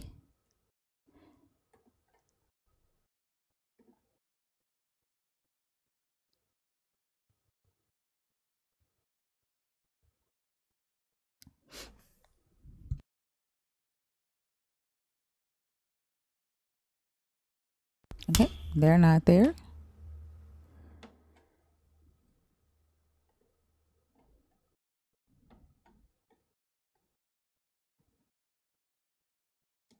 Okay, Bree.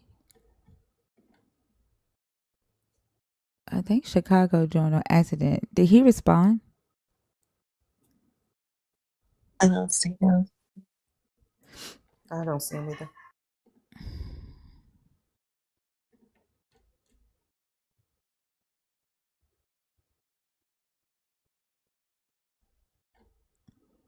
I doubt he's asleep. It's 8:30. He usually be up working by now.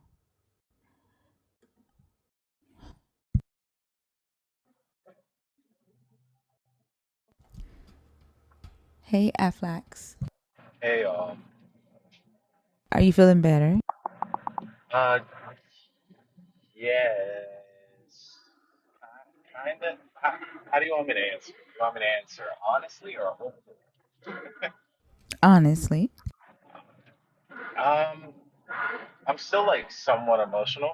from the conversation. Like I keep kind of going back and forth, but I'm not like it's not like I didn't take anything from the conversation. I do feel like it was constructive.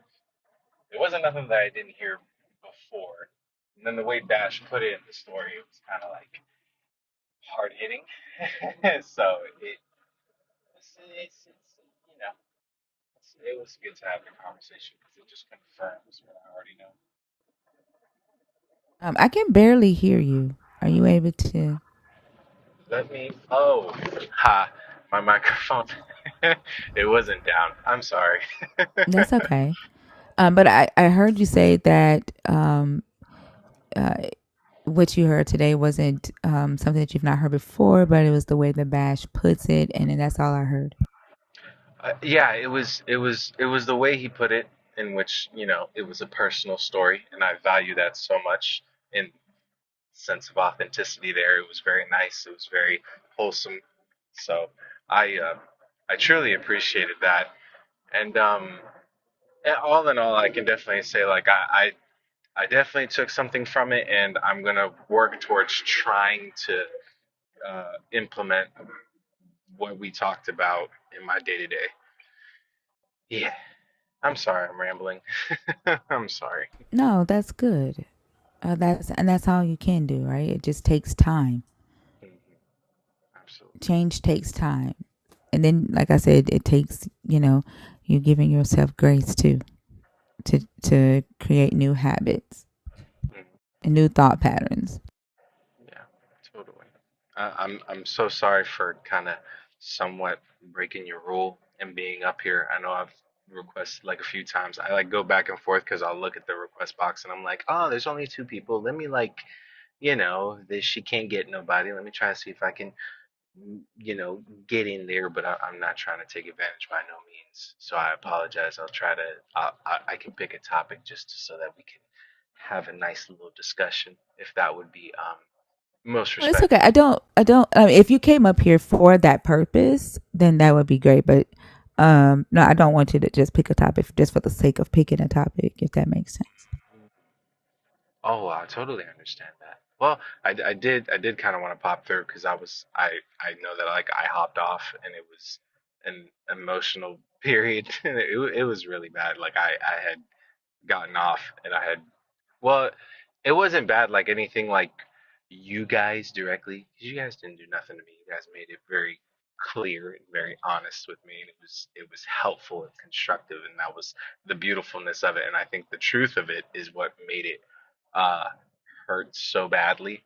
It was like it was the conversation of or not the conversation, the thought of hugging yourself. So it was like I did that in the Aw. conversation. I did that and I was hugging myself and I was like, it hurts. It hurts so bad. And I don't know because so many conversations have happened. It the biggest thing that hurt me yesterday in all my tears because I was crying real bad yesterday and then today same thing happened again. But what got to me yesterday is I couldn't cry properly. I couldn't cry the way that I wanted to, both because I was working at the same time, but also because I didn't feel like I had an outlet of some kind. I didn't feel like I could cry to anybody. I didn't feel like I could kind of let out my frustrations, if that made sense, and that made my tears last longer. If that makes sense, I just kind of sat there trying to like suck it up, like okay, Adrian, get it together, but I just couldn't. It was so bad. It was so bad. And then when today happened and resurfaced those feelings, it was like, oh yeah, I'm falling back in, and I kind of let myself kind of get all the tears out. That's good. And like crying is cleansing. Like it it's a way to release, right? You may not have the answer that you need at that moment, but at least it helps to release some of the pressure that you're feeling on the inside. Um so that's good. And like I said, the best thing that you can do right now for yourself is to just give yourself grace to learn, right? And don't beat yourself up for making mistakes. And um I know you said like you try to, take on a lot of changes at one time or take in a lot of information at one time. And so just remember, to take it slow and little bit by little bit. And if you just so happen to mess up, right? Yeah. Um, make it right Mhm. and forgive yourself and keep moving forward. I, I can definitely try to take I can try to take that and hold on to that as dearly and as tightly as I possibly can because I as I was saying it's so hard for me to do that in its simplest form. I've taken on so much at such a young age, not because I threw myself into it, not thinking the best of it, um, not thinking about my decisions. No, I thought everything down to the most minute detail, and I took it all on, and I am I, I think my mom, when I had talked to her, she was like, you've taken on so much at your age, and I don't know many people that would do such a thing on purpose. And not to say that it isn't good for you, some people just grow faster than others, but you haven't really had the space to breathe. And so whenever you're in that position of not being able to breathe or not being able to kind of let yourself like, whew, okay, I messed up here. It's okay. It's cool. Keep going. When you do that, you every little thing becomes a big thing, and every big thing becomes the most insane thing, if that makes sense. Like the small things end up being the biggest things, and that's where I'm stuck with trying to figure out how to how to make the small things change, how to not make those big things so big to me, and how to not be so harsh to myself because at the end of the day I'm trying, and that's the most important thing.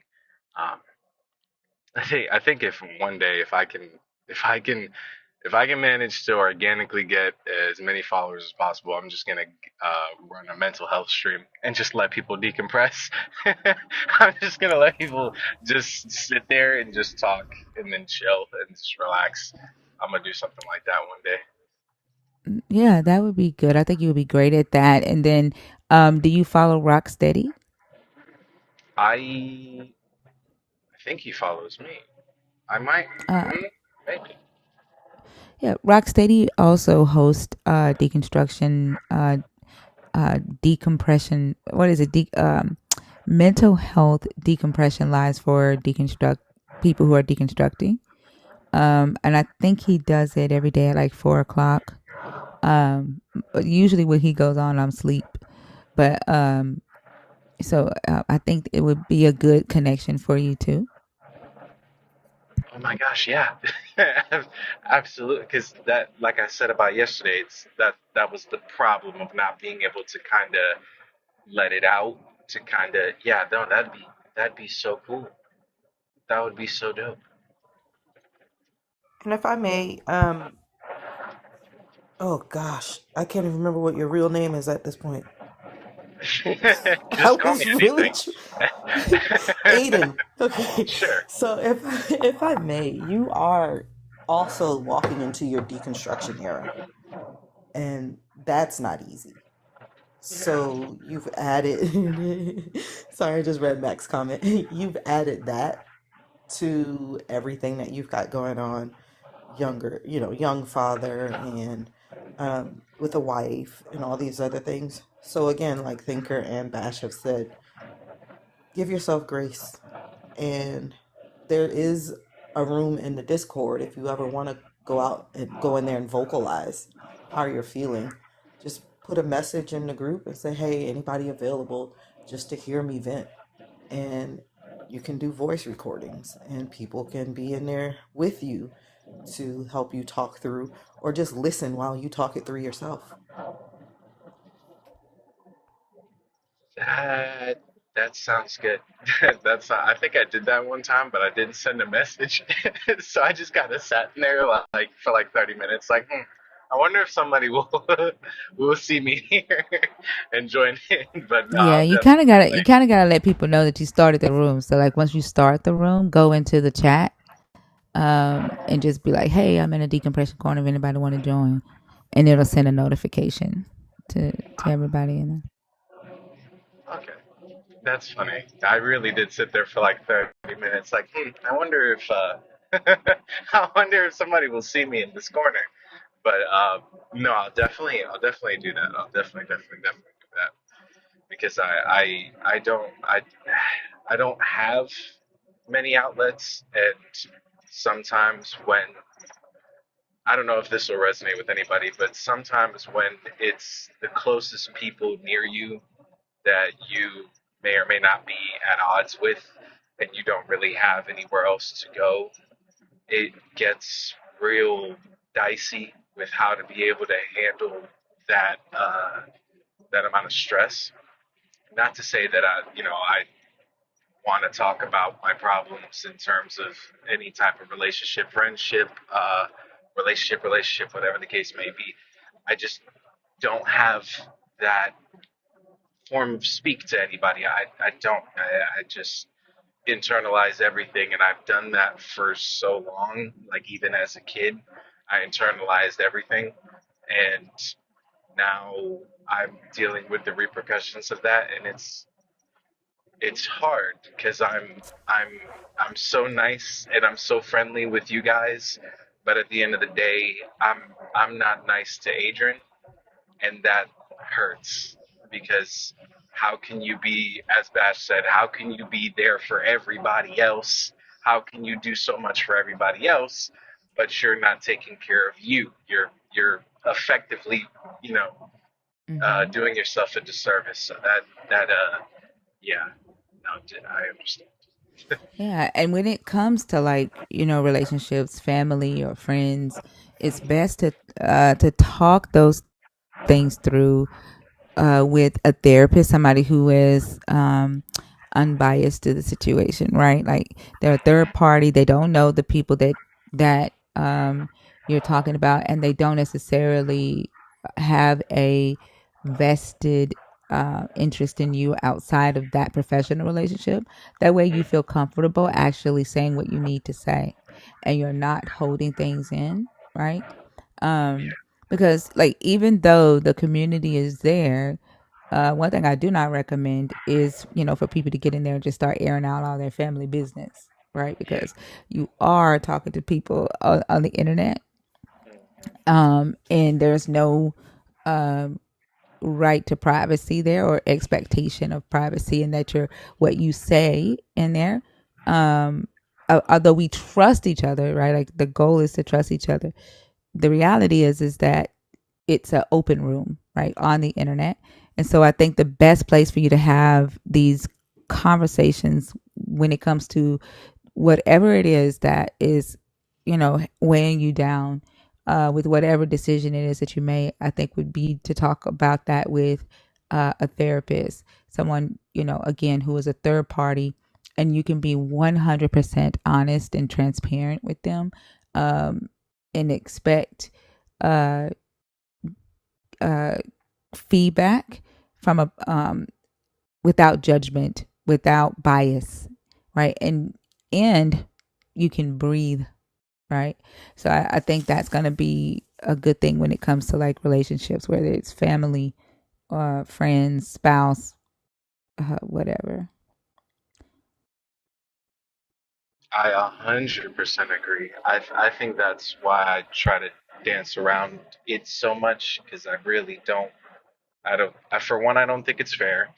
I don't think it's fair at all to any other person, and then I don't think it's fair to the person receiving the information sometimes because sometimes it's unsolicited.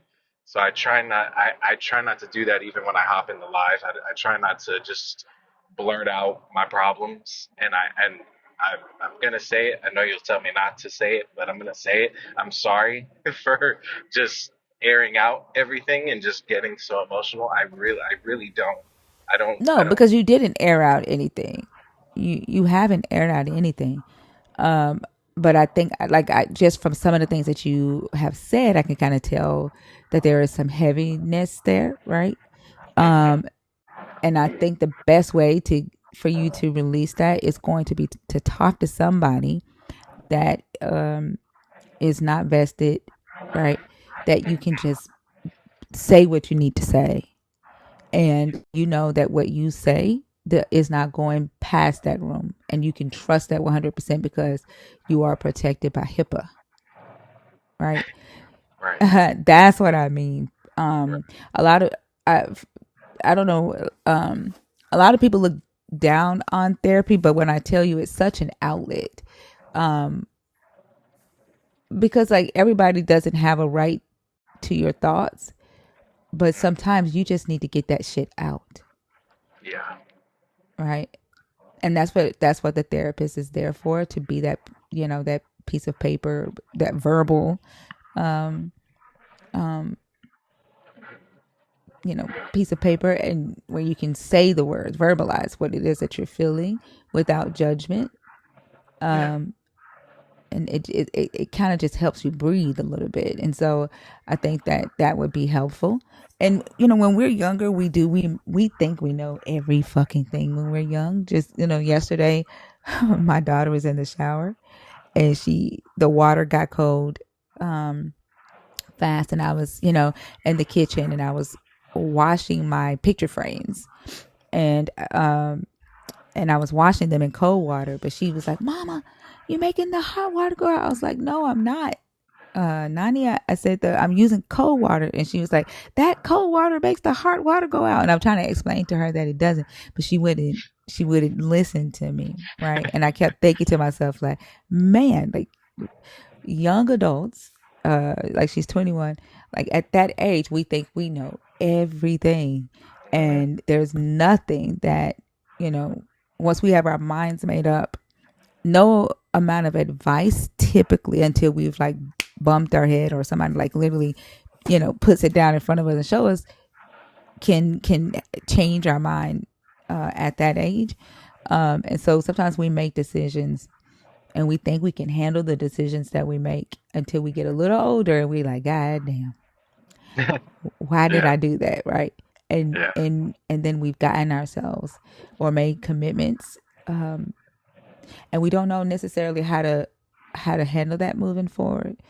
Um, and sometimes we just want to tell everybody. We want to scream it from the rooftop, because it's the thing that's weighing heavy on our mind, and we need to talk about it, Yeah. right? Um, and I think it's good to talk about it.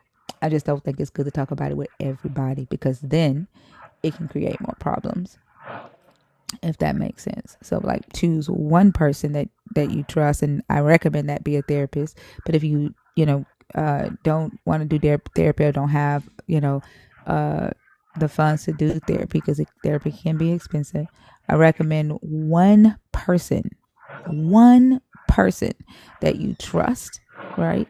And that's who you talk to. And then you set the boundary of like, no judgment, I just need to talk.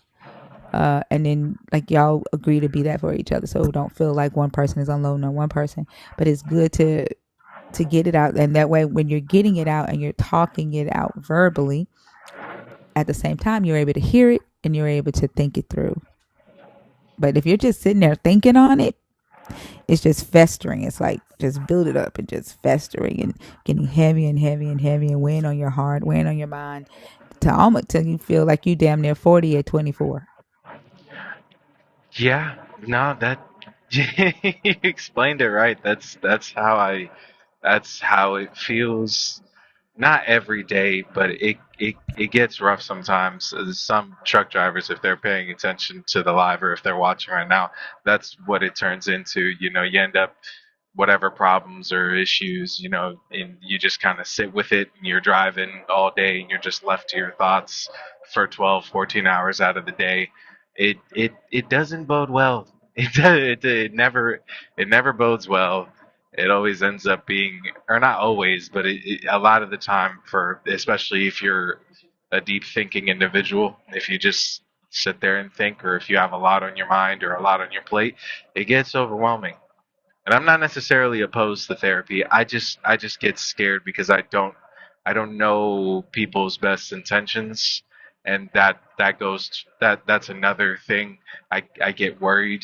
I don't know everyone's intentions, and I don't know what, you know people's reaction and you know, what truly, if anyone's looking out for my best interest,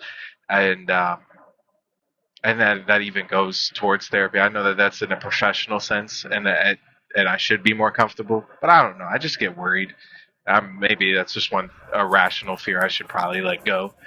No, But I mean, you have to find the right therapist, right? Like every therapist isn't a good fit. And so you may have to go through like one or two. I had to go through two to find a good therapist for me when I was going through my divorce. Um, but you have to find the right one that matches you and actually, provides what you need. yeah, Like there isn't a one therapist fit all therapist model. Like they all have different styles of providing that service. yeah, no, that's yeah, okay. I'll look into it. I'll get into it. Let me let me say bye and let me say I love you guys, and I'll be I'll be in the comments doing my usual shenanigans. Thank you for, all the advice and the love and the the everything. I hope that the rest of the life isn't crazy. I hope it stays relatively calm. So yeah, enjoy the rest of y'all's day. I'll be in the comments. You're welcome. I hope you have a great rest of the Bye, day, okay? Aiden. Hope you feel better. I'm gonna try. Thank you so much. You're welcome. Y'all, why I didn't know today was December 2nd? What the fuck? I thought we were still in Listen, November. let me tell you something. I've been funeraled out this whole weekend. I went to my sister's funeral, then I went to another funeral that was the epitome of comedy. I'm just, Oh my I'm God, what like, happened? let me tell you. First of all, my sister funerals at church, and then the next day I had another funeral. The guy, he went to church, but the funeral was at a funeral home because he was cremated, right? So it was really a memorial. They had a preacher that was 89 years old. And you know how you go to a funeral and the person that does the eulogy usually does a eulogy around the deceased, right? Not this Mhm. man. He talked about himself. He talked about how he started working when he was 10 years old. He talked about how God found him a wife that looked like she was at least 50 years younger than him. He was pointing out his wife. Oh my gosh. You you didn't know. If you didn't know the funeral, who the memorial was for, you wouldn't know it listening to him. His whole thing, he talked about himself. And God has saved me. And God has given me a wife. And God has shown me how to do. Fanny said he self-eulogized. And so I kept whispering to to my friend that was sitting next to me, like, is he gonna talk about the guy that we came here for? And they were laughing, and then the woman singing, she forgot the words, and it was just high comedy, and I loved it. Sometimes I love going to Black people funerals because they are comedy. If you ever been to a funeral where it's like a lot of old people, those funerals are comedy. They are high comedy. And he kept saying, I'm gonna go sit down now. I'm gonna go sit down now. I'm gonna go sit down now. I'm like, oh my God, what is going on? It was comedy. It was hilarious. I loved it. Oh my gosh. At my grandmother's funeral, uh, the preacher that did the eulogy, like we were cool. Got up over the pulpit and shot his shot at me over my grandmama's casket. What? Man, I was so embarrassed. Listen, I'm telling you, I was on G Spot had a live last night, and I was telling I went to a friend of mine, her brother had passed away, right? And you know how they do the altar call and tell you to come to God? Well, her older sister got up and was like, you never know your time. You never know what time it is. And Jesus is not asking you to do much. It's not like he's asking you to go out there and turn tricks for him. This was in the church. Do you hear me? Oh In my the gosh. church. I love a funeral. I love a funeral, especially when it's a bunch of old people, because something is going to go wrong. It usually does. I love it. I was already like mad at my mom, and like so when we at the wake, like so I left out of the funeral when he shot his shot. I went and sat in the expedition, and I made a video. I posted that shit too. It's on Friends Only. But I went downstairs after the funeral was over to the wake, and he comes downstairs and he's screaming my name. Where is she at? Like saying my name, and my mom said, like, I'm just gonna say thank her, but she's like, thank her, she over there. I was like, what the fuck? Because I'm over in the I would corner have trying to been hide. mortified, Oh my baby. god. You was gonna have a funeral and a wedding on the I same was day. like, why is she doing this? Like I was already mad at her because she had did the whole ancestor thing the day after my grandmother died at her house, and she was like, you ain't talking to no ancestors. Granny believed in Jesus. I was like, what the fuck? And I ain't never told her that nothing about no damn ancestors. She was just saying that, picking at me. And when she did that, I was like, I'm leaving. I'm telling Like, you, why would you do that? I've been to funerals where people's wig come off. I've been to some good funerals. You hear me? I've been to some great funerals. Like where you think it's gonna be all solemn and then something crazy happens. I've been to funerals where fights have broken out. It's just been hilarious. I love it. Oh my gosh. Like that's the word. That's the craziest thing that ever happened to me yet. Well, the lady that told me I couldn't cry over my daddy, but that wasn't funny. That was wild. It was crazy. But yeah, that was the craziest thing that ever happened to me was at my grandmama's funeral. I went to a funeral where the guy that was deceased, his wife and his girlfriend had a fight at the funeral. What?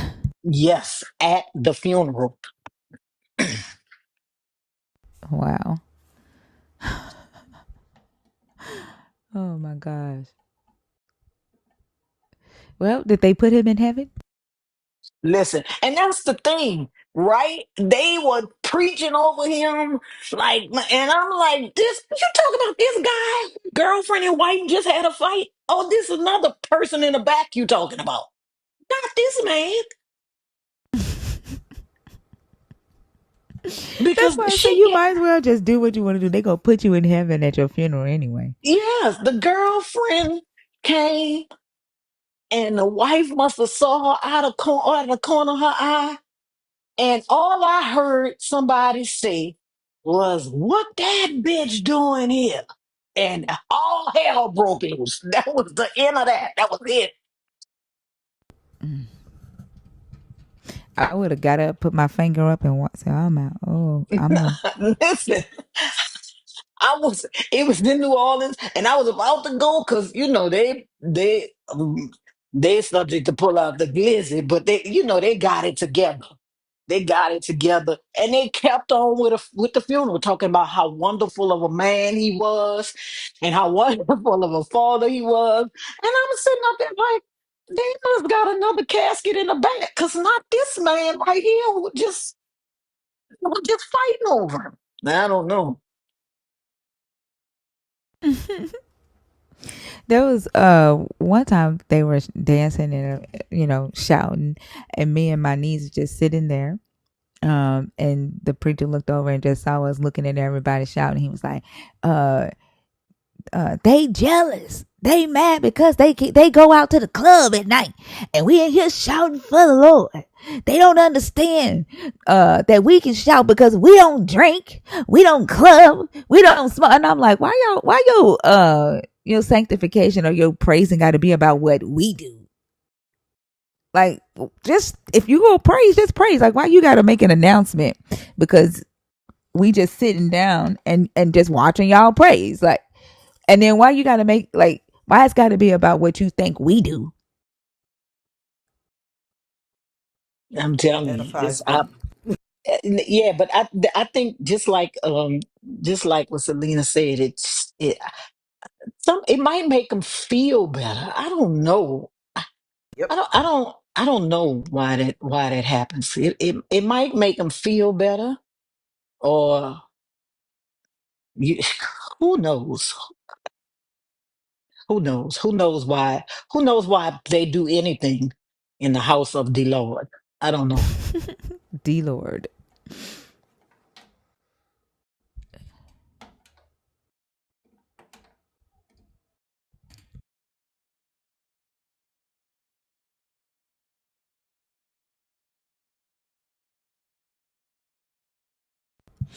I think so, Ivy. I did not understand that one. And we just looked at each other and laughed.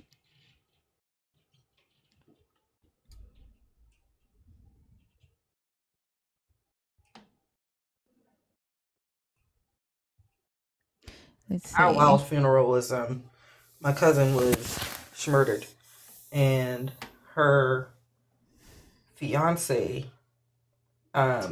he retaliated against the guy that did it by shooting up the guy's pew-pewing up the guy's grandmother's house. So they had to have almost the entire police department at my cousin's funeral. That's why I bought you the big bag. And it's like, but the preacher preached like it was That's what just I'm another saying. Sunday. They had a whole fight, like they had to break up, and people's shirts was torn and everything, and they just went back, and he was a loving father. Like, what you say? Yeah, they gonna put you in heaven regardless, though. I ain't never been to a funeral where they said, he in hell now. He done missed his turn. And y'all still, I ain't never seen that. I ain't never heard that said.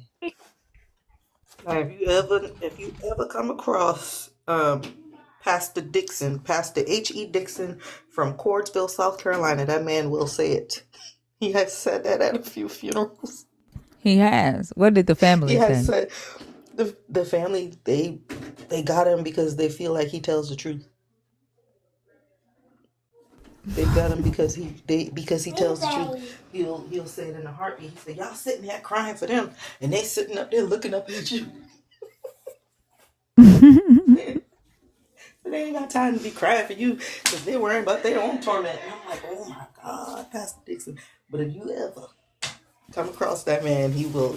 He's one he will not put anybody in heaven that he personally does not see doing what they're supposed to be doing. Lace McFace says, sorry for your loss, but our dear brother is the devil's barbecue now. Somebody need to take his phone. Somebody need to take Lace McFace's phone. Take that phone away. And see, there's only friendlies left in the guest request box. I do just want to remind friendlies when you come up here, unless you are a nerd, please pick a topic and discuss that topic. If you are atheist, please be adding value to the conversation when I bring you on stage. Yeah, let's get these likes up to 400,000. And please help Thinker out with her gift goal of hand hurts. Thank you. Hey, Tiger, how are you? Tiger? I don't think Tiger knows he's in the Yeah, guest I think request. we in Tiger's back pocket. Still fighting us. It's been a slow night tonight for believers in deconstruction. It's been mostly atheists and non-believers on stage tonight.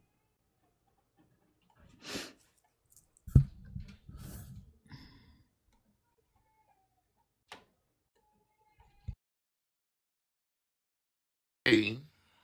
Hey, Chicago, how are you? No, I'm doing well, doing well. Just two things. Hey, everybody, today. Everybody. Just wanted to say for Tesla's son down there that was up here earlier that you are talking to, I was going to recommend you to have him talk to Nebula so they can get him activated. So if he really want to help people, then he can get live and start talking with people. But he still need to add people back and talk with people and stuff like that. So, you know. And then two, any of the other deconstruction demons that come through my live and don't say hello, I got one right here. I've been having a hit list for everybody that come by. So this one's on the list. So this for you, Lex. You Oh, dang. Why you so airing out Dog, Lex? you putting air it people out. on blast like that? On All right, but Because blast. I already have. sometimes people don't be wanting to be called out when they come into life. Well, then Sometimes they they just shouldn't want to pass be through. there. They should not pass through 5 times. So if you pass by my live 5 times, I will count you. Then I get you Lex on say, that boy, second or got third. John. Yeah, I so I hear got that. you. Go ahead. Go ahead, Lexi. So you better learn how to hop over. All right, you and then How all she y'all. got hot So pat? you can Oh Really? hop my past. gosh, he done got her picture up there. You can hop past. So yeah. Yeah, so you too, Tesla. I see you, Emily Flux. So talk to her, and she'll get you hooked up with Nebula if you want to go live and add people back. Get out your comfort zone. So I know I'm on you, brother. All right, I ain't gonna help you because, like I said, you and I are too much alike. So you're like cats. So I don't know. I'm gonna scratch you, but everybody else. Oh my gosh.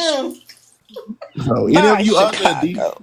deconstruction demons who come by and don't say nothing, I swear I will put you out there. I will air it out for all of you. All right. Not I got deconstruction stuff for But demons. aren't your lives mostly focused on your clients though? no. I don't know what my lives are focused on. Shoot, it's whatever. So Oh, I don't know. I don't even know what I am. I'm confused and lost and scared. So there we go. You don't have to be worried about me, okay. Lex. Yeah, I ain't worried about you either. I'm just letting you know. I am petty, Lex. I am like the God of the Old Testament. I am petty. So Yeah, there he's you he's go. from the other side of TikTok. I'm gonna let you know. He's from Yeah. across them tracks where people Nah, like don't let Dirty don't Neck lives. nah. I can't stand dirty neck. She yeah. Anyway, I ain't gonna speak I of know. It's dirty. dirty. Y'all, Dirty neck. dirty neck is an awful I don't individual. even want to know. I You don't don't want even to want to dirty neck. know. Especially if they are created. Please do not talk about them through this because I don't. They were talking about you on Thinkers Live. I don't need I that. know, right? And dirty neck got me blocked, so I ain't even worry about dirty neck. So Oh, never mind. I'm sorry. yeah, well, I don't. I don't even know who that is, and I that's the talk about last thing that. I need is drama with somebody I ain't never heard of. No, Right. they don't come by. They know. They know better. But I'll put in my Discord or put in one of y'all Discord. I'll drop it out there if y'all care. But other than that, yeah, just all you other deconstruction demons out there. If y'all are trying to go live, talk to Thinker and or myself, so I can send you the Nebula, so they can get you going early for those who can't, who don't want to wait the process and stuff like that. And I don't know why I got pulled into your live earlier. All I know, I was on my other phone and I heard Bash going back and forth. But yeah, but that's it. That's all I got. I'm just putting a warning out there to all of them. And I know who you are. And it's still a bigger list, but I'm giving y'all 5 chances. So Lexi, she was just one of the. I'm guilty. I did that. I own mine.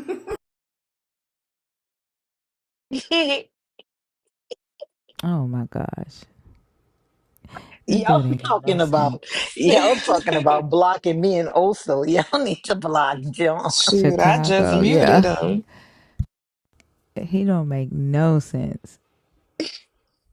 How do people tell when you pass by alive? They You can can tell, see their name but that's pop only up. if like you're like going if you're scrolling the live feed, right? Not the Yeah. FYP. Because a lot of times I may like just watch a live from the On the outside. outside, yeah, they can't see Yeah. that. Oh, okay. So he's probably talking because if you're in a live, you could scroll up to another live. You could just keep going, and sometimes it'll bring you right back to that live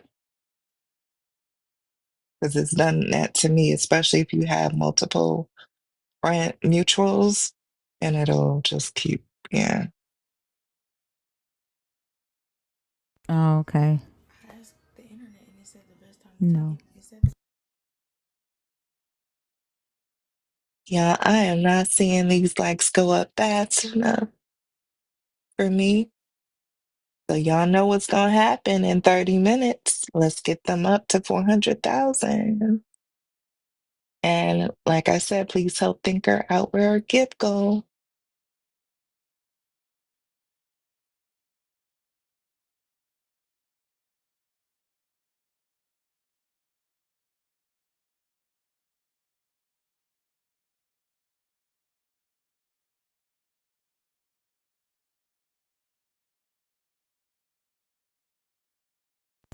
Hello. Don't be slamming my door. Think Come here, think baby. when Huh? you were on the YouTube yesterday, think was like, bring me my damn baby. Y'all ain't treating my baby That's funny. like bring him here. Think was like, bring him here. Y'all letting him fall and shit. Bring him here. Oh my gosh, these kids are something else. I swear, when they become adults, goodness gracious. Let me tell you, that's what my dad. I remember. I'll never forget my baby. She had to be about 3 months old. Lesions, open tibia fracture, hypotensive, and tachycardic. This was your carjacking? No, and Oh, my let me take them mom down. and her dad wanted her to go visit her grandmother, and her grandmother lived in a 2-story, like a townhouse, right? And my mom was like, she's not going over there.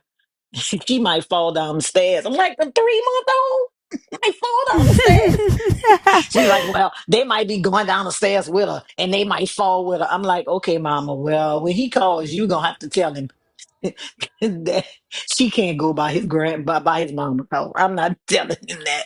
My mom and my daddy, oh, they were just like that. Any little thing, bring me that baby. I'm like, oh my God. That's how I am, especially if he crying too long. I don't care if I'm asleep. I'm getting up. What is wrong with him, and why is he crying this long? I'm telling you, she Especially, did not like getting her diaper changed, so she would cry every time. And if I didn't have like all of the stuff right there, if like I had to go get something, she was crying too much. My mama, what are you doing? Why don't you have all of the stuff ready? I'm like, mama, come on, you going crazy. yeah, I'm very, very, very protective of them, especially like with my granddaughter come, like, and her cry is loud. Like, you better not let her cry for a long time.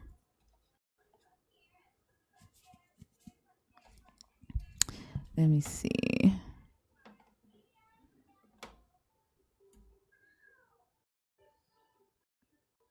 I don't. Everybody in the guest request box is a friendly. There isn't any deconstructors or Christians in the guest request box. Hey, Sound, how are you? What's up, Oh, Sam? hey, how's it going? It's going good. I didn't expect to get brought up. Thank you. I'm just You're here welcome. putting around, making breakfast, getting ready for my weekly mutual aid event. Oh, okay. Did you come But up to pick one yeah. of the topics? Well, I mean, I'm always up for talking about Jesus's broken promises. That And one is off the like, board. It's oh, off the okay, board. that's Yeah. fair. I saw some people talking about it in the chats, and so I thought I might mention it. But yeah, no, actually, the one that I have been like really enjoying hearing, and the last few labs, it's been hearing believers talk about the Old Testament because they don't like it, but they want to use it, and it's like, okay, like it feels like they don't really understand how you can feel a way about something and still do a thing regardless of how you feel about it. And so like, yeah. But if you weren't if you were or wanted to like hang out with more like questioners, that's also fair because No, it's I'm just just like that hanging out and chatting. during the week, I only allow people to come that are not nerds to come on stage if they're talking about one of the topics. So like only a nerd can come on stage and change the topic, or share like their deconstruction journey. Oh, totally. And Yeah. that's where I'm like, yeah, right now I'm here to hang out, but I don't really have like a thing to talk about today. I think I requested it so I wouldn't be accidentally so I wouldn't accidentally swipe away. Oh, that keeps you from accidentally swiping away? Yeah, because like if I request and then I accidentally swipe, it says, "Are you sure you want to leave this one because you won't you're requesting?" And I was like, "Oh, I didn't mean to swipe." Oh, I did not know that. Hmm. I also think Yeah. the only part of the Old Testament the believers like is the Ten Commandments. They they Hmm. could they could throw away every other part but those 10. Yep. And especially, the story of Leviticus and uh, especially the story of Leviticus. being Yeah, being rude to in the guests. garden. And the Yeah, being garden rude to story, yeah. guests, but making it seem like being rude to guests is all about being gay somehow. Yeah, that's the story they love from the Old Testament. They don't like it. They love it. Yeah, they can't let that one go. They grow past everything else but that. And I'm like, here's the thing. So like, I am actually dating a Jewish person right now, and one of the books that I love referencing is the Song of Psalms, right? Psalms, and it's like, why can't Christians focus on the book where Jesus is like encouraging people to get all freaky, right? Like, if they, I feel like they don't like the Old Testament because there's lots of provisions in there that says like, hey, you know, you actually should enjoy sex and have it a lot, and anyway, there's so many things about the Old Testament that are contradicted by the New Testament. I don't see how they can like it.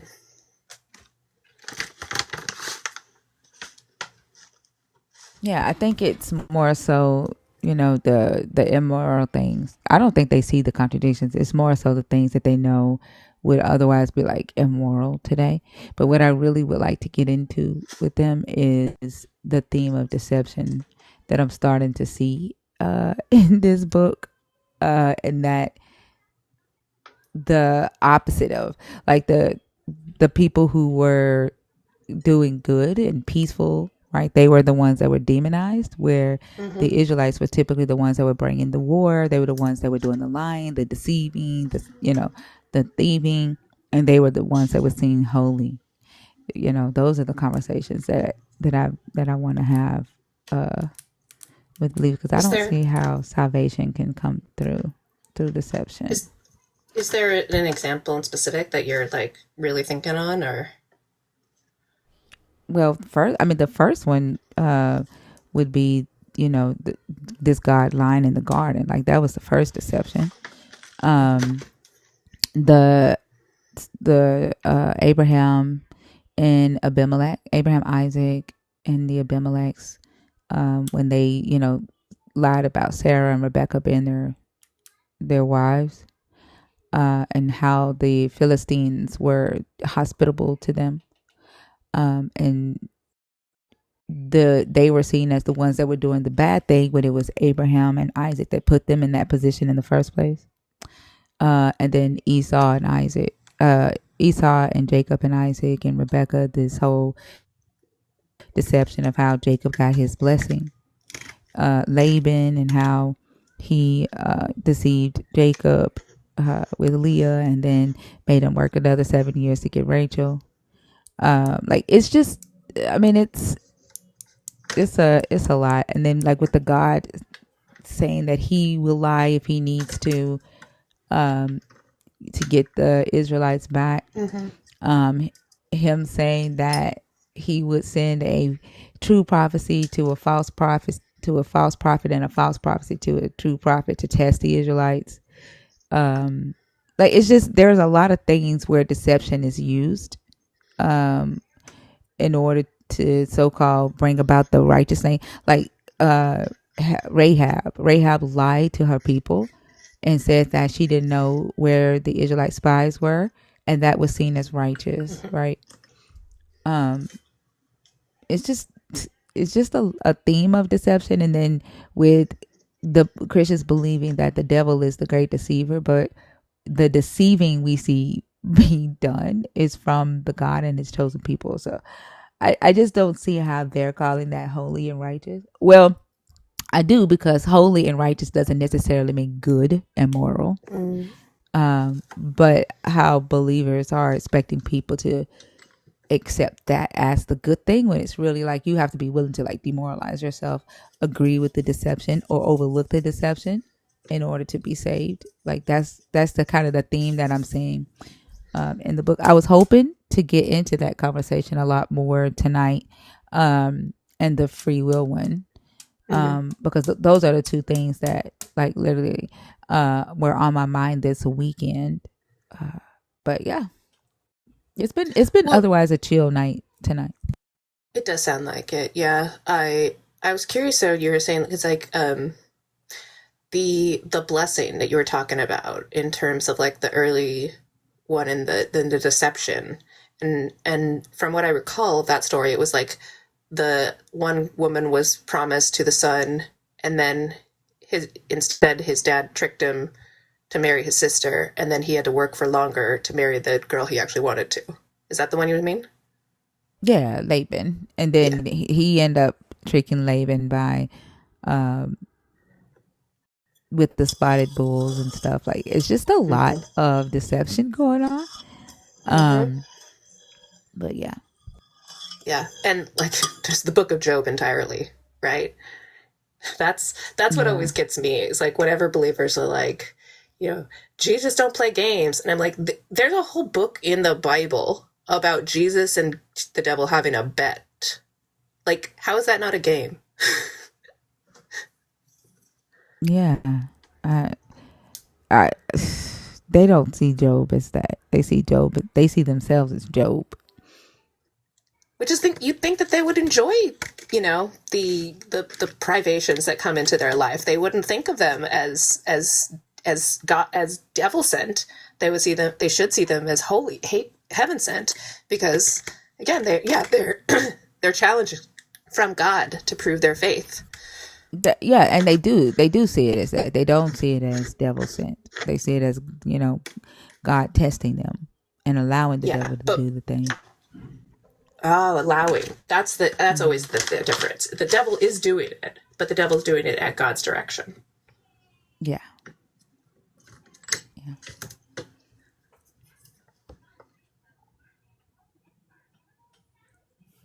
Yeah. Did you have anything else that you wanted to add? No, I mean, it's like I said, it's been a really chill night, and I'm just like hanging out here and listening to the conversation. And so, if you want to send me down and invite somebody up, hopefully a believer can come up and chat about these things that we were just talking about, because I'd love to hear more of your thoughts on someone deceiver. Deconstructing, or like when atheists come up, what I really would like for them to do is to be adding something, sharing some type of research that they've done, or adding something to the conversation. It kind of gets really like to the point where we're just like repeating ourselves, because we're already like on agreeing, you know what I'm saying? And so it doesn't, for me, the only thing I can do is just agree with you. Right. And so what I would rather do with an atheist, I'm not talking about you, I'm saying what I would rather do with an atheist or a non-believer is learn with you, right? Instead of just agreeing with you and just repeating the same things over and over. That to me, I like, it doesn't add value to the conversation, because to me it's almost like creating an echo chamber, which is what I don't want to do. Does that make sense? Like, I don't want us sitting around just agreeing with each other. Oh yeah, no, I like I said, I was surprised that you brought me up, because I know your standards on that. And some days I do, when I'm following a thing and I'm like, oh, I could bring a thing to that, but this morning I'm sort of, I was like I said, I just requested it so I wouldn't be swiped away, and then you surprised me, and I'm like, well, hey, I'll chat with you for a few minutes. Well, if I see you in the request box, I'm gonna bring you up. If I see you in there, I will appreciate that. No, I'm just saying, because I know some days, right, there's a lot of people, so I don't expect to be brought up, but it's a slow day, so thank you. But no, I can bring, what is it? I feel like Mondays are the one day that I have no brain whatsoever, because every Monday I do a mutual aid breakfast. I host a pancake breakfast in a park near my place. And so right now I'm just like, oh yeah, I have to do that. So I wasn't prepped. I wasn't in, the conversation mode, okay. but I will for sure make sure that next time I request, I have some information ready to chat about, because, I'm always reading, Yeah, and I know you are a wealth of knowledge as well. Like you shared a lot of information with us like in the beginning. So I know you have, stuff that you can share with the community. I just want us to like there I think there's always every conversation is an opportunity to learn and grow. So I just want to make sure that, that's happening, and that we're not just sitting around ragging on Christians and just like say, you know what I'm saying? Like I just don't want it to Oh, be yeah. that. No, I don't want to rag on anybody. Like I said, no. What I want to do is make sure that we're having a good conversation. And I tend to my ideas come from the conversation. So that's why I'm like, yeah, let's see. I would love to hear, like you, a believer, come up and chat about the things and deconstruct, or just like analyze what it is, like the false claims of the Bible, or the contradictions of the Bible. That's the thing that I'm always interested in hearing the believers and deconstructionists talk about, because to me, I look at history and And see, they I don't, I can't in yeah. good faith. When I first started doing the contradictions, um, that I didn't have the knowledge of JEPD, right? Mm. And now that I've studied the documentary hypotheses, and I can in good faith do a contradiction live because I understand where the contradictions come from. Does that make sense? Mm-hmm. And so I can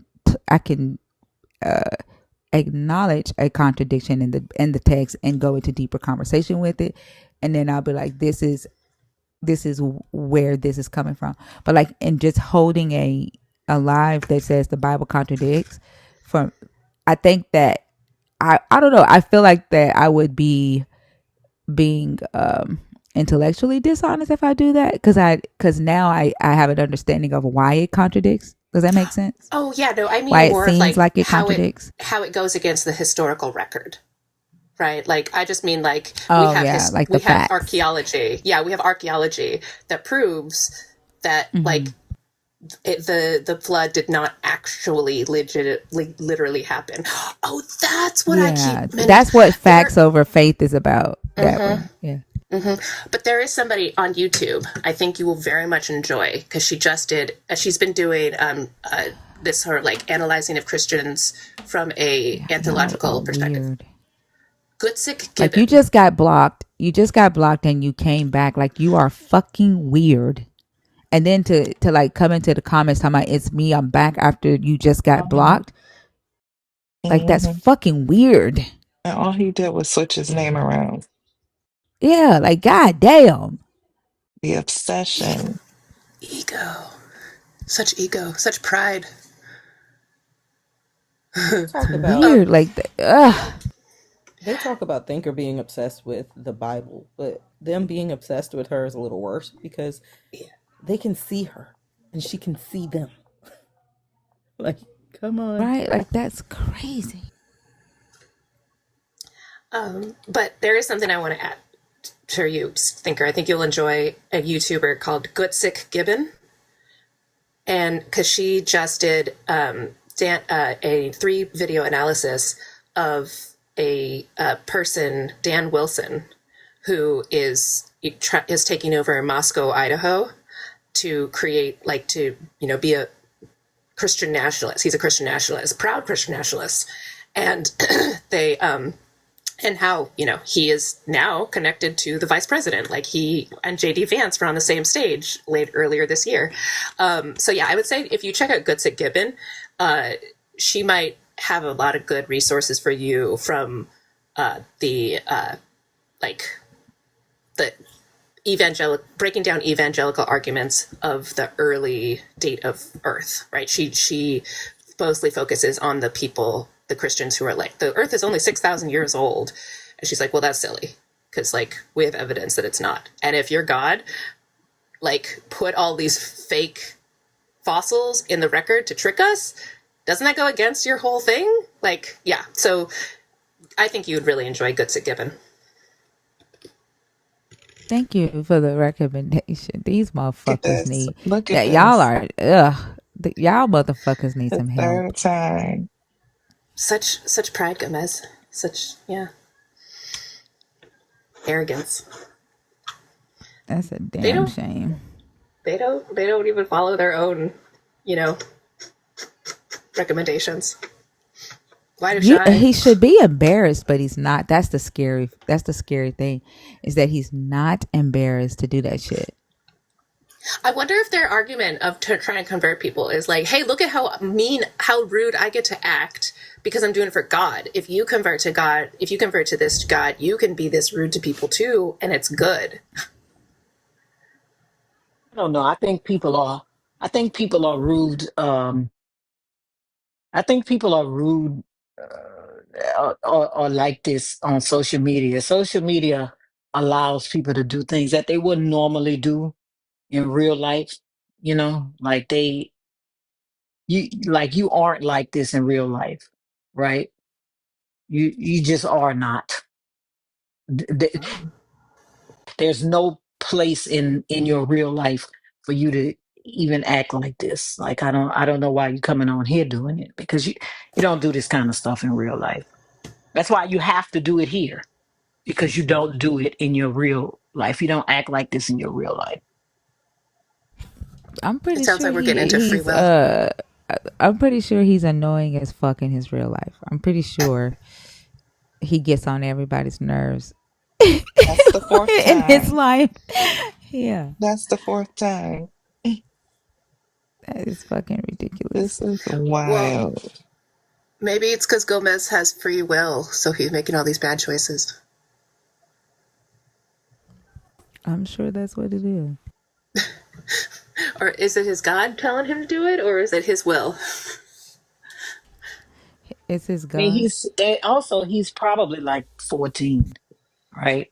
I Mm-mm. thought the same thing, Laura. So Yeah, he's he's probably a he's kid. probably like a kid. At least you hope, because on Miss Andrews Live, the men, when she did the man bush, they were literally doing fart noises. Grown ass men doing fart noises on her live. I can believe it. He didn't sound like a 14-year-old kid when I first said something to him.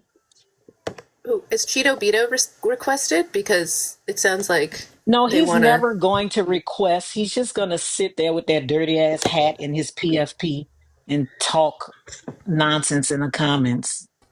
He's I never don't going to like He's in him. the request. Like I thought I blocked him. Like he had said something to me in Christina's live one day, but I thought I was blocking him for myself, and I may have blocked him from Christina's live. well, But oops. Look I at don't like that. Cheeto Beto. Oh my goodness. Look at that. Bye. That motherfucker gonna have about 24 Z's by the time the live is over. A whole Yeah, I alphabet think of Z's. Right? I don't know. He comes to think us live, and it's always talking about foolishness, but he never requests a Cheeto Beto person. He requested this time, but I blocked his ass. Mm. Yeah, I think I'm gonna go ahead and shut it down 30 minutes early, y'all, because like the only people that's in the guest request box, I don't think actually requested. Riru is in there. Loving Melanie is in there, and she hasn't responded to me all night. Um, I don't think any. Dragon Sage, are you in the guest request box on purpose?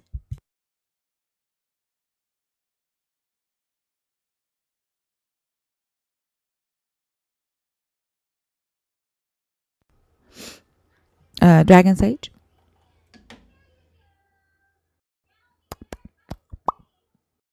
Mm.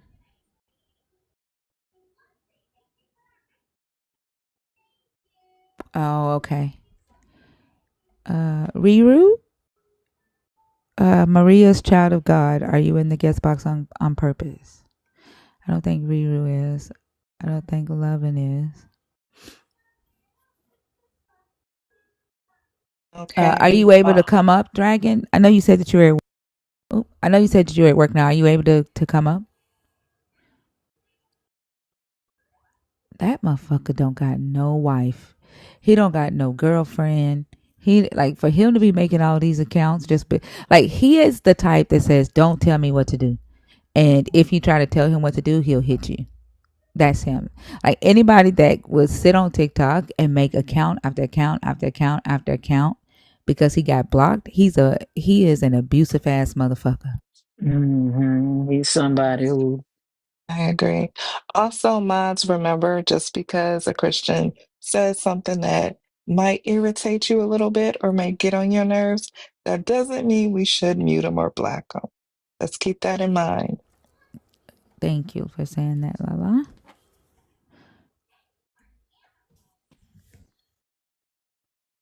Hey, Dragon Sage. That Gomez motherfucker, y'all better block his ass. Greetings, everyone from sunny Barbados. How's everybody doing? Hey, Dragon Sage. Doing good. How are you doing? I'm well. I'm well. I just wanted to come up very quickly. I don't come up very often, but before I do what I wanted to do, I must do a flower delivery. Thank you her for what you do. Thank you, Lala, for being the Queen's Guard. Thank you. Lords, I love you. I love you, ladies. We love you too, Dragon Sage. You're doing amazing work. By the time I'm finished with you, I'm going to have a doctorate in deconstruction. So, thank you very much for the work you do. I heard that number 2 is being taken off the board, but I didn't hear what the 5 promises were. I missed all of those. So, if it's, I know you took it off, but if you could you just call the 5 promises that Jesus wrote so that I would know what they are? Yeah. Are you in the Discord? I am not. I really should download that and get in there. Yeah. Give me just a second. I can. Yeah, I'll do that. And while I'm up here, I must also say thank you for the gifted subs that I get, because I can't interact with the system. So the subs, me being a nerd, is being gifted to me every month, and I want to say thank you to whoever it is that gifts me. Yeah. Dragon is also another honorary nerd because where he's at, he can't subscribe. So I'll do anything you ask in my name. Some of you alive today will be alive when I return. You won't want to question me because my Father will do anything you ask in my name. If 2 or 3 ask in my name, it will be done, and I will be there with you in the midst. And God watches over the birds that are sold and will watch over you because you are more valuable. Yes, all broken. Thank you very much. You're welcome. All right, I'll be down. Thank you again. Thank you for what you do. I love you. Keep doing great work. I love you too. Have a good day. Okay, y'all. So I asked Maria, a child of God, if she was in the guest request box on purpose, but she didn't respond. So I'm gonna go ahead and shut down for the night, and we'll be back at 11 o'clock tonight. I hope y'all have a wonderful rest of the day. I'm gonna go get me something to eat. Give the Rodriguez guy his life back because he is fucking obsessed. And I'll see y'all tonight, okay? All right, have a good Bye, night. y'all. See y'all later. Bye. Y'all have a good one. Kisses. Love y'all.